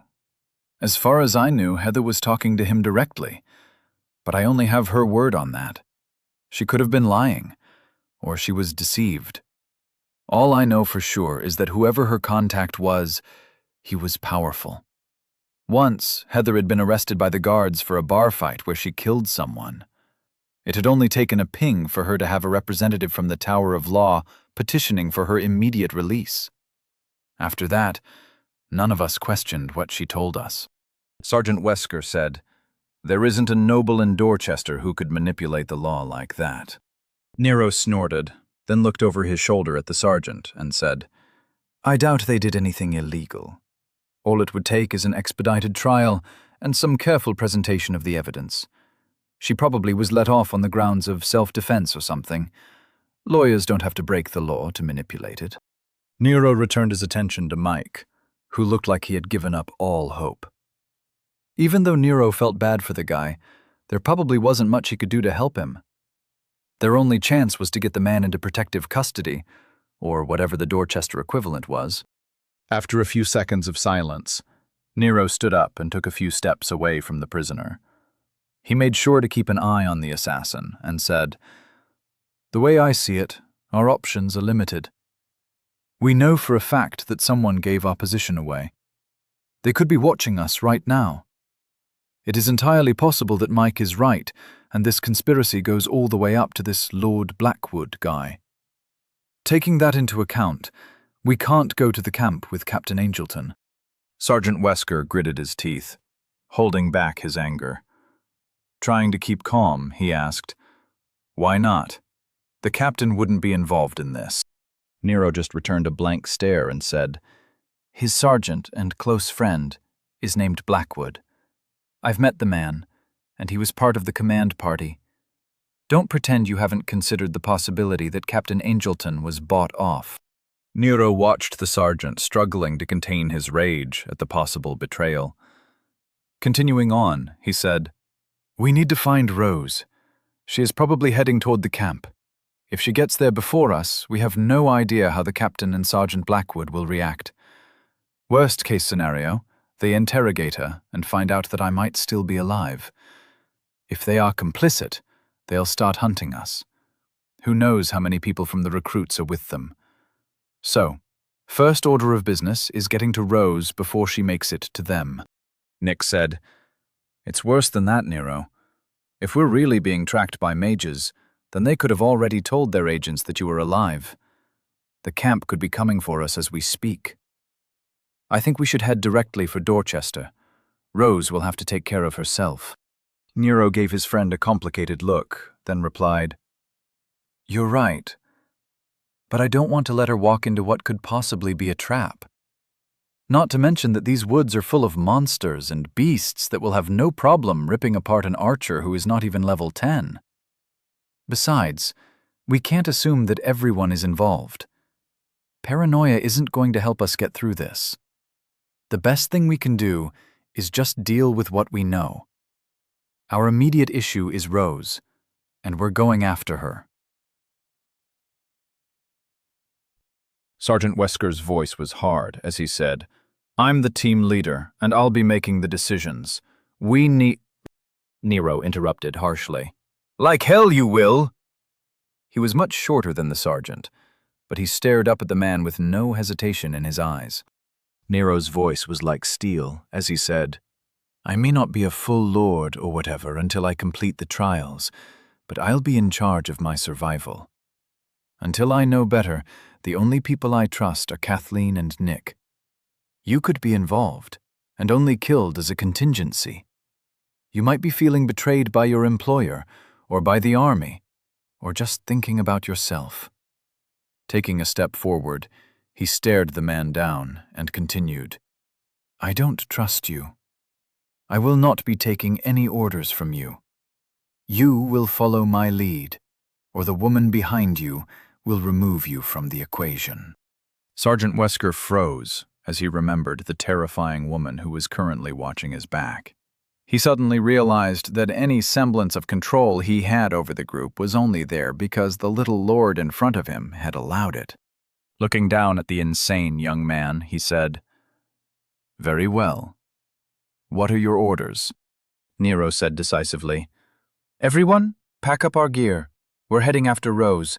Nick, you said you can track her, so find us a heading. Turning, Nero looked down at Mike, who was still attached to the tree. Striding forward, Nero grabbed hold of his sword, then yanked it out of the tree. Mike screamed in pain, then collapsed. Nero cast a simple healing spell and let it do its work. As Mike felt his shoulder heal, he heard the young man who had dismantled his entire team say, Mike, you're coming with us. You now work for me. You will do as you're told, defend us with your life, and cause no trouble. I'll personally deliver you to the Tower of Law so you can make a statement. Right now, I'm your only chance of getting out of this alive. Do you have any objections? Holding his shoulder, Mike looked up at the stern-faced young noble and said, No, my lord. I'll do whatever you say. Nero ran his center along his blade, cleaning off the blood. Giving it a quick look, confirming it was now clean, he then returned it to his scabbard. Turning around, he saw his companions bundling up their supplies, but he couldn't help but notice Kathleen was still keeping an eye on the forest. Nero stood in contemplation, watching Mike go and collect his weapons, while doing his best to avoid looking at his dead friends. Deciding that he better get it over with, Nero looked up into the sky and said, I don't know how many of you are watching. You might be from the Mage Tower with Jennings, or some asshole who is paid to track us. But you better pray to whatever gods you believe in, because if you think you're going to live through this, you're delusional. I'm coming for you, so you better start running. Nero huffed in anger, then went to collect his things. After taking 2 steps, he paused, then looked back at the sky. And Jennings, if you're watching, I know you must have known about this. You're the kind of asshole who would watch this happen like it was some kind of experiment. If you don't have the mage who's been tracking us in custody before I get back to Dorchester, I'm going to start a weekly broadcast on Dorchester's hub. It will cover topics including how to annoy your bosses, why mages aren't that special, and why essence shields are only described as a film by idiots. Don't test me, old man. Nero nodded to himself, as if his threat was enough to ensure Jennings' cooperation. He then went to get his gear together. Well, I wanted an adventure. Now I have to rescue a runaway girl, while making my way through a monster-infested forest, with a man who tried to kill me, a possible traitor, and my magic teacher. And all I have to rely on is a warrior woman who has spent the last week teaching me how to die well. What could go wrong? He thought wryly. Chapter 99. Reunited with my thorny Rose. Rose was in her element. Even though the situation was dire, she had missed this. She had always loved the wilds. It was where she felt at home. The sounds of the forest wrapped around her like a blanket. Like a ghost, she moved along the forest floor in a crouch, alert for any threat. She felt the ambience change, and her surroundings seemed to quiet. Pausing, she quickly found a bush to hide under. Like a rabbit, she scurried to safety. Her heart was steady, and she waited patiently to see what had disturbed the forest. Lumbering into view, a large, bear-like monster shuffled through the trees. Its snout was in the air, seemingly searching for something. Rose realized that it must have caught her scent. Delicately, she set down her pack. Her eyes never left the hulking monster. Skillfully, she drew an arrow and prepared herself for combat. If the monster had her scent, then any chance of avoiding a fight was already gone. Patiently, she watched the monster approach. Ensconced in a shrubbery, she waited. Her heart pumped steadily, and sweat pooled on her lower back. As a hunter, she knew how to pick her shots.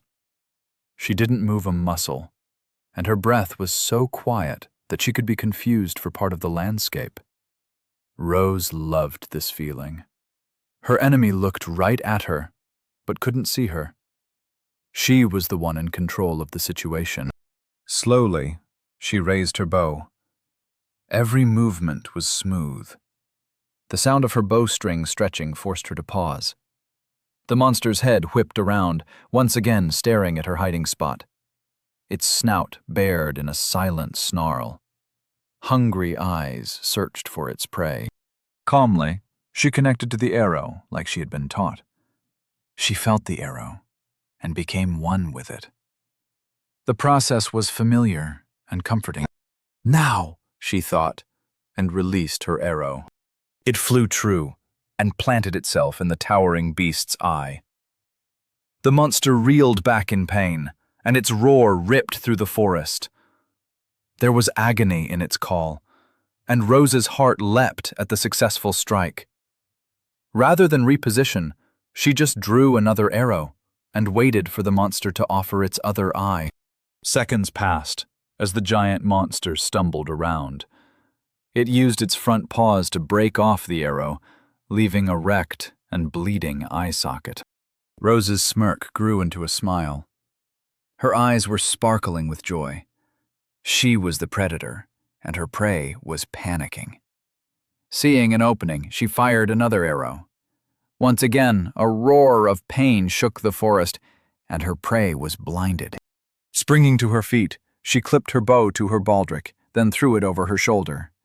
Feeling it rest comfortably next to her quiver, she drew her short sword with her right as her left pulled a knife from a scabbard on her chest. While becoming one with her blades, she moved quickly and circled the monster.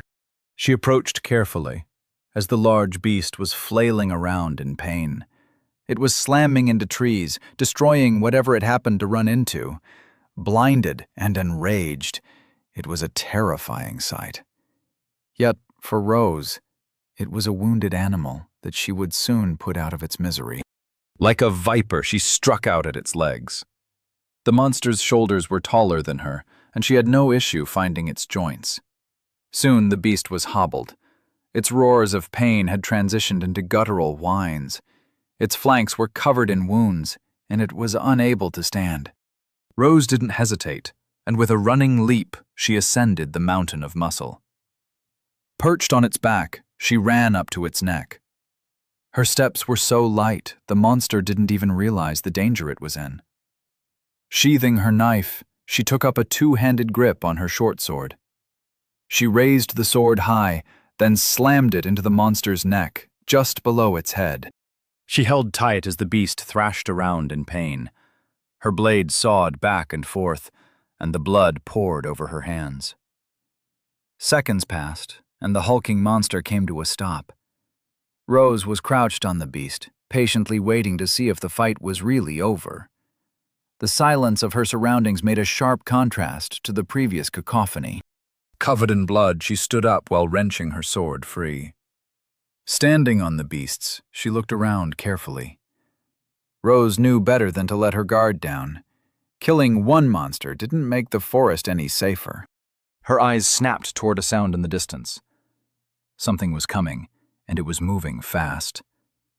She looked around and saw that she was high enough to reach the lower branches. Quickly sheathing her sword, she didn't even have time to remove the blood. With a small jump, she took hold of the closest branch. Like a squirrel, she climbed higher, trying to find a comfortable perch. When she found a suitable place, she unclipped her bow and got ready. She could hear feet stamping, along with the familiar sounds of armor. Whoever was coming, they were armed. Taking a deep breath, she drew an arrow and prepared. They would not find her easy prey. She was a hunter. Tone. Nero was getting annoyed.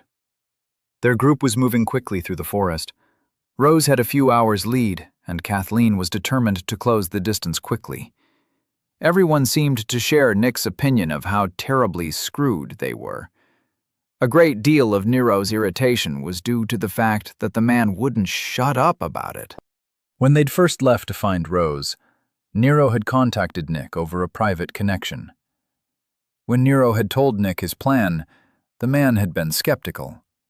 But after some convincing, he agreed to play along. Nero couldn't help but regret the fact that Nick was such a surprisingly good actor. He really played the victim well.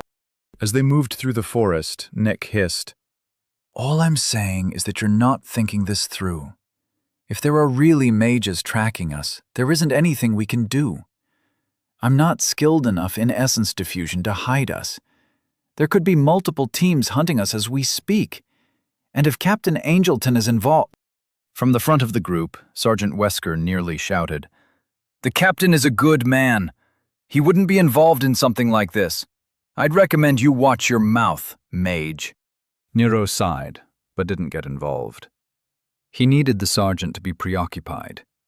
So Nick had made sure to continually needle the man. The two of them had been repeating this fight for the last hour. Nick would slowly complain, working himself into a lather.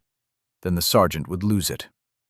As expected, Nick's apology quickly followed. Nick held up his hands and said, "I'm not saying that the captain is involved. I'm just stating a hypothetical. I'm sure you're right. The captain is a professional. His service record is impeccable, and I didn't mean to imply anything." The group proceeded forward, following Rose's trail. Occasionally, Nick would direct them to alter course. He was the only one who could follow Rose's essence trail. Nero had tried, but he didn't have anything with her signature to use as a reference. Nick had tried to explain, but they hadn't gotten far, and Nero was in no mood for a lecture. Nero tried to ignore Nick's grumbling. While keeping watch on his side of the forest, Nero's mind tried to piece together what he knew. He hated this. There were too many possibilities. All he knew for sure was that someone with connections had hired a group of people to kill him. Everything else was just conjecture. He couldn't trust the assassin. And the worst part was that he could be under surveillance right now, so he couldn't even think out loud. As Nero's anger at the situation grew, he heard Kathleen say, "Halt! Nick, shut up for a second." The group came to a stop. Nero was breathing hard, but he tried to listen for what had spooked Kathleen. Like a meerkat looking around, she rose to her full height from a crouch. Nero watched her, trying to figure out what she was thinking. Her eyes were furrowed in concentration as her gaze panned around the forest. When she froze in place, Nero felt his breath catch. "What is she hearing?" he wondered. Crouching back down, she whispered, "There's a fight in the distance. I think someone is fighting one of those monsters we've been seeing." She pointed off into the forest with her spear and said, "It's coming from over there." Sergeant Wesker replied, "All right, let's see who's out there." Nero looked over at Mike and was happy to see the man looking nervously into the distance. It didn't seem like the man was expecting reinforcements. In fact, the man was perfectly happy being ignored. Nero had kept a psychic eye on Mike, and he had been getting better at recognizing the man's emotions. It was a lot like when he was using the link. Nero had found that if you let his psychic field mingle into someone's essence field, he could get a sense of what they were feeling. It was very muted, but still useful. He couldn't affect the essence within their bubble, but he could feel what they were doing with it, and how their psyche affected it. Nero likened it to reading someone's expressions, but psychically. Nero's center had almost recovered, and he was ready to see what he and his companions were capable of when they were prepared for combat. If there were enemies ahead, they were about to have a surprise. While the group moved quickly, Nero spread out his senses. He felt the animals running away from the conflict, and the sense of growing danger gave him goosebumps. 10 minutes later, they found the aftermath of the fight Kathleen had heard. Nero looked around and marveled at the destroyed landscape. Trees were destroyed, and the ground was torn up. He tightened his field, looking for anything out of the ordinary. The group spread out, Kathleen taking the middle as always. Wesker approached a large dead monster. It looked like it had died to 1,000 cuts. There were slashes all over its sides, and it was covered in blood. The sergeant looked over the corpse and said quietly, "It looks like someone shot out its eyes. Then they spent a good long time bleeding it to death. This wasn't a quick kill." Nero felt a disturbance in his field. There was a hazy spot up in the trees. Turning his head, he looked up. There didn't seem to be anything up there, but he couldn't shake the feeling that something was there. Narrowing his eyes, he asked, "How many people were involved?" Sergeant Wesker responded, "How in the hells am I supposed to know? All I can tell you is that there was an archer and a swordsman. I don't see any signs of casting, but that doesn't necessarily mean there were no mages here." Nero put the pieces together, then huffed in annoyance. He put his hands on his hips and stared at the hazy spot in the trees. He couldn't see anything, but he was pretty sure who was up there. He shouted, "Rose, get your ass down here. The sergeant needs his magic 8-ball, and we have to get back to Dorchester. Stop being so dramatic." The entire group was startled at Nero's outburst, but before they could say anything, they heard an angry shout from above. "I'm not being dramatic. How do I know that you are really you? The assassins had an illusion mage, and I'm staring at their swordsman as we speak," said Rose, while still hiding in the upper branches. Nero snorted in amusement. Looking over, he saw Kathleen standing comfortably with her spear planted in the ground. Sergeant Wesker was hiding behind his shield, nervously looking around. Nick was crouched, his eyes wide in panic. And Nero nearly started laughing when he saw Mike standing with his arms up. The man apparently realized that an archer was targeting him. Nero replied, "Look, I'm me. No one has the balls to try and impersonate me." He gestured to the assassin dismissively. "And that's just Mike. He and his friends were hired to kill me. His friends are dead, and he has agreed to testify against his employer. We need to get him back to Dorchester. So get your ass down here and let's go." Nick whispered, "Are you sure that we can trust her?" Rose's voice replied from a different tree. Somehow she had moved without anyone having seen her. "What do you mean by that? They tried to kill me too? And how in the hells are you all alive? I saw you die. I'm not going anywhere with you until you prove to me that you are who you say you are," she said, her voice tight with anxiety. Nero rubbed his head in annoyance and replied, "I took care of the assassins and then resuscitated everyone. We came after you to save you, and we need that direction finder you took. But mostly it was because of the saving thing. I don't know how to prove anything to you." Looking around at his companions, Nero asked, "Any of you got any ideas?" Kathleen's voice was cold as ice. "If you don't get down here in the next 2 minutes, I'm coming up there," she said.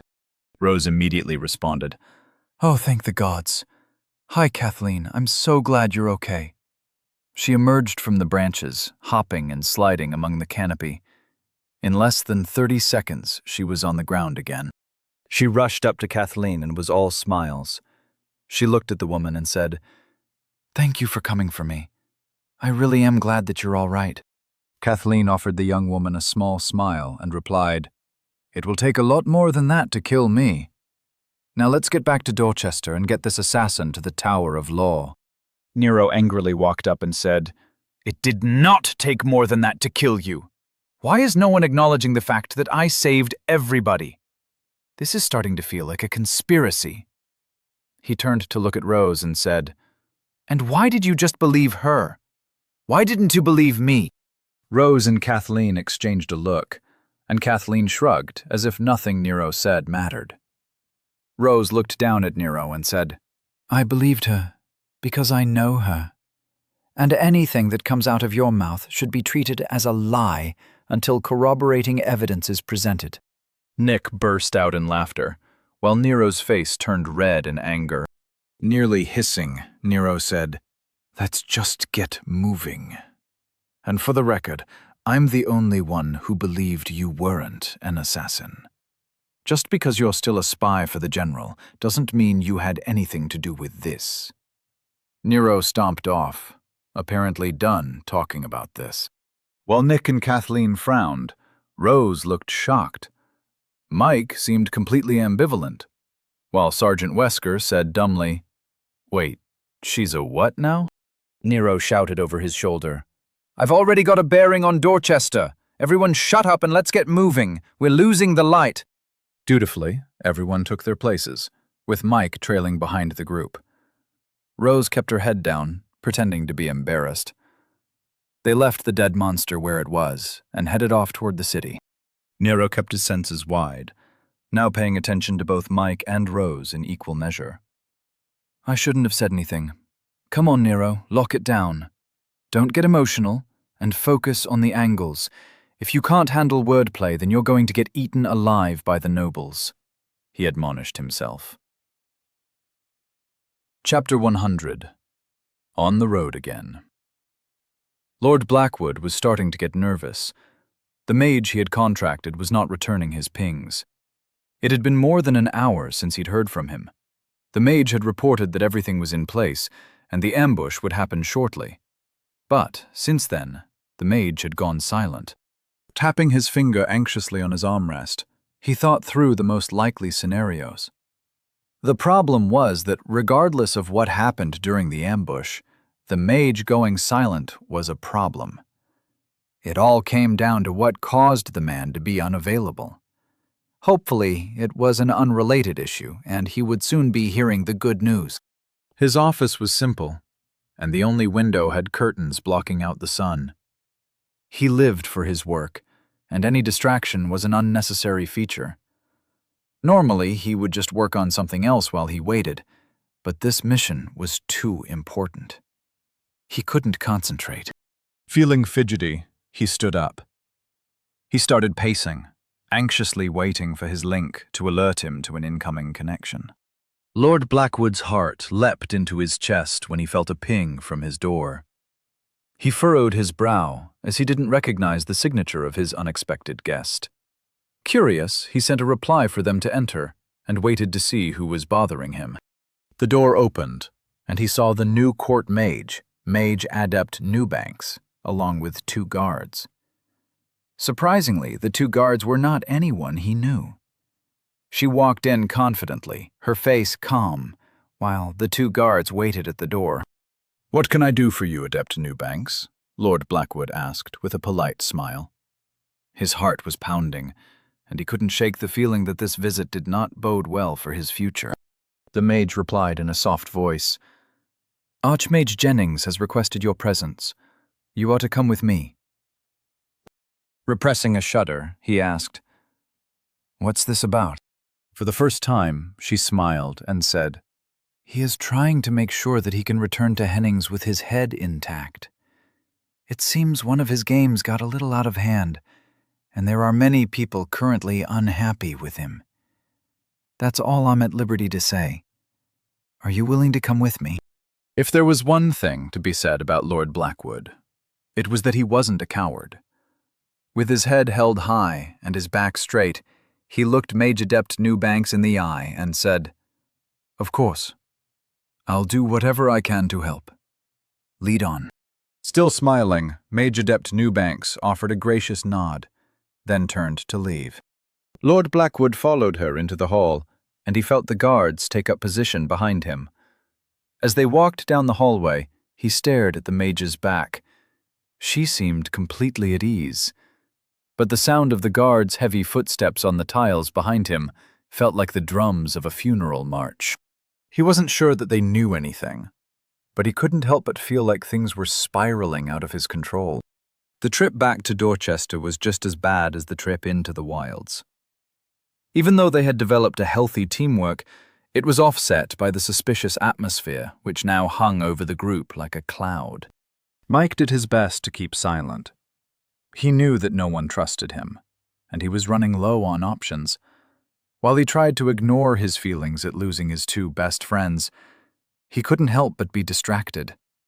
And every time someone from the group saved him or pulled a beast away from him, he felt his unease clawing at his mind. The cold looks from the people currently escorting him chilled him to the bone. His grief and shame caused him to continuously need help, and it kept getting worse. Rose wasn't faring much better. Her cover was blown, and even worse, it had been blown for some time. She had thought everyone had believed her, but it seemed everyone had always known she was still loyal to the general. What was worse, the only person who was surprised at Lord Walker's outburst was the sergeant. Rather than treating her like a comrade, he looked at her with suspicion. Her anxiety was causing her to underperform, and every time someone stepped in to save her, she felt a little worse.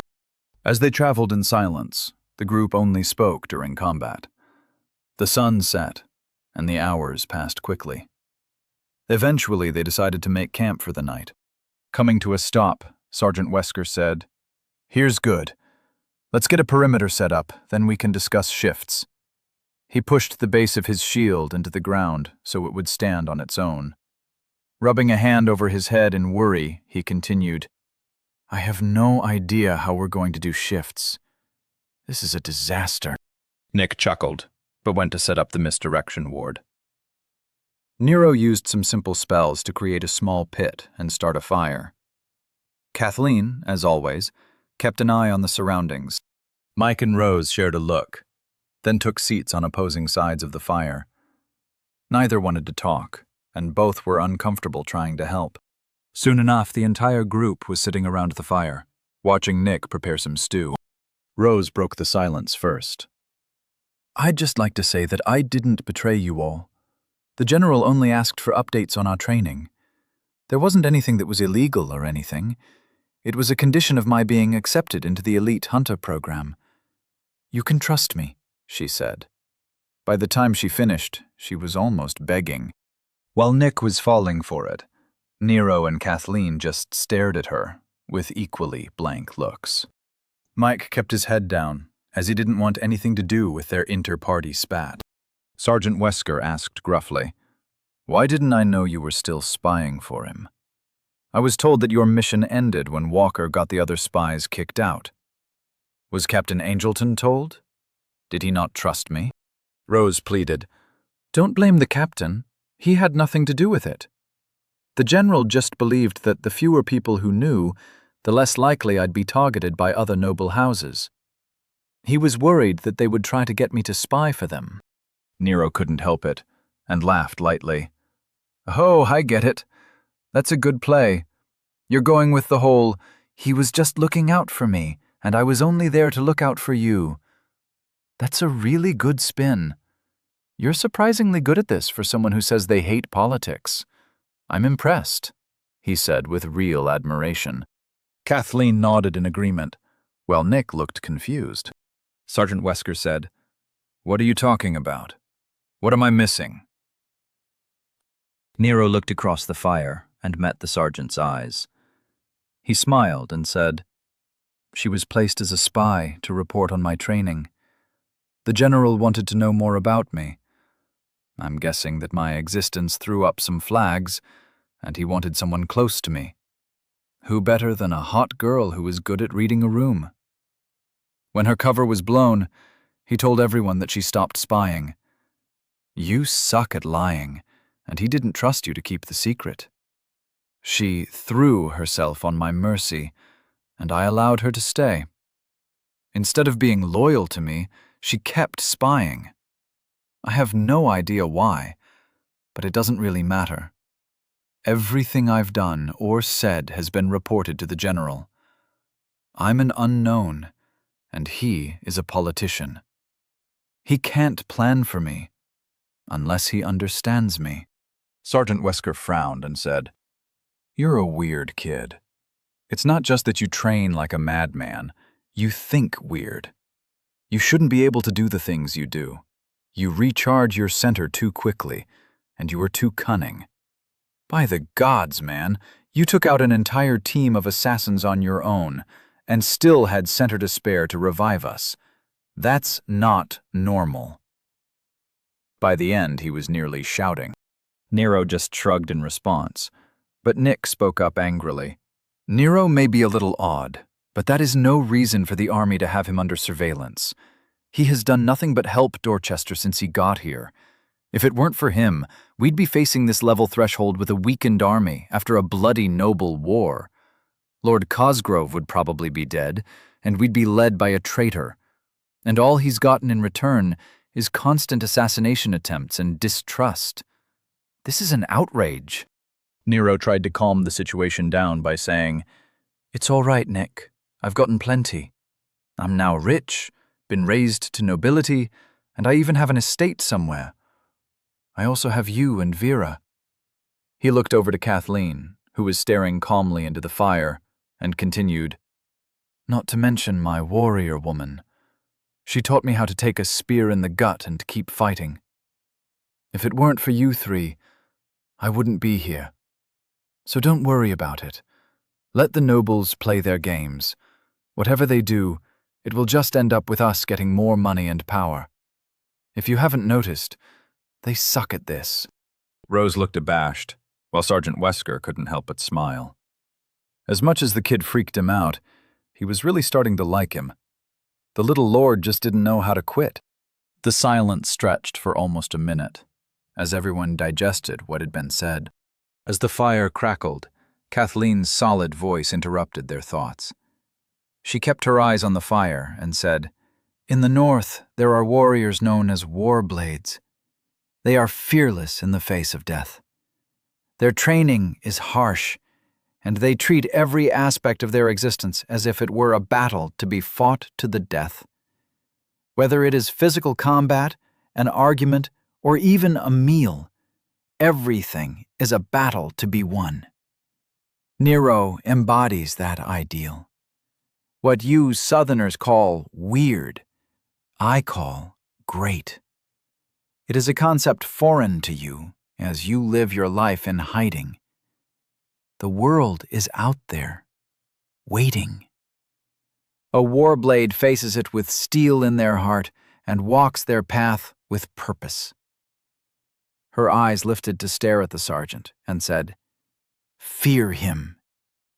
Try and destroy him. Stand in his way. You will be nothing but mortar on his path, for you are not an obstacle. You are fertilizer." The entire camp was shrouded in silence. Even the forest seemed to quiet at her grim words. Nero's voice rang out. "God damn it, lady! You are awesome! When we get back to Dorchester, remind me to talk to you about t-shirts." Everyone looked at Nero with confusion and fear, marveling at his wide smile. "What?" he said, surprised at their odd reaction. "You're telling me that didn't get you fired up? That was like something you hear while metal music plays over a montage of my battles. Stop looking at me like that." Nick shook it off first and said, "We need to set a watch. I think that—" Nero interrupted. "I'll take first watch with Rose and Mike. You all can rest easy, and I'll wake you up in 4 hours. You need sleep, after all. You died today." Nero met their stares with a happy smile. Kathleen just nodded, then went to set up her sleeping bag. Sergeant Wesker shook his head as if he were too tired to argue. Nick gave Nero a worried look and asked, "Are you sure you'll be all right?" Nero waved dismissively, ignoring the surprised looks he was getting from Rose and Mike. He said, "Yeah, don't worry about it. Rose is worried about what might happen, but she isn't a threat. And Mike needs us to get him to the Tower of Law. He knows we're his only chance at getting out of Dorchester alive." Nick nodded, still clearly uncomfortable with Nero's decision. Nero let them head to sleep, while he went and got another bowl of stew from the pot simmering over the fire. Retaking his seat, he looked over at Mike and Rose. They were both looking uncomfortable. Neither seemed happy with their situation. As he drank his soup, occasionally chewing on a big chunk of meat, he thought about what he should do about them. Rose was crafty as hell, and she was the very definition of a survivor. She probably could have made it out of the wilds on her own, and she wasn't even level 10. That's pretty badass, he thought to himself. Mike, on the other hand, was a follower. From what Nero had gathered, the man thought he ran his team, but it was obvious he was just the most neutral one of the group. He had never made a decision that wasn't reached by committee. He was no leader. But Nero had to admit, the man was really good with a blade. On several occasions, while they were being attacked by random beasts and monsters, the man had shown a lot of interesting abilities. Mike was able to infuse his blades with some kind of essence that made them act like laser swords. They could cut through anything, as if it were butter. That was a useful ability, one Nero would very much like to copy. Figuring it was a good way to pass the time, Nero looked over at Mike and asked, "Hey, how do you do that thing with your swords?" Seeing the man's confusion, he clarified, "You know, where you make them glow kinda red, then they cut through a monster's leg like it was paper. Is that an ability or a spell?" Mike's face looked bleak. Nero could see the man was struggling to not break down and curl into a ball. Poor guy is really white-knuckling it. I hope he can keep it together for a few days, Nero thought. Sighing, Mike said, "It's an ability. My pillar is cutting.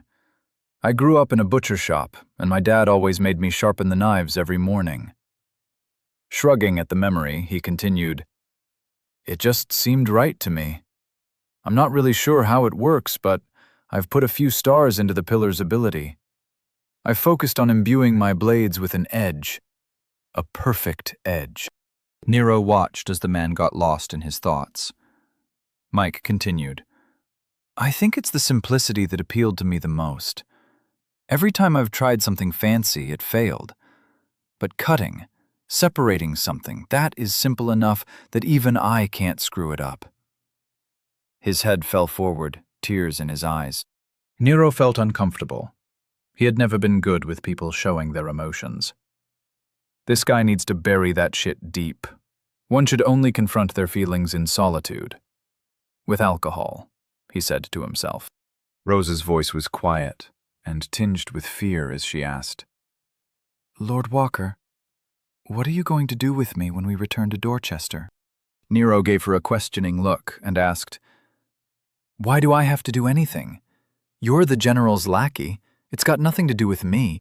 Rose looked confused and said, "But you put me under your house's protection, and I violated your trust. Nero held up a hand and interrupted. "Look, I don't know how you guys do the whole honor thing here.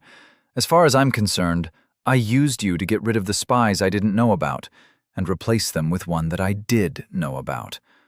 I don't care about politics, but compared to people who never watched CNN, I'm a freaking prodigy. I'm not going to do anything to you.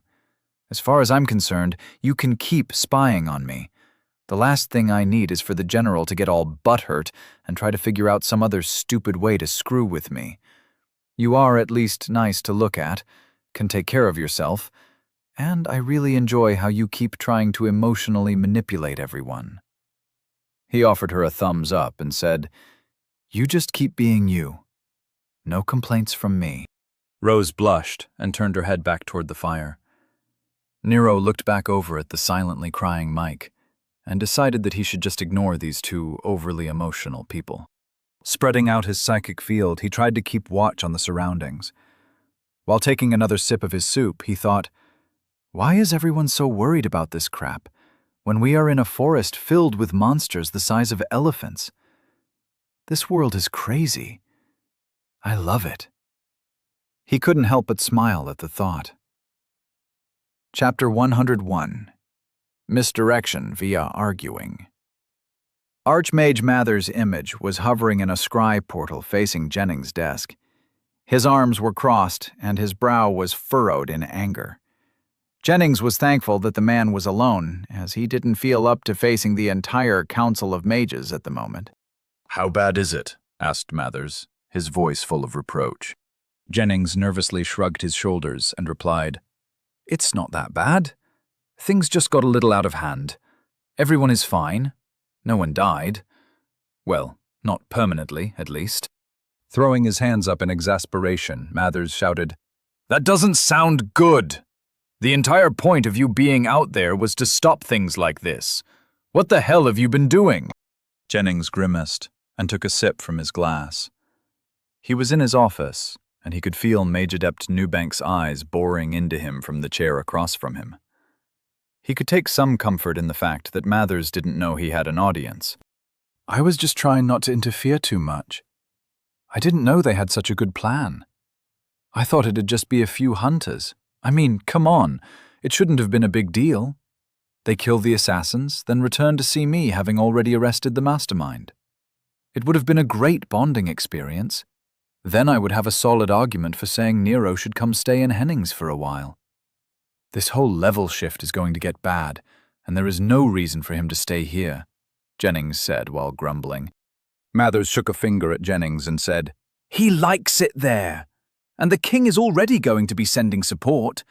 Even the Fate Weavers are predicting that the city will probably make it through the shift intact. You could easily ensure his survival. Hells, man! You could probably single-handedly deal with the shift if you got off your lazy arse. There was no reason to let this happen. The entire Cosgrave line may have to be purged. Do you have any idea how big a mess you made?" Jennings squirmed in his seat and groused. "They weren't supposed to have a mage. I sensed someone watching them, but I thought it was the mage the general had assigned. There are too many people scrying on the boy. It's not my fault. And Lord Blackwood somehow got involved. By the time I realized the city lord's daughter was sleeping with him, it was too late. I figured it would work itself out. And for the record, it did. Everyone is still alive." Mather's face was red with fury. His voice was like ice as he said, "The only reason everyone survived without you having to blindly try teleporting through an essence pool was that Nero figured out how to resuscitate his comrades. He shouldn't even be able to do that. There was no way you could have known he could do that. Stop trying to say you had things under control. You imbecile. I can't talk to you right now. Just fix it. The council is furious, and there is a petition to move your office into the basement. You better figure something out." And then Mather's image winked out. Archmage Jennings slumped in his chair. It had been a very long time since he had so grossly miscalculated. He couldn't figure out how the situation had gotten so out of control. Everything had started out so simple. It should have been a small hunting team that needed money and would try to assault a professional team of elite hunters. The Cosgraves would be humiliated, Nero would look like a victim, and he would be able to come in and save the day. Mage Adept Newbanks interrupted his thoughts. "So, I have Lord Blackwood waiting outside. Are you ready to meet with him? Or would you like some more time ruminating on what went wrong with your brilliant plan?" Scowling at the young woman, he replied, "Just send the moron in. And schedule a meeting with Lord Cosgrove along with General Branson. This is going to be a pain in the ass to deal with." Standing up, Mage Adept Newbanks calmly said, "You might want to include someone from the Tower of Law. I recommend Lord Bennings, as she is still the director. The ramifications of a house attempting to assassinate a new noble, one who recently provided a Class 5 exploit, might require some legal oversight. Also, what would you like to do with the mage who is providing aid to Lord Blackwood?" Shooting a glare at his calm and collected subordinate, he said, "Thank you for that. Just confine her to a room for now. I'll deal with her later. If she had any idea of what she was involved in, she's going to have to die." After a sigh at the thought of possibly having to kill the mage, he continued, "And yes, Lord Bennings is a good idea." As though his personal crisis was completely irrelevant, she offered a polite nod, then left to go get Lord Blackwood. Archmage Jennings just watched her leave, stewing in his defeat. He really needed to figure out a way out of this debacle. Hopefully, he wouldn't have to send the entire city's nobility into a frenzy. Nero and his companions were making good time. They moved through the forest easily, swiftly dealing with anything that stood in their way. If they didn't run into any problems, they would be out of the wild sometime tomorrow afternoon. Nero's skill in using his psychic field to search for enemies became second nature. He kept his field up at all times, only stopping when Nick got fed up with him. It was difficult for Nero to passively scan, as he had a tendency to grip the essence rather than just let his presence float in the ether. Nick had been a godsend for Nero. Since the wall had been ruined, Nero needed a new shield. As the only shields he had left in his personal space were small bucklers, Nick was kind enough to show Nero how to cast a spell form to mimic one. As a bonus, they were able to use his lessons to annoy and confuse the rest of the party. Currently, the group had paused. After surviving an ambush, they were watching Nero fight a large bird monster. Everyone had agreed to let Nero use the last enemy as a training partner. This was the 5th time they'd done it, and Nero was getting annoyed at how easily everyone had seemed to agree with the idea. Nick stood with the group, surrounded by dead bird monsters. With his arms crossed in annoyance, he shouted, "No, Nero! You're forcing your center too much. Just imbue the shield with your center, then keep a tight grip. If you keep refilling it, you'll just run out of center. The entire point of the shield is to pit your will against the attack. Don't absorb it, block it." Nero was using a buckler as the anchor for his spell form. A gold, hazy film, resembling a 3 feet tall kite shield, was floating an inch in front of it. He was currently fending off a 6 feet tall bird which resembled a velociraptor. In a crouch, Nero hid behind his spell shield. When the squawking beast struck out with its beak, he would firm his grip and face it head-on. It was completely contrary to what he had been taught before. He had been told to distribute the force from an impact, but now Nick was trying to get him to receive the blow firmly. Nero gritted his teeth and felt the impacts with his mind. The beast's momentum would completely halt, but the shock to Nero's mind was vicious. It was like getting a hot spike shoved into his brain every time he blocked. He really wished he was allowed to parry. Getting fed up, Nero sidestepped the snapping beast and slammed his essence-infused blade into its neck. He felt the impact shake his wrist and heard the beast's cry of agony. He took a quick step back and set up for another clash, but it proved unnecessary as he saw the beast collapse. Dismissing his spell, he took several deep breaths while watching the large gash on the beast's neck pour out its lifeblood. Frowning, Nero turned to look at his companions. The sergeant was apparently done collecting the other essence crystals and was wasting no time. He walked right up to the dying monster and finished it with a knife to its eye. Completely at ease with the violence, he pulled out his knife and absently wiped it clean on his pant leg before sheathing it. Kathleen was watching the forest as usual, while Rose was perched on top of a dead monster. Mike was casually leaning against a tree, patiently waiting for the rest of them to get moving. Nero turned to Nick and asked, "Why the hell is this so difficult? And why can't I just parry with the spell? This is stupid, and you're stupid for making me do it." Nick glared at Nero and replied, "Before you can learn to parry, you must learn how to keep hold of your center during combat. Close-quarter spell work isn't for everybody. I personally hate it, but this is how you're supposed to train. First you learn to take a hit while keeping control of your construct. Then you learn how to hold on to your construct and use it as an object. Finally, you wield it like an actual shield. You can't just skip steps. Stop being so difficult. Nero grunted in annoyance. He was about to reply when he heard Kathleen speak up. I'm all for training, but don't you two think we should keep moving? This isn't the time to learn a new skill, she said without looking at them. Nick replied, I completely agree. It was Nero's fault. He kept bothering me about learning a shield spell.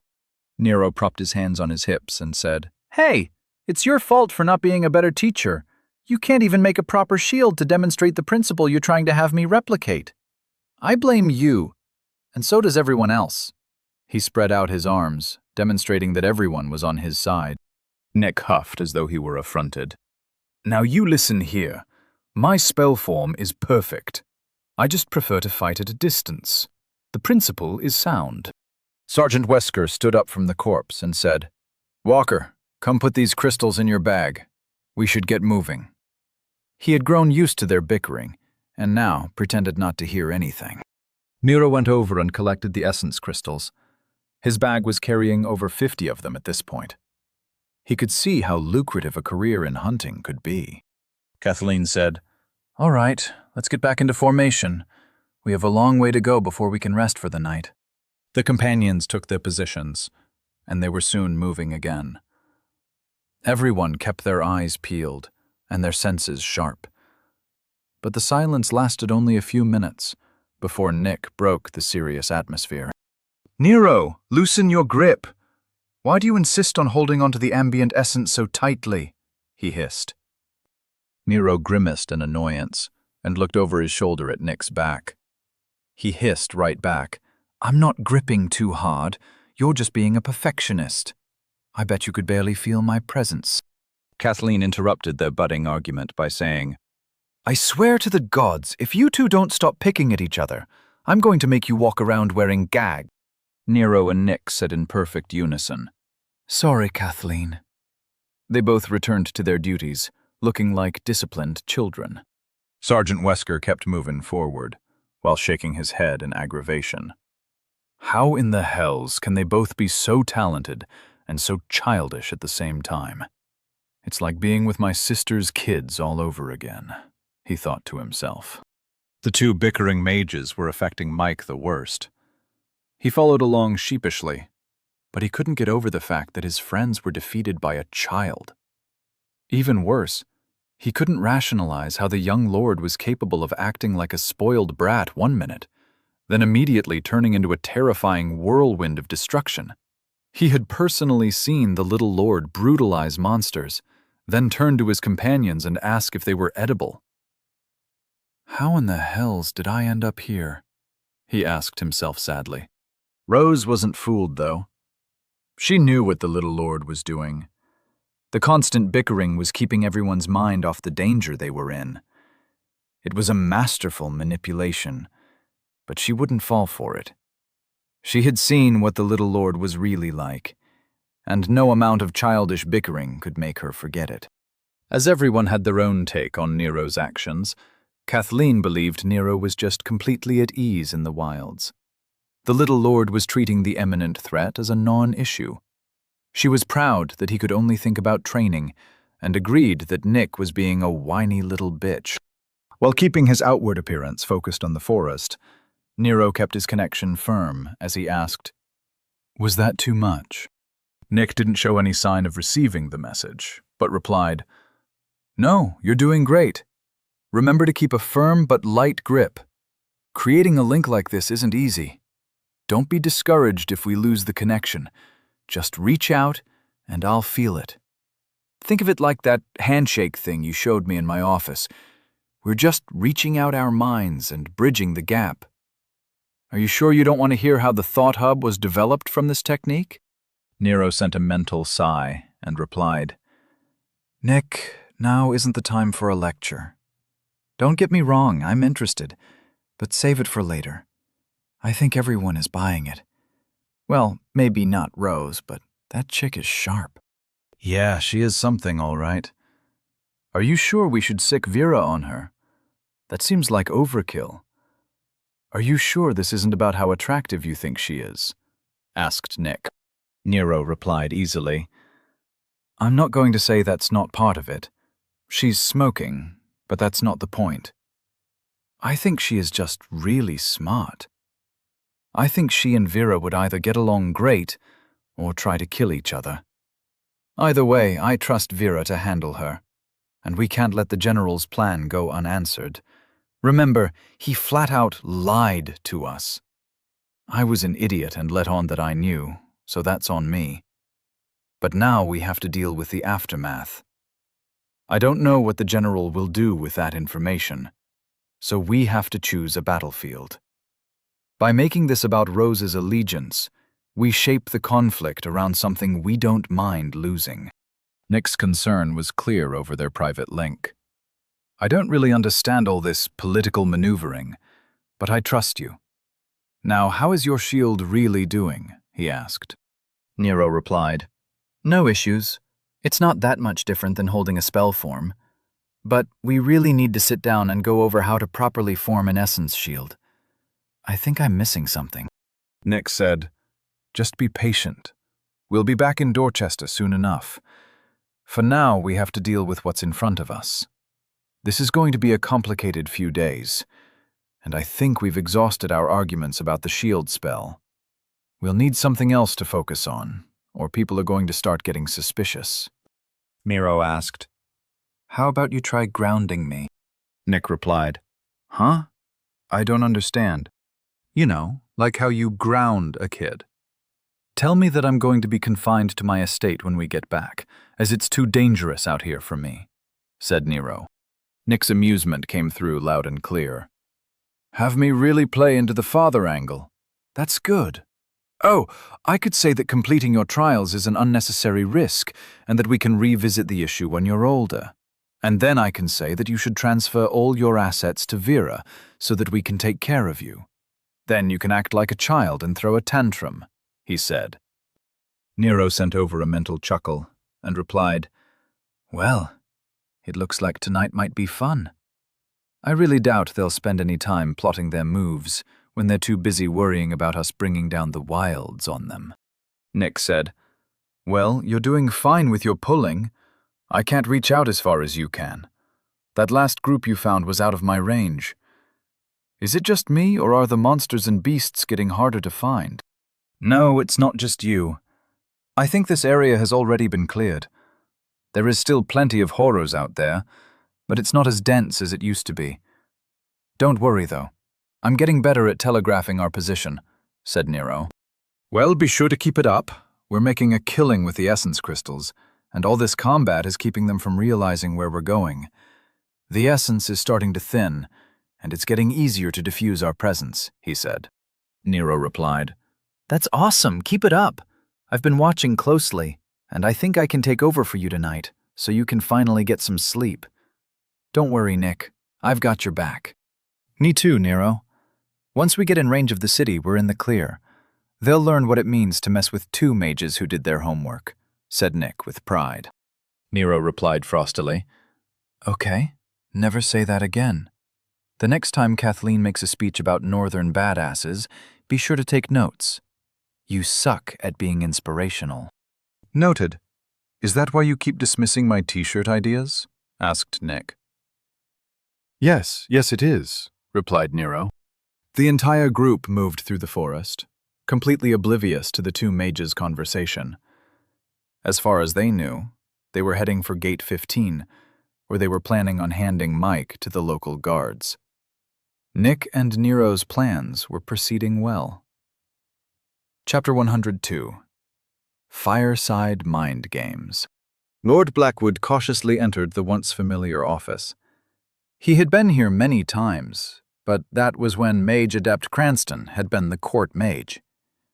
Fondly, Blackwood recalled his interactions with the former court mage. That man may have been an idiot, but he had known how to play the game. He had always been available for a favor, and his requests were always simple. Lord Blackwood looked around the room, noticing the changes. Everything was different now. Even the rugs had been replaced. While he surveyed the room, he locked eyes with the man currently behind the desk. Lord Blackwood felt a chill as he remembered that it was this man who had killed Cranston in a mage duel. Offering a shallow bow, he said, "Archmage Jennings, I've been told that I may be able to offer some service to you." Lord Blackwood stood up straight and plastered a polite and endearing smile on his face. He had spent countless hours crafting the persona of a helpful gentleman, and he was very good at it.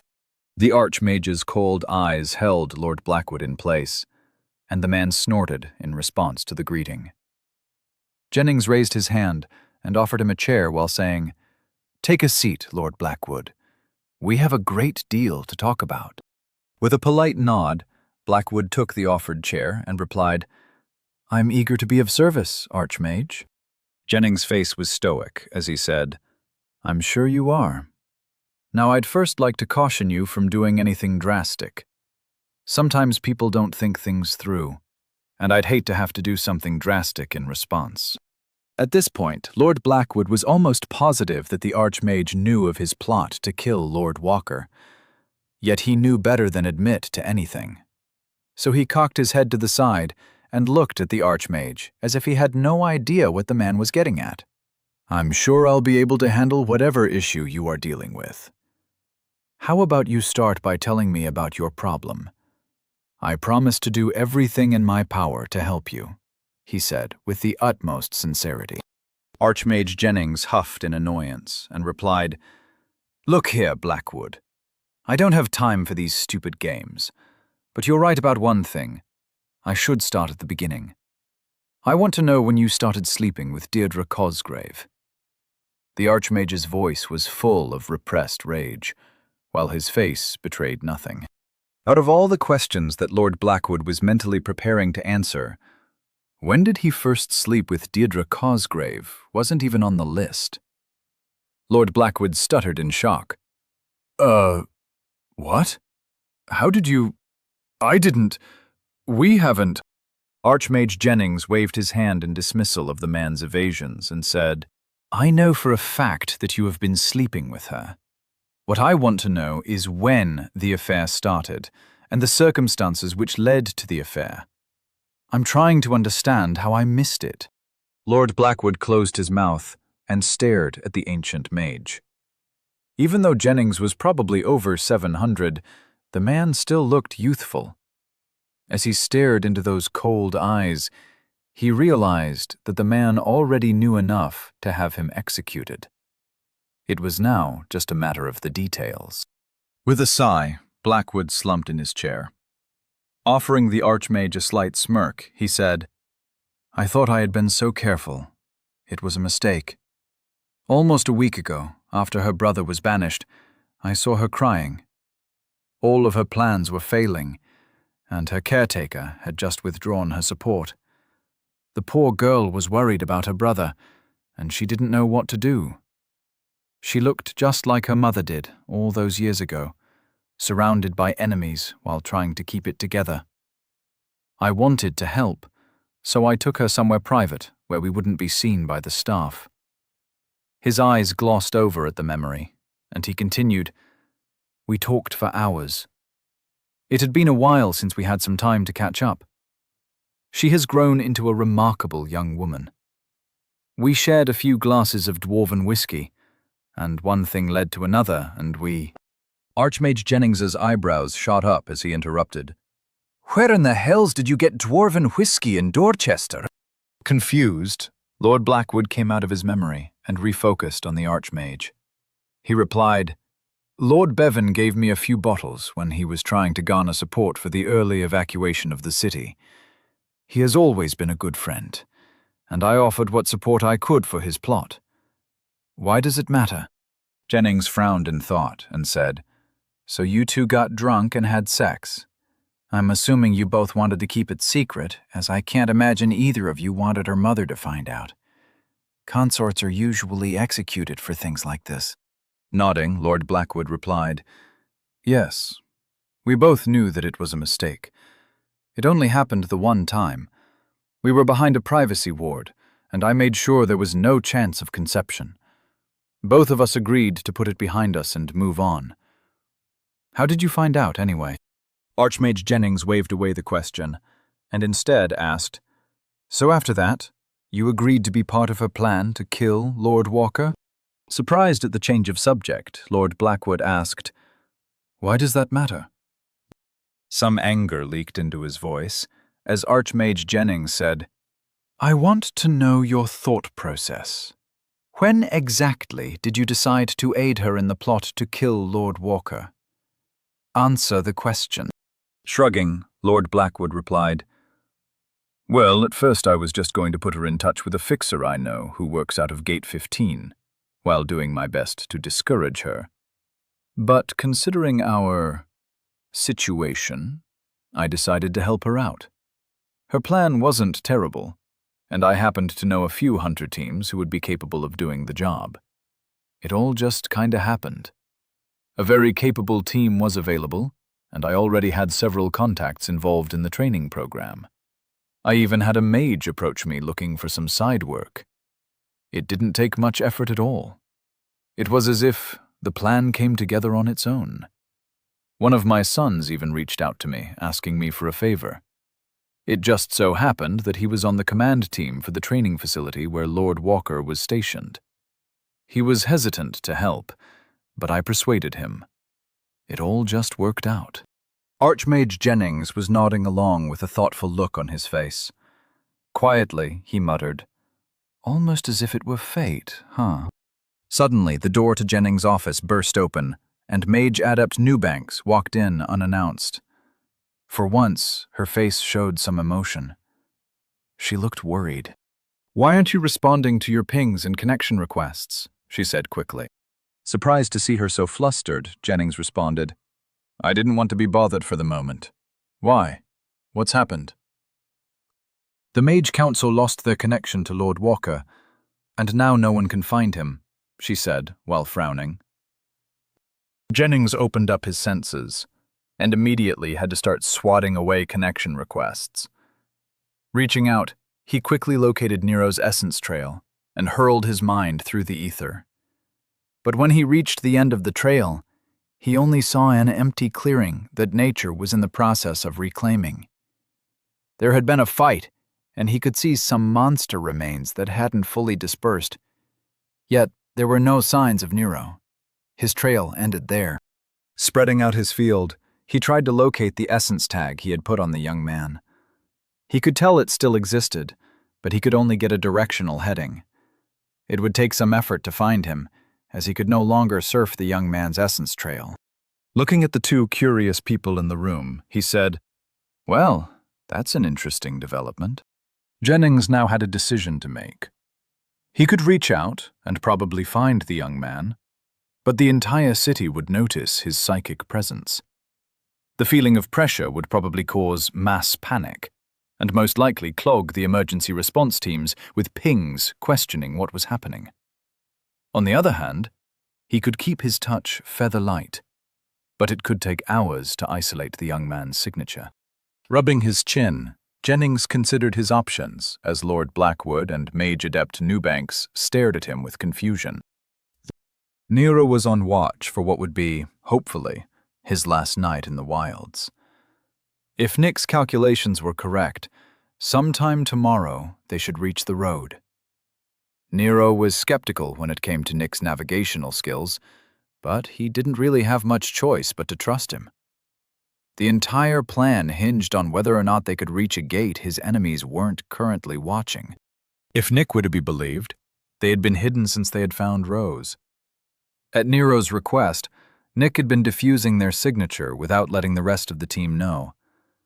It wasn't easy for him, and Nero had been forced to find reasons to slow their pace because of the stress it had been putting on the poor man. But Nero had finally gotten the hang of it, and had taken over for the old mage. Nero glanced over at his sleeping friend. He couldn't help but feel lucky to have met the man. It was a rare thing to find someone who was completely trustworthy. It was even harder to find a trustworthy person who was willing to lie for you. Chuckling quietly, he returned to scanning his side of the forest. Even though they had their misdirection ward up, Sergeant Wesker had made it clear that only idiots didn't take their watch seriously. So, Nero buckled down and did his duty. Though, with his psychic field stretched out over the camp, he could tell there were no enemies around. Part of his attention was being held by the technique for essence diffusion. Nero smiled at the memory of that populator who had told him it would be years before he would be able to hide his presence. He really enjoyed proving people wrong, especially people who were in positions of authority. It will be unfortunate when people stop underestimating him. Nero had learned how to diffuse his essence trail from watching Nick. The concept turned out to be more complicated than the technique. The idea was to shake the ethereal plane in a wide area so that their essence trails were broken up. Over their private connection, Nick had tried to explain to Nero how exactly that happened, but Nero didn't understand what the man was talking about. However, vibrating his psychic field turned out to be pretty simple.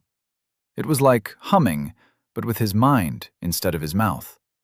The best part about it was how much room for error there was. Even if he took a second or two in order to readjust his grip on the ambient essence, it wouldn't be a problem. According to Nick, it took around 5 minutes before an essence trail started to solidify enough to be followed. There was a caveat, though. Nick had warned him that if the mage who had been tracking them had gotten close enough, they could have placed an essence tag on them. If that had happened, then there wasn't much they could do about it. Nick had said he was reasonably sure they were clean, but it wasn't his specialty. And even if they were tagged, depending on the distance, it was difficult to find more than a directional heading. Nero could only hope that their efforts proved sufficient. The last thing they needed was another assassin team being told their position. Just 12 hours. We just need to hold out for 12 hours, he thought, with some worry. Opening his identity, he checked to see how he was doing. Name: Nero Walker. Level: 12. Race: human. Growth: 31%. Tier: 1. Condition: 100%. Age: 14. Center: 72%. Body: 3. Mind: 5. Soul: 2. Confluence: 10.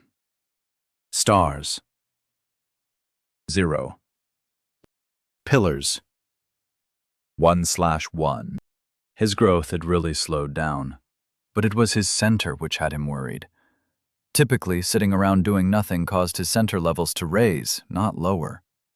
But keeping the essence diffusion field active was stressful. Nick had warned him, but Nero had been sure he could handle it. Remembering the old man's advice, he tried to firm his resolve. Nick had said it was a matter of concentration and will. The more you kept yourself together, the more center you could hold on to. Clenching his hands into a fist, he scowled at the forest. I got this. Eventually, this will be just like breathing. I won't even notice I'm doing it, he told himself. Through his psychic field, he sensed Rose silently approaching him from around the fire. Turning to look at her over his shoulder, he saw her freeze in surprise. Smiling, he said quietly, "What can I do for you, Rose?"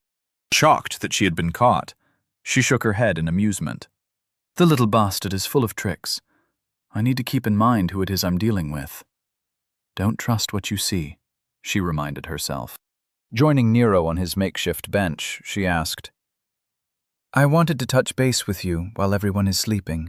Nero nodded, then said, "You know Mike is just over there on watch with us." He gestured toward the other side of the camp. Rose smiled and replied, "Yeah, but he won't say anything. He's terrified of you. Whenever you pay attention to him, he starts shaking." Nero shrugged and said, "Okay, so what do you want to talk about?" Pursing her lips in order to look serious, she locked eyes with Nero and said, "I want to know why you and Nick are pretending to fight." Holding up her hands in surrender preemptively, she continued, "I won't say anything. I just want to know what the plan is. I'll help however you want. Tell me what I need to know so I don't screw up whatever plot you have going." Grinning, Nero said, "I figured you weren't buying it." He checked on the team through his psychic field, making sure that the only person awake was Mike. Keeping his voice down, he said, "We're not heading toward Gate 15. We're going to 14. Nick and I have been blinding the mage who has been tracking us. As far as everyone knows, we're in the wind. Hopefully, we can make it to Dorchester without anyone noticing." Rose's eyes were wide with surprise. She asked, "But why pretend at all? And who's in on it?" Nero turned to look out into the forest, scanning for threats. While keeping his voice low, he said, "Only Nick and I know the plan. We don't know who we can trust. Wesker is an unknown, Mike could have a failsafe, and Kathleen wouldn't care anyways. The argument was meant to be a distraction, along with some misinformation. If they are currently in contact with anyone, Wesker and Mike will report that we were at each other's throats the whole time. And even better, while they are paying attention to the fight, they aren't paying attention to where we're going. That's why Nick is carrying the direction finder and not Wesker. He's acting as the navigator, but only he and I know where we are going." Rose leaned in and asked, "But what about me? I could just report the ruse, and all of this would be for nothing." Shaking his head, Nero said, "You'll wait to say anything until after we're in Dorchester. By that point, it won't matter. The only one who'd believe you is the general, and I'd welcome him getting conflicting reports. Feel free to tell him about this conversation. I'm sure he'll believe you." Rose looked confused and a little worried.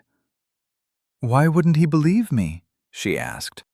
Grinning from ear to ear, Nero replied, "Everyone other than me wanted to leave you in the wilds. Think how that will look on the report.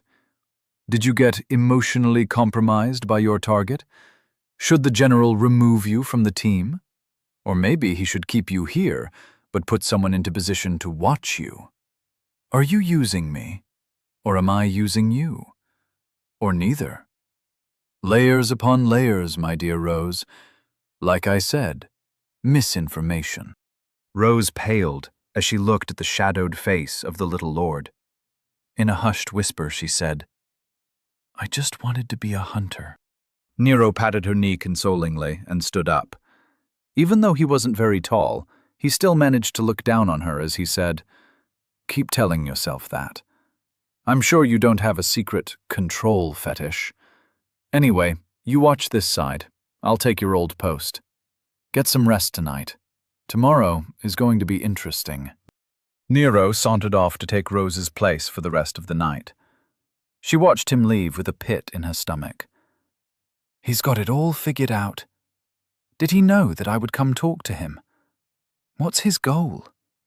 Was that even the real plan? She wondered. Shaking her head, she did her best to put the little lord out of her mind. She stared off into the forest and resumed her watch. But she couldn't stop thinking about what Lord Walker had meant when he said she had a control fetish. She had never heard the term, but she didn't think she was sexually excited by the idea of being in control. Frowning, all she could do was mull over what might have given him that idea. Chapter 103. On the Road Again. Several teams had already reported in, and the camp was starting to fill up. More hands meant more work being done. Captain Angelton walked around, silently observing the various tasks that were being tended to. The sounds of construction felt like a march toward the civilization of this small stretch of the wilds. By tomorrow, everyone should be here, and then the real work could begin. "Captain, I need to speak with you privately," Sergeant Blackwood said, sounding worried. Raising an eyebrow in surprise, the captain asked, "What's wrong?" Gesturing with his head, Sergeant Blackwood signaled for the captain to follow him. They made their way to a small area where no one was working, away from the center of the camp. Captain Angelton's height had him looking down at his longtime subordinate. "All right, Sergeant, what's the problem?" he asked. Sergeant Blackwood sighed and replied, "There was a plot to assassinate Lord Walker. I did The captain took a step forward and loomed over the smaller man. "Explain, now!" he ordered. Grimacing in annoyance, Sergeant Blackwood said, "I was trying to. Just listen for a second. My asshole of a father apparently planned some assassination attempt in the wilds. He blackmailed me with a reassignment out of the wilds and threatened to disinherit me if I didn't go along with it. He had me provide the planned routes for the teams. Also, he told me to look out for a group of 3 hunters and to make sure they didn't make it back to Dorchester if they were captured. Unfortunately, that's all I could find out." Captain Angelton struggled to contain his fury, and with a tight voice he asked, "Why am I just hearing about this now?" Scoffing, the sergeant replied, "Because you keep secrets like an amateur. I love you like a brother, but you're not very good with the political aspects of the game." Reluctantly nodding, the captain said, "Fair enough. I'm assuming you had a plan, and you're telling me now because something went wrong." The sergeant's shoulders slumped, and he said, "That's putting it mildly. When I was creating the information packets, I put something extra in Lord Walker's. I included everything I knew about the plot, and some recommendations on how he should handle it. When he didn't say anything the morning we left Dorchester, I figured he had a plan in place, and I wasn't needed." Running a hand through his hair, he sighed and continued, "But they should be here by now. I tried using the private communication crystal I was given to find out what's happening, but my father isn't answering. By now, the assassins should have already acted. Ideally, they'd be either dead or captured. Now you know as much as I do." Captain Angelton pondered what he had just heard and asked, "Why didn't you just report it?" The sergeant looked at his captain fondly and said, "Until the plot played out, I had no evidence. I needed to get my father caught in the act. Acting prematurely would just result in a slap on his wrist and my complete destruction. I wouldn't be surprised if he had me killed for the betrayal." The captain nodded and turned around to look over the camp. After quickly locating Specialist Howard, he said over his shoulder, "Come on, let's find out what's happening." They made their way through the camp to the grumpy specialist. The man was sitting down on a hastily made chair, reading a book while doing his best to ignore all the work going on around him. Walking up, Captain Angelton said in his command voice, "Specialist Howard, I want you to scry Sergeant Weska's team. I need a situation report." Looking up from his book in surprise, he saw the nervous sergeant standing next to the captain. He didn't know what was going on, but he could tell it was probably important.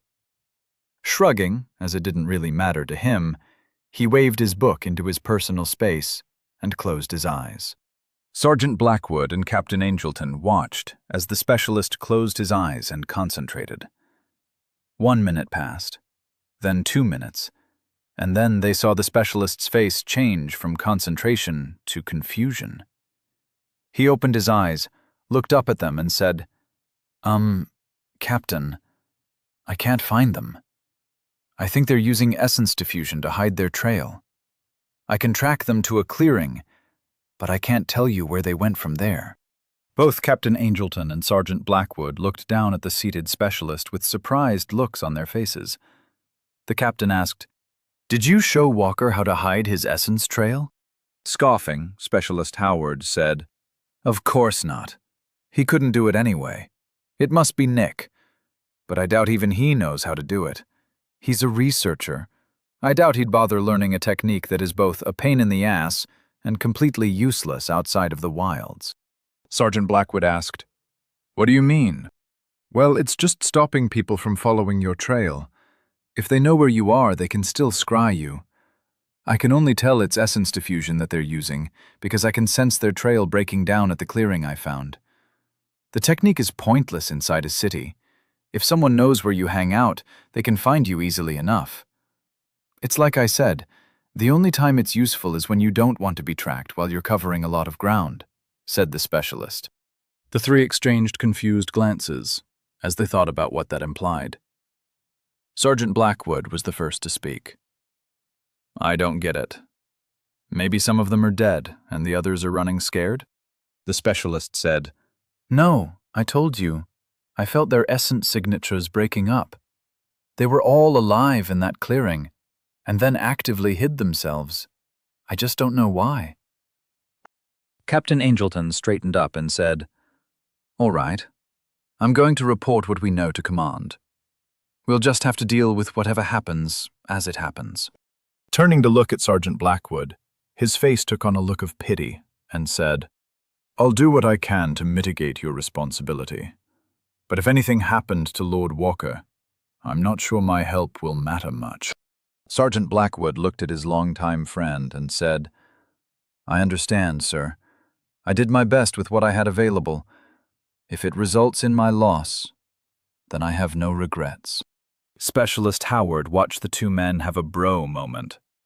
Sighing in annoyance, he pulled his book back out of his personal space and said, You two go deal with your personal matters somewhere else. Just let me know what happened to that little troublemaker. In the meantime, I'd appreciate some peace and quiet. Sergeant Blackwood and Captain Angelton shared a look of embarrassment, then walked off. The captain headed toward the newly built command room to report what he'd learned, while the sergeant followed dutifully along. Their night had passed peacefully, and he had to admit Nick looked much better after some rest. Nero had debated whether or not to use his psychic field to pull in some monsters, but in the end he decided to let everyone get some sleep. They were almost out of the wilds, and the time for mind games would soon be over. As they got closer to the destination, the availability of enemies for Nero to call dwindled. His field was currently about 120 feet in diameter, larger if he pushed it. If anything came anywhere near them, he could feel it. Even so, it had been almost an hour since they had an encounter. Wesker was in the front of their formation as usual, so he was the first to notice the change in the forest. Nero heard him shout, What in the hells? There shouldn't be a road here. Nero and Nick were near the back of the formation, and they shared a look of resignation. It was time to come clean with the plan. As Sergeant Wesker led them through the last of the woods, they emerged onto a wide dirt road. The sergeant checked the road for travelers, but there was no one. Even though the road stretched far into the distance, in either direction, it was completely clear. Nero stepped onto the road and said in a firm voice, Okay, everyone, listen up. We needed to disappear for a while, so I made a plan. For the past day or two, Nick and I have been hiding our essence trail. Without knowing specifically where we are, they can't scry us. I also diverted us, so we didn't head directly toward Gate 15. In fact, this road will lead us straight to Gate 14. I'm sorry if you feel deceived, but you're just going to have to deal with it. It was a matter of, operational security. Yeah, that sounds right. Nick added, We needed to make sure we could get to Dorchester without anyone noticing. Unsurprisingly, Kathleen didn't seem to care. She just kept her eyes on the tree line while tapping her feet impatiently. Nero smiled at her predictable response. He figured if she cared at all, it was about how they would be facing fewer enemies while traveling the road. Nero had read that the main roads were created with an intent enchantment, but it hadn't seemed relevant at the time. And as far as Nero was concerned, he still didn't care how it worked. Mike and Rose both looked interested in what Nero was saying, but were unbothered. The only one who seemed to have a problem with their surprise destination was the sergeant. Operational security, huh? Said Sergeant Wesker through gritted teeth. Nero was pretty sure he'd never seen the man so angry. Even from 10 feet away, he could see the vein pulsing on the man's forehead. Holding up his hands like he was calming a horse, Nero said, Look, Sarge, it's nothing personal. The fewer people who knew, the less likely it was that we'd be discovered. How about you just chalk it up to one of my crazy ideas and move on with your life? We'll be back in Dorchester in no time, and you can write a scathing report detailing my many failings. That'll make you feel better, won't it?" The sergeant stared at the young man, who constantly caused him psychological torment, and said, "Fine, let's get moving." Right as he turned around and started marching, Nick spoke up. "Oh, Sergeant, 2 things. 1, Dorchester is that way." Nick pointed the opposite direction from where the sergeant was stomping off. The man stopped and seemed to deflate. His head drooped, along with his shoulders. "And 2?" he asked without raising his head. Nero grinned at the sergeant's plight and gestured for Nick to continue. With a hesitant tone, Nick said, "We kind of need to collect everyone's links." The sergeant's anger returned full force as he spun around and shouted, "What?" Nero answered with a smile. "Well, we can't have you all reporting in the moment we get in range of Dorchester's hub, now can we? That would defeat the entire purpose of us heading toward Gate 14. Come on, Sarge, think it through." Without any fuss, Kathleen tossed her link over to Nero, who caught it easily. He turned to Mike and Rose. Rose's face looked sour, but she slowly reached into her pockets to pull out her link. Mike's blank expression aptly conveyed how defeated he was both mentally and emotionally. He didn't need to toss over his link, as it had already been collected from him during his capture, along with the communication crystal he had used to contact the mage who had been tracking them. Rose said, "I'll want this back as soon as possible," then tossed her link over. Nero grinned at her and replied, "Sure thing, Rosie." "Rosie?" she asked with a reluctant grin. Nero shrugged and said, "Just trying out a nickname. Don't worry about it. I'll workshop it." Turning to the sergeant, Nero's easy smile disappeared. Locking eyes with the man, Nero stared him down. Sergeant Wesker looked at Nero like he was contemplating murder. Then his eyes darted around to see everyone staring at him. Reluctantly, he pulled his link out of his pocket and tossed it over to Nick. Nero smiled at the man, then offered an easy nod. His voice was light and unconcerned as he asked, "You wouldn't have another way to contact anyone, would you?" The sergeant bristled and said, "No, I do not." Nero scoffed and said, "See, this is why you had to turn over your link. You're about as trustworthy as a used horse salesman?"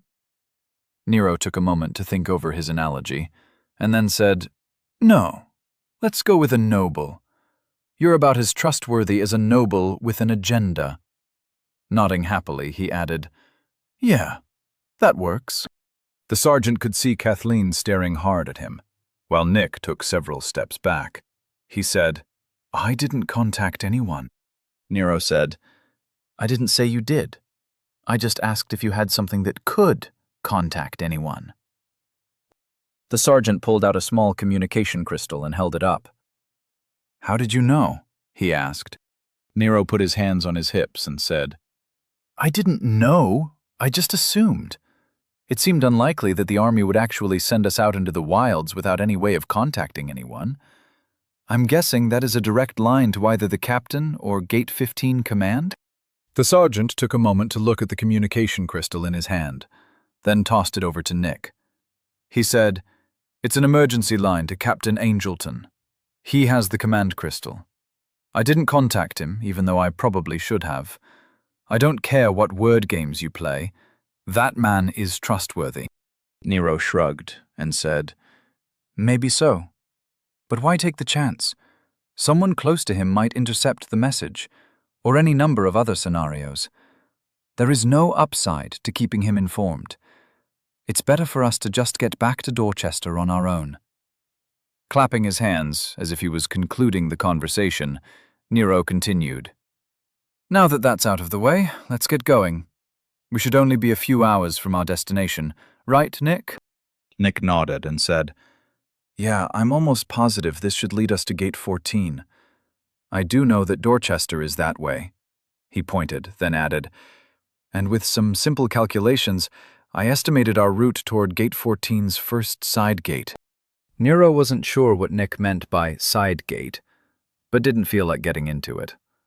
Instead, he said, "All right, let's stay in formation in case something jumps us. After all, no reason to let our guard down now that we're so close to the finish line." He saw Kathleen nod seriously at his caution, and he and his companions were soon on their way. Nero opened a private connection to Nick and said, "That went about as well as we could have hoped." Mentally scoffing, Nick replied, "That's an understatement. Do you think the sergeant has been in contact with the captain?" Nero said, "It doesn't really matter. He had no idea where we were. But I think we've kept him off balance enough for him to have kept putting off the decision. He probably didn't report in." "Do you want me to take over the essence diffusion?" asked Nick. "No, I got it. It's not that hard once you get used to it. Remind me to ask you about how to actually block scrying." "But I have a more pressing question," replied Nero. Interested, Nick asked, "Oh? What's the question?" "Why can't I store these links in my personal space?" asked Nero. Nero could feel Nick's disappointment over the connection as the man said, "Damn it, Nero. It's obviously because they aren't yours. I know you were smart enough to figure that out on your own." After taking a few seconds to think about what Nick said, he realized what he was missing. His link was saturated with his center, which was how the hub knew who he was. And that's why he could store his own link. But other people's links were filled with their center, or their soul signature. Nick was right. It was pretty obvious when he thought about it. True to form, Nero refused to admit his shortcomings and said, "I was just confirming a theory. No reason to be a dick about it. Anyway, we should figure out what we're going to tell Vera." Mentally chuckling, Nick was kind enough to not focus on Nero's asinine question. They spent the remaining travel time planning their next moves. They would soon be in Dorchester, and things would transition from fighting monsters to playing politics. The battlefield changes, but the game stays the same.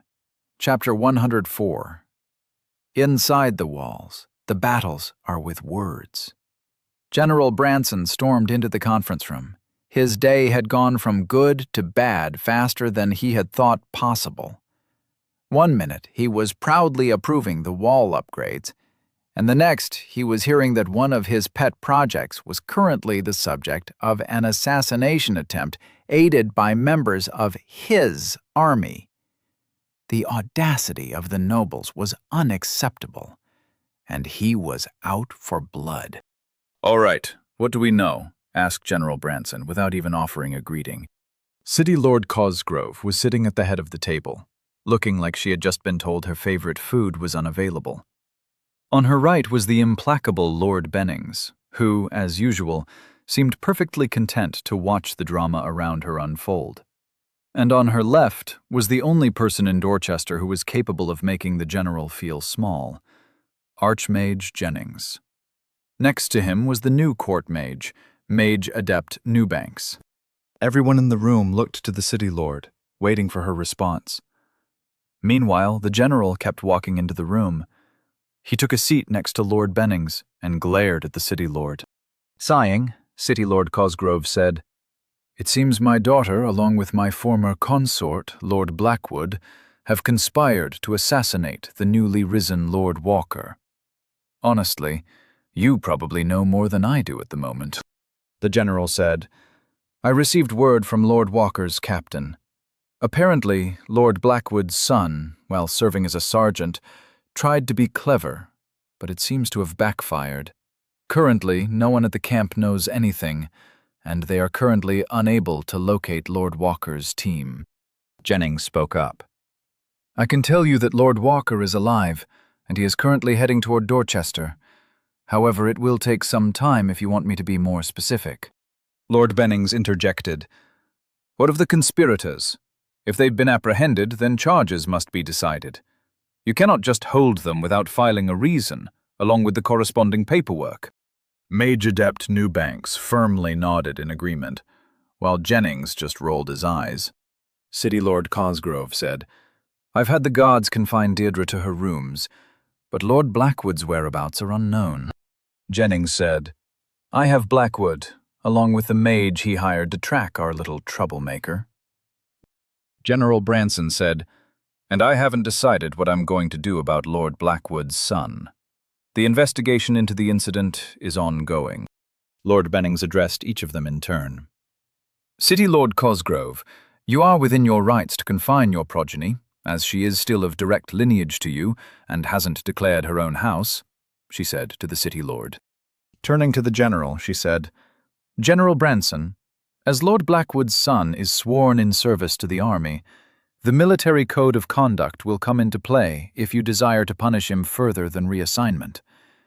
Be aware that any military investigation must be overseen by the Tower of Law, since the incident in question occurred within Dorchester's borders." Her eyes hardened as she looked across the table at the mages. "Finally, Archmage Jennings, you cannot imprison a mage without filing charges, let alone a lord who sits on the Leadership Council. You need to immediately release them into the custody of the Tower of Law and file a statement on behalf of the Tower of Magic. Your records will, of course, be checked for their veracity." After groaning with annoyance, Jennings replied, "Fine. After all, they're the real victims here. Just send some of your goons to the Mage Tower and Newbanksia will hand them over." He waved his hand, and Mage Adept Newbank's eyes widened in shock as she disappeared with a golden pop. Lord Bennings frowned and said, "I really wish you hadn't done that. It's illegal to forcibly transport someone without their consent. I may not be able to stop you, but I will be filing an incident report and sending it to the Tower of Law in Hennings. You can expect to hear from them in the future." Archmage Jennings gave her an unconcerned, blank look and said, "Uh-huh. Noted. Now can we get back to how we're going to handle this bureaucratic nightmare?" Raising an eyebrow in surprise, Lord Bennings said, "What do you mean? The law is quite clear." Face-palming, Jennings muttered, "Heavens above, save me from the idiocy of those around me." General Branson ignored the enigmatic Archmage and asked Lord Bennings, "What does that mean, exactly?" Lord Bennings said matter-of-factly, "Houses Cosgrave and Blackwood have conspired to assassinate a new noble currently under the protection of the royal family. Both houses will be disbanded, their assets seized, the heads of houses executed along with the conspirators, and a formal war for succession of the city seat will be announced for the following week. The Council of Leadership will have 3 days to decide the game they will play, while the army will temporarily take command of the city." General Branson sat in shock, while the City Lord paled in horror. Jennings couldn't take it and shouted, "Absolutely not! With what's currently happening outside the walls, that would be death sentence for the entire damned city. Are you insane?" Lord Bennings looked affronted and said, "That's the law, Archmage. To ignore it is to invite destruction upon Dorchester, regardless of whether or not the wilds are acting up. If we refuse to do our duty, then the populators will wipe Dorchester from the map and rebuild a new city from our ruins." Archmage Jennings's shoulders slumped in defeat. He seemed to sink into his chair, and his entire body went limp. He had really let things get out of hand this time. Just then, he received a ping over the link in his pocket. Recognizing the soul signature, he bolted upright in his chair and accepted the connection request immediately. "Nero, you're back in Dorchester?" he said, both out loud and over the link. The entire room perked up with interest. "Ha! Couldn't find me, huh? Suck on that, old man. I'm guessing some people want to make some deals and offer me some goodies to keep my mouth shut. Consider this a friendly warning. Vera's pissed. Have fun with that. I'll talk to you later. I'm going to find a shower," said Nero happily, as his psyche radiated smug satisfaction over the link, before it disconnected abruptly. The room waited with bated breath, watching the Archmage's face rapidly contort through several expressions. Annoyance, confusion, shock, and amusement all flashed across his face. Shaking his head in exasperation, he said, "Well, I've got good news and bad news." General Branson said harshly, "Speak, man. What's the situation?" Looking at the shot callers of the city, Jennings smirked and said, "Nero's back. and there may be a way out for us to avoid a total disaster. That's the good news. City Lord Cosgrove's hushed voice asked, "And what's the bad news?" Smiling ear to ear, he locked eyes with her and said, "He told Vera on you." Whatever blood was left in the City Lord's face vanished like underage kids abandoning a rave. She collapsed in her chair, imagining what that woman would demand as compensation. Meanwhile, General Branson and Lord Bennings shared a nervous look. They both knew what was at stake, and both of them worried that Ms. Vera Salvatore Verena knew as well. The road to Dorchester remained empty, and they all shared a sigh of relief at the sight of the exterior town outside the walls. Increasing their pace, they reached the outskirts in just 20 minutes. Nero looked up the giant wall, wondering where exactly they were. He couldn't see a large gate like the one at Gate 15, but he didn't see a smaller one like Gate 7's either. From his vantage point, it looked like the entire wall was solid. Nero reminded himself that they were still probably an hour's walk away from the base of the ridiculously oversized monstrosity. As they weren't hiding their approach, they were quickly met by guards. Luckily, they were within range of the city hub. While Nick contacted Vera, Nero attempted to take control of the situation. Sergeant Wesker smiled in relief at the approaching guards, planning to use his rank to his advantage. But before he could say anything, he heard Walker shout, "I'm Lord Nero Walker, head of House Walker, and I demand to be escorted to the wall. I have just returned." Sergeant Wesker interrupted angrily. "Hey, we're back in Dorchester, and I'm not going to put up with your insubordination any longer. Guards, take everyone into custody. We'll sort this all out at the army compound." As the tensions rose, Kathleen gripped her spear tight, and Rose backed up to gain some distance. Mike looked like he didn't care one way or another. However, Nick just smiled and shook his head. He felt sorry for the poor sergeant. Nero was going to ruin him. Doing his best to sound like a pompous asshole, Nero stood up straight and shouted right back. "How dare you? I'm not one of your men. You were charged with my protection in the wilds during my noble trial, and you led us into an ambush. I was nearly assassinated. As a new noble, I'm under the protection of the House of Oglivok. For you to stand there, after I personally resuscitated you, saving your very life, and have the gall, the sheer audacity, to demand my arrest? You, sir, are a disgrace to your uniform." "Nero," he said, "Guardians of Dorchester, I ask you to aid me in my time of need. As a Lord of Dorchester, sworn to its defense, I must immediately report to the Tower of Law. Make sure this poor excuse for a soldier doesn't hinder me. I have a duty to see done, and I won't stand by and let politics get in the way." The guards all straightened up at Nero's words, and in unison they turned to glare at the sergeant. Flummoxed, the man could only sputter, as his entire face was red with fury. Satisfied, Nero turned to his companions and locked eyes with Mike. He said, "Stay close to me, and don't you dare try and run. I assure you, you wouldn't get very far." Nero watched the man nod quickly, trying to stop himself from shaking in fear. Turning back to the guards, Nero raised his chin and put on his serious face. "Come along, Guardians. We have to get to the Tower of Law before the enemies of Dorchester can make their move." The guards all brandished their weapons and started looking around for hidden enemies. One of them, apparently the leader, started shouting orders.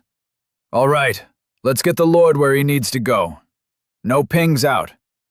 Collins, you and Oslo make sure that the sergeant doesn't get any ideas. Let's move, people."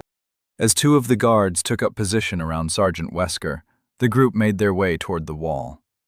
Nero took the lead, walking like he owned the very ground he walked on. He did, however, take a moment to look over his shoulder and appreciate the look of complete confusion mixed with repressed rage on the sergeant's face. Sergeant Wesker couldn't understand what was happening. One minute he was happy to see his fellow men in service to Dorchester. The next he was being guarded by those same men. As he numbly allowed himself to be led forward, he turned to one of the guards and said, "Look, we need to get to the army compound. I have to report in. That little bastard took my link." The guard gave the sergeant a cold look and replied, "I'm guessing you want us to just kill the Lord right here in the middle of the street and call it an accident, huh? Well, don't you worry. We'll take you where you need to go." On the other side of the sergeant, the other guard spoke up. "A Lord of Dorchester has requested our help in reporting an assassination attempt to the Tower of Law. And you think we'll fall for your tricks? You just keep walking, and don't try anything funny." Nick was walking behind them, relaying to Vera what Nero was up to. He couldn't hide his smile, even though he made a solid effort. Nick hated to admit it, but Nero's antics were fun to watch. At least they were when they weren't happening to him. Rose paid close attention as the events unfolded, marveling at the little lord's masterful display. He had immediately taken control of the situation, while making the sergeant look like a traitor. Rose didn't know what she should do. As she thought through her options, she followed along with the group, wondering if she should sneak off and report in. Kathleen was following along behind Mike. Now that they were back within the city limits, he was the only threat in the area. She sighed at that realization. Looking at the hunter, she didn't see a hunter or an assassin. She only saw a man who'd given up. He was no threat. Looking up at the wall, she grimaced and muttered, "Well, back to civilization. Spending all our time talking and wasting our days debating what to eat." One of the guards was close enough to hear her and said, "Not everyone is cut out for the wilds, like us." She turned. The guard's expression soured, and he rolled his shoulders in offense. But he wasn't stupid enough to say anything. He was well aware how Northerners felt about Southerners. Not that he'd ever admit that they were partially right. Meanwhile, Nero was at the head of their little group, marching toward Dorchester with a smile on his face. He dropped his essence diffusion and felt the tension in his psychic field release. With a sigh of contentment, he mentally stretched. After a few seconds of peace, he opened a connection to the link in his pocket. Ignoring the pings waiting to be addressed, he sent a connection request to his good friend Jennings. After all, it was only polite to let the old man know that Nero was back in town. Nero chuckled as he thought to himself, "I wonder if I can get them to make me a motorcycle. All of this walking is for chumps." Chapter 105. Weaponizing Word of Mouth. Vera was enjoying an early lunch while going over the status reports from her field teams. Taking a sip of her tea, her eyes darted across the hovering screens, assimilating the information with a glance. Her skills in the arena of paperwork were unmatched, and she used them like a master swordsman scything through a sea of never-ending enemies. Yet she never lost sight of the bigger picture. Each and every order she sent out was part of a larger game. She maneuvered her pieces, blocking her enemies while advancing her agenda. She turned their plots and plans against them while inching ever closer to her goal. What that goal actually was, she wasn't entirely sure. She had too many plans and contingencies to focus on just one. Perhaps she would take over all of Dorchester's shipping, or maybe she would take control of the city seat. Maybe she would apply for a charter and found her own city. The details were immaterial, because as long as she came out ahead, she was happy. Tearing her attention away from her screens, she took a delicate bite of her finger sandwich. With a smile, she recalled a conversation she once had with her beloved Nicholas. He had asked what she was trying to accomplish, and she had replied that she simply wanted to win. Vera chuckled at the memory. Nicholas had spent an hour lecturing her on the ambiguity of her goal. For a scientist like him, the concept of an arbitrary victory condition was unacceptable. He had gotten so worked up about it, she couldn't help but take him to the bedroom. Afterwards, She had sent him into a frenzy when she smiled at him and declared, "I win." As she was recalling the good times with her absent husband, she was surprised to feel a connection request from him through her link. Opening the connection, she asked, "Nicholas, are you all right? Shouldn't you still be in the wilds?" She could tell his psyche was stressed, but also more confident than she remembered. Apparently, his recent adventure had done him some good.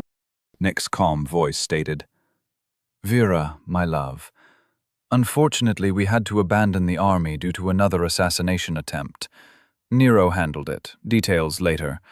We rerouted to Gate 14. No casualties. Wesker and Vikander are still unknowns. Nero captured an assassin, and we are on our way to drop him off at the Tower of Law. Possible scry tracking. We've taken steps to throw them off. Assassin says that he was hired by Lord Blackwood, so be careful." Vera sat in stunned silence, focusing on every word coming through her link.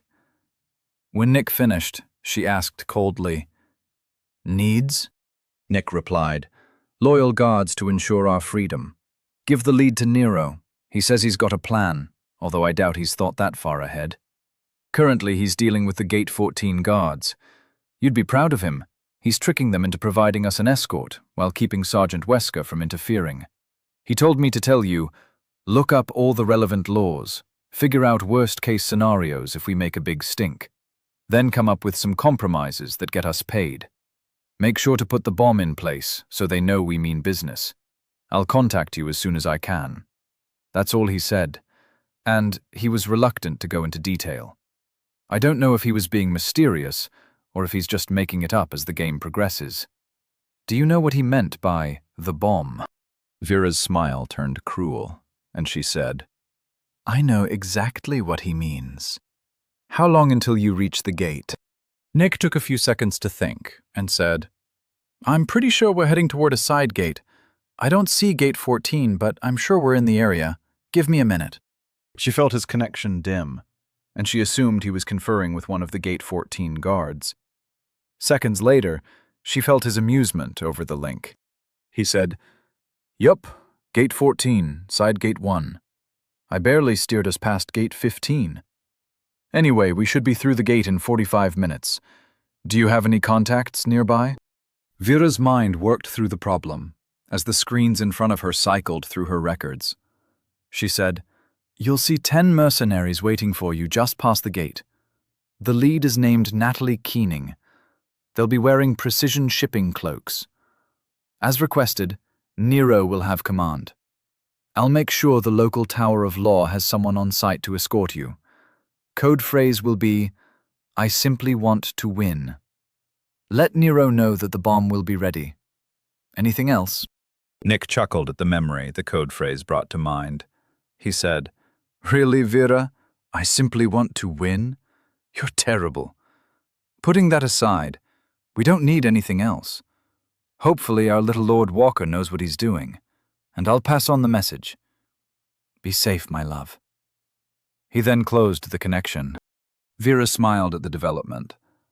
Quickly sending out some pings, she arranged for Ms. Keening to meet her boys. Then she went on to contact the Gate 14 Tower of Law. As she waited for her contact to accept the connection, she thought to herself, maybe I should take the city seat earlier than I planned. Nero sure won't want to do it. Tone. As they headed toward the wall, Nero's mind was racing. Although he did his best to project the image of a confident noble, he worried that he had missed something. In the movies, there was always something that the main character overlooked that came back and bit him in the ass. Mentally, he went over his plan, trying to think what his opponents could do to screw it up. He was walking at the front of their column, and next to him was the Gate 14 guard who had seemed to be in charge. Nero looked up at the woman, seeing her stern face along with her wide shoulders. She looked like the kind of person who took their duties seriously. Nero could work with that. Looking back over his shoulder, he assessed the rest of the group. Wesker was still bracketed by the 2 guards assigned to watch him. Kathleen was walking behind Mike, keeping an eye on him. Nick and Rose were walking calmly, while keeping their eyes peeled for trouble. The remaining guards were on the sides, making sure the crowds stayed back. That's when he realized that the streets were parting easily for them. At first he had thought it was because of the guards, but now he wasn't so sure. The people all stopped to stare at him. Nero could see them whispering to each other and smiling as his group walked down the street. Frowning in confusion, Nero looked around.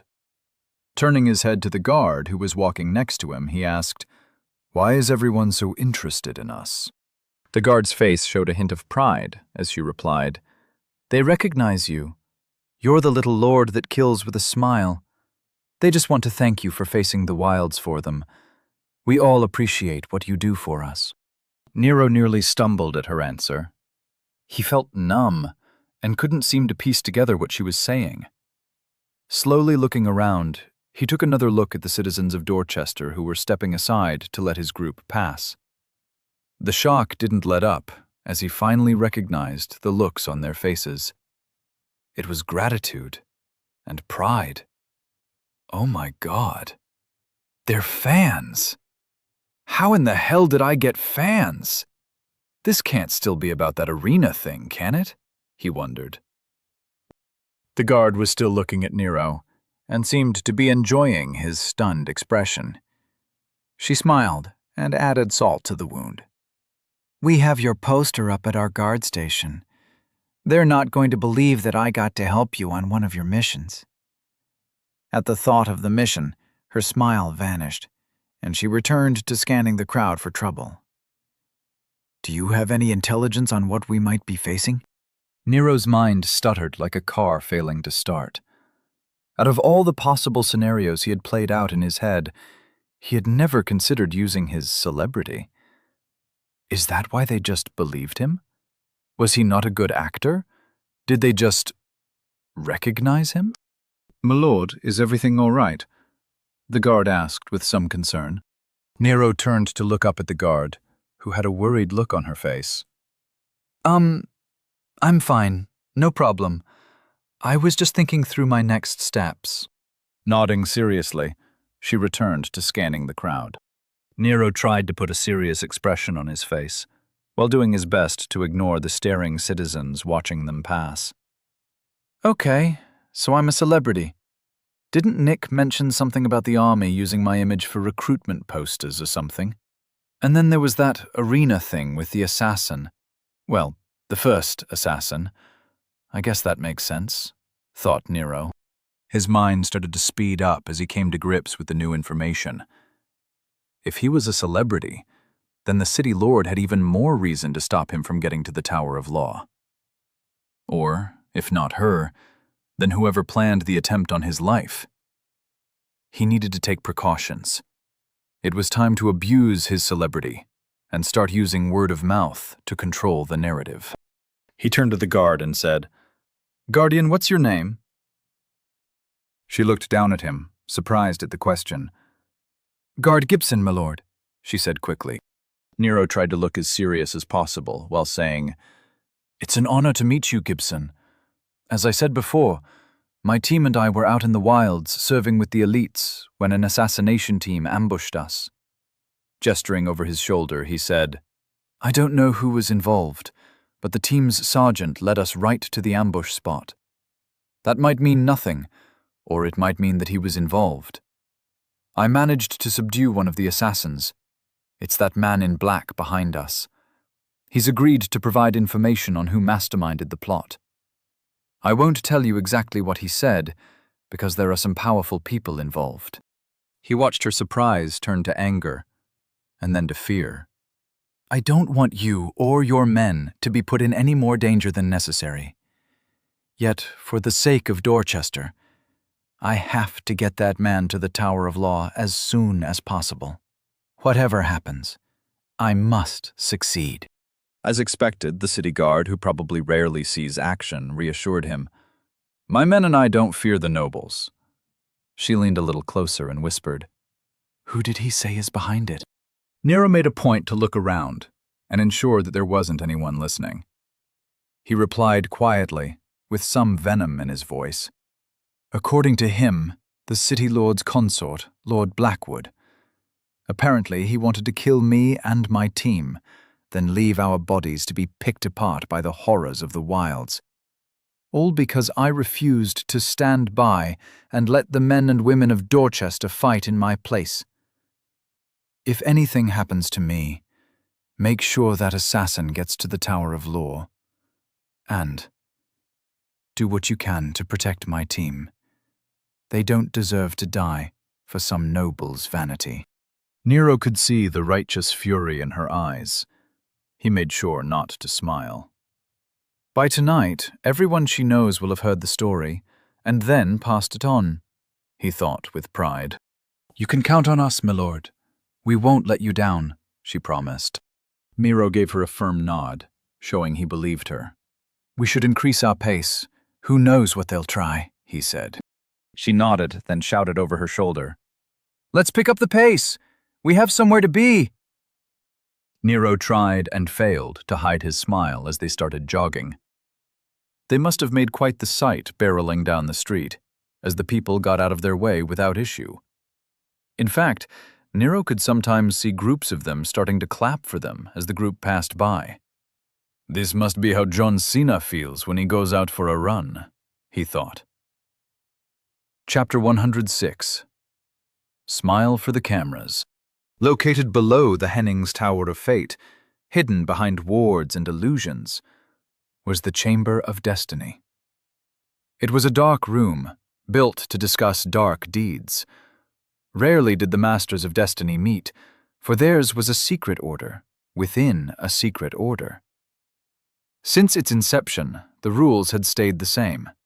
Only 5 members, and each could only serve for 50 years at a time before they had to retreat from public life for at least 100 years.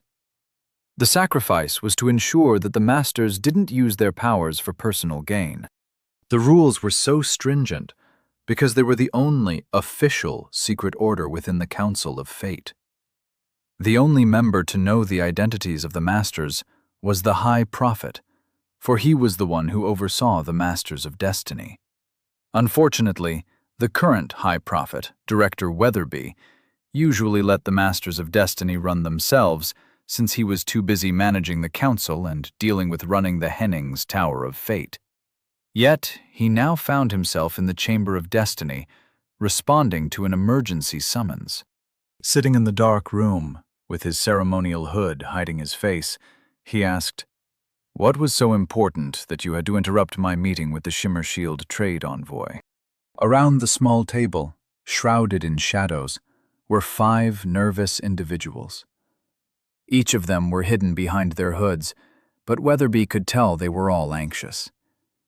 He watched them looking at each other, and he could only assume they were having a private conversation about who would be the one to tell him why he was here. As they gestured at each other in silence, the seconds passed without anyone saying anything. Fed up, he growled, "If someone doesn't tell me what's happened, I'm going to do something drastic to each and every one of you." They all slumped in their seats, but one robed individual spoke up.